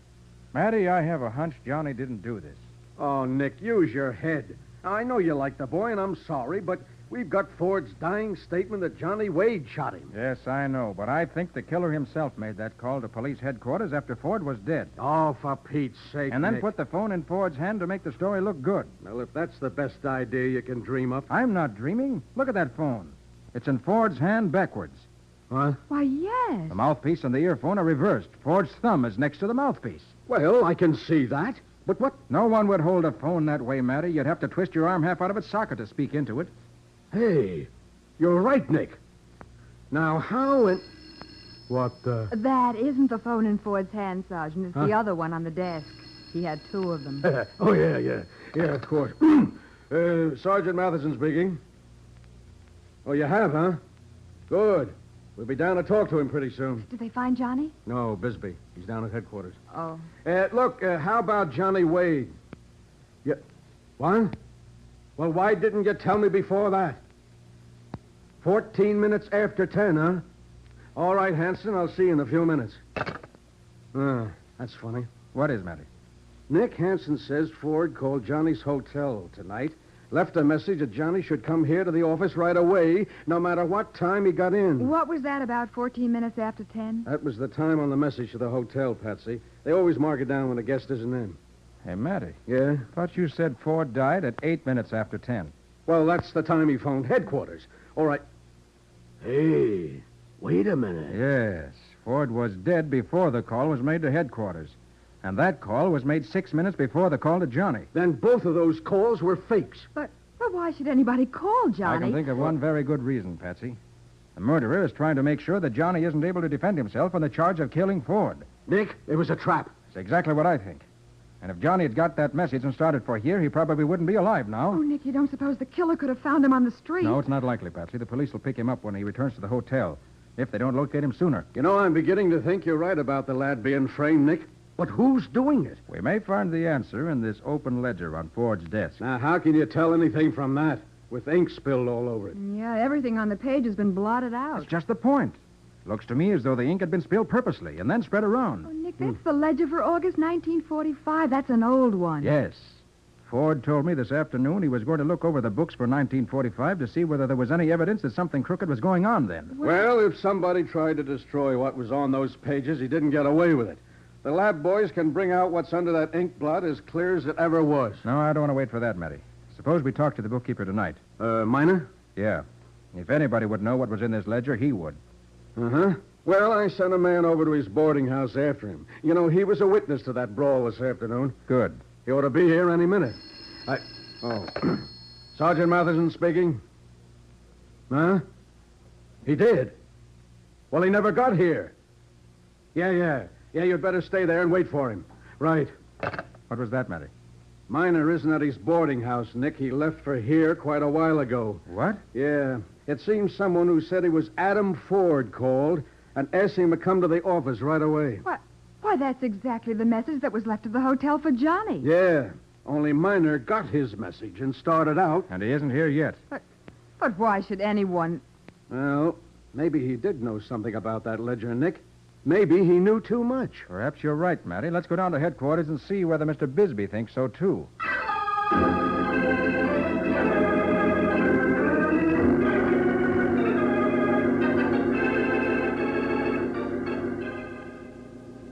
I don't know anything about any phone calls.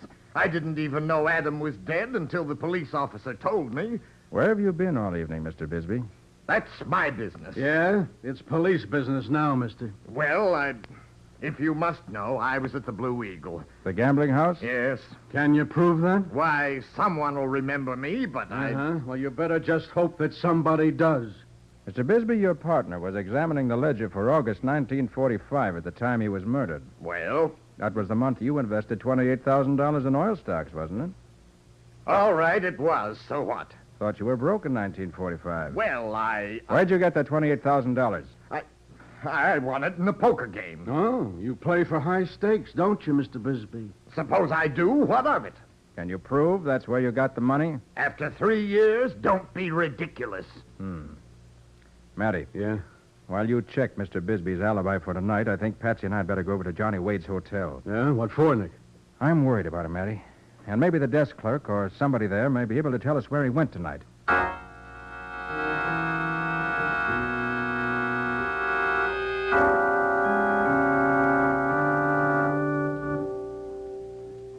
I'm sorry, Mr. Carter, but Mr. Wade checked out and he left no forwarding address. Checked out? When? Not more than 5 minutes ago. You mean he was here in the hotel and the police The didn't... police? Oh, you mean those cops across the lobby are waiting for Mr. Wade? Didn't you know? I know, sir. I just came on duty. All right. But how did he get out of here without their seeing him? Oh, Mr. Wade wasn't here. He phoned and said we could release the room. He'd paid in advance. Phone? Nick, another phone call.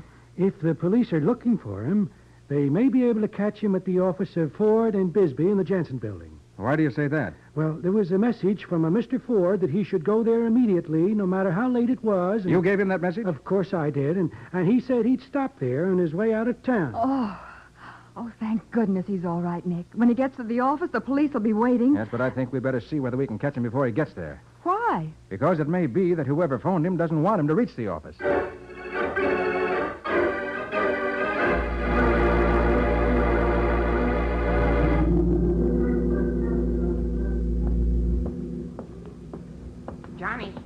Johnny Wade. Huh? Oh, Mr. Minor, what are you doing here? Ford went home, Johnny, but he asked me to wait here and drive you to his house. Come on, get in. What's he want to see me about? Well, I think he's found out that you didn't take that money after all. He has? That's the impression I got. Now, hurry up, get in. Well, you bet I will. Hey, is this on the level? You're not kidding me? Take my word for it, Johnny. Before long, your troubles will be all over.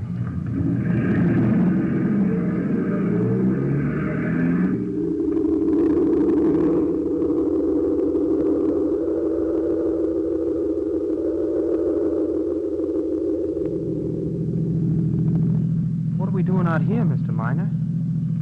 You said we were going to Mr. Ford's house. He's at his country place, Johnny. We're sure out at the end of nowhere. Don't look like there's 3 cars a year come over this road. It is lonely, isn't it? Well, Here we are, Johnny. What do you mean, here we are? Where's the house?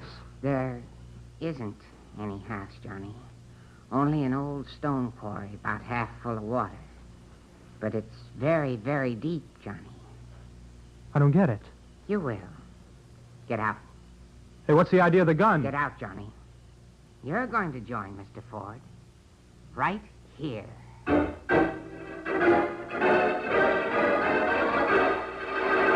As Johnny Wade gets out of the car, there is no sign of mercy on the face of his supposed friend, the bookkeeper. Only a grim determination to kill. We'll see what happens in just a moment.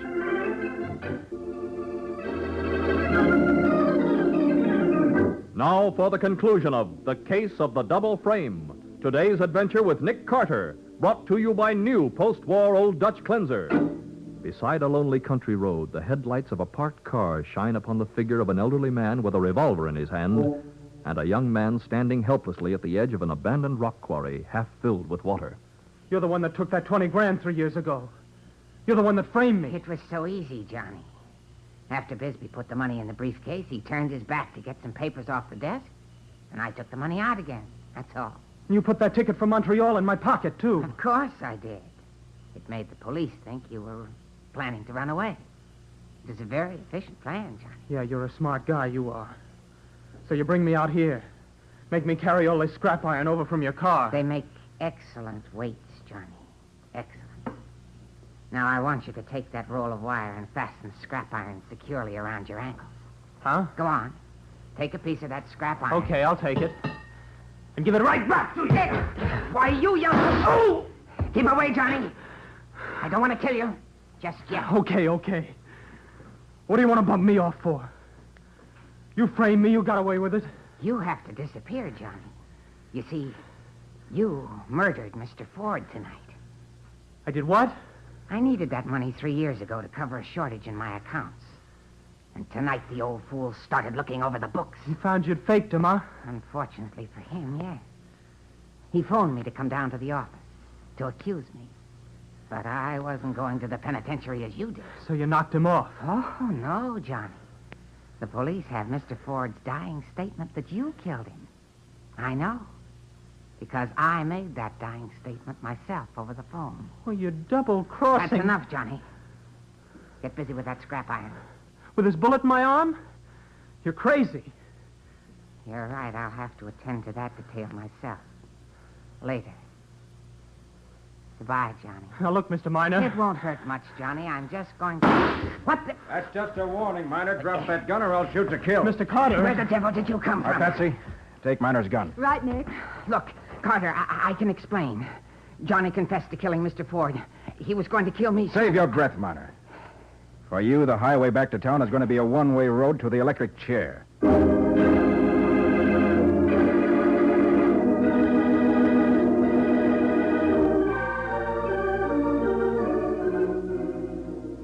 How's your arm, Johnny? Oh, it'll be all right.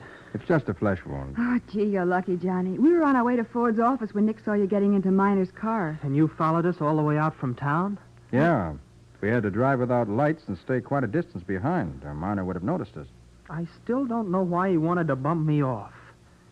After the way he framed me, I never could have proved I didn't kill Mr. Ford. Well, he couldn't take any chances on you having an alibi. Nick, how did Bisbee get that $28,000? Did he really win it in a poker game? There's no reason to doubt it now, Patsy. Oh, Johnny, here's something Bisbee asked me to give you. Oh? Probably a nice little apology for sending you to the penitentiary for something you didn't do. I just don't like that man. Well, what is it, Mr. Carter? Here. Hey, it's a check. For $1,000. Oh. Mm-hmm. He thought it might make up for at least part of what you've been through. Oh, Johnny, that's wonderful. Now you can make a real start in life. Yeah. Yeah, gee, $1,000. I wish Mom could be here to see this. And he has a job for you, too. A much better job than you had before. Gosh, Mr. Carter. That just goes to show you how wrong a fella can be sometimes. Mr. Bisbee ain't a bad guy at all when you get to know what he's really like. You know, Johnny, that's generally true. Very few people are really bad when you get to know them. I'm glad you found that out while you're still young. It'll make your life a whole lot easier sometimes. Well,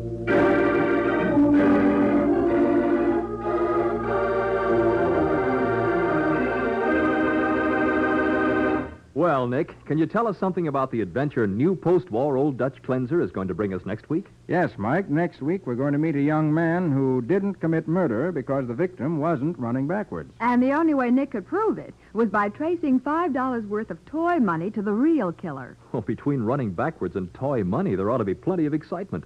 What do you call this adventure? I call it The Case of the Bull and Bear.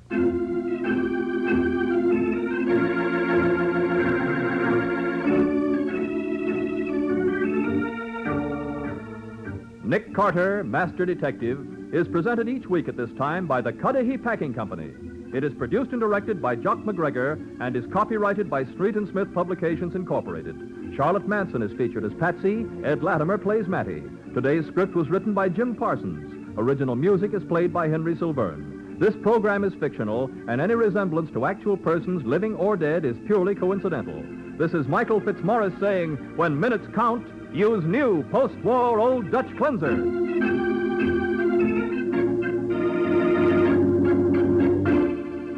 This is the Mutual Broadcasting System. New post-war Old Dutch Cleanser, famous for chasing dirt, presents Nick Carter, famous for chasing crime.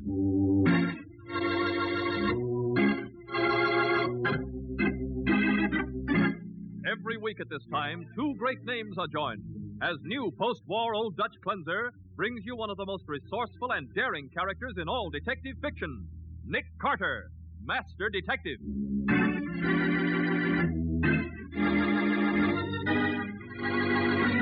Matty, I want you to get hold of a delivery truck and 2 suits of overalls. Okay, Nick. Anything else? Yeah. Get enough grease to turn us into a couple of overworked truckmen. And then what? Then we've got half an hour to make the wrong delivery to the right party and prevent a murder.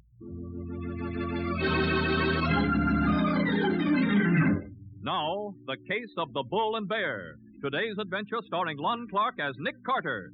Brought to you by new post-war Old Dutch Cleanser. Jeff Howe and Dodie Murray think they're a lucky couple. Just when they thought they'd never get the money to get married, old Sidney Poor, who owns a candy store in their rundown neighborhood, is breaking them into a racket that's going to make them rich.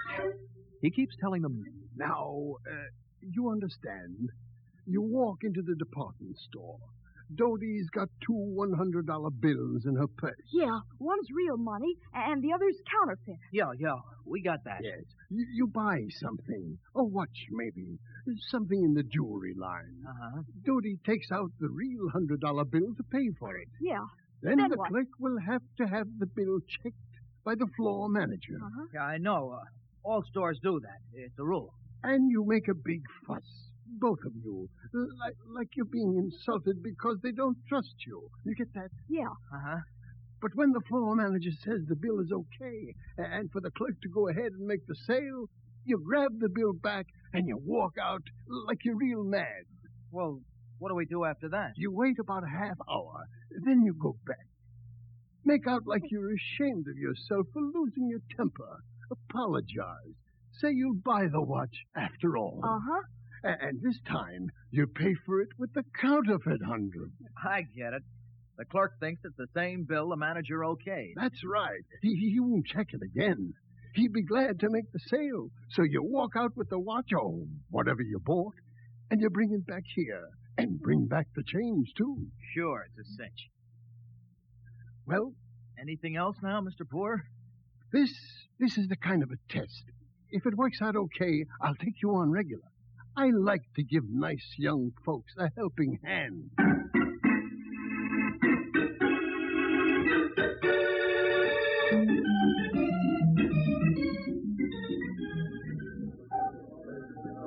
Well, I don't know. They're all very nice, madam. May I suggest... how much is that bracelet?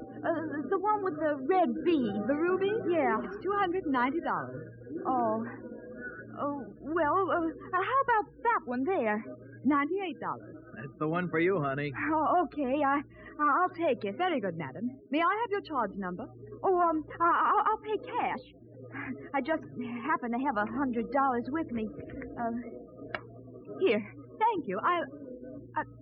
Well, What are you gawking at the bill for? We're not accustomed to having our honesty taken. Mr. Roberts, jury counter, please, and hurry. Jeff! I think the manager. I think he's a detective. Stay right where you are. Go on, Dodie, run. Quick, I'm going. Oh, Mr. Roberts, stop that man. Look out. Anybody tries to stop me gets a bullet in the head. See what I mean? All right, fella, I'll take that gun. Why, you... Come on, let me have it. Let go of me. That's more like it. Anybody hurt, Patsy? Yes, Nick. The store detective was shot. Is he hurt bad? Yes. Yes, he was. He's dead.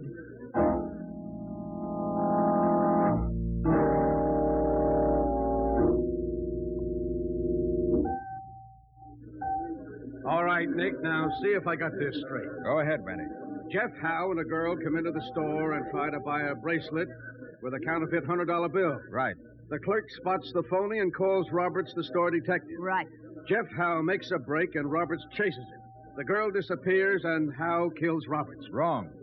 What do you mean, wrong? I mean, Howe didn't kill the detective. But he was doing the shooting. We know that, but he was shooting over his head to break up the crowd. Just the same, Patsy, he could have shot one bullet over his shoulder and drilled Roberts. Roberts was only 6 or 7 feet behind him. Yes, Matty, but Roberts was shot in the back. In the back? Yes, and he couldn't have been running backwards when he was chasing Howe. Holy smoke. You're telling me someone else shot Roberts? I am. But I have a hunch the killer was really shooting at Howe. Oh, but look, Nick... If I'm right, Matty, the shot that killed Roberts came from the door of the fire stairs. Come on, I'll show you. But what makes you think the shot came from there? I examined the wound, and I figured out the approximate angle the shot was fired from. Did anyone notice a shot from this direction? Not so far as I know. There was too much excitement in shooting. Incidentally, how did you and Nick happen to be here in the store? Why, I was trying to buy a birthday present for a boy named Lucas. And Nick was very annoyed because I wouldn't tell him anything about Lucas. I was trying to make him jealous. Oh, save it, Patsy. Here we are, Matty. Oh, yeah. Now, the killer could have stood about here, just inside the emergency exit door. Yeah. Sound of the shot would have been swallowed up by the stairwell. The killer could have... What? Yes, by George, he did. What? Did what, Nick? Look there in the corner, right next to that piece of paper. What is it? It's an ejected cartridge from a .45 automatic. Well, how about that? And Nick, that's not a piece of paper. It's a bill. Money. It's a... Oh, shucks. No, it isn't either. Here, let's see it. It's make-believe money, toy money from some game. But it's a pretty good imitation in a rough sort of way. Yeah, probably from the toy department. Well, Matty? So Jeff Howe didn't kill Roberts. Right. Let's go to headquarters. I want to see if Howe can tell us who did kill him.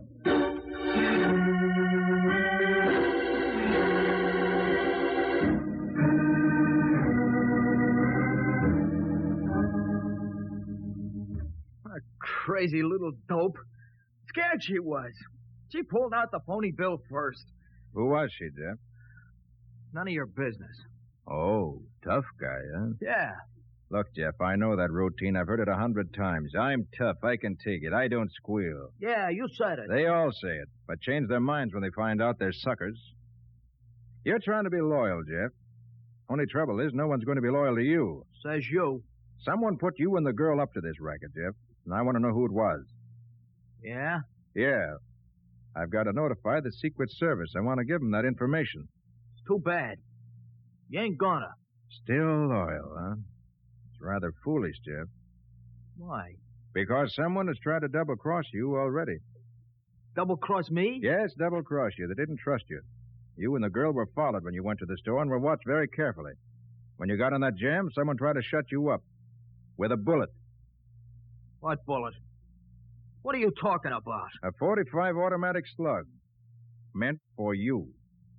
What? You didn't get that slug because the store detective got it. And he's dead. Is that on the level, Mr. Carter? Someone tried to plug me? I'm sure of it. Now, look, Jeff. Eventually, you're going to be handed over to the Secret Service. Counterfeit money's their case. They've got you cold on that count. Yeah.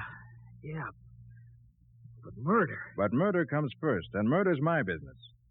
So if you want to escape a murder rap, you've got to help me. Well, what do you want to know? A lot of things. Who put you up to this racket? Who supplied the phony money and the real bill? Who would want to shut you up for keeps? It's Sidney Poor. 1270 Grand Apple. Mm-hmm. But don't tell him I told you. Now, don't worry, I won't. But I've got a few things I want him to tell me.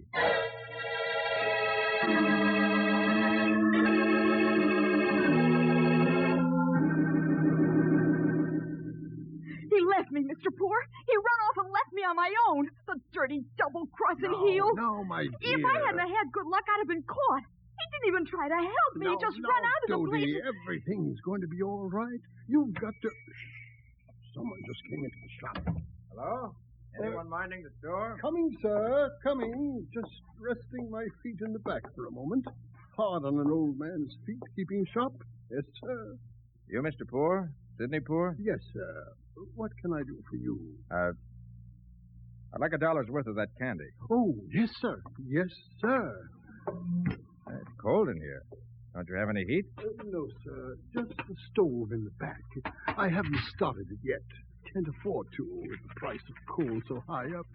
Poor is a poor man. My favorite joke. Oops, careful with that tray. Hey, what's the matter with your hand? No, old age, sir. Just old age. Makes a man shake. Will that be all, sir? Yeah, that's all. Well, here you are, sir. And many thanks. Come again. Thanks.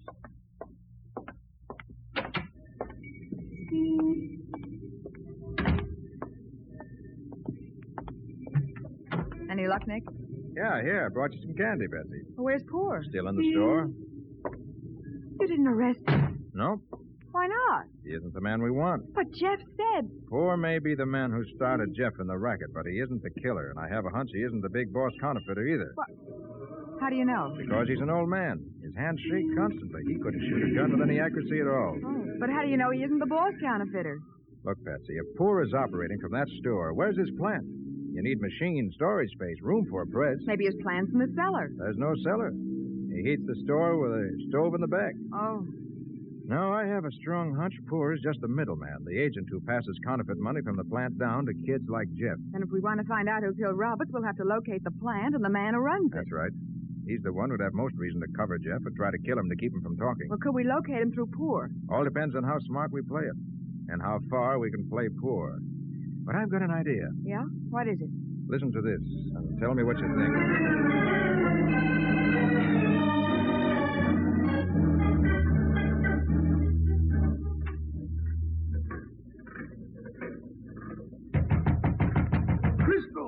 Crystal, open up! Who is it? It's me, Sidney Poor. Oh. You and your crazy ideas. I'd have cut you up and feed you to the lions at the zoo. Now, take it easy, Crystal. Take it easy. I just killed a man. You know what they hand out for murder in this state? But, Crystal, This was a nice, smooth business until you started getting ideas. Let's break new people in, you said. Smart young kids, you said. Make it easy for us, you said. But, Crystal, Oh, you certainly made it easy, all right. Now, who's going to be the next bright boy I have to kill to make it easy? That's what I came to tell you. Jeff isn't dead. What? You didn't hit him. You hit the store detective. You're kidding. I'm not kidding, Crystal. And the man who caught Jeff was around to my store just now, snooping, I guess. Don't you recognize him? Who is he? I don't know. He's a tall fella, about 6'1", weighs maybe 190, dark brown hair, blue eyes that kind of look through you. About 35, I'd say. Nice-looking fella. Looks like an athlete. Wait, did he have a soft hat pulled out in front? Yeah, that's him. Nick Carter. Nick Carter? Yes, you dope. I know he was in the store this morning. I saw him there. Well, I guess we better pull out. You can't buck Carter. I've got to. And I can. I'm smart, Sidney. And I'm already one step ahead of Carter. I don't see it, Crystal. He doesn't know I know he's looking for me. Maybe I'll let him find me. Yes, maybe I will. But, Crystal, You know, it's a funny thing, Sidney. The first murder's the hardest, and the rest come easy. And no matter how many times you kill, they can only send you to the chair once.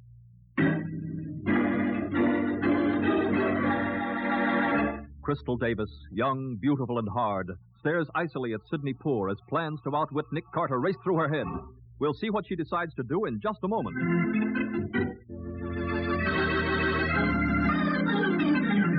Now, back to The Case of the Bull and Bear. Today's adventure with Nick Carter. brought to you by new post-war Old Dutch cleanser. While Crystal Davis prepares for an all-out war to the finish, Nick is making plans of his own at police headquarters with Jeff Howe. Did you go after poor Mr. Carter? Yeah, Jeff, I did. But poor isn't the man I want. I want the man he's working for. And you're going to help me find him. I am. How? You're going to escape. But how? Patsy Bowen's going to help you. You and Patsy will head straight for Sidney Poor's candy store. She'll tell you our plan on the way. Yes, sir. And get this straight, Jeff. I went out on a limb to give you this chance. I had to do some hard talking to get Sergeant Mathison to agree. Yes, Mr. Carter. Now, this is your chance to come through, so don't let me down. And above all, don't let yourself down.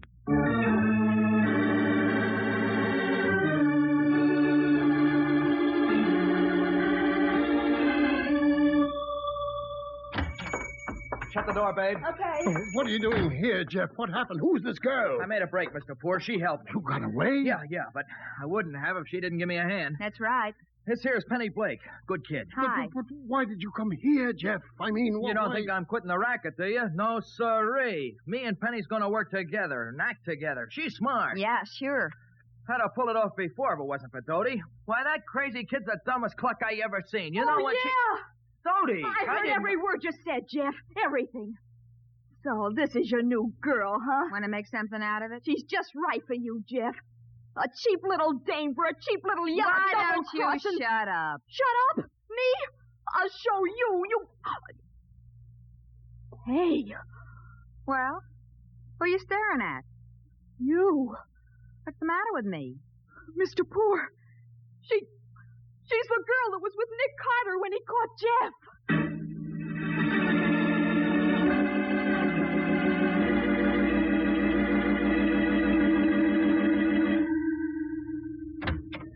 And stay with that phone, Scubby. Patsy's due to check in any minute. I'm going down to headquarters to fight with Matty.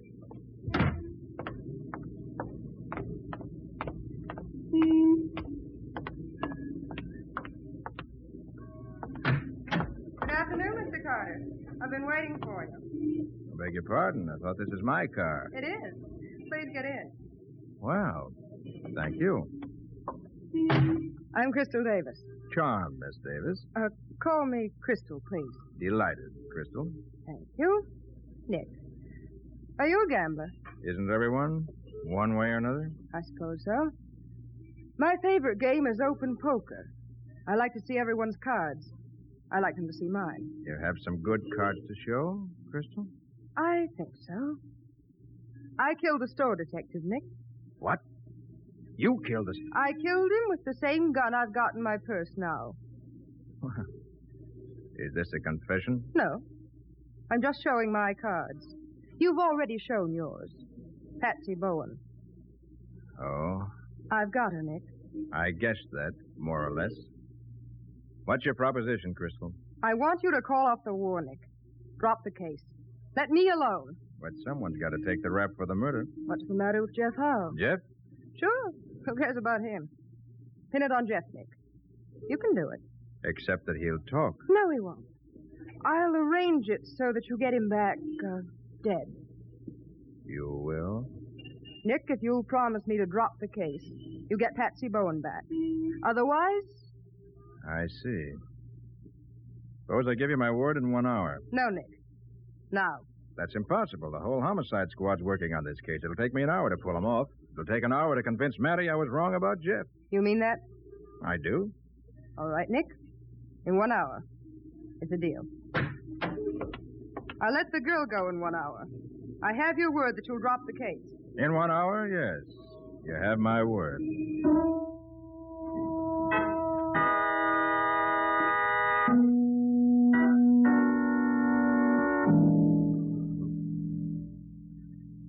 Nick, are you out of your mind? Why didn't you just pull Crystal in when you had her? Use your head, Matty. She's holding Patsy a prisoner. If Crystal didn't get back to her hideout, Patsy'd be killed. You're right there. Well, what do we do now? After Crystal left me, I found this key on the floor of my car. She must have dropped it. The key? Let me see it. Here. Hotel key from the old Kettle Inn. Nick, now we got something. Any idea where this old Kettle Inn is? Yeah. It's North Barton, about 50 miles from here. I've been past it a couple of times. Well, what are we waiting for? I'll get my car. No, hold it, Matty, hold it. Do you think Crystal's fool enough to drop a hotel key accidentally in my car right where I could find it? What? Oh, then you think it's a plan? Of course I do. She hoped we do just what you started to do, dash up there to try to locate her. Yeah, I see what you mean. It's a trap. She wanted to gain time so she could clean up her business and get out of town. She wanted to let me know she was holding Patsy as a hostage. Yeah, and maybe Patsy ain't safe even with that deal you made with Crystal. Yeah, that's what I'm afraid of, Matty. No crook could ever trust anybody as much as Crystal says she trusts me, which means we've got to locate her hideout and fast. Yeah, but where is she? Well, let's use our heads. Suppose we were in the counterfeiting racket. Yeah, sure. What's our problem? First, we need a hideout, a place where we can run a printing press without drawing attention to ourselves. Yeah, a printing plant would do the trick. Yeah, but what do we do with print? What do we print? We've got to be in a position to buy paper and ink of high enough quality to use for counterfeiting money. Oh, there you got me. And our next problem, the distribution of the money. How do we send it out to men like Sidney Poor all over the country? How do we get it to the middlemen who hire the crooks who pass it? Uh-huh. Maybe. Hey. What's the matter? The toy money. What? The crumbled bill of toy money Patsy picked up. It was lying next to the ejected cartridge shell in the store. Well, what about that? Don't you understand, Matty? It was a pretty fair imitation of real money. So real it fooled Patsy at a distance. That satisfies the conditions. Holy smoke, Nick, you got it. You have a plant that makes a game using toy money. Probably a very expensive game because the toy money looks so real. That's your excuse for buying high-quality paper and ink. Yeah, but I never saw a game that used toy money that looked that good. Oh, I doubt whether many people have, Matty. And if I'm right, I don't believe the manufacturer cares if nobody buys it. Nick, that's it. That's how you distribute the counterfeit money to middlemen. You send them a dozen boxes of the game with the counterfeit money hidden under the toy money. And no one would ever notice. Right, Matty. Here, let me have that phone. Yeah, sure, here. Maybe when Crystal pulled the gun out of her purse, that toy money came out, too. Maybe she manufactures this game for a cover-up. Yeah, could be. Yeah. Hello? Croydon Department Store?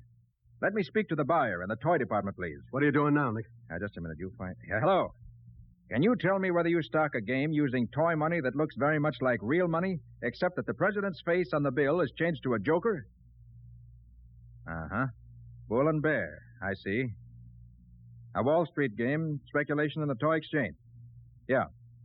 Now tell me, is that the only game using that kind of toy money? It is. Good. Can you tell me the manufacturer who supplies Bull and Bear? This is very urgent.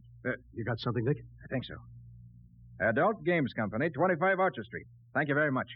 Adult Games Company. You think that's Crystal's outfit, Nick? I hope so. What time is it? Almost 5:30. All right, let's go. I've got a little over half an hour to show Crystal how I play poker.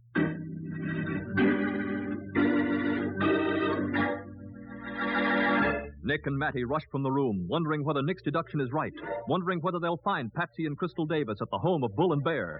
We'll see what happens in just a moment.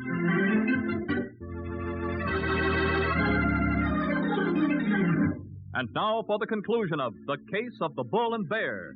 Today's adventure with Nick Carter, brought to you by new post-war Old Dutch Cleanser. In a dimly lit plant on Archer Street, the presses that turn out toy money for Bull and Bear games and counterfeit money for cheating Uncle Sam make an ominous background for the 5 people who sit and wait. Sidney. Yes, Crystal? What time is it? 5 of 6. All right. Got the press, Mike. Okay, Crystal. All right, Miss Bowen. Time to get ready to leave. That goes for you and Dodie, Jeff. Now, look, Crystal, we don't like this. You don't like what? I mean, the boys. We don't like to deal with Carter. How do we know he keeps his word? Who cares if he keeps his word? Nick always keeps his word. But I thought you trusted him. The whole deal was a stall, honey. I wanted to get us time to finish up and get out of here. I gotta hand it to you, Crystal. Now that the last batch of phony dough is finished, we blow town. Yeah, but what about the girl? What do you think? They can only hang you once. You're going to... Yes, honey. You and Jeff and this dumb girlfriend of his. 3 bullets. Oh, no. You can't do that. We had nothing to do with this. Might get the car and take them over to the river. Okay. The rest of you get that money packed and get ready to... Hey, Crystal, open up. Who's that? I don't know. Come on, open up. Look, nobody makes a break. I can shoot this gun fast and straight. Now stay put. Okay? Open the door, Sidney. Come on, will you? Look, I got my truck here. 3 dozen bales from Consolidated. Wait a minute. I didn't place any order with Consolidated. All right, Crystal, drop that gun. Drop it. Nick! No tricks, Sidney. Watch yourself, Crystal. I'm warning you. I'd pick up that gun, Matty. Okay, got it, Nick. Material evidence in Crystal's trial for murder. Well, look. 6 o'clock, Crystal. The hour's up, and I'm keeping my word. I'm dropping the case right now. Only I'm afraid it's too late to do you any good.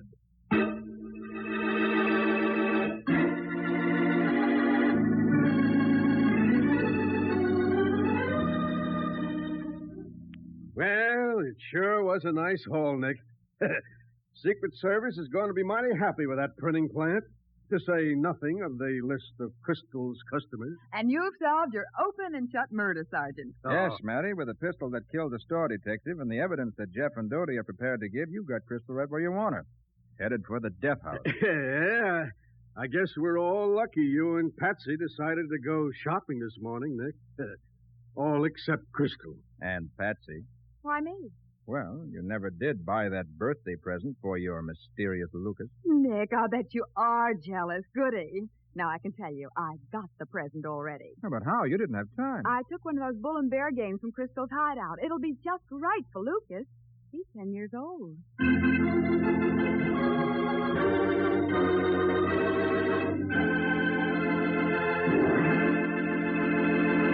What about the adventure that new post-war Old Dutch Cleanser is going to bring us next week, Nick? Mike, we're going to meet an old lady in a wheelchair who refuses to be murdered.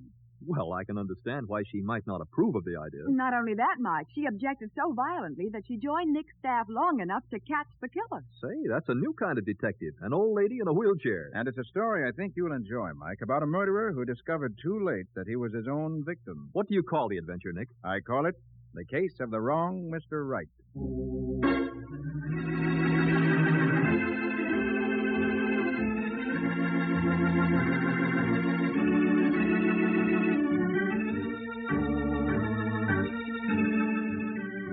Nick Carter, Master Detective, is presented each week at this time by the Cudahy Packing Company. It is produced and directed by Jock McGregor and is copyrighted by Street and Smith Publications, Incorporated. Charlotte Patsy, Ed Latimer plays Matty. Today's script was written by Alfred Bester. Original music is played by Henry Silverne. This program is fictional, and any resemblance to actual persons, living or dead, is purely coincidental. Friends, in every community chest city, nearly half the families benefit from Red Feather Aid.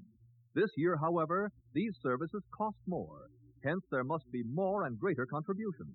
What's more, the USO is back, and community chest gifts must also cover it. We urge you, therefore, to give generously to the community chest in your city. One contribution is a gift to all the services in your community. Remember, everybody benefits, everybody gives. This is Michael Fitzmaurice saying, when minutes count, use new post-war Old Dutch Cleanser.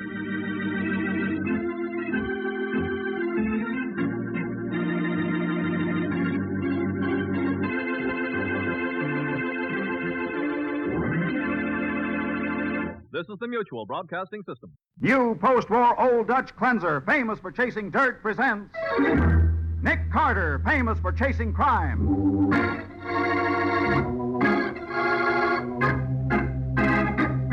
Every week at this time, two great names are joined as new post-war Old Dutch Cleanser brings you one of the most resourceful and daring characters in all detective fiction, Nick Carter, Master Detective.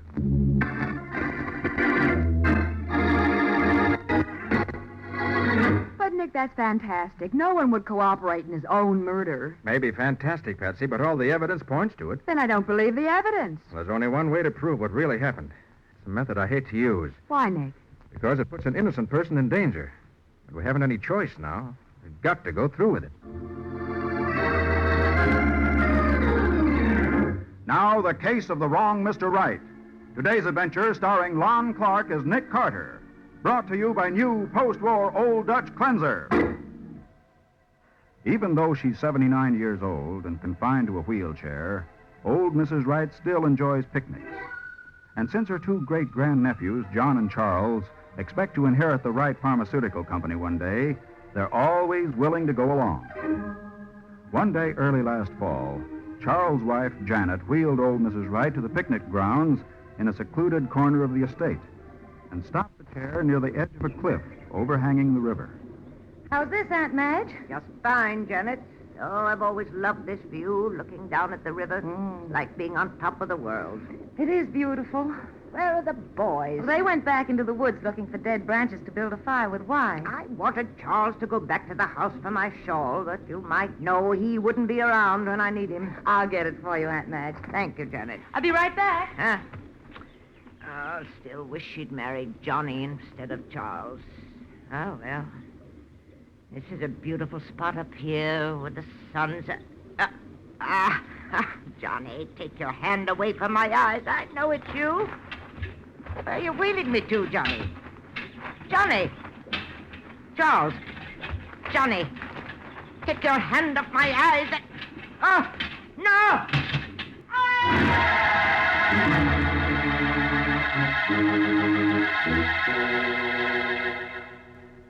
It's a miracle you didn't drown, Mrs. Wright.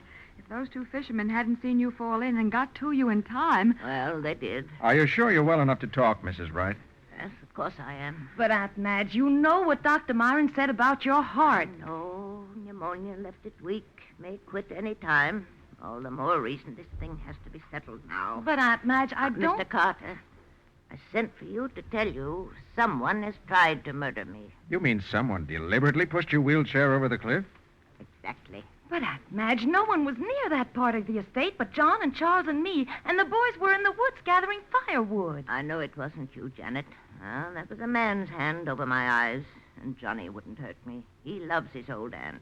Then you think it was your other nephew, Charles? I know it was, and I want you to prove it, Mr. Carter. Well, I'm afraid you're asking the impossible, Mrs. Wright. Why? Well, don't you see? This all happened 3 weeks ago. Even if there were any clues, they'd be gone by now. Then investigate Charles. You'll find something, I'll be bound. I don't understand you, Aunt Madge. Talking about your own nephew like this, and in front of me, his wife. I'd just as soon say it to his face.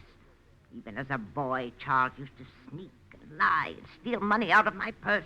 I could see the difference between him and Johnny even then. You've never given Charles a chance. I put them both through the same school, didn't I? Trained them both to be chemists so they could take over the business together someday, didn't I? And what happened? Charles went into real estate. With no more reason than that, you're accusing him of... Oh, Aunt Madge, you're being unfair. All right. I'll show you whether I'm unfair or not. Mr. Carter, I want you to investigate both Charles and John. Very well, Mrs. Wright. And let me know what you find out as soon as you can. I will. In the meantime, be careful. He won't try it again. I fixed that. You fixed it? How? My lawyer was here this morning, and I changed my will. You did what? Changed my will. The way it stands now, I'm leaving everything to John. Aunt Madge, how could you? Maybe I'll change it back later. But I want Charles to know that if anything happens to me before I do, he won't get a red cent.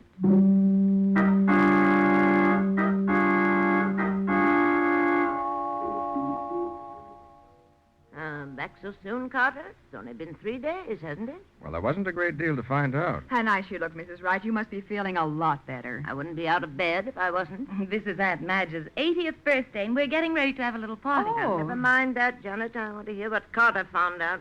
Well, frankly, Mrs. Wright, what I've learned doesn't prove a thing. I'll decide that. Okay. First of all, your nephew, John Wright, seems to be a pretty steady young fellow. No bad habits or associates.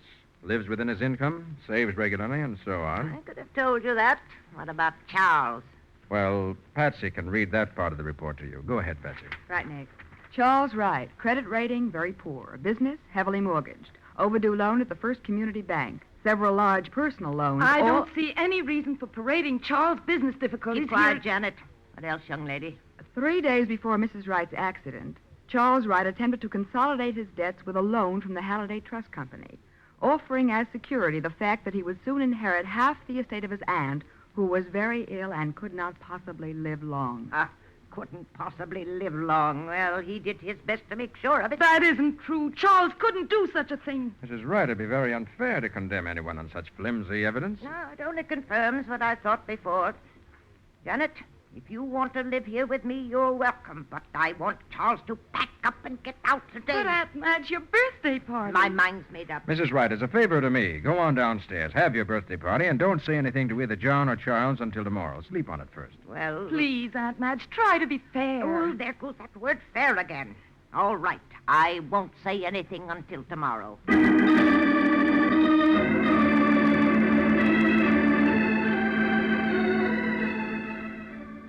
Happy birthday to you. Happy birthday Stop it. You know I don't like all this fuss. You love it, Aunt Madge. Huh? Now, come on, open your present. Open this one first, Aunt Madge. Yes, it's from Charles and me. I can read the card, can't I? Hey, an amethyst brooch. Say, that's good looking. Very pretty. Thank you, Janet. You too, Charles. I'm glad you like it, Aunt Madge. Don't talk with your mouth full, Charles. I should think 3 pieces of cake would be enough for you anyway. I'm afraid my gift will look pretty sad after that, Aunt Madge. But anyway, here it is, with all my love. You know I like it, Johnny, whatever it is. Well, a music box. It's beautiful, Johnny. Oh, open the lid. How thoughtful of you. But where are my chocolates? Your what? Now stop teasing. You know you always give me a box of those special Swiss chocolates on my birthday. Well, you know, I have to order them from Switzerland, and this year it just slipped my mind. Oh, I don't believe it. What's that you're holding behind your back? Can't fool you, can I, Aunt Madge? Here, and many happy returns of the day. You scamp. My birthday just wouldn't be complete without these. Aren't they pretty? Always look as good as they taste. Here, I'll put them away for you, Aunt Madge. You know the doctor said no sweets for a while. Oh, Janet, give me those chocolates. But Aunt Madge, the They do doctor look good, said... don't they? Glad I'm not on a diet. Charles, put that back. Those chocolates are for Aunt Madge. No, too late now. I only took one anyway. You ought to be ashamed, Charles. Doesn't taste so hot. Kind of bitter. Hand me that box, Janet, before he eats the rest of them. Well, all right, but... And Madge, don't eat those. What? Charles, what's the matter? That chocolate. Something wrong. I feel... Charles! Within seconds of eating one of his Aunt Madge's birthday chocolates, Charles Wright collapses. And even before Janet can reach her husband's side, he's dead. We'll see what happens in just a moment. Now back to the case of the wrong Mr. Wright. Today's adventure with Nick Carter. Brought to you by new post-war Old Dutch cleanser. An hour has passed, and Sergeant Mathison of the Homicide Squad is at the Wright mansion with Nick and Patsy, trying to arrive at the facts of Charles' death. The medical examiner says there must have been enough cyanide in that piece of candy to kill half a dozen men. But it couldn't have been the chocolate, Sergeant. Stop pretending, John. This is one thing you can't blame Charles for. Well, I'm not trying to, but I If couldn't Aunt Madge have... had eaten that chocolate before she put Charles back in her will, you'd have inherited everything. That's what you wanted, wasn't it? Janet, stop I it. won't stop. You've always protected and petted us. Now you know who tried to kill you last month. Madge, I swear I don't know anything about it. Liar! Charles always had to take the blame for what you did. And even as he was dying, he tried to warn us, Madge. All right. Now, hold everything just a minute. Mr. Wright, why do you say the chocolates couldn't have been poisoned? Because they arrived by registered mail from Switzerland only this afternoon. I didn't even have time to unwrap the package before I gave it to Aunt Madge. The wrappings could have been taken off and put back again. Of course they couldn't. That's exactly what he did. I did not. If there was poison in those chocolates, somebody else put it there. Oh, sure. As a biochemist, Mr. Wright, you have access to cyanide, don't you? Well, yes, but so do lots of people. And when Charles started to eat that chocolate, you tried to stop him, didn't you? I don't remember. I do. He said, put it back, Charles. Those chocolates are for Aunt Madge. Uh-huh. Well, I think we've heard enough. Come on, young fella. Come on, where? To headquarters. Where do you think? I'm booking you for murder.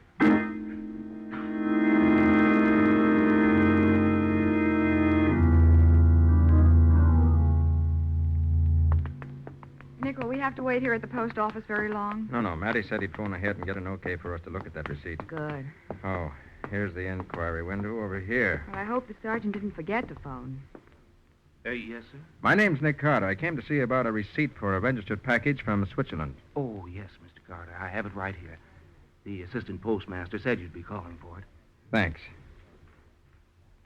Oh. Why, Nick, John Wright didn't sign for the chocolates. Well, the name seems to be Yvette Fouchard. Why, that's Mrs. Wright's personal maid. Uh-huh. And look at the date. Yesterday. Then John was lying. He had that package a whole day before the party. It looks that way. But before we make up our minds, let's talk to Yvette. Oui,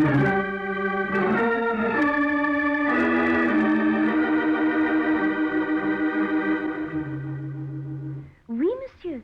It is yesterday afternoon. I signed what you call him, the certificate? The receipt. Oh, oui, mademoiselle. I sign him, then I place the package on the hall table where Monsieur Jean is sure to see him. Not a half hour have passed until I hear the voice of Monsieur Jean greeting Madame, and I say to myself, why he is home so early, huh? And why was he? Madame say he have a headache. But what about the package? When I put the regular mail on the hall table about 3 o'clock, the chocolates are gone. Monsieur Jean have take them. But you didn't see him do it. No, monsieur. But the package is there when he come home. It is gone after he passed through the hall. So I know he have find it. Isn't it funny, Nick? The smartest men make stupid mistakes when they try to commit a crime. John left a trail of evidence a yard wide. How about you forgetting, Patsy, that if Mrs. Wright had eaten that chocolate, there probably wouldn't have been any investigation. You mean because of her weak heart? Sure. Everyone would have assumed that death was due to heart failure. Well, what now, Nick? Let's get on to headquarters and see what the laboratory boys have found out.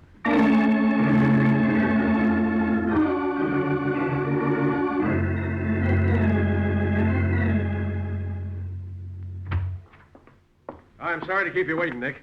That box of candy was more interesting than we thought. How do you mean, Sergeant? Well, first of all, Patsy, the poison must have been put in with a hypodermic needle. The lab boys found marks like pinholes in the bottom of every chocolate. Nothing unusual about that, Matty? No, but what was unusual was the cyanide itself, Nick. In the lower layer, he used a solution so weak, it wouldn't have killed anybody but a person with a bad heart like Mrs. Wright. Well, what do you mean in the lower layer? That's just it, Patsy. He gave the top layer a solution 10 times as strong, enough to kill anybody. Hey, that is interesting. Yeah, and that's not all. There were some impurities in that cyanide, Nick. It'll be a cinch to prove where it came from once we locate the original supply. Yeah, sure. Chemical analysis should take care of that. Yeah, but the most important thing of all was a fingerprint. Whose fingerprint? I don't know yet, Patsy, but I bet it's John's. The chocolate must have got soft while he was holding it to put the poison in. Have you checked it against John's prints? Yeah, the boys are doing that now, Nick. Matty, where was the chocolate with the fingerprint on it? Top or bottom layer? The bottom. And that layer hadn't been touched until we got the box down here to the lab. So he can't claim that it got there by accident after the box was open. You're right about that. Could I go down to the lab and take a look at the chocolates myself? Sure you can, Nick. What for? I'd like to find out why the top layer was given a double dose.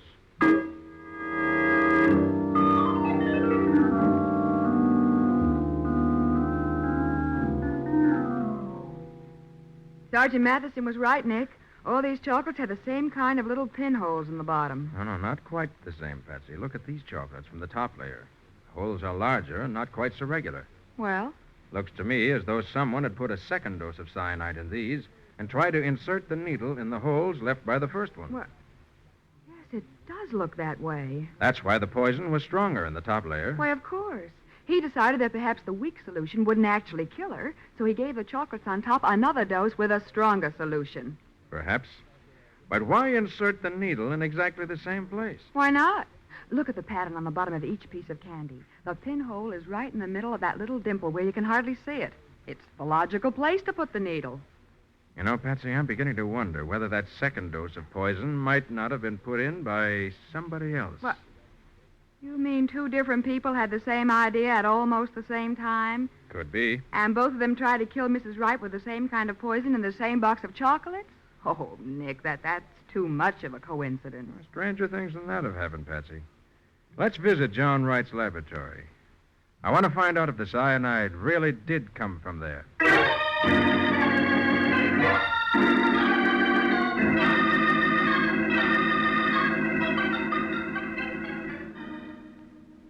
Here's the only bottle of cyanide we have, Mr. Carter, but we don't use it because it's not a very good grade. Some kind of impurities in it. I don't know exactly what. Impurities? Nick, do you remember what the sergeant said? Yeah, I know what you mean, Patsy. Must be an interesting job, Mr. Jensen, laboratory assistant to a biochemist. Oh, the work's interesting enough.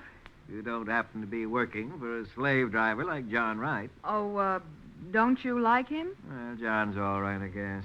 It's sure a lot pleasanter working for Charles. You mean Charles used to be a chemist here, too? Oh, yes. Before he went into real estate, I was his assistant then, and Janet worked with John. Then after John broke their engagement and Janet married Charles... Yeah, wait a minute.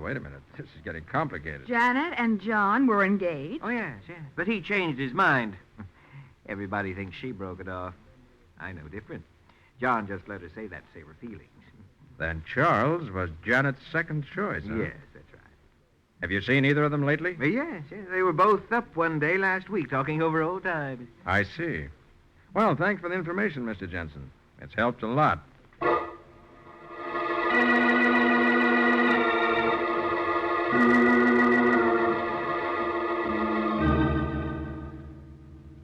Here's the report on that cyanide comparison test, Nick. Okay, let's see it. Here you are. Both of them analyzed exactly the same. Then the cyanide in the chocolates came from John Wright's laboratory. Not a doubt in the world, Patsy. Well, how about the fingerprint on that chocolate? We drew a blank there. Maybe it belongs to somebody in the candy factory in Switzerland. Anyway, it's not John Wright's. Could it belong to someone else in the Wright household? Well, Patsy, the fingerprint boys are checking that now, but that's just routine. That print had to be made by either the poisoner or somebody in Switzerland. Nobody else had a chance to touch that bottom layer of candy. I'm beginning to get an idea, Matty. Huh? It's pretty fantastic, but... Oh, excuse me. Sergeant Mathison speaking. Oh, yeah, Barker. Is it the report? Yeah, Patsy. What? Barker, you made a mistake. Oh, no. No, you must have. Yeah, but... Okay. Okay, Barker. Whose print was it, Sergeant? Nick, do you know who poisoned those chocolates? I think I do. Same guy that ate one of them and died, Charles Wright. Doggone it, Nick, you're right. It was his fingerprint. Oh, but if Charles poisoned the chocolates, he must have known what he was doing when he ate one of them. Yeah, Nick. Are you trying to tell me the guy committed suicide just so he could frame John for murder? No, Matty. I think Charles Wright cooperated in his own murder. What? And I'm afraid by doing so, he made it impossible for us to get one shred of evidence that'll convict the real killer. Well, do you know who it is, Nick? I think I do. There's only one way to prove it. How? Method I hate to use, Matty, because it may be pretty dangerous for an innocent person.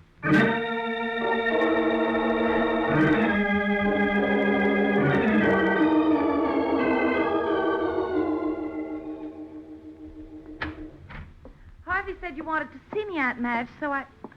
What in the world are you doing with these two laundry hampers here in your room? I'm looking for something with a chocolate stain on it. Here, Janet, you look through this hamper. Chocolate stain? What do you mean? The chocolate was soft, and whoever poisoned those candies must have got some of it on his fingers. It'd be the most natural thing in the world to wipe them off on something without even thinking about it. Aunt Madge, John poisoned them. You know that. All right. Then if we find chocolate on one of his handkerchiefs, that will prove it. Oh, it's just a waste of time, Aunt Madge. Maybe, but... Did you find something? No. No, I didn't find a thing. Then why are you looking so funny? I'm not looking funny at all. Janet, would you run downstairs and ask Harvey to bring up some tea?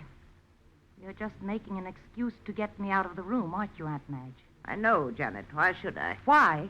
So you can make a telephone call to Nick Carter. Oh, what an idea. Why should I want Because you did find something in that clothes hamper. You're trying to hide it under your robe right now. I'm not trying to hide anything. Let's see.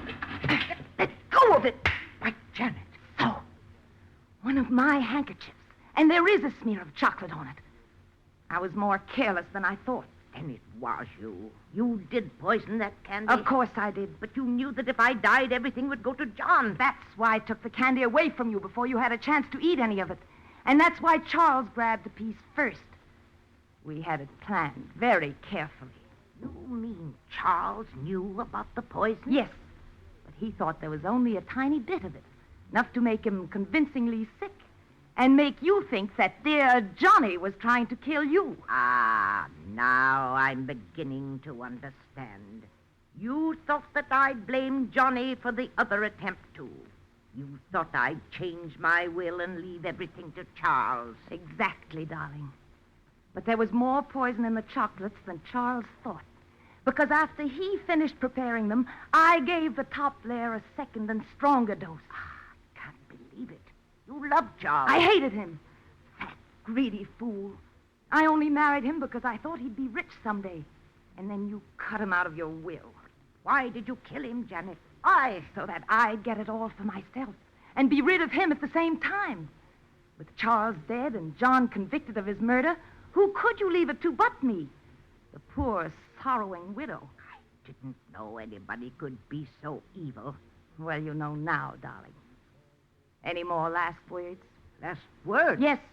You're about to die of heart failure, dear. No. You don't think I'll let you tell the police about finding that handkerchief, do you? But I was just... So if you don't mind, I'll take that pillow from behind your back. No, don't, please. You won't struggle much.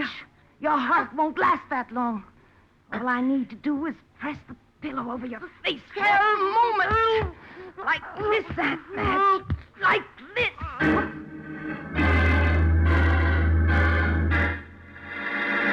Weak and ill, Mrs. Wright hasn't the strength to defend herself against Janet's murderous attack. We'll see what happens in just a moment.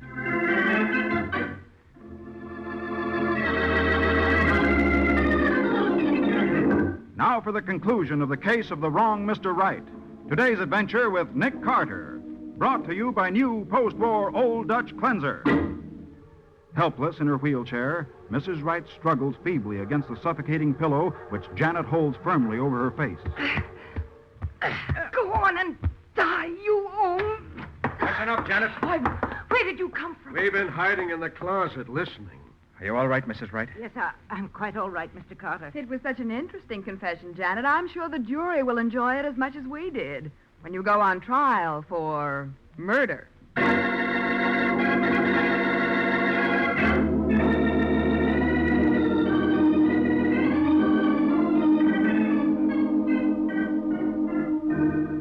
So it was Charles who pushed my wheelchair over that embankment, wasn't it, Mr. Carter? That's what Janet told us at headquarters. That was Charles' own idea, but the poisoning scheme was Janet's. I began to see through the plan when we found Charles' fingerprint on that chocolate. And obviously, Janet had to be in on the scheme, too. Why? Because when we found out that the chocolates had been poisoned a second time with a stronger solution, that made it pretty clear that somebody who knew what Charles had done was double-crossing him. And Janet was the most logical suspect. Yes, I suppose so. But we still didn't have any proof. Those things were only circumstantial evidence. Well, you had the handkerchief with the chocolate stain, Nick. Shall we tell her, Mr. Carter? Might as well. There wasn't any chocolate stain, Patsy. There wasn't any... But there was. I saw it. I know. Maddie and I put it there ourselves. So that's why you went through all that rigmarole and let Mrs. Wright risk her life. Oh, I wasn't worried, knowing you were all there in the closet. Anyway, it was worth it to prove that I wasn't wrong about Johnny. Well, now you can be satisfied that you put your faith in the right Mr. Wright.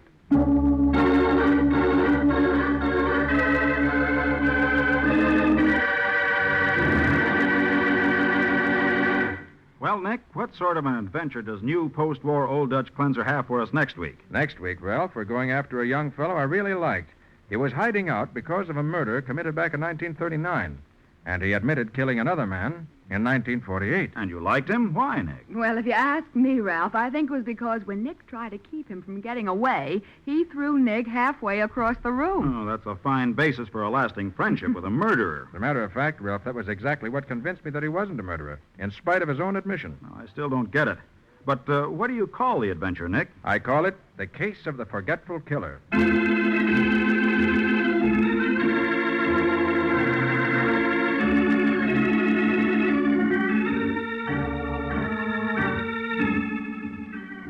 Nick Carter, Master Detective, is presented each week at the same time by the Cudahy Packing Company.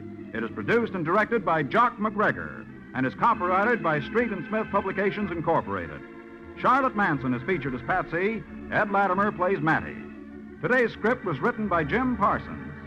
Original music is played by Henry Silverne. This program is fictional, and any resemblance to actual persons, living or dead, is purely coincidental. This is Ralph Camargo saying, when minutes count, use new post-war Old Dutch cleanser.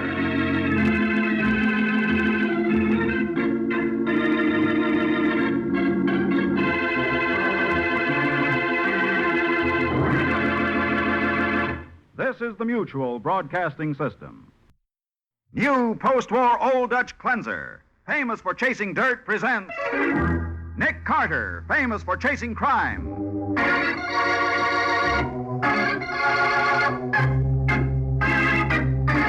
Every week at this time, two great names are joined as new post-war Old Dutch cleanser brings you one of the most resourceful and daring characters in all detective fiction.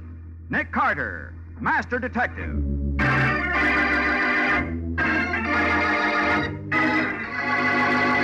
Don't move, any of you. Don, where'd you get that gun? Never mind. Just don't make me use it. Don't be a fool, Don. I'm not. I'm going out of here, and nobody's gonna... Don't be too sure. Nick! Anybody else want to try any smart tricks before I leave? Now, the case of the forgetful killer. Today's adventure starring Lon Clark as Nick Carter, brought to you by new post-war Old Dutch cleanser. In the back booth of a dingy bar in the slum district, a well-dressed young man takes a thick package of banknotes from his pocket and passes it across the cigarette-scarred table to the shifty-eyed little man who sits across from him. That's every cent I have in the world, Whitey. $6,000. I said 10. Where's the other $4,000? I couldn't get any more. You better get it. Remember that letter I told you about? If anything happens to me, it'll be in the hands of the DA within 24 hours. That'll be the end of you. But Whitey... I'll meet you here tomorrow night, and you... I can't come here again, Whitey. If anyone should see me... Okay. I'll phone you at the office, tell you where to bring it. But Whitey... Either I get the other $4,000 tomorrow night, or I go to the cops, and you go to the electric chair for murder.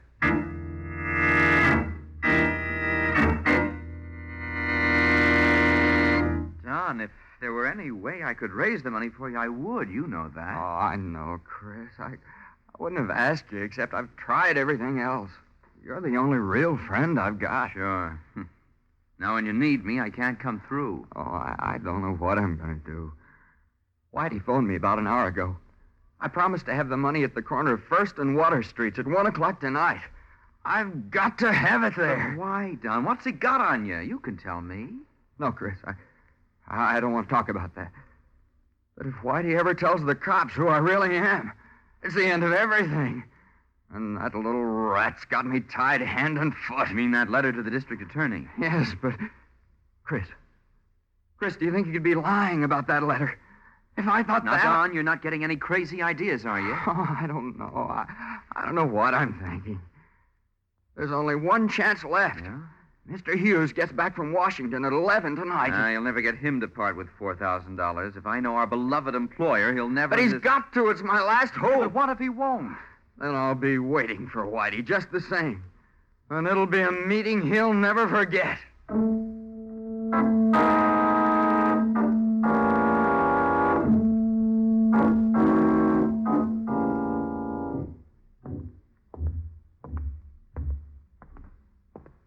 Whitey. Huh? Oh, it's you, sonny boy. So dark in that doorway, couldn't see you. Okay, where's the $4,000? Right here. Oh, no, you don't. Let go of that gun. Try and double-cross me with it. You...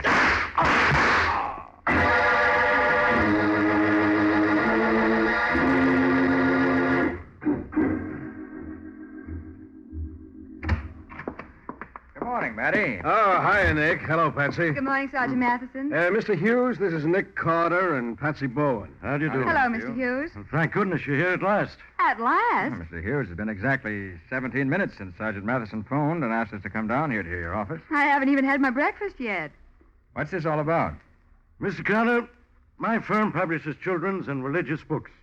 And notoriety, scandal, unfavorable publicity, anything like that can ruin us. You see, Nick, there was a murder in the waterfront district last night. Cheap little two-bit crook named Whitey Gear was shot to death. We found this slip of paper on Whitey's body. What?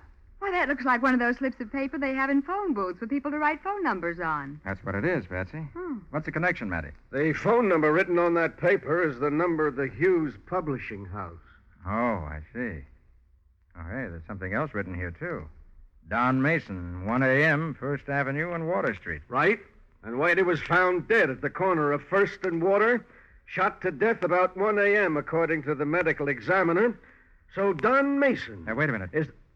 Who is this Don Mason? Oh, that, Mr. Carter, is the crux of the whole thing. Don Mason is my sales manager, and he's engaged to my daughter. Oh, I see. And you think Mason kept the appointment with Whitey and murdered him, huh? Well, of course, don't you? I wouldn't know, Matty. This slip of paper with Mason's name on it certainly doesn't convince me. Well, I don't get you. From what you tell me, I doubt that Whitey was the kind of man who'd make a memorandum about anything. Oh, phooey. He did it this time, and that's all I care about, Nick. Maybe. Look, Matty, has anybody else handled this piece of paper except you and me? I know. I took it off the bite myself. Why? Then let's put it in an envelope and see that no one else does touch it. Uh-huh. Okay, if you want to. But there's another thing, Nick. Yeah? Whitey was a skinny little runt, but from the looks of things, he must have put up a whale of a fight before he was killed. We found a couple of gray wool threads under his fingernails, like from a gray tweed coat. And Whitey's coat was brown. Oh, then you think those threads came from the killer's coat during the struggle? Sure, Patsy, what else? Uh-huh. And Mr. Hughes here tells me Don Mason wears a gray tweed coat. And so do lots of other people, Matty. You must understand, Mr. Carter, this company simply cannot afford to have one of its executives accused of murder. Now, I want you to prove that Don had nothing to do with this Whitey person. But what if he did have? Well, then we'll publicize the fact that Hughes Publishing hired the best detective it could get to see justice done, even though the culprit is one of our own executives. That may help some. Well, how about it, Carter? Before I give you an answer, Mr. Hughes, I'd like to talk this over with Don Mason. He hasn't come down to the office yet, Nick. I was just waiting for you to get here before going over to his apartment after him. A good idea, Matty, except that he may leave for the office before we get to his place. Oh, I have an idea. Don shares an apartment with my star salesman, Chris Bentley. I could phone Chris down to keep Don there until you arrive. Yeah, suppose you do that, Mr. Hughes. And unless he's got a mighty good alibi, that young fella's going to move to another apartment.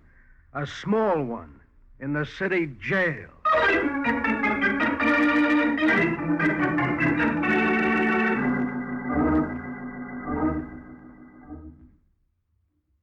Don, wake up. Oh, go away. Wake up, you dope. Snap out of it. Oh, good morning, Chris. What's the matter? Old man Hughes just phoned that some people are coming to see you. He says to tell you to wait here until they arrive. Okay. Oh, I feel terrible. Don, where were you last night? Huh? Get with it, Don. You didn't get in until after I went to bed, and that was 3 o'clock. Where were you? Well, I don't know. I can't remember. Did you get the money from old man Hughes? Money? What money? The money to pay off that blackmailer. Did you get it? Good grief, Whitey. Yes, Whitey. Did you see him? I can't remember whether I did or not. You mean you had another one of those blackouts? I guess I must have. Now, let's see. I remember eating dinner here at the apartment with you. Yes, and afterwards I went out for a pack of cigarettes. When I came back, you were gone. And so was that gun you keep in your dresser drawer. What? Oh, Chris, no. What did you do, Don?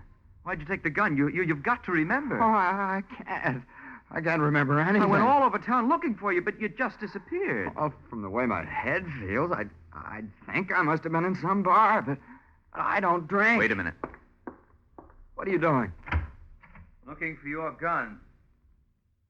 Yeah, here it is in the pocket of your top coat. And Don, 3 bullets have been fired from it. What do you mean, 3 bullets? It wasn't even loaded last time I saw it. Well, it is now. Don, are you sure you didn't meet that Whitey fella? Oh, I don't know. I can't remember. Hey, maybe it's the police who are coming here. Maybe Whitey turned me in. Now, get hold of yourself. We haven't much time. What are you doing now? I'm putting the gun on this little shelf over the door in the coat closet. Not much of a hiding place, but it'll have to do until we can get rid of it. Chris, I won't let you get mixed up in this. Now, don't be silly. Now, get this. You never even heard of this Whitey person. You were here all last night. You never left the apartment, understand? Yeah. I never left the apartment. After dinner, you and I played gin rummy and listened to the radio until 3 a.m., and then we went to bed. You were here all last night. And I'll swear to it.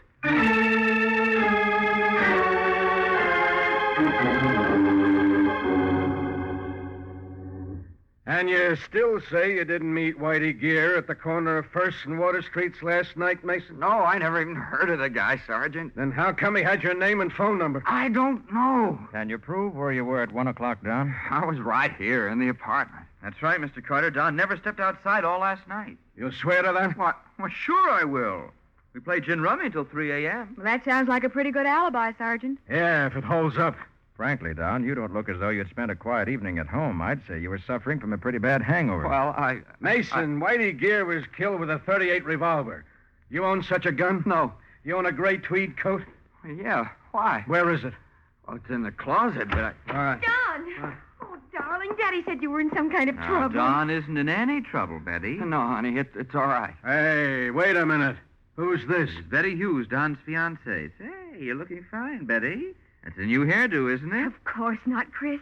But what did Daddy mean I by... guess it's just because I haven't seen you for so long. What are you talking about? You saw me only last night. But what was that? Chris came over to my house last night looking for Don. He said Don had disappeared, and he thought... Well... Don, something is wrong. Oh, you are in trouble, aren't you? You bet he is, Miss Hughes.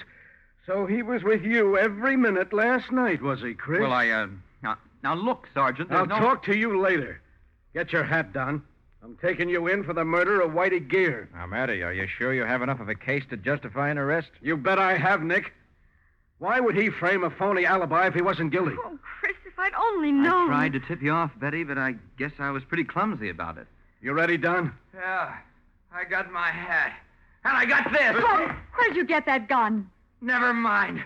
Just don't make me use it. Because if I do, somebody's going to get hurt. Unmindful of the fact that his action is practically a confession of guilt, Don stands near the door, holding Nick, Matty, and the others at the point of his gun. In just a moment, we'll see what happens next.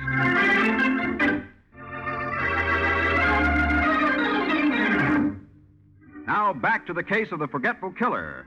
Today's adventure with Nick Carter, brought to you by new post-war Old Dutch cleanser. Holding Nick, Matty, and the others at the point of his gun, Don stands beside the door to the inner room of the two-room apartment he shares with Chris. Now, get into the bedroom, all of you. Let's do as he says, Matty. No use anyone getting shot. Thanks, Mr. Carter. I want to be sure nobody's going to... Don't be too sure. Hey! Keep your hand away from your gun, Sergeant. Okay. You hurt, Nick? Oh. Just got the wind knocked out of me. Went down through me. That was quite a stunt, Don. I was a commando in the war. Now, anyone else want to try any smart tricks before I leave? You're playing this awful dumb, kid. I'm playing it the only way I can. Now I'm going to lock this bedroom door. And then I'm getting out of here. And heaven help anyone who tries to follow me.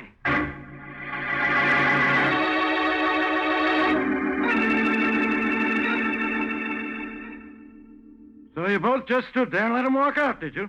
A fine pair of detectives you turned out to be. They didn't just stand there. As soon as they heard the outside door close, Nick and Sergeant Mathison were after him. Yeah, but by the time we got the door unlocked, he was out of sight. He left his wallet in the dresser, along with some small change, keys, and so on. He won't get far without a cent in his pocket. Yeah, he left that gray tweed coat, too. I sent it down to the police lab. And if those threads under Whitey Gear's fingernails came from that coat, we'll know it in a couple of hours, Nick. That young scoundrel. When I think of all I did for him. What did you do for Don, Mr. Hughes? Why, I gave him a job, didn't I? You even promoted him to be sales manager when he wasn't in line for the job, simply because Betty was in love with him.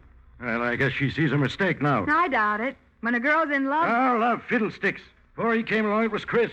For him, somebody else. How long has Don worked for you? Ever since he came here from Toronto, 1942. He was just out of the Canadian Army. I thought I was being patriotic by helping a disabled veteran. Disabled? Yeah. There wasn't anything disabled about the way he threw me clear across that room. It was a head wound. That's why they discharged him from the Army.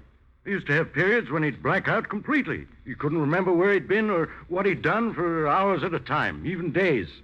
That hasn't happened for a year or so now. Well, according to Chris, it happened last night. That's why Chris tried to give him an alibi. He said whatever Don did, he wasn't responsible. Oh, the guy's just getting ready for a plea of temporary insanity, Nick. But he won't get away with it. Maybe he will, Matty. Unless you can prove a motive. I'll prove the motive. Don't you worry about that. It seems to me the first thing you've got to do is catch him. Yeah, well, I'll do that, too. Every cop in town is on the lookout for him, and 5 will get you 10. We have him rounded up inside of 24 hours.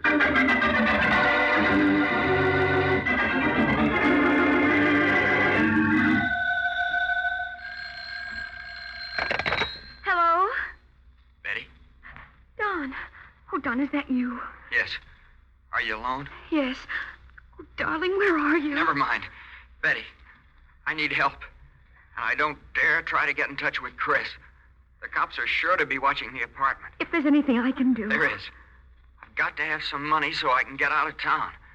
A couple of $100. I'll get it.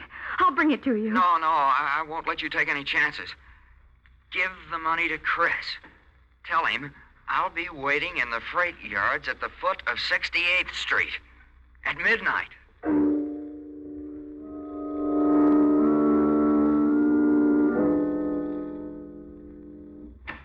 Hey, Nick. Nick, we've got it. Got what, Matty? The only thing that was missing in this case. The motive. Look at this letter. Who's it from, Sergeant? From Whitey Gear, that's who. Whitey? And let's see. Here you are. He was afraid Don might try to knock him off, so he left this with a friend to be mailed to the district attorney in case anything happened to him. DA got it in the mail about an hour ago. What are those newspaper clippings, Nick? I don't know yet. Dated Portland, Oregon, 1939. It's all there, even a picture of Don Mason. His real name is Jimmy Burke, and he's wanted for murder. Murder? Yeah, Patsy. He was mixed up with a juvenile gang in Portland that robbed a warehouse and shot the night watchman. And Don was the one who killed him? That's what this clipping says. Oh. The gun that killed the watchman was positively identified as belonging to Don. He must have escaped into Canada and joined the army there under the name of Mason, huh? You wire Portland for confirmation, Matty? Sure I did. No answer yet, Nick. Hey. Look at the handwriting on this note that was with the clippings. What about it? Well, that's Whitey Gear's handwriting. At least his name is signed to it. So what? Well, it's nothing like the handwriting on that memo you found in his pocket. Why, Nick, you're right. Hey, maybe Don wrote down the time and place he wanted to meet Whitey and then gave it to him. No, I don't think so, Matty. I have a hunch that memo was planted. Yeah? Well, the laboratory boys tested those gray threads under Whitey's fingernails, Nick, and they're definitely from Don Mason's coat. It's an airtight case. Yeah, sure. You seem to have everything except a prisoner. You haven't found any trace of Don yet, have you? No. He won't make a move until after dark. But like you said, he's got to have money. Probably he'll try to get it from Chris. And I've got all my men around that apartment. I don't think he'll go back to the apartment, Matty. What? My hunch is he'll try to contact Betty Hughes. Hey, maybe you're right. Well, I'll just plant some of the boys around the Hughes house, too. You won't have to, Matty. I phoned Walter McGlynn. He's watching the place now. Oh, well, okay. Then we got him, no matter which way he jumps.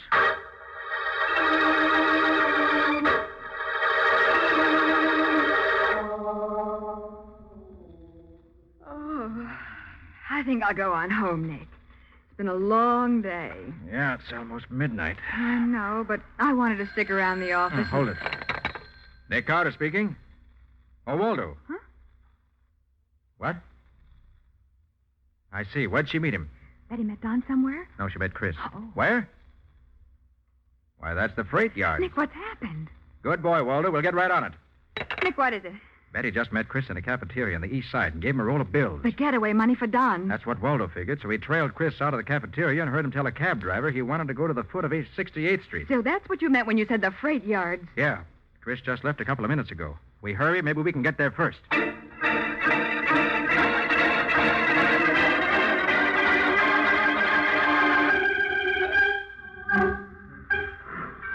Nick, that was Chris ahead of us. I know it was. Yeah, I got a good look at him when he passed under the light. Where'd he go to? Maybe he went around the other side of this boxcar. There are a couple of 100 boxcars in this part of the yards. You can stop right where you are, Carter. Don! Thank heaven we found you, Don. I was afraid you'd Save it. Chris? Yeah, Don? Get his gun. Okay. Now, wait a minute, Chris. You're in trouble already. You help him now, that's going to make you equally guilty. Well, what can I do, Mr. Carter? Don's making me do this at the point of a gun. Aren't you, Don? Sure I am. You got it? You bet. Don, listen to me. Don't be a fool. You give yourself up, I think I can prove your innocence. Innocent? But I'm not. I killed Whitey because he was blackmailing me. I must have. Do you remember killing him? Oh, no, I don't remember anything that happened last night, but I don't think you did kill him, Don. In fact, I'm positive you didn't. Don't listen to him, Don. It's a trick. Look, Don, there's only one person who knew where and when you were going to meet Whitey. Only one person who could have drugged you. Drugged me? Yes, drugged you. That's why you thought you had a hangover this morning. So that's it. This person drugged you, then kept your appointment with Whitey wearing your gray tweed coat. Chris, it was you. Okay, let's quit playing games. You Drop your met gun, Whitey. Don. You met Whitey and you killed him. If you don't drop your gun, stupid, I'm going to use this gun I took from Carter. Okay. Now you're being sensible. But I don't get it. You were my friend. I trusted you. Sure, I was your friend. I didn't mind a bit when you got the sales manager job I should have had, and I was tickled to death when you took my girl away from me. So that's it. Sure. With you out of the way, I'll be the new sales manager. And I'll be the boss's son-in-law, too. Someday I'll own the whole business. You're going to have to work awfully fast to do all that before you go to the chair for killing Whitey, aren't you, Chris? Who's going to send me to the chair? Not any of you three. Because when Carter and Don get through fighting it out, I'm afraid there won't be any survivors. What are you talking about? It'll be easy, Carter. I've got your gun to shoot Don with, and then I'll take his gun to finish off you and Miss Bowen. Chris, you're crazy. The cops will think Carter tried to arrest you and you shot it out. Why, that's ridiculous. Someone will hear the shot. That freight engine is going to pass on the other side of this boxcar in a few seconds. It'll make enough noise to cover anything, even gunshots.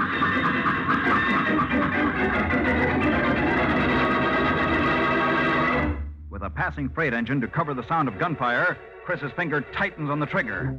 We'll see what happens in just a moment.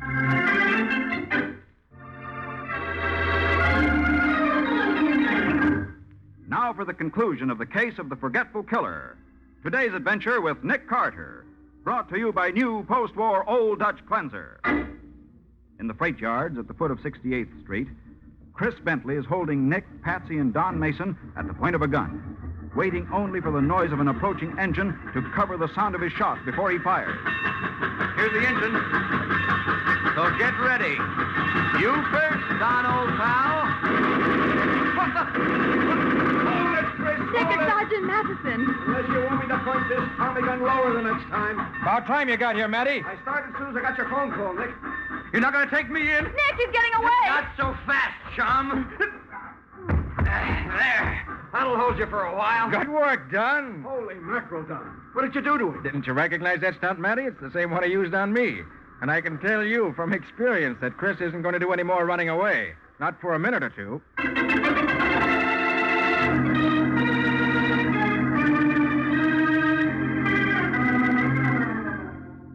I can't thank you enough for what you did, Nick. But, well, I guess it wasn't much use. They'll only send me back to Oregon to stand trial for the killing that night, killing the night watchman back in 39. Oh, no, they won't, Don. Sergeant Mathison wired the Oregon police about you, and they wired back that the charge had been dropped. That's right, Don. About a year later, the real killer was caught, and he confessed. For the love of Pete. You were completely cleared. But if Chris wanted to get rid of me, why did he kill Whitey to do it? Well, for all he knew, he only had to sit tight and let Whitey turn me in. He said you were going to Mr. Hughes for the money, and he was afraid you might get it. And he couldn't turn you in himself because you wouldn't tell him what Whitey had on you, or even what your real name was. Yeah, that's right. But even after he killed Whitey to make sure the DA got that letter, Chris tried to give me an alibi. Oh, it just doesn't make sense. Well, that was only a part of his scheme to put himself in a good light with Betty Hughes. He knew that alibi wouldn't stand up. In fact, he made sure it wouldn't stand up by going to a dozen places looking for you. He knew someone would remember that he'd said you disappeared and couldn't be found. And to think you figured the whole thing out from that piece of paper with my name on it. And the time and the place where I was supposed to meet Whitey. Just a minute, Don. That's not quite true. That slip of paper looked a bit phony to me, but that was all. When Chris tried to incriminate you by putting that piece of paper in Whitey's pocket, he was actually furnishing the evidence that was going to convict him. What do you mean? He forgot a very important thing. Fingerprints. Fingerprints? Yes. Whitey's fingerprints weren't on that paper. So obviously he couldn't have written it. But Chris's fingerprints were all over it. Wow, he did forget something important, didn't he? Uh-huh. But, say, Nick, you didn't know about those things until an hour ago. Why were you so sure Don was innocent? I became convinced the minute he threw me across the room in his apartment. What'd that have to do with it? Well, Whitey was a scrawny little fellow. Yet Matty said he put up quite a fight before he was killed. Oh, I see what you mean. If Don could put you flat on your back in 2 seconds, a little guy like Whitey would have been licked before he started. Right, Patsy. Well, this is the first time in my memory that a man has made a friend of me by knocking me down.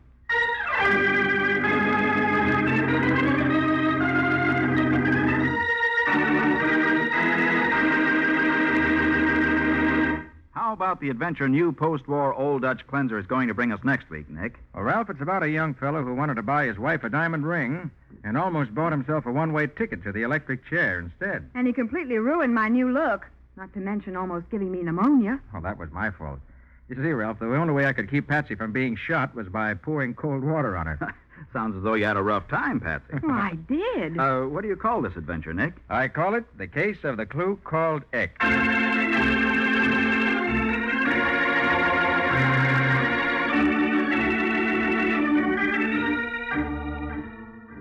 Nick Carter, Master Detective, is presented each week at this time by the Cudahy Packing Company.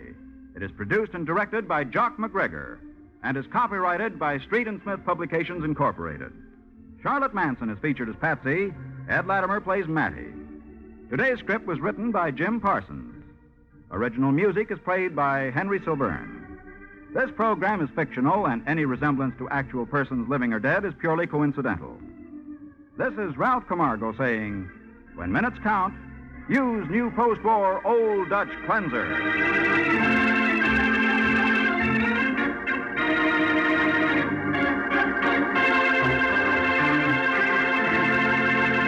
This is the Mutual Broadcasting System. New post-war Old Dutch cleanser, famous for chasing dirt, presents Nick Carter, famous for chasing crime.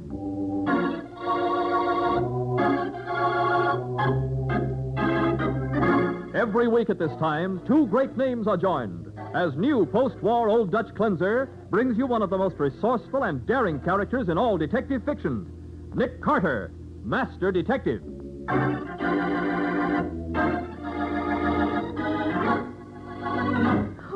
Joe, darling, you can't die. You can't. You're all I have. Oh, Joe. Oh, please, Edna, you've got to get hold of yourself. Hey, Nick, you think there's any chance he'll live? Afraid not, Matty.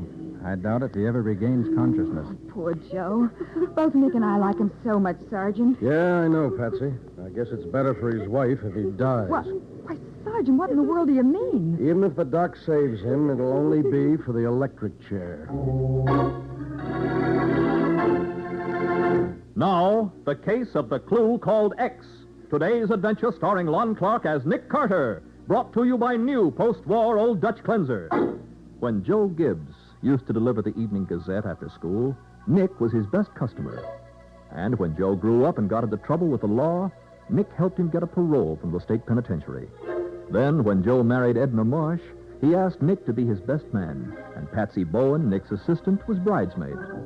And so today, at 10 in the morning of their first anniversary, it's Nick and Patsy that Edna has come to, because Joe's in trouble again. Joe never did a wrong thing in his life when he was sober, but when he's drinking, he goes crazy or something. But, Edna, you told me only last week that he hadn't touched a drop since he got his parole. As a matter of fact, the parole board forbade him even to enter a bar room. He didn't either, Mr. Carter. Not until yesterday. And what happened yesterday? Well, we had a fuss. Not about anything important, but it was the first time we'd ever quarreled. Oh, now, Edna, stop it. This isn't doing any good. I know. Well, Joe got all upset and he slammed out of the house. That was about 2 o'clock. Uh-huh. He didn't come home until early this morning. Where'd he been all that time? I didn't know, but I could see he'd been fighting. There was a cut place on his chin. His new suit was all dirty and wrinkled. He was a pretty unhappy guy. Edna, honey, I'm sorry. Oh, I'd give 10 years out of my life if I hadn't gone into Barney's place yesterday. Oh, don't worry about it, Joe. I know you won't do it again. I was to blame anyway for nagging at you. Oh, you're not to blame for anything, not for anything. The cops come here. I want you to remember that. Cops? Oh, you mean because you broke your parole? Yeah, sure. That's what I mean. Because I broke my parole. Oh, they probably don't know anything about it. Oh, come on, darling. Drink your coffee. I'll try to clean your suit up. Gee, you're swell. Silly. Just look at this cold dirt all over it. Blood. Blood? Yeah, from that cut on your chin, I guess. Yeah, sure. Sure, that's where it's from. Here, take your cigarettes and your Joe. What's the matter? There's a ring in your coat pocket. A ring? A diamond ring. It looks real. But Joe, where'd you get it? Well, this is our anniversary, ain't it? I always said I'd... Joe, please don't lie to me. This is a man's ring. I'm not lying. I know you.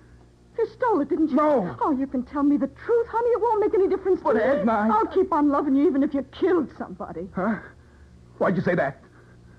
Say what? Say that about me killing somebody. Because that's the way I feel. Oh, Joe, you've got to take this ring back. I can't. It's too late. It's not too late, Joe. Look, you can explain to me you didn't know what you were doing. Edna, please leave me alone. I'm almost crazy now. But Joe, I can't take anymore. I'm getting out of here. Joe, don't. You should have known better than marry a jailbird. Joe, come back, please. Joe. And you don't know where he went when he left the house? No, I don't. Well, what do you want Nick to do, Edna? Well, I thought maybe if he could find out where Joe got the ring and give it back, maybe they wouldn't have him arrested. But, Edna, you don't know that he stole it. Couldn't have got it any other way. You say he was at Barney's place yesterday? That's what he said. Well, I'll go around there now and see if I can find out anything. Oh, Mr. Carter, would you? Yes. You got a picture of Joe? Yes, I always carry one in my purse. Good. Yeah, here it is. If Joe's in trouble, I'll certainly do whatever I can to help him.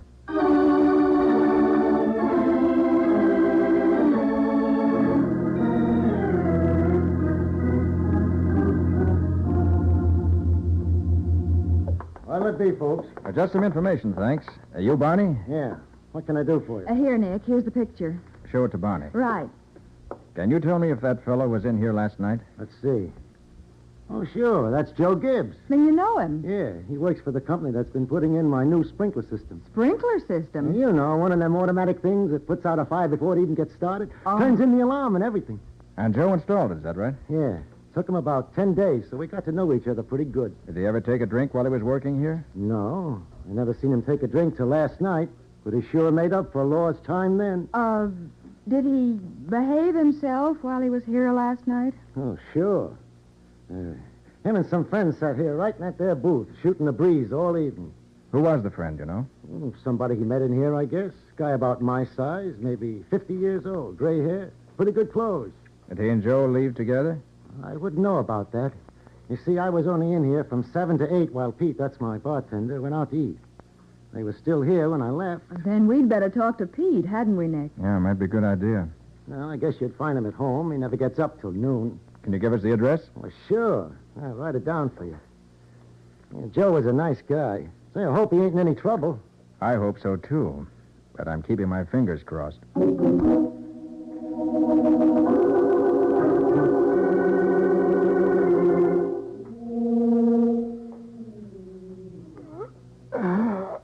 Well, let me see. I got back to the bar about 8:30. Hey, wait a minute, Pete. Barney said it was 8.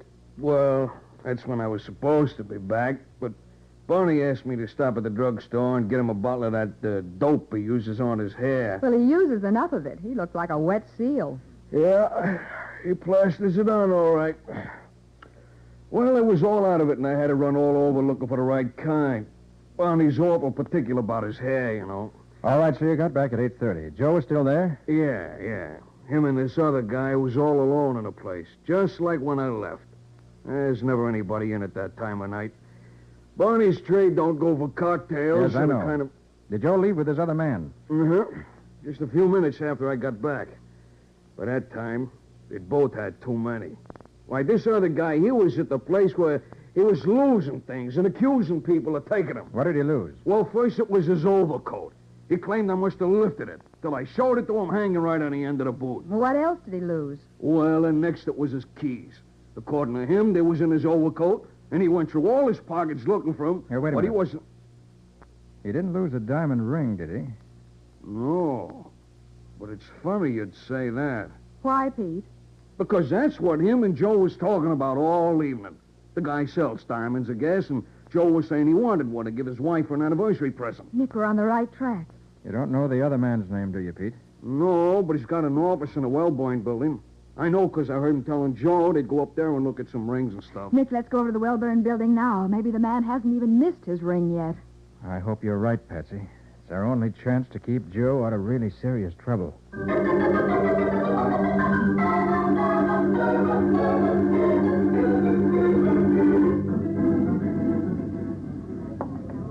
Why, Nick, isn't that Sergeant Mathison over there talking to that man? Yes, it is. I wonder what the devil he's here for. Well, I'll be doggone.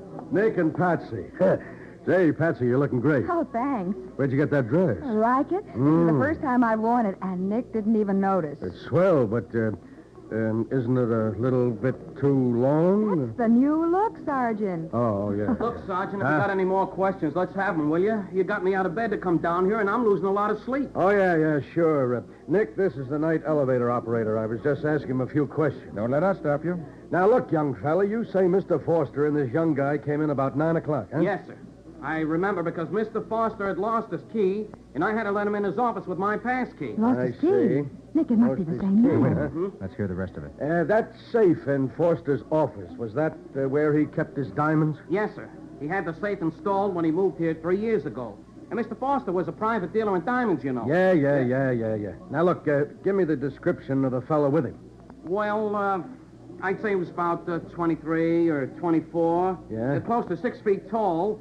Rather poorly dressed. Nick, it was Joe. Yeah, I know his first name was Joe, but... Hey, do you two know the guy? I think so, Matty. It's probably Joe Gibbs, a friend of ours. Great, then you can help me find him. I can take you to where he lives, but...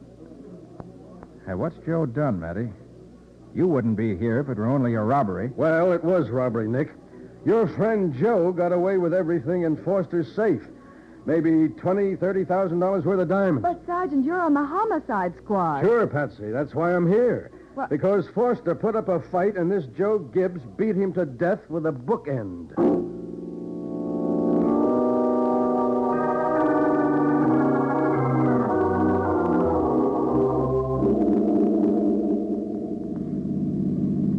Better park here, Matty. Right. Joe lives in that tenement above the fruit store. Okay, Nick. Not that I expect him to be sitting home waiting for us. Nick, I just can't believe that Joe would ever have done a thing like that. Oh, no? What did he get sent up for the other time? Well, he got mixed up with bad companions, and they talked him into driving the getaway car while they stuck up a nightclub. Ah. But I don't think Joe even knew what they were doing. Neither do I. That's why I helped him get his parole. We've both known Joe ever since he was a kid, Sergeant, and we both like him so much. Now, hold it, Patsy. Back in this doorway. You too, Matty. Yeah. Well, what's the matter, Nick? There's Joe now, coming across the street. Oh. Let me talk to him first, will you? Yeah, sure, but... Wait, what? Here he is. Hello, Joe. Huh? Oh, Mr. Carter. Miss Bowen. Joe, this is Sergeant Mathison. A cop? What'd you bring a cop here for? He wants to talk with you, Joe. What about? About murder. Huh? Okay. So you got me. But you ain't gonna keep me. Joe, wait. Stop! Stop or I'll fire! Joe, look out! That's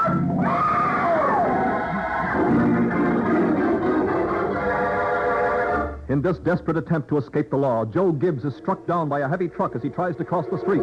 We'll see what happens in just a moment.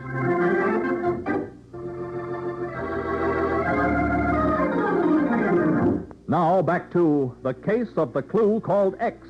Today's adventure with Nick Carter, brought to you by new post-war Old Dutch cleanser. It is a few minutes later. Edna Gibbs is kneeling beside the unconscious body of her husband, Joe, where he lies in the street in front of their tenement house after being hit by a truck while attempting to escape arrest. He's dead. Oh, Mr. Carter, Joe's dead. No, Edna, he's still alive. The ambulance will be here in a few minutes, and we'll know what his chances are then. Oh, Edna, don't. Joe's going to be all right. I know he is. I don't care what he did. Oh, Joe. Hey, Nick. Yes, Matty? Come over here a minute, will you? Okay. What's on your mind? You think there's any chance for him? You'll have to ask the doctor about that. I doubt if he ever regains consciousness. Better if he don't, I guess, for his wife's sake. If the doc can save him, it'll only be for the electric chair.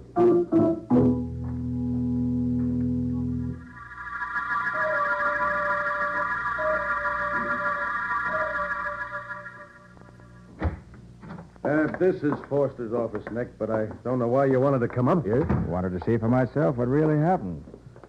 Is everything just the way you found it, Matty? Yeah, nothing's been touched, except that the body's been taken to the morgue, of course. There must have been some fight here, the way all these chairs and things are knocked over. Yeah, it must have been quite a battle. Didn't the elevator operator hear it? No, Nick, he said he didn't hear a thing. Did he take Joe down again later? He says not.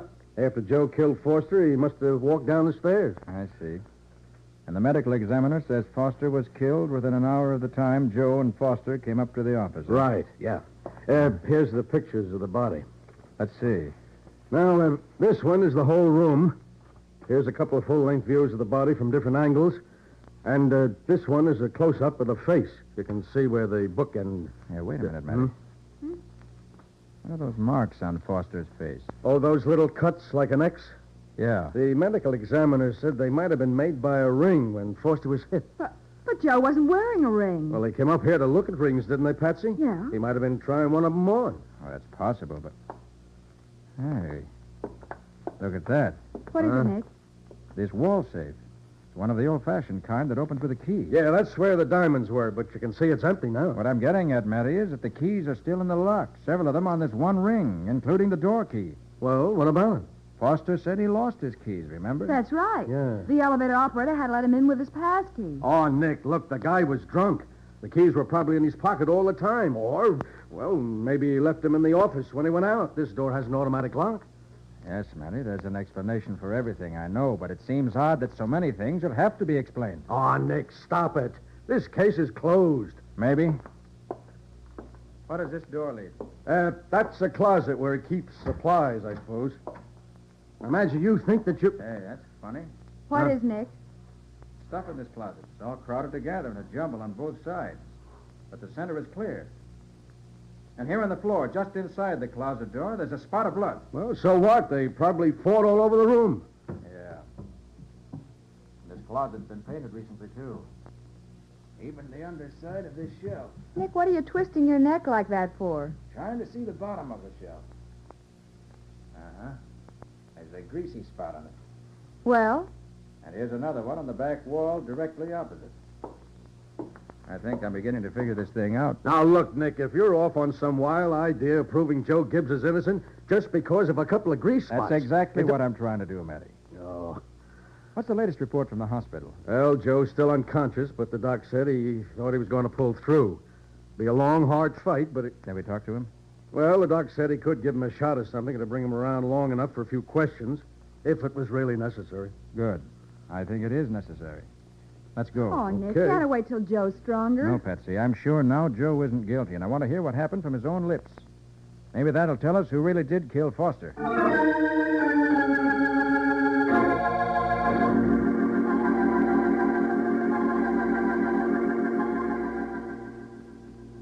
That injection should take effect in a few seconds, Sergeant. Okay, Doc, thanks. Hey, Matty. What? Look at that cut on Joe's chin. Yeah. It's like an X. The same as we found on Foster's face. It's already beginning to heal. Why, it couldn't have been made by that truck. That only happened a couple of hours ago. Nick. Yeah. He's opening his eyes. Joe. Joe, can you hear me? It's Nick Carter. Yeah. I hear you, Mr. Carter. Joe, tell me the truth. Did you kill Henry Foster? Oh, what's the use? Sure I did. Uh-huh. But, Joe, why? Not for the diamonds. You were never a thief. I wanted to get a ring for Edna. I always promised her one. I guess that was it. I don't know. Okay, Joe. Better not try to talk anymore. It's funny. I don't even remember fighting with her, but... You don't remember it? No. Last thing I know, he was sitting in Barney's, talking about diamonds he had in his office. And me saying I wish I could buy one for Edna. And then you went up to the office to look at him? I guess so. Because when I come to about 5 o'clock this morning, I was laying on the floor there. I knew I'd been fighting again. You mean from the condition of the room? Yeah, and my jaw was sore where he'd socked me. And I seen him laying there, dead. Go on, Joe. That's all. I got down the stairs without anybody seeing me and went home. Didn't even know I took the ring till Edna found it in my pocket, and... You better not talk anymore, Mr. Carter. All right, Doctor. I found out all I need to, anyway. Mr. Carter, would you and Miss Bowen please kind of look out for Edna after... Don't worry, Joe. You just take it easy and get well. Unless I'm mistaken, you'll be taking care of Edna yourself for a good many years to come.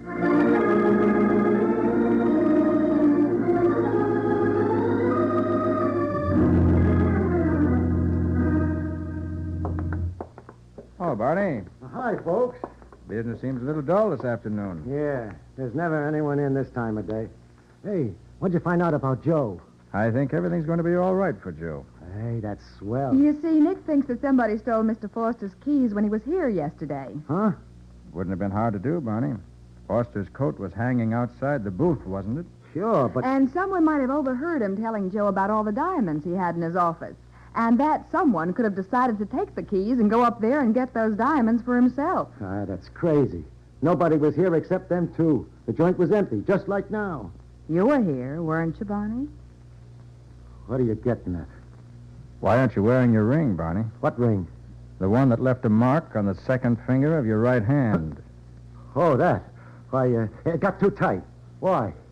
You have the ring here at the bar? Well, sure. It's back in my office. I'd like to see it if you don't mind. Why should I? Come on. Back this way. The ring doesn't have a big X on it, does it, Barney? No, it's one of them signet rings. Gold with the initials BG.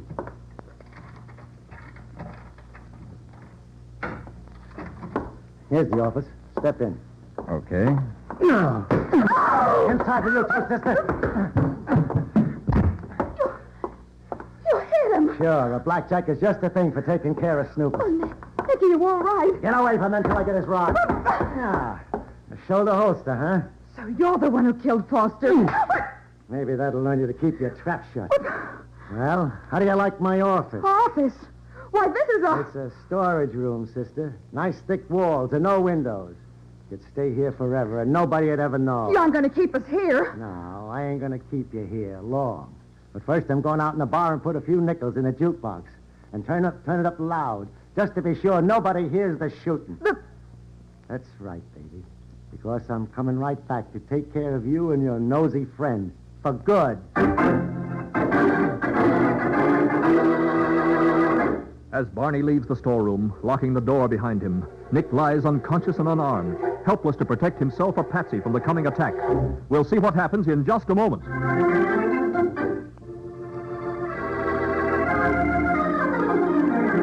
Now for the conclusion of The Case of the Clue Called X. Today's adventure with Nick Carter, brought to you by new post-war Old Dutch Cleanser. Locked in the almost soundproof storeroom of a tavern called Barney's Igloo, Patsy frantically tries to rouse Nick before Barney can return and kill them both. Oh, Nick, open your eyes. Please, Nick. Oh, thank you. what happened? When you turned your back, Bonnie hit you with a blackjack. Here, let me help you up. Oh, my head. Oh. Hey, what happened to my gun? Barney took it. He's coming back to kill us, Nick. We better get out of here. But we can't, Nick. The door's locked and there's no window. Yeah. He said he'd be right back, and that was almost 5 minutes ago. Maybe a customer came in and he's waiting till the place is empty again. Oh, Nick, don't just stare at the ceiling. You gotta think of something. That's what I'm doing, Patsy. I think I've got it. Oh, good. Here. Yeah. Help me pile some of these beer cases under that little metal rosette. The what? Up there in the middle of the ceiling. It's an automatic water sprinkler, the kind that goes into action when the temperature reaches a certain point. Oh, Nick, this is no time. Hurry up, Patsy. If Barney gets back before we're through, we'll be... There. I think that's enough. Now let me hold onto your shoulder while I climb on top of these cases. All right, but... Oh, careful, Nick. I'm all right. Okay. Now, if I don't have a match... Yeah, here's one. Oh, Nick, I don't know what you're doing, but... I'm getting ready to give us both a shower bath. A what? Holding this match under this sprinkler outlet should provide enough heat to... Nick, it worked! And the alarm bell's ringing! That ought to attract plenty of attention. In a few minutes, this place will be swarming with firemen. Oh, Nick, you're wonderful. Barney won't dare try anything now. You bet he won't. Ooh, that wood is cold. I'm freezing. Sorry, Patsy, but just remember, we're making it plenty hot for Barney.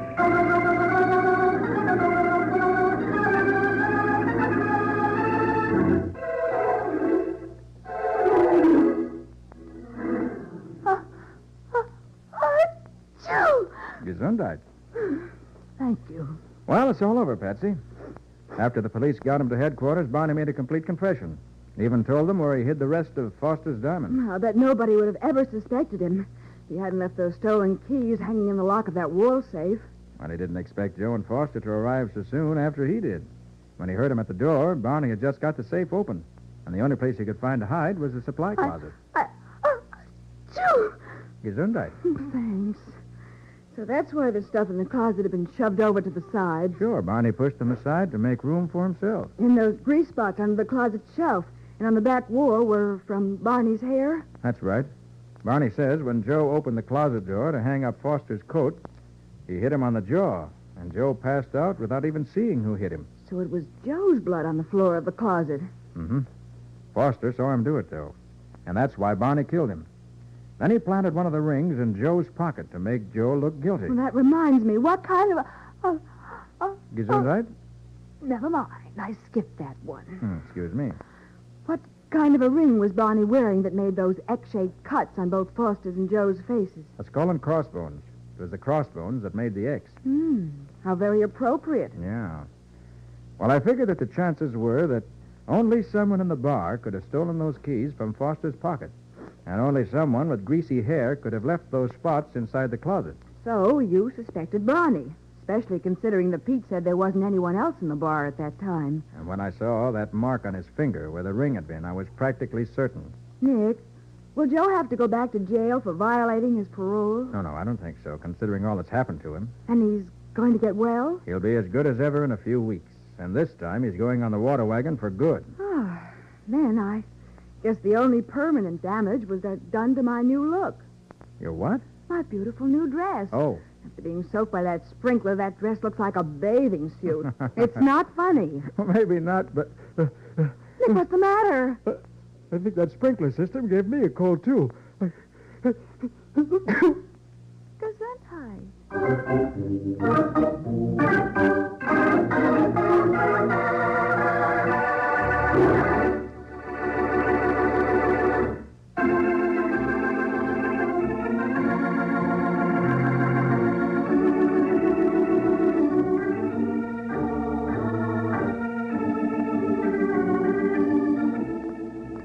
Nick Carter, Master Detective, is presented each week at this time by the Cudahy Packing Company.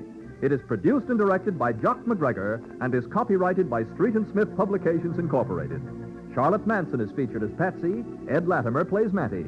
Today's script was written by Jim Parsons.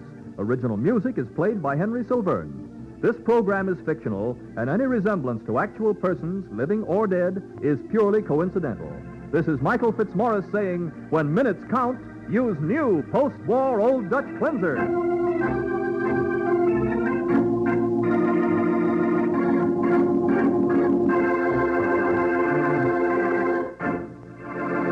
This is the Mutual Broadcasting System. The Cudahy Packing Company, makers of Old Dutch Cleanser and Delrich, is happy to bring you today's Nick Carter adventure transcribed. This was done so that everyone connected with this program would be able to spend Christmas Day at home with their families. And now, new wonderful Old Dutch Cleanser, the only cleanser made with activated seismotite, invites you to stand by for Nick Carter, Master Detective. Today's Nick Carter adventure starring Lon Clark, The Case of the Phantom Shoplifter, brought to you by new wonderful Old Dutch Cleanser.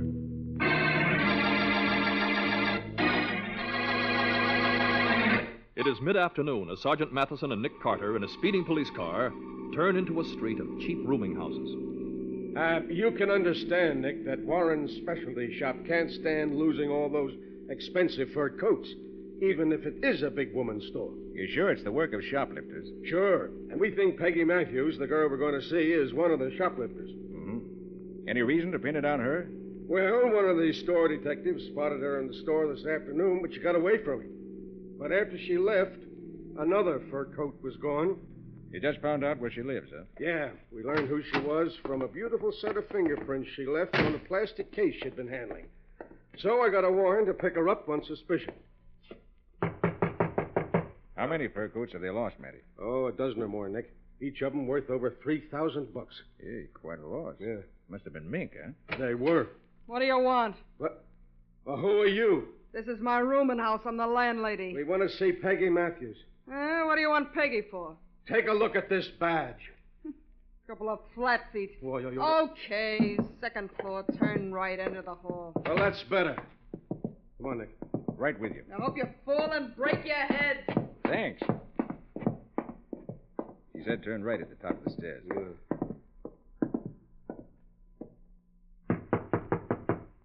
This must be the room. I don't hear anything, Nick. Well, with this warrant, we can go right in. Hey, door isn't locked. Great Scott. Oh. Someone moved faster than we did, Matty. She's been strangled with one of her own nylon stockings.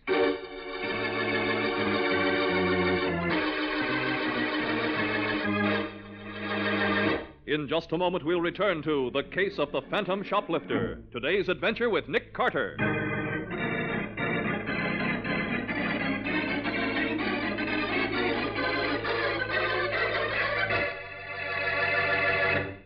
Maybe you were up way past midnight last night, trimming the tree, wrapping last-minute packages, planning wonderful surprises to greet your youngsters when they hopped out of bed at dawn this morning.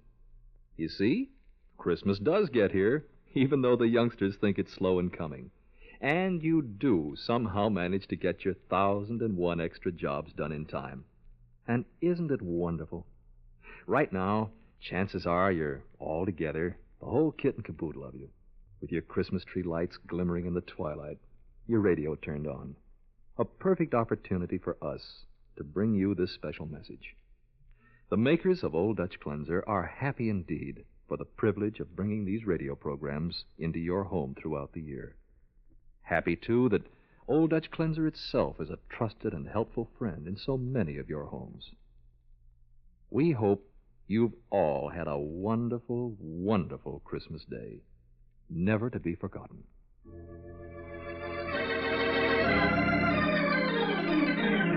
Now, back to The Case of the Phantom Shoplifter. Today's adventure with Nick Carter, brought to you by new, wonderful Old Dutch Cleanser. Nick and Mattie are back in the murdered girl's room after unsuccessfully searching the house for the killer. Several men from the homicide squad have just arrived and are going to work as Patsy Bowen hurries in. I came as fast as I could, Nick. Oh, you didn't tell me it was a murder. We called you, Patsy, because we thought this needed a woman's touch. Oh? Yeah, this dead woman is Peggy Matthews, Patsy. Uh-huh. She's a shoplifter who was seen acting suspiciously in the Warren Specialty Store this afternoon, just before another mink coat disappeared. Is this the coat here on the chair? No, we found that one in her clothes closet. She bought it a month ago in a small fur shop downtown. Now there's a label in the coat, and we phoned the store to check it. She paid $400 for it. $400? For this rabbit skin? Yeah? Oh, she got stuck, but good. That's why I wanted you to see it, Patsy. I needed your opinion. Oh. Hey, Nick. Look, I've been thinking. Maybe we ought to bring the manager of the fur department of Warren's specialty shop down here to look at her, just to be sure this is the girl he saw, huh? Good idea, Matty. Come on, Patsy. We'll bring her back here as soon as we can, Matty.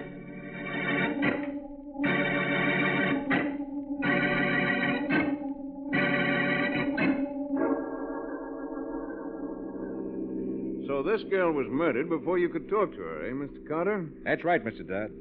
You sure you'd recognize her again? Oh, yes. This particular girl snooped around the fur department for some time, although I didn't see her take anything. But you kept an eye on her. I'm afraid I didn't. You see, I was very busy with Miss Robard. Miss Robard, she's a fashion expert on one of the women's magazines, isn't That's she? right. Oh. Too bad this girl is dead, Mr. Carter. One of our most expensive fur coats was missing right after she left the store. Maybe she could have told us what happened to it. Well, we want to know where that coat went. We'll have to find out some other way, Mr. Dodd. The final curtain has fallen for Peggy Matthews.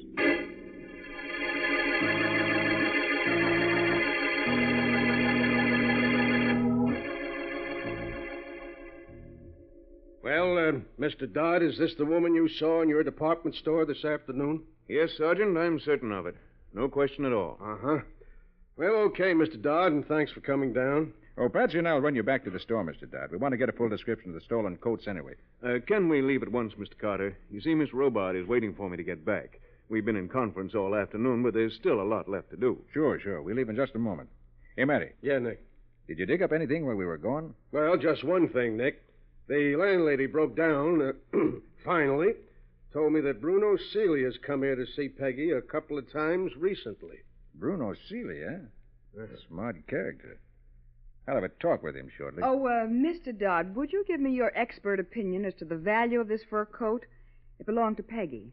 She didn't shoplift that from our store, Miss Bowen. I'd roughly guess it was worth about $150. Uh-huh. Well, Nick, I guess I'm a fairly good judge of fur values. Patsy means that she told us Peggy Matthews was cheated when she paid $400 for this coat, Mr. Dodd. You just backed up her opinion. I see. Well, I don't think Miss Matthews minds being cheated anymore. Shall we go?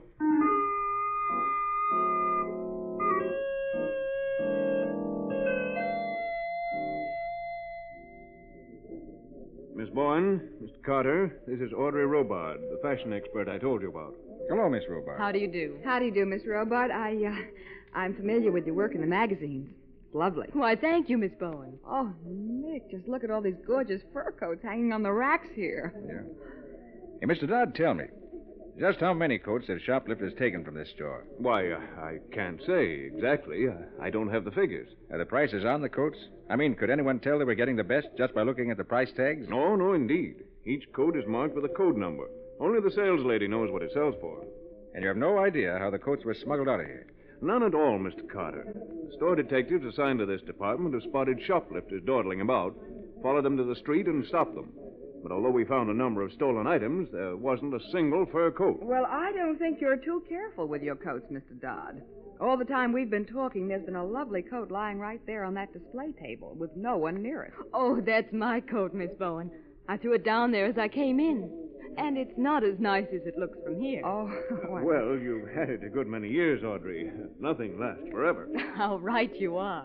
Mr. Carter, why don't you go up and see Mr. Warren, the owner of the store? He might be able to tell you things I couldn't. Yeah, good idea. Is he here? Well, it's almost closing time, but I'm sure he's here. He never leaves until later than this. His office is upstairs, 4th floor in the rear. Good. I'll go see him. We need every scrap of information we can get.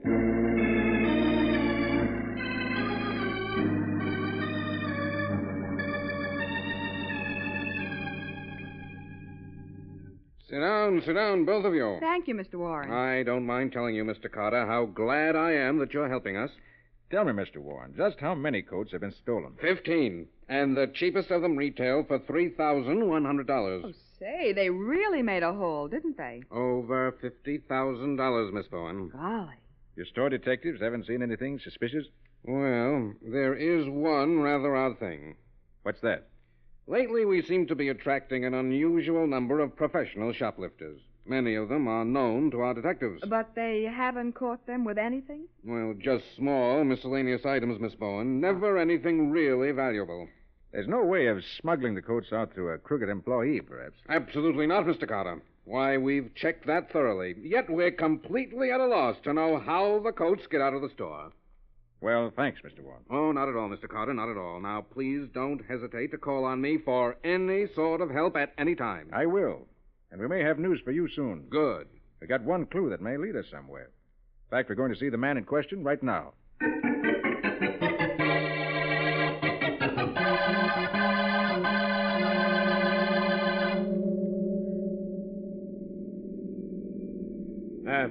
This is the place, Nick. Seeley's Bargain Outlet. So that's what he called it. Wonder how legitimate a business it really is. Well, Bruno's already done one stretch as a fence for stolen goods. If anybody's in a position to direct a shoplifter's ring, Bruno Seeley's the man. Well, Matty, come on. Let's see what he has to say. Right. Nick, all the fur coats that were stolen were the very best quality, weren't they? According to Mr. Warren, they were. Mm-hmm. But, Nick, if Peggy Matthews got gypped on the coat she bought for herself, how would she know enough to pick out a really good one? The prices weren't on the coats. Say, that's a very good thought, Patsy. If Peggy got cheated so badly when she bought her own fur coat, it's proof she didn't know good furs from bad. Hey, that's right. Oh, Patsy, it takes a woman to notice a clue like that. And if I'm right, Peggy had nothing to do with stealing any of those coats. Not unless someone pointed out the good ones to her first. Yeah, Nick. Well, come on, let's go in and see if Seeley can throw some light on this. Hello? Anybody here? Hello? That's funny. Hey, Bruno. Bruno! Hey, Bruno! Maybe he's in the back room. Yeah, could be. Hey, the back room's empty, too. What's that? Sounds like somebody in pain. It's coming from inside that closet. Great Scott. It's Bruno. He's been stabbed badly. Listen to me. Just a minute. He's trying to tell us something. Can't seem to breathe. I Bruno, I'm Nick Carter. Who stabbed you? don't know his name. Not his real name. Yes, Bruno. See, Marge Barnett. Go see Marge Barnett. Marge Barnett. All right, Bruno. In my pocket. Key. Post office box. Clark Street Station. Package. Nick, I better call an ambulance. That won't be necessary, Matty. He's dead.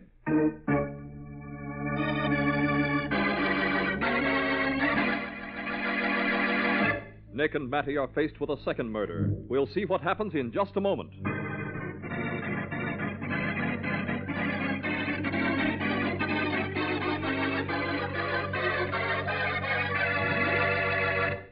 There are no words for Christmas. The wreath of holly on your front door, the mistletoe, the glow of candles in your window. Yes, and the stately Christmas tree, brilliant with lights, shimmering with tinsel. The dinner, the gifts in gay wrappings. All these are merely frosting on the cake, outward symbols of the deep inner meaning Christmas really has for us. There are no words for Christmas, just as there are no words for the love you feel for a tousle-haired youngster, the joy you feel with a close friend, the warmth you feel when you say Merry Christmas. May this day be so filled with everything fine, everything good, that you'll never forget a single golden moment of it. That's the Christmas wish to you from the makers of famous Old Dutch Cleanser.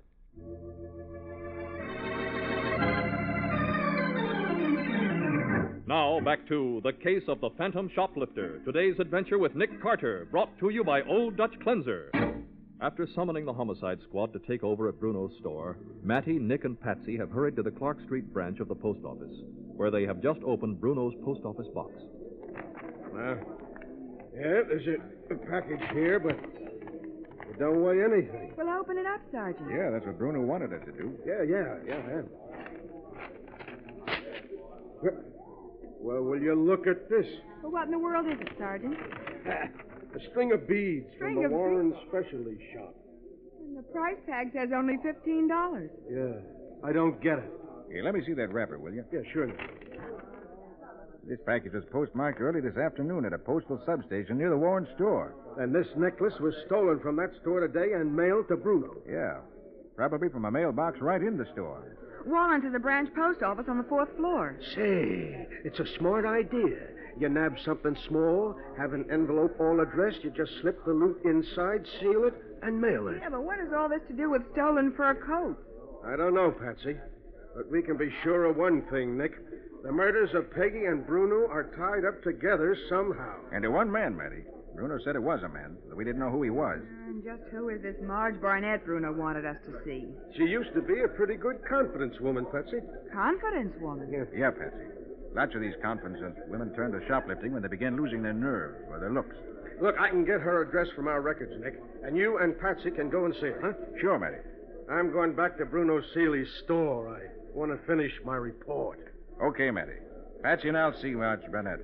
We better hurry because the murderer may have the same idea.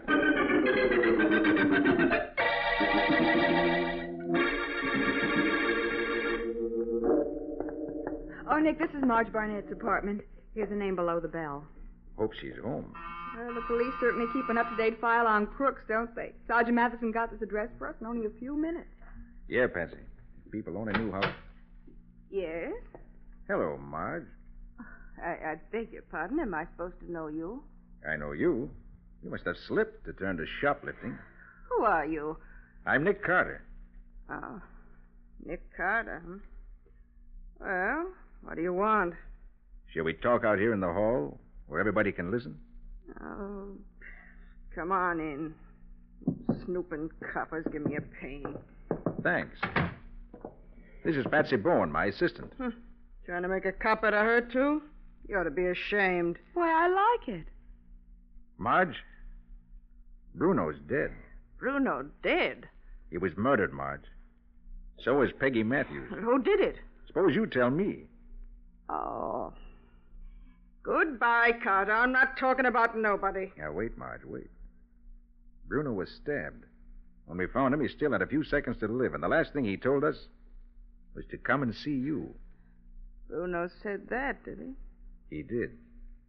I wonder why. Maybe he was trying to save your life. Hey, come on, tell me, how'd you get into this anyway? Oh, I'm getting old, Carter. As you know, I've been everything from a cheap shill to the operator of a big store. From the best roper you ever saw to a plain subway dealer. You've been what? In English, Patsy. She means she fronted for con men and rose to become the operator of an important con game herself. She worked from the top as the smart, pretty girl who brings in the suckers. Being a subway dealer means she was reduced to dealing cards from the bottom of the deck. Well, it sounds almost fascinating, if I could understand it. How many of these small, inexpensive items did you steal, put into a package, and mail to Bruno, Marge? So you're wise to that, huh? I thought it was pretty good. Yeah, it was.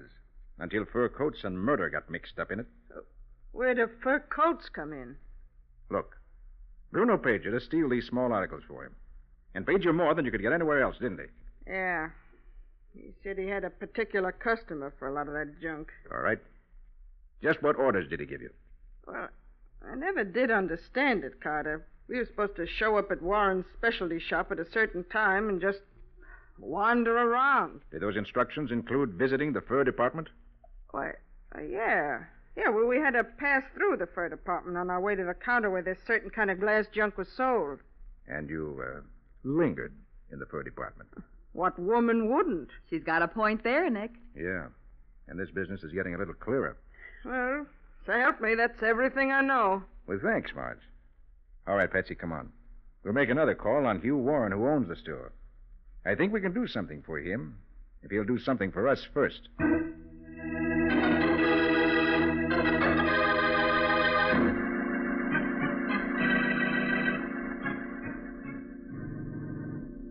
I hate to bother you at your home like this, Mr. Warren. It's perfectly all right, Mr. Carter. Perfectly all right. I hope we're not interrupting your dinner, Mr. Warren. Dinner? Why, Miss Bowen, it's after 9 o'clock. Oh. Well, so it is. We've been pretty busy. Well, have you learned anything? Enough so I think we're on the right track, Mr. Warren. Good, good. We'd like a key to your store and permission to go inside tonight. I want to look around a bit. Why, I think that could be arranged. But a word of warning, Mr. Carter. This store is wired for burglar alarms, not only the outer doors, but many places inside the store. For example, the door to the cashier's office will flash an alarm if it is entered without a key. And there are other things to look out for, too. We'll be careful, Mr. Warren. I think you'll have no trouble if you follow my directions. Now, if you have a pencil, I'll give you a list of things to watch out for.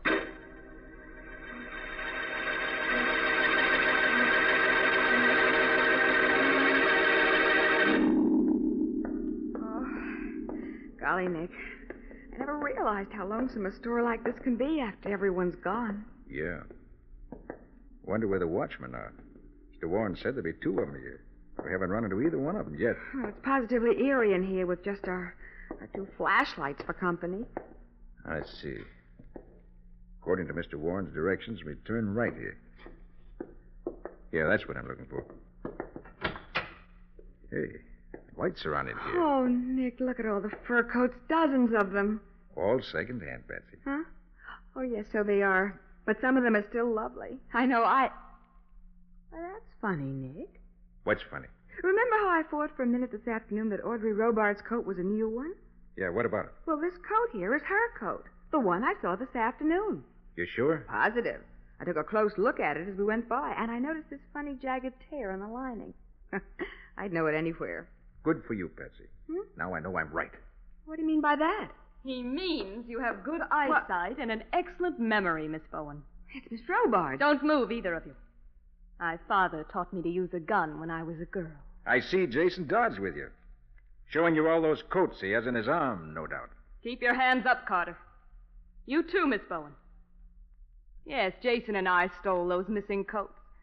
We knew you'd find out, so we came back tonight to clean out the place. And we're going to. You can't stop us, Carter. Jason had his own keys, and he's arranged for the watchman to be in another part of the store for a while. Too bad we came in just when we did. Yes. It's too bad for you, Carter. Jason, put down those coats and walk around behind Carter and search him. Look, I... And do as I say, you fool. I know everything. We heard that much. Yes, we've got to finish it up. Keep your hands in the air, both of you. And don't reach for your purse, Miss Bowen. I know there's probably a gun in it. Looks as if you hold all the cards, Miss Robard. Jason, stand right behind Carter. Now reach over his shoulder. He probably carries his gun in his shoulder holster. Patsy, cut the lights and run for it. Back to the cashier's office. We left the door locked. There's a phone there. We can call the police. Audrey, what happened? Oh, you fool, Jason. Letting him throw you like that. I couldn't help it. He moved so fast. When I reached over his Never shoulder... mind. They're headed for the cashier's office to phone. Well, we can stop that. The switchboard's right over there. I can even find it in the dark. Then find it. If we can stop them from calling for help, we've got them cornered.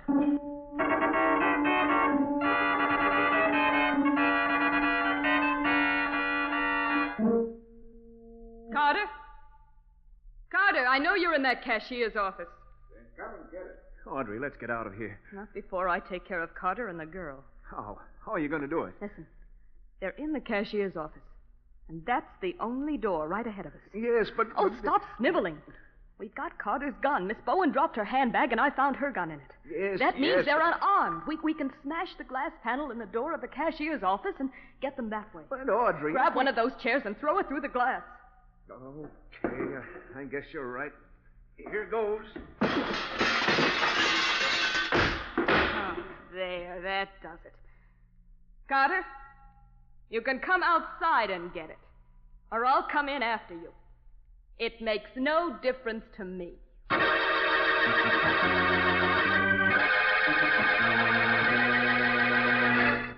Nick and Patsy are trapped in a small office without weapons and with the telephone cut off.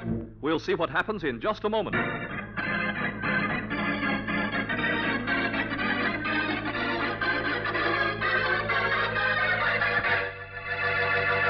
Once again, the makers of Old Dutch Cleanser and the entire cast and the director of your Nick Carter program join in adding their warmest Christmas wishes to the many you have already received. We hope that today has been a truly beautiful Christmas for you, and that the coming new year will be filled with an abundance of pleasure, prosperity, and peace.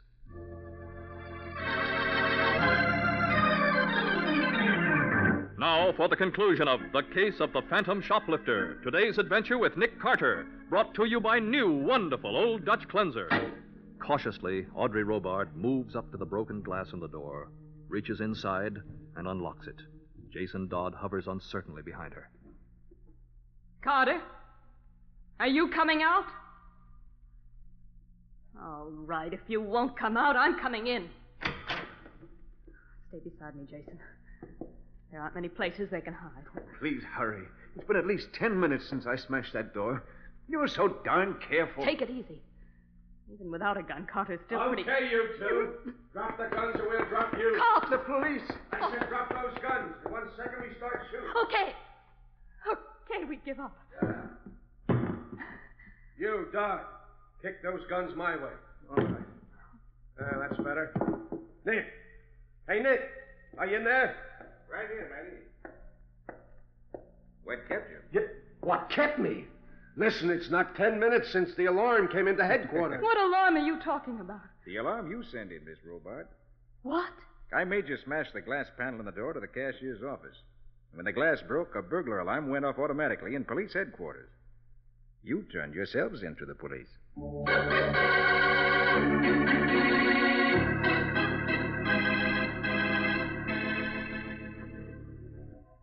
All right, Nick.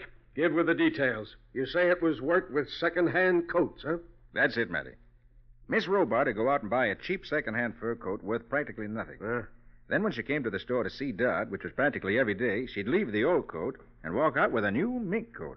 She was well known in the store, so no one ever thought of suspecting her. And when she came in with the cheap coat, she'd carry it over her arm so it wouldn't show how cheap it really was. What a racket. Yeah. Then Dodd would put the old coat with the used coats the store had for sale and fix the records to account for it. And another nice, new, valuable mink was missing without a trace. And the shoplifters were just part of a setup to confuse us, huh, Nick? Yeah, Matty. Dodd arranged that with Bruno. The shoplifter stole some small object and mailed it to Bruno's post office box right from inside the store in previously prepared envelopes. Just so we'd think the professional shoplifters were stealing the furs. And they killed Peggy Matthews because she got wise and wanted a cut. Dodd admitted that. He killed Bruno, too. Yeah. When we connected Bruno and Peggy, I suppose Dodd was afraid of how much Bruno might know. So we had to put him out of the way, too.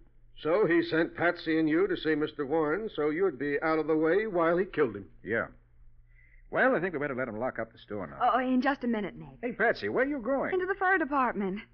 After all, it's a woman's privilege to look at those beautiful mink coats, even if she can't have one.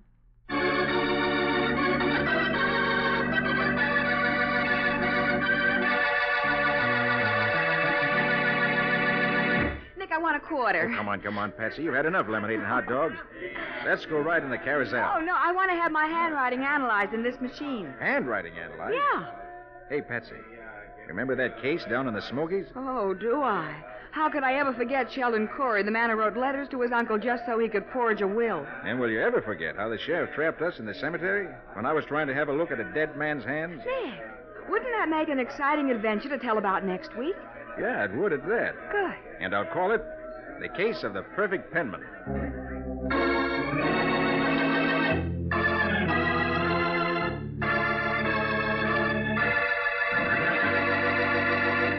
It's been only a few short years since Delrich margarine was first introduced.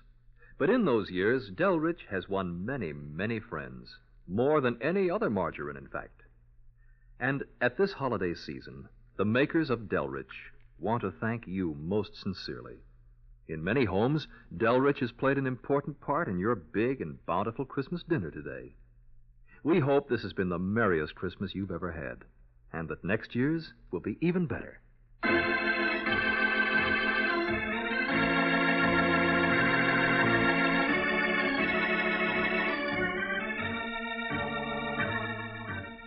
Nick Carter, Master Detective, is presented each week at this same time by the Cudahy Packing Company. It is produced and directed by Jock McGregor and is copyrighted by Street and Smith Publications, Incorporated. Lon Clark is starred as Nick, and Charlotte Manson is featured as Patsy. Ed Latimer plays Mattie.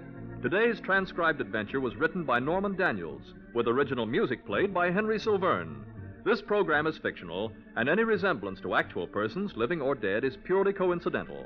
This is Michael Fitzmaurice saying, when minutes count, use new, wonderful Old Dutch Cleanser.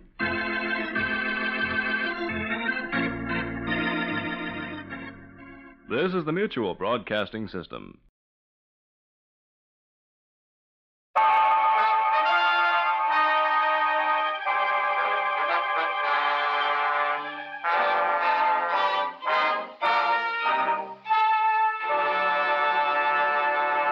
Kreml Hair Tonic and Kreml Shampoo present the new adventures of Sherlock Holmes, starring Nigel Bruce as Dr. Watson and Tom Conway as Sherlock Holmes.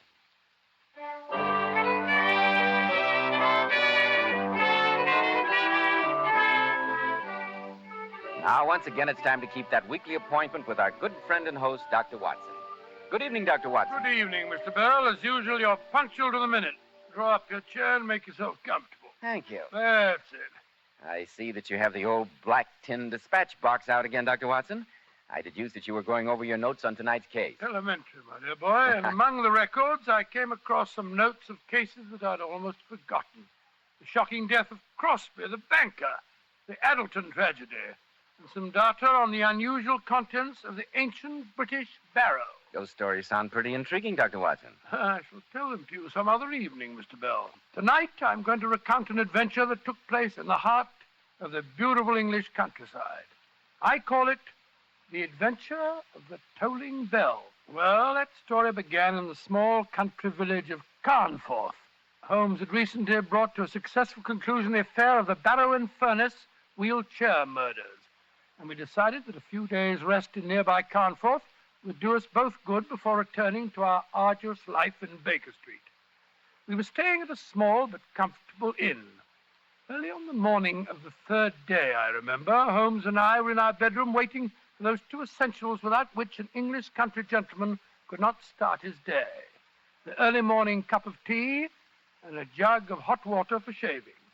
As we sat there at the open window, a nearby church bell was tolling a funeral knell.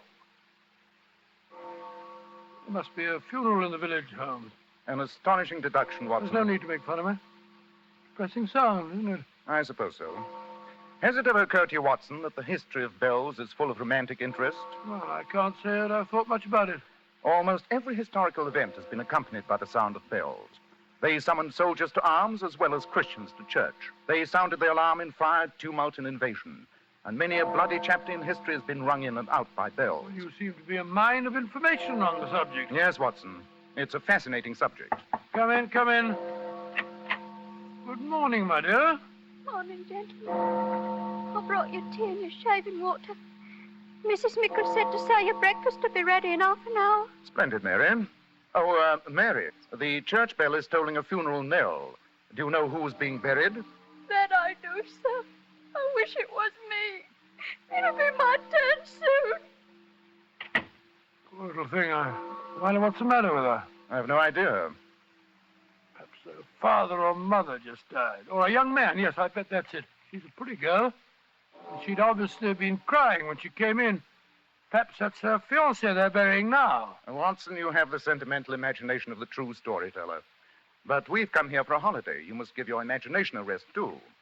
So drink your tea, remove your whiskers, and we'll go downstairs and investigate those kippers.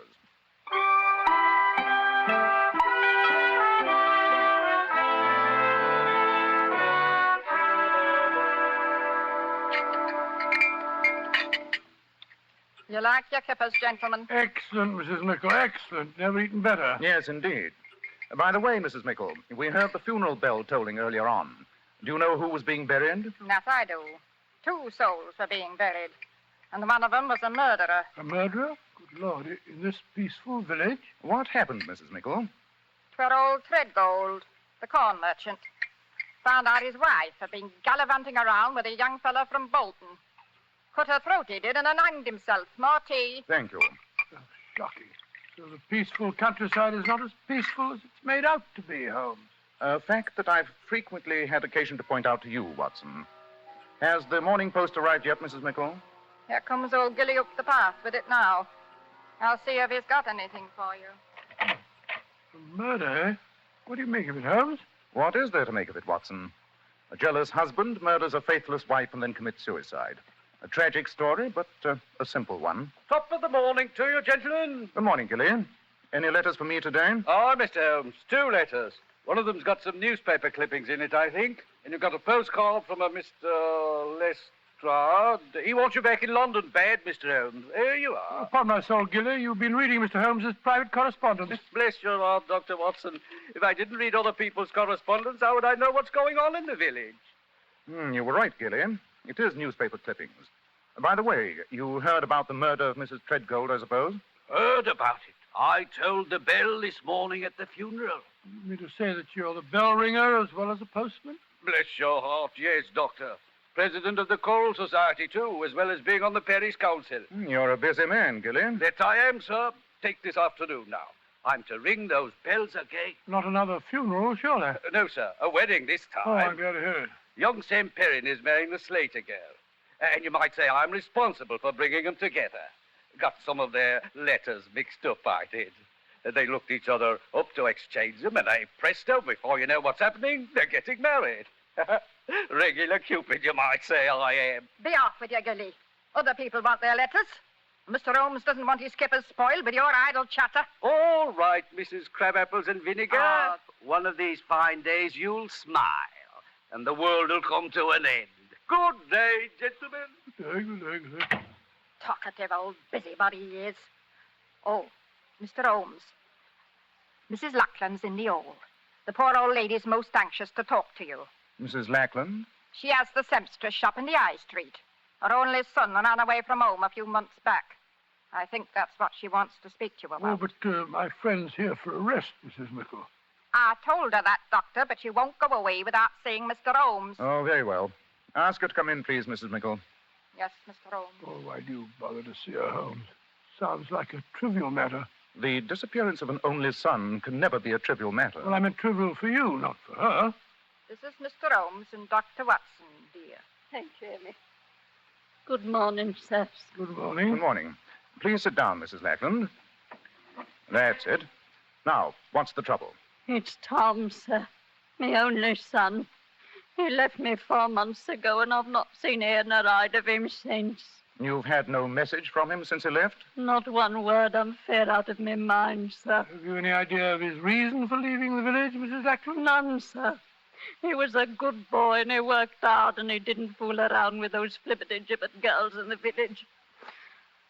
I think he's met with foul play, gentlemen. And I want you to find out about him for me, Mr. Holmes. I've heard say in the village that you're the greatest detective in England. Mrs. Lackland, I'd be glad to help you, but you'll give me no clues to work with. I'm afraid If that I it's can't. money you want, I got £20 in my postal savings. It's all yours if you can bring my Tommy home to me. Or at least tell me he's safe. Mrs. Lackland, I wouldn't dream of accepting a fee. However, I shall give your problem some thought. If I arrive at any conclusions, I'll get in touch with you at once. God bless you, Mr. Holmes. Good morning to you, sir. A good day. Good morning, Mr. Lackland. Poor old thing. I don't see how you can help her, Holmes. Nor do I, at the moment. But a young man who has grown up in a small village like this may have led a life that his mother is totally unaware of. You said that you had to work on one of your stories today, Watson. Yes, I had a letter from the editor of the Strand magazine yesterday requesting a manuscript as soon as possible. Splendid. Then you stay at the inn and work on your latest masterpiece while I scour the village to see what may be found out about the missing young man.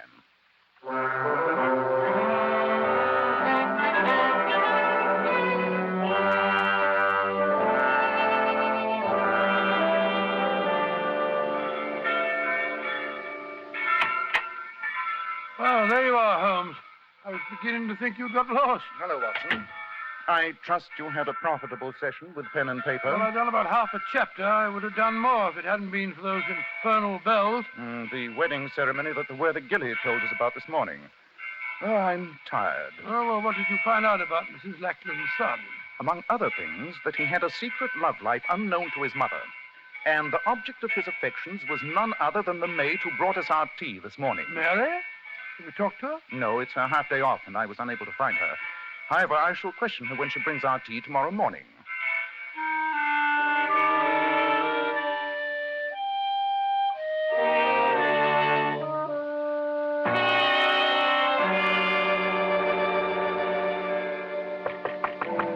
Come in, Mary.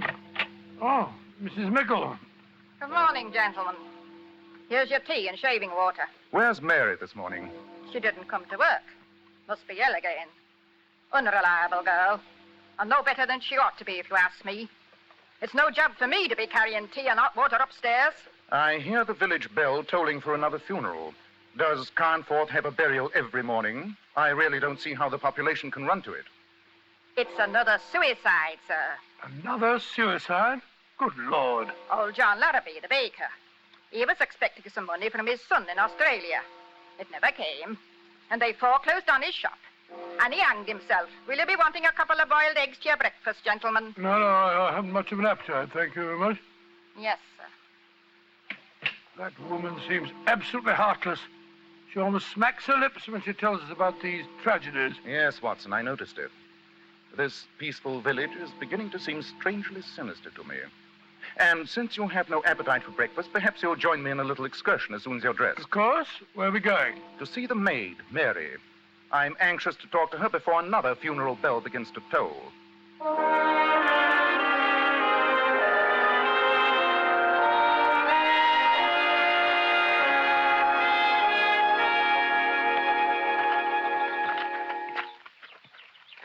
This must be the cottage, Holmes. They said it was the one with honeysuckle over the gate. Yes, and there's Mary sitting on the porch. Oh, she's got up. She's coming up the path to meet us. Good morning, Mary. I'm sorry you're not feeling well. Mr. Holmes, Dr. Watson, why have you come here? Not to ask about my health. Or should a servant girl matter to gentlemen like you? Oh, you misjudge us, my dear. I assure you that No, Watson. Let's be honest and admit we didn't come here because of our concern for Mary's health. Then why did you come here, sir? Mrs. Lackland asked me to try and find her son, Tom. Tom? Yes, Tom Lackland. I thought you might be able to help me, Mary. If I could help you, Mr. Holmes, I'd be helping myself, too. Here come Gilly, the postman. Gilly? Gilly, is there a letter for me today? No, lass. There's nothing for you again. There must be, Gilly. There must be there. No, lass. If the letter would come, I'd bring it to you as fast as my legs would carry me. You know that. Oh. Morning, Mr. Holmes. Dr. Watson. Left some letters at the inn for you, Doctor. You had a letter from a lady. Oh, how do you know it was from a lady? Reeked with the smell of violets, it did. And it was written in green ink on grey paper, sir. Amazing deduction. That sounds like your young friend from Daly's, Watson. Oh, how did you know about... Well, I don't have a young friend from Daly's, Watson. Quite. Gilly, you tolled another funeral bell today, didn't you? Aye, sir. And a tragic thing it was. Fate, you might call it. Old Larrabee hanged himself because he didn't get money from his son in Australia. I found him, I did. I was the one to cut him down. And right in my post bag was the letter he was waiting for. The letter that'd have saved his life. Great Scott, what a ghastly piece of irony. That it was, sir. That it was. Well, gentlemen, I'll be on my way. Good day. Good day, Mary. Perhaps that letter will arrive tomorrow. No. I'll never hear from Tom, never. He's ashamed of me. That's why he deserted me. Deserted you, Mary? You speak almost as if you were his wife. I am his wife. What? We were married secretly in Rochdale 5 months ago, come Tuesday. And he never told his mother? He was afraid to. She thought I was beneath him. Tom said he'd go away and get a good job and then return here and fetch me back with him. He went away all right. But he never came back or sent me word. When he left, did he give no clues to his destination? No hint of any kind, Mary? Well, he did once say, Mary, I'm going to clear out to this puddle and make my fortune, even if I have to bury it. And then he said, bury me fortune. Huh. That's a joke, isn't it? But I didn't know what he meant by it. I think I do, Mary. Watson, we're taking a short train journey as soon as possible. Oh, where are we going, may I ask? We're going to the town of Bury in search of this young lady's husband. What makes you think Tom might be in Bury, Mr. Holmes? Because the famous fortune cotton mills are in Bury. It would seem possible that when your husband joked of burying his fortune, he was talking of going to the mills there. Wherever he's gone, he won't be coming back for me. I know that. No, don't talk like that, my dear. Remember, you have friends, Mrs. Lackland.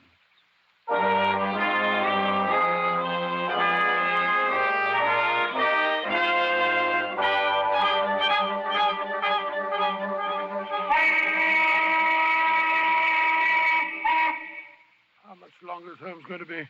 Leaves me standing outside the factory gates if I were blasted coaching. Oh, there he is. Holmes! Hello, Watson. Permit me to introduce you to Mr. Tom Lackland. Tom, this is Dr. Watson. How do you do, Dr. Watson? How do you do? Never mind how I do, young fellow, my lad. How do you do? Your behavior's been absolutely shocking. Shocking. Now, what are you talking Leaving about? your dear old mother and deserting your pretty little bride because you're ashamed of her. You're a scoundrel, sir. You deserve a good horsewhipping, and I have a good mind to give it to you. I don't know what you're talking about, Dr. Watson, but I don't like the words you use. And if it's violence you want, I don't mind telling you I'm amateur heavyweight champion of the county. You are? Oh, well, no need to become aggressive, boy. Let's waste time on being acrimonious, Watson. Let's get back to the station as fast as we can. The return of the prodigal is long overdue. We must give them every opportunity to kill the fatted calf.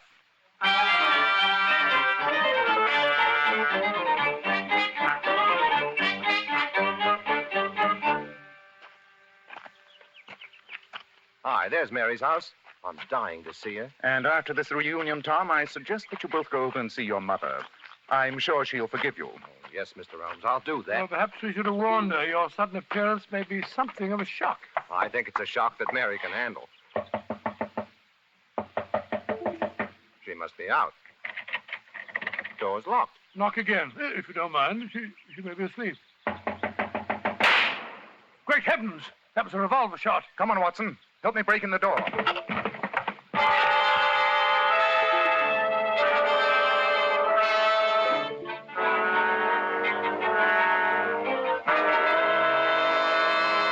Now, Dr. Watson, that was a fine place to break off your story. You left me right on the edge of a cliff. Had the young girl shot herself? She'd shot at herself, Mr. Bell. But fortunately, a last-minute lack of courage had made her shot go wild. Holmes and I and the young bridegroom burst into the house and wrested the smoking revolver from her hand. I must confess that the union between the two young lovers was a touching sight. In fact, I felt considerably older than I was as Holmes and I stood there listening to Tom, reassuring her. Mary, darling, it's all right. I'm here. Tom, you are. You did come back for me. I thought you never would. I tried to kill myself, but I hadn't the courage. Oh, there, Mary. Everything's going to be all right now. It will be, Tom, won't it? I'm so tired. And now, Tom, I think the time has come to reassure Mary that you did write to her. Oh, of course I did, Mary, darling, and I sent you money and told you that I'd be back here to take you to Bury as soon as I'd saved up enough. You wrote to me, Tom? Twice a week. And I wrote to Mother, too. Then why didn't I get the letters? The answer to that should be obvious, my dear. Gilly, the postman, deliberately withheld them from you. Gilly? Great heavens. Why? I have my suspicions, strong suspicions, but I have to get proof. Tell me, Mary, the day before yesterday, Mr. Treadgold murdered his wife. Do you know how he learned of her infidelity? Well, I'm not sure, but I did hear Mrs. Mickles say that it was through some letters that got mixed up. The letters addressed to her were delivered to his office instead of at the house. Gilly again. Precisely. Surely the whole terrible pattern begins to take shape. Tom. Yes, Mr. Holmes? I'm going to lay a trap. To spring it, I shall need your assistance. Of course, Mr. Holmes. I'll do anything. Wait here with Mary until darkness falls. Then muffle yourselves up and go to your mother's house. Wait there in hiding and let no outsiders see you until you hear from me. Since you two lovebirds have been separated for 4 months, I don't imagine that'll be too unpleasant. Quiet, Watson. You understand, Tom? Yes, Mr. Holmes. Good. Then come on, Watson. What's your plan, Holmes? I'll tell you as we go. One thing I can promise you. Before the sun is very high tomorrow, I shall free this village from one of the most subtly evil powers I've ever come in contact with.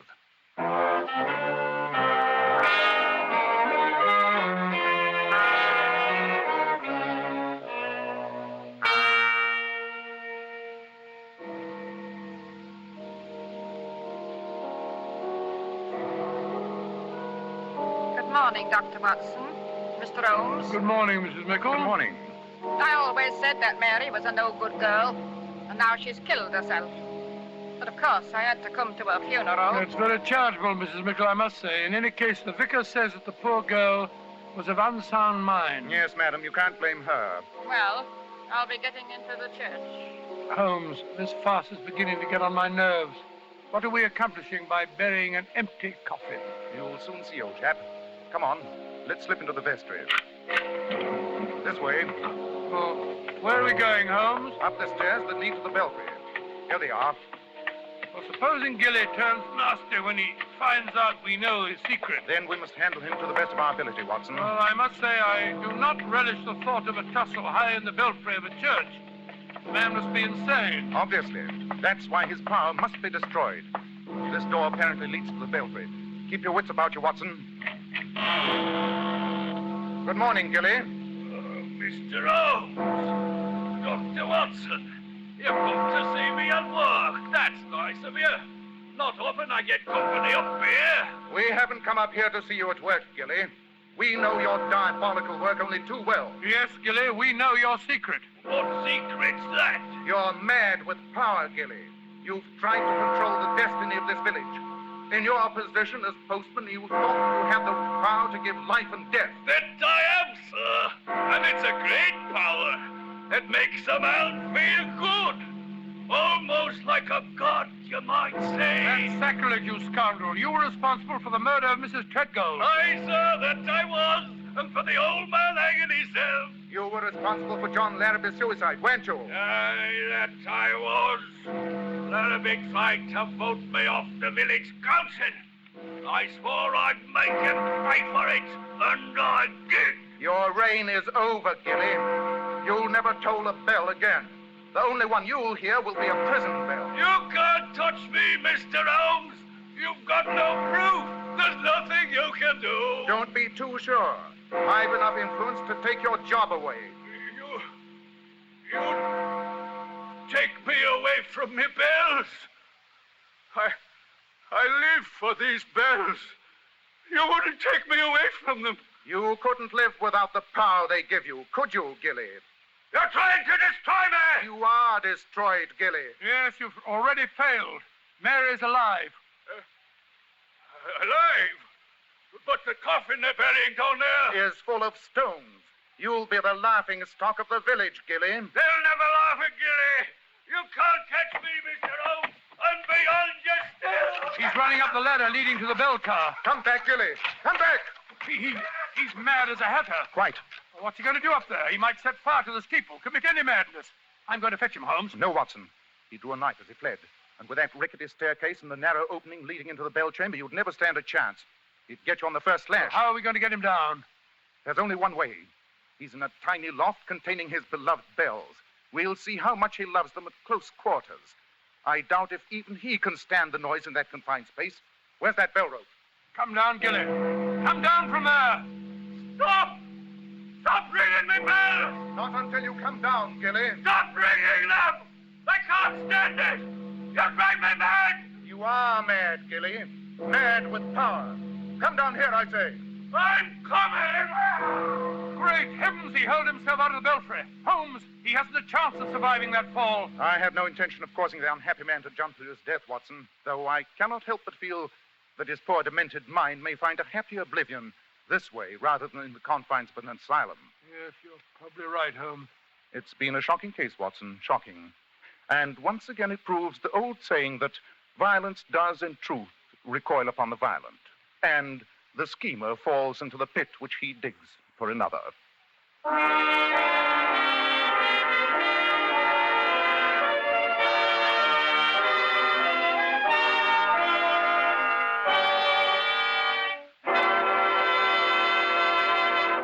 Now, Dr. Watson, what about next week? Well, now, let me see. What shall I tell you? Next week, I think I'll tell you a rather gruesome story about how Sherlock Holmes saved the life and the sanity of a certain Count Romagny.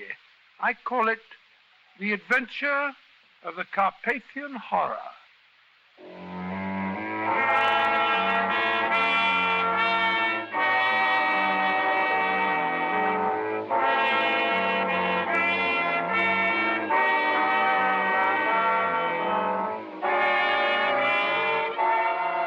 Tonight's new Sherlock Holmes adventure was suggested by an incident in Sir Arthur Conan Doyle's story, The Golden Pince-Nez.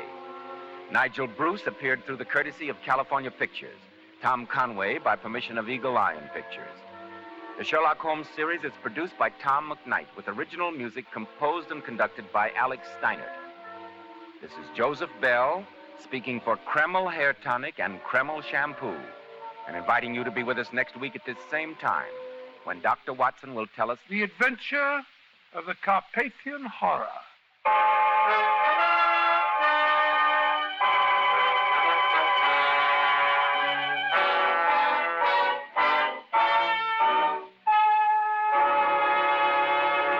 The characters of Sherlock Holmes and Dr. John H. Watson are creations of Sir Arthur Conan Doyle and are used with the kind permission of Dame Jean Conan Doyle.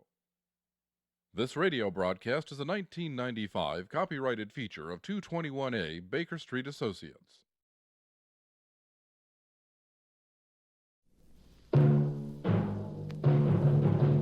Night Beat.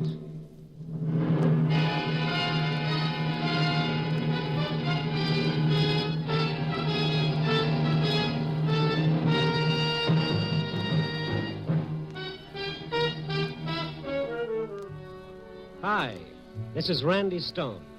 I cover the night beat for the Chicago Star. You know, stories start many different ways, but this one began modestly enough with a 0 on a typewriter. That's right, cipher, naught, nothing. But to one man of Chicago's 4 million, that 0 meant death. At this point, may I take just a moment, which might normally be utilized for an opening sales message, to say a word concerning the show you're about to hear. This year, more than ever before, the mystery program is a good radio buy. Low in cost, high in appeal, mysteries are doing standout jobs for a growing list of enthusiastic advertisers. As Variety sums it up, the crime sagas enjoy a per-point rating payoff calculated to make the sponsors do handsprings. And that goes double for Night Beat. Even if you're not the type for handsprings, you will be interested in what this new mystery can do for you. Spearheaded by the hard-hitting dialogue of its star, Frank Lovejoy, Night Beat provides rugged realism tailored to today's radio tastes. It has all the spine-tingling qualities which attract large audiences. Contact your NBC sales representative for complete information on this fast-moving program designed to make yours a fast-moving product.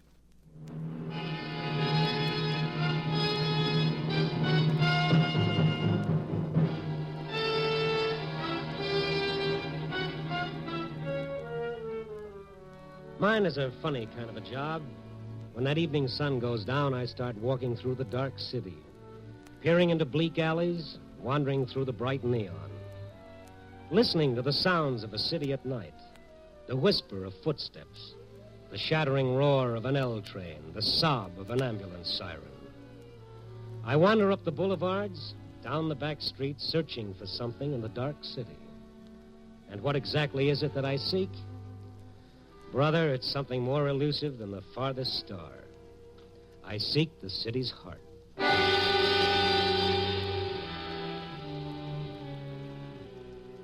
Tonight I must have walked for miles. The cold wind off Lake Michigan, ad-living with my ribs, and the hot breath of my deadline biting into my neck. Then ahead of me I saw that friendly oasis in the darkness, Benny's all-night beanery, otherwise known as Tomaine Junction. Throwing caution to the winds, I started through the door for a cup of coffee. Operator, answer me. Nobody around but Benny polishing the counter, Operator, I've and been this little blonde yapping excitedly into the wall phone near the door. Please hurry. Such devotion, somebody should get that excited over me. Hello, Mrs. Warren. Yes, we were disconnected. Has he come home yet, Mrs. Warren? How are you, Benny? How's the bicarbonate king? Oh, hiya, Randy. You always say that, but you keep coming back. Glutton for punishment. Oh, you've got to find him. You've just got to.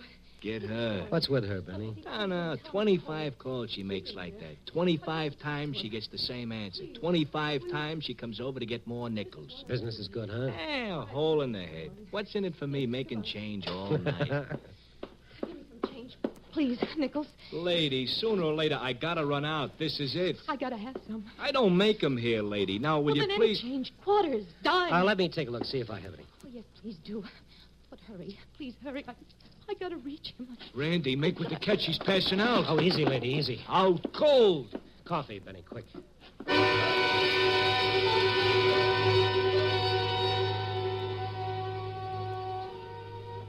It's one thing I'll say. If Gabriel's trumpet doesn't succeed in waking the dead, all they've got to do is send for some of Benny's coffee. After I got a couple of sips down the girl's throat, she started coming out of it. Tears rolling down her face, her whole body trembling with sobs. Oh, come on now. Now stop it, honey. Stop it. What happened to me? You passed out, but good. What time is it? Oh, it's 9:45. I've got to find him. I've just got to. Oh, now, take it easy. You're still shaking. Now, come on. Have a few more sips of this so-called coffee. Oh, no. Well, if you think Benny's coffee is bad, you ought to try his hamburgers. I've just got to find him. Who have you got to find? The man. What man? The man I killed.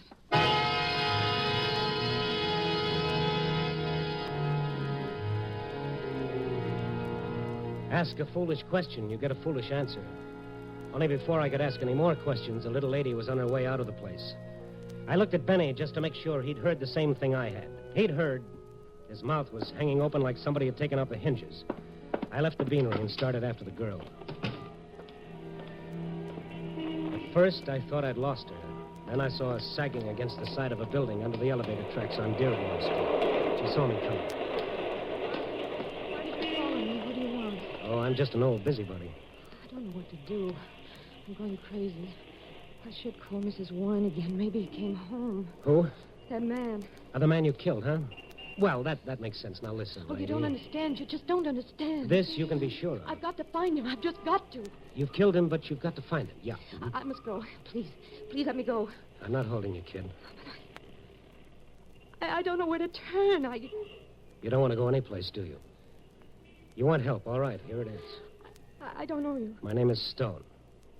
Now that we're formally introduced. The newspaper columnist? Well, man's got to eat.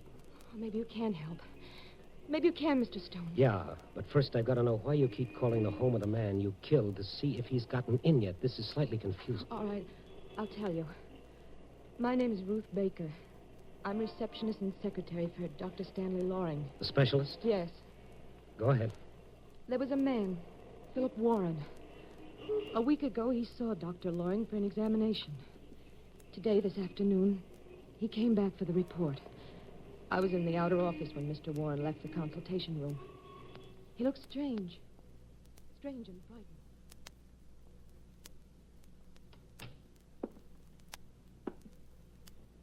Will you give me a cigarette, Miss Baker? Oh, certainly, Mr. Warren. Here. There's a lighter on the table. Never mind. I don't want a cigarette. Is there anything wrong? Hey, what time have you got? 3:15. You're a minute slow. All that? But a minute is important. Very important.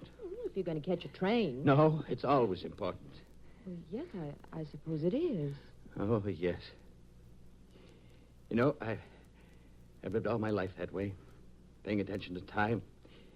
Being punctual. My wife considers it a nuisance. Do you?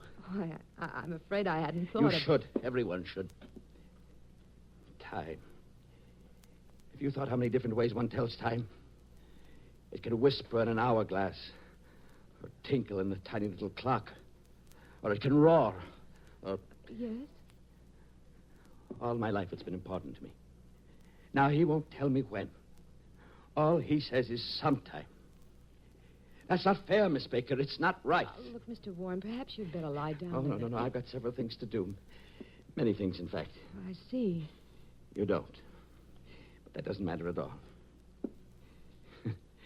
You know, in my office, I can hear the chimes of the clock in the tower above me. I've always listened to them. I like them because time is important. But I never heard them chime midnight. Midnight? I guess midnight is a special time. It's neither tomorrow or today. It's in between. Tells a man that the day is over. Another one's going to begin. It's like standing on the edge. Goodbye, Miss Baker. Goodbye, Miss Baker. Yes, Doctor. Miss Baker, will you come in, please? Right away. Warren gone, Miss Baker? Yes, he just left, Dr. Loring. Yeah, that was certainly unexpected. I was almost certain it wasn't that serious. Well, put his examination report back, will you? Yes, sir. The closed file, Miss Baker. The closed? Yes. Oh, I'm sorry. What was it?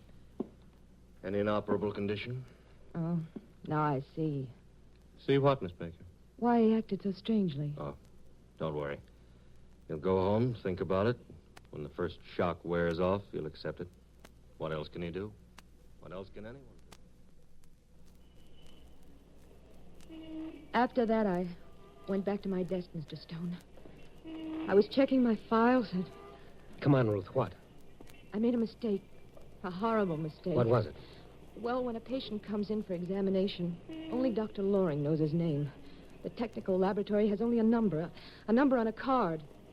Mr. Warren's was 5129. I typed it wrong. I typed 5120. The card number of another patient. It was a mistake. I put Mr. Warren's name under the wrong laboratory number. The number of a man who is going to die. Certainly Dr. Loring will be able to tell if Warren... Well, just a routine checkup would indicate symptoms. It took actual laboratory work to make certain. Oh, I see. He'll kill himself. He's that kind of a man. And if he does, I've killed him, murdered him. And if I don't want to live. I'll kill myself, too. Oh, now, come on. No, there's no time for that. Does Dr. Loring know? I told him right away. And he tried to reach Warren? Oh, we've been trying since this afternoon. At his home? Everywhere. He must have gone home first because he left his wife a note. Suicide note? Yes. Ruthie, come on, let's go. Well, where? To Warren's home.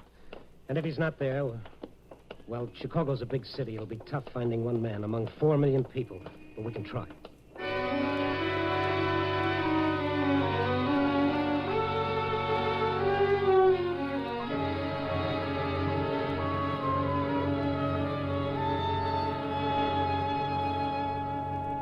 I found the note when I got home, Mr. Stone. I knew Philip went to see Dr. Loring, but I didn't know... Just the note and nothing else, Mrs. Warren? No, nothing. You called the police right away? Well, of course I did. And you haven't left this apartment? Not for a second. Well, didn't he phone, try to get in touch with you at all? No, Miss Baker, he did not. And if my husband isn't found before he kills himself, I'll see to it that I've been telling you it was a mistake. Anyone could make a mistake like that. Mistake? To make a man believe he's going to die in horrible pain? No, that's no mistake. That's murder. The cruelest kind of murder. Don't, please. Get out of here and leave me alone. Wait Get a minute, out. wait a minute, Mrs. Warren. Why crucify this kid because she made a mistake that could happen only once in a million years? To my husband. To anyone. Oh, leave me alone. You want to find him, don't you? Well, now, what kind of a question is that? A nice, reasonable question. You want to find him. All right, help us. But what can we do? By midnight, he'll be dead. The note he left said so. Someone's at the door. It might be him. I'll get it. Irma. Mr. Warren? Warren? Why, no. Paul. Yes. Paul, what did you find out? Oh, nothing. I checked every precinct station between here and the Oak Street beach. Paul, this is Mr. Stone. And the girl who... I see. Paul is a friend of Philip's. Yeah, there's nothing you said? No one's seen him. And no suicide report? Not his. It's 10 now. We've got 2 hours to find him. You know, that bothers me. Why should he choose exactly 12 o'clock to die? If you knew my husband, you'd understand why. The ticking of the clock was the most important thing in his life. You could set your watch by his schedule. Up at 7:30 in the morning. Never 7:28. Never 7:31, 7:30. Breakfast at 10 minutes to 8. Irma, we haven't time to worry about Philip's idiosyncrasies right now. We've got to find him. As the young lady said, we've only got 2 hours. I'm sorry. Try to think the way he would. What does he do for those 2 hours? Where does he go? What does he want to see? He's lived all his life doing things exactly the same way. That's all. Well, that's something. What are you getting at, Stone? Well, I was just thinking. Nobody ever lets go of life without holding on to something else. Nobody knows whether you can take a memory with you or not. Maybe it's just a face, a melody, a favorite place. Nobody knows, but we like to think so. Philip. Go ahead. What were you going to say? Well, that Philip would want to die exactly as he'd lived, knowing exactly when and where. That's what I mean, Mrs. Warren. What? I want a list of every place your husband might go. But... Tell him, Irma. Well, there are so many places. 100, 1,000. What's the difference? Write them down. I'll go with you, Stone. No, you stay here with Mrs. Warren. Somebody's got to be here if he shows up. And step on it with that list, Mrs. Warren. We've got a lot of places to cover by midnight. If we haven't found him, then we can cut our list down to one place. The county morgue.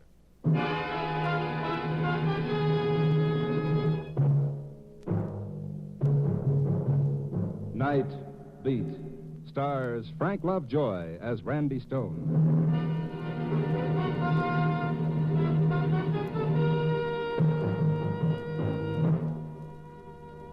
Find one man out of 4 million people. Find one place out of 1,000 square miles of city and do it in 2 hours, 120 minutes. A long chance? Compared to our job, $1 on the Irish sweepstakes was money in the bank. We had 2 things in our favor. One, Mrs. Warren had called the police. 1,000 cops had Warren's description. 2, Warren himself. The way he lived was a clue to the way he might die. On time, punctual. But where? The first place on this list was a little restaurant where he sometimes ate. They knew him there, all right. Mr. Warren? Yes, I know him. Has he been in here tonight?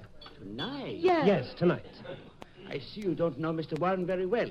Mr. Warren comes here on Tuesday evenings only. This is Monday. Cross off one place. Go to the next. Yes, they knew Mr. Warren. No, he hasn't been in tonight. This is Monday. He comes here only on Fridays. Grab a cab and hurry on. Watching the minutes go by. Watching Ruthie die a minute at a time. Telling her no matter how bad we were doing, the cops would find him for sure.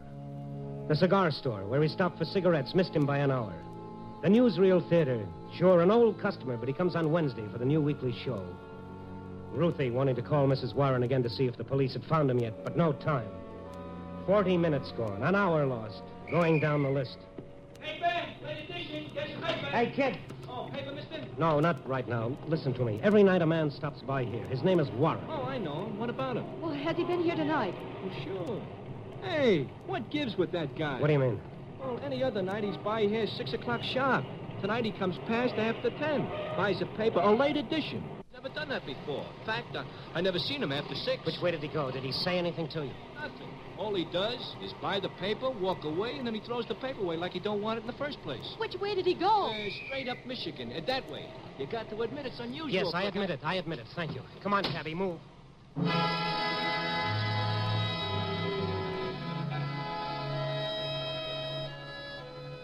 So we went straight up Michigan Avenue that way. All we accomplished was to lose another 5 minutes of our time. And, brother, when it came to time, we were really scraping bottom. Those ever-loving cops were becoming more important by the second. One by one, we kept scratching names off the list. The cafeteria, where he sometimes stopped for coffee, but not tonight. The drugstore, where he stopped for stamps, but not tonight. Then the last place on the list, the very last. A little cocktail lounge on Michigan Avenue. One of those she joints where the lights are so soft and low you can't watch the bartender watering the booze. Our 2 hours were just about all used up. Can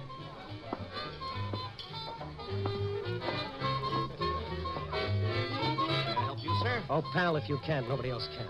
I beg your pardon? I'm looking for a man named Philip Warren. Do you know him? Oh, yeah, quite well. I consider Mr. Warren one of my special customers. Was he here tonight? Well, why do you ask? We don't have time for anything but yes or no answers, please. Yes or no? No, I really don't feel I'm at liberty to discuss with complete Oh, strangers. Randy, it's not going to work. We're not going to find him. Something wrong with Mr. Warren? Well, to put it mildly, yes. Now, come on. Well, if you'll tell me why you Now, want listen, you please. see, it's not really proper to tell just anyone who happens to inquire. Pal, man. unless we find him in the next 15 minutes, Warren is going to die. You're joking. Look at this girl here. If Warren dies, she'll... Never mind. Look at her face and tell me I'm joking. Oh. All right. I didn't know. Mr. Warren's a good customer, two strangers asking. Was he in here, and how long ago? Well, he came in a little while ago. I thought it was strange, because he's late. It always comes in promptly at 5:35. Never mind the details. How long ago? About 10 minutes ago. He sat at the usual place, but then he didn't drink his sherry. Do you know where he went? No, I don't. Did you see him go?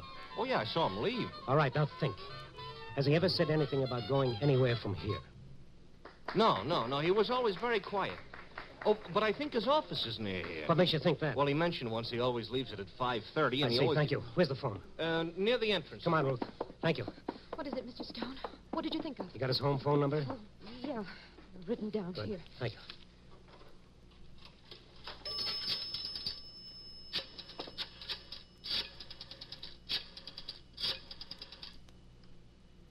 Why are you calling there? I want to know where his office is. But why? All his life, punctual, methodical. Everything to him was a habit.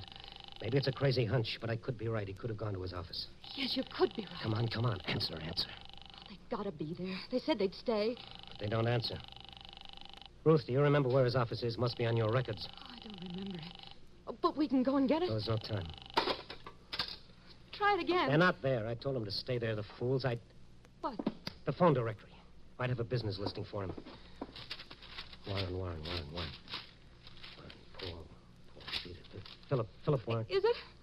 No, only his home phone, the number I just called. Mr. Stone. What? If Mrs. Warren isn't home, she might have gone to the police. Maybe they found him. That could be it. Keep your fingers crossed that they found him alive.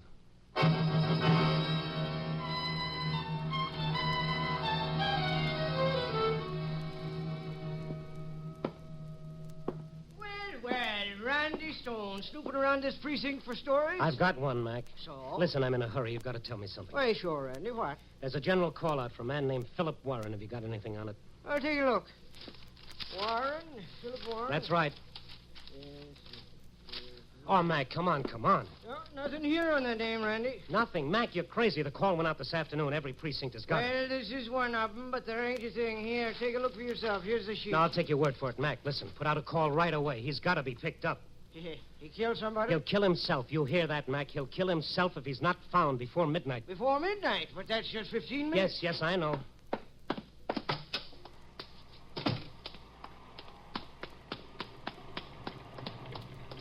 What did they say?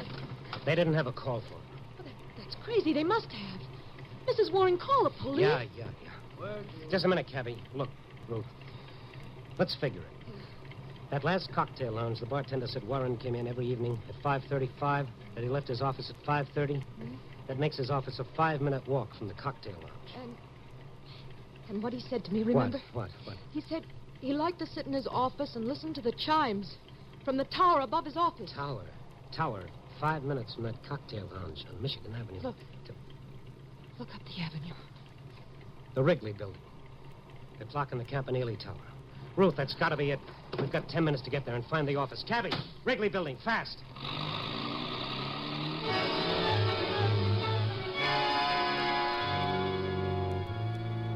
The red on the traffic lights didn't mean a thing, but it still took us 3 minutes to get to the Wrigley building.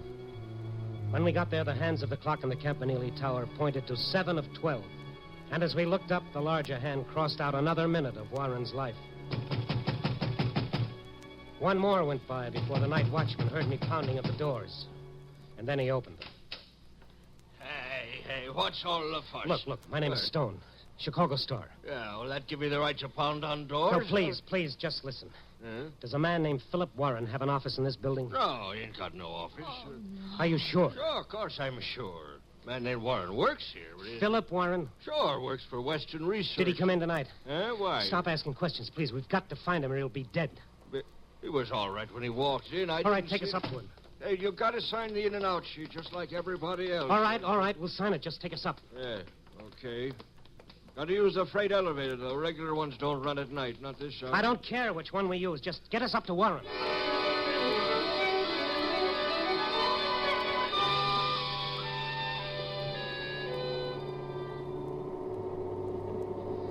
I stopped looking at my watch while that freight elevator droned its deadly way up to the floor where Warren had his office. And then at last, we were there. Western Research Office is right down that way. I'll just... You'll call the police. Huh? Call the police. Tell them you're calling for me to get here as soon as they can. Oh, sure, okay. Thank you. Come on, Ruth. There it is. There's no light inside. It's open. There's no one here. Find the light switch. I can't. All right, never mind. I'll light a match. What's the matter? I thought I saw someone at the desk when you lighted that match. All right. Follow me. Look. Mrs. Warren. What are you doing here? Well, I thought of the same thing you did, and I... Herman, you still here? Yes, Paul. Mr. Stone is here, too. Stone? Yes. Turn on the light, Paul. Why wasn't the light on in the first place? Well, we thought if Philip came here and saw a light, he wouldn't come in. That's right, Stone. We called the police. They had nothing yet, so we came here. We thought that... You called the police? We just couldn't stay home and do nothing. The police didn't tell you anything, huh? No, everyone's looking for Philip. I'll ask you nice, Paul. Where is he? I don't understand. Let's stop playing patty cake. Where is he? I tell you, we don't know. Sure you do. Well, you're one of his best friends. Where is he? Come on, give. Well, we don't know where he is. We came here for the same reason You you never did. called the police about your husband like you said. You didn't want them to find him. You're insane, both of you. Come on, poor boy. Tell me where he is. I tell you, I don't know. Now, let's try it again. Come on. Stone, you're... Never mind me. Let's stick to the subject of the moment. Where is he? I told you. Where is he? All very neat and clean, wasn't it? Let the old boy kill himself. Just don't do a thing about it. Stop it, Stone, stop it. You tell me when, Paul. How much insurance was he going to leave to your lady friend? You sure it isn't one of those non-cancelable policies, Paul? You know some of them don't pay you off on suicide. Tell me where he is. Tell me. Stop it. Stop it. He's on the tower. He's on the top of the building. I saw him. He's going to jump. Here's your boyfriend, Mrs. Warren. Catch! The tower, Ruth. Come on. The elevator. No time. Tower's only 2 flights up. Come on, I'll need you.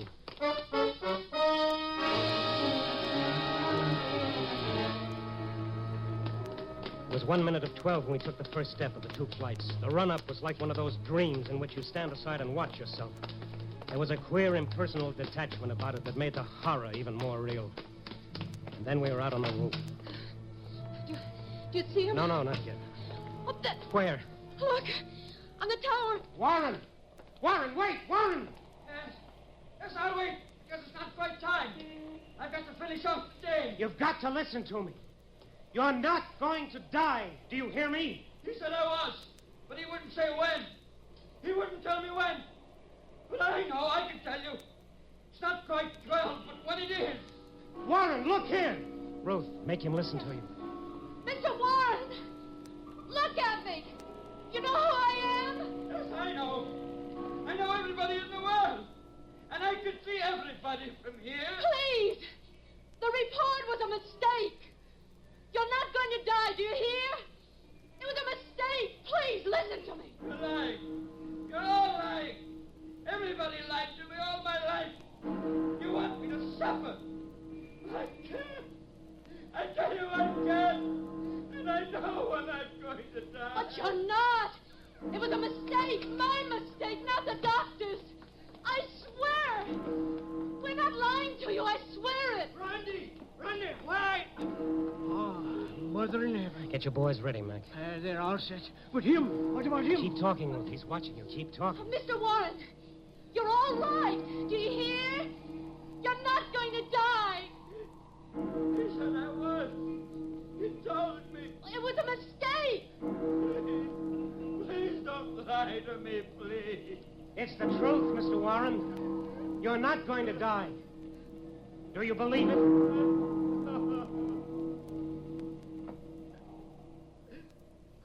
Thank heaven. Thank heaven. You can get him now, Mac. He'll hold on until your boys reach him.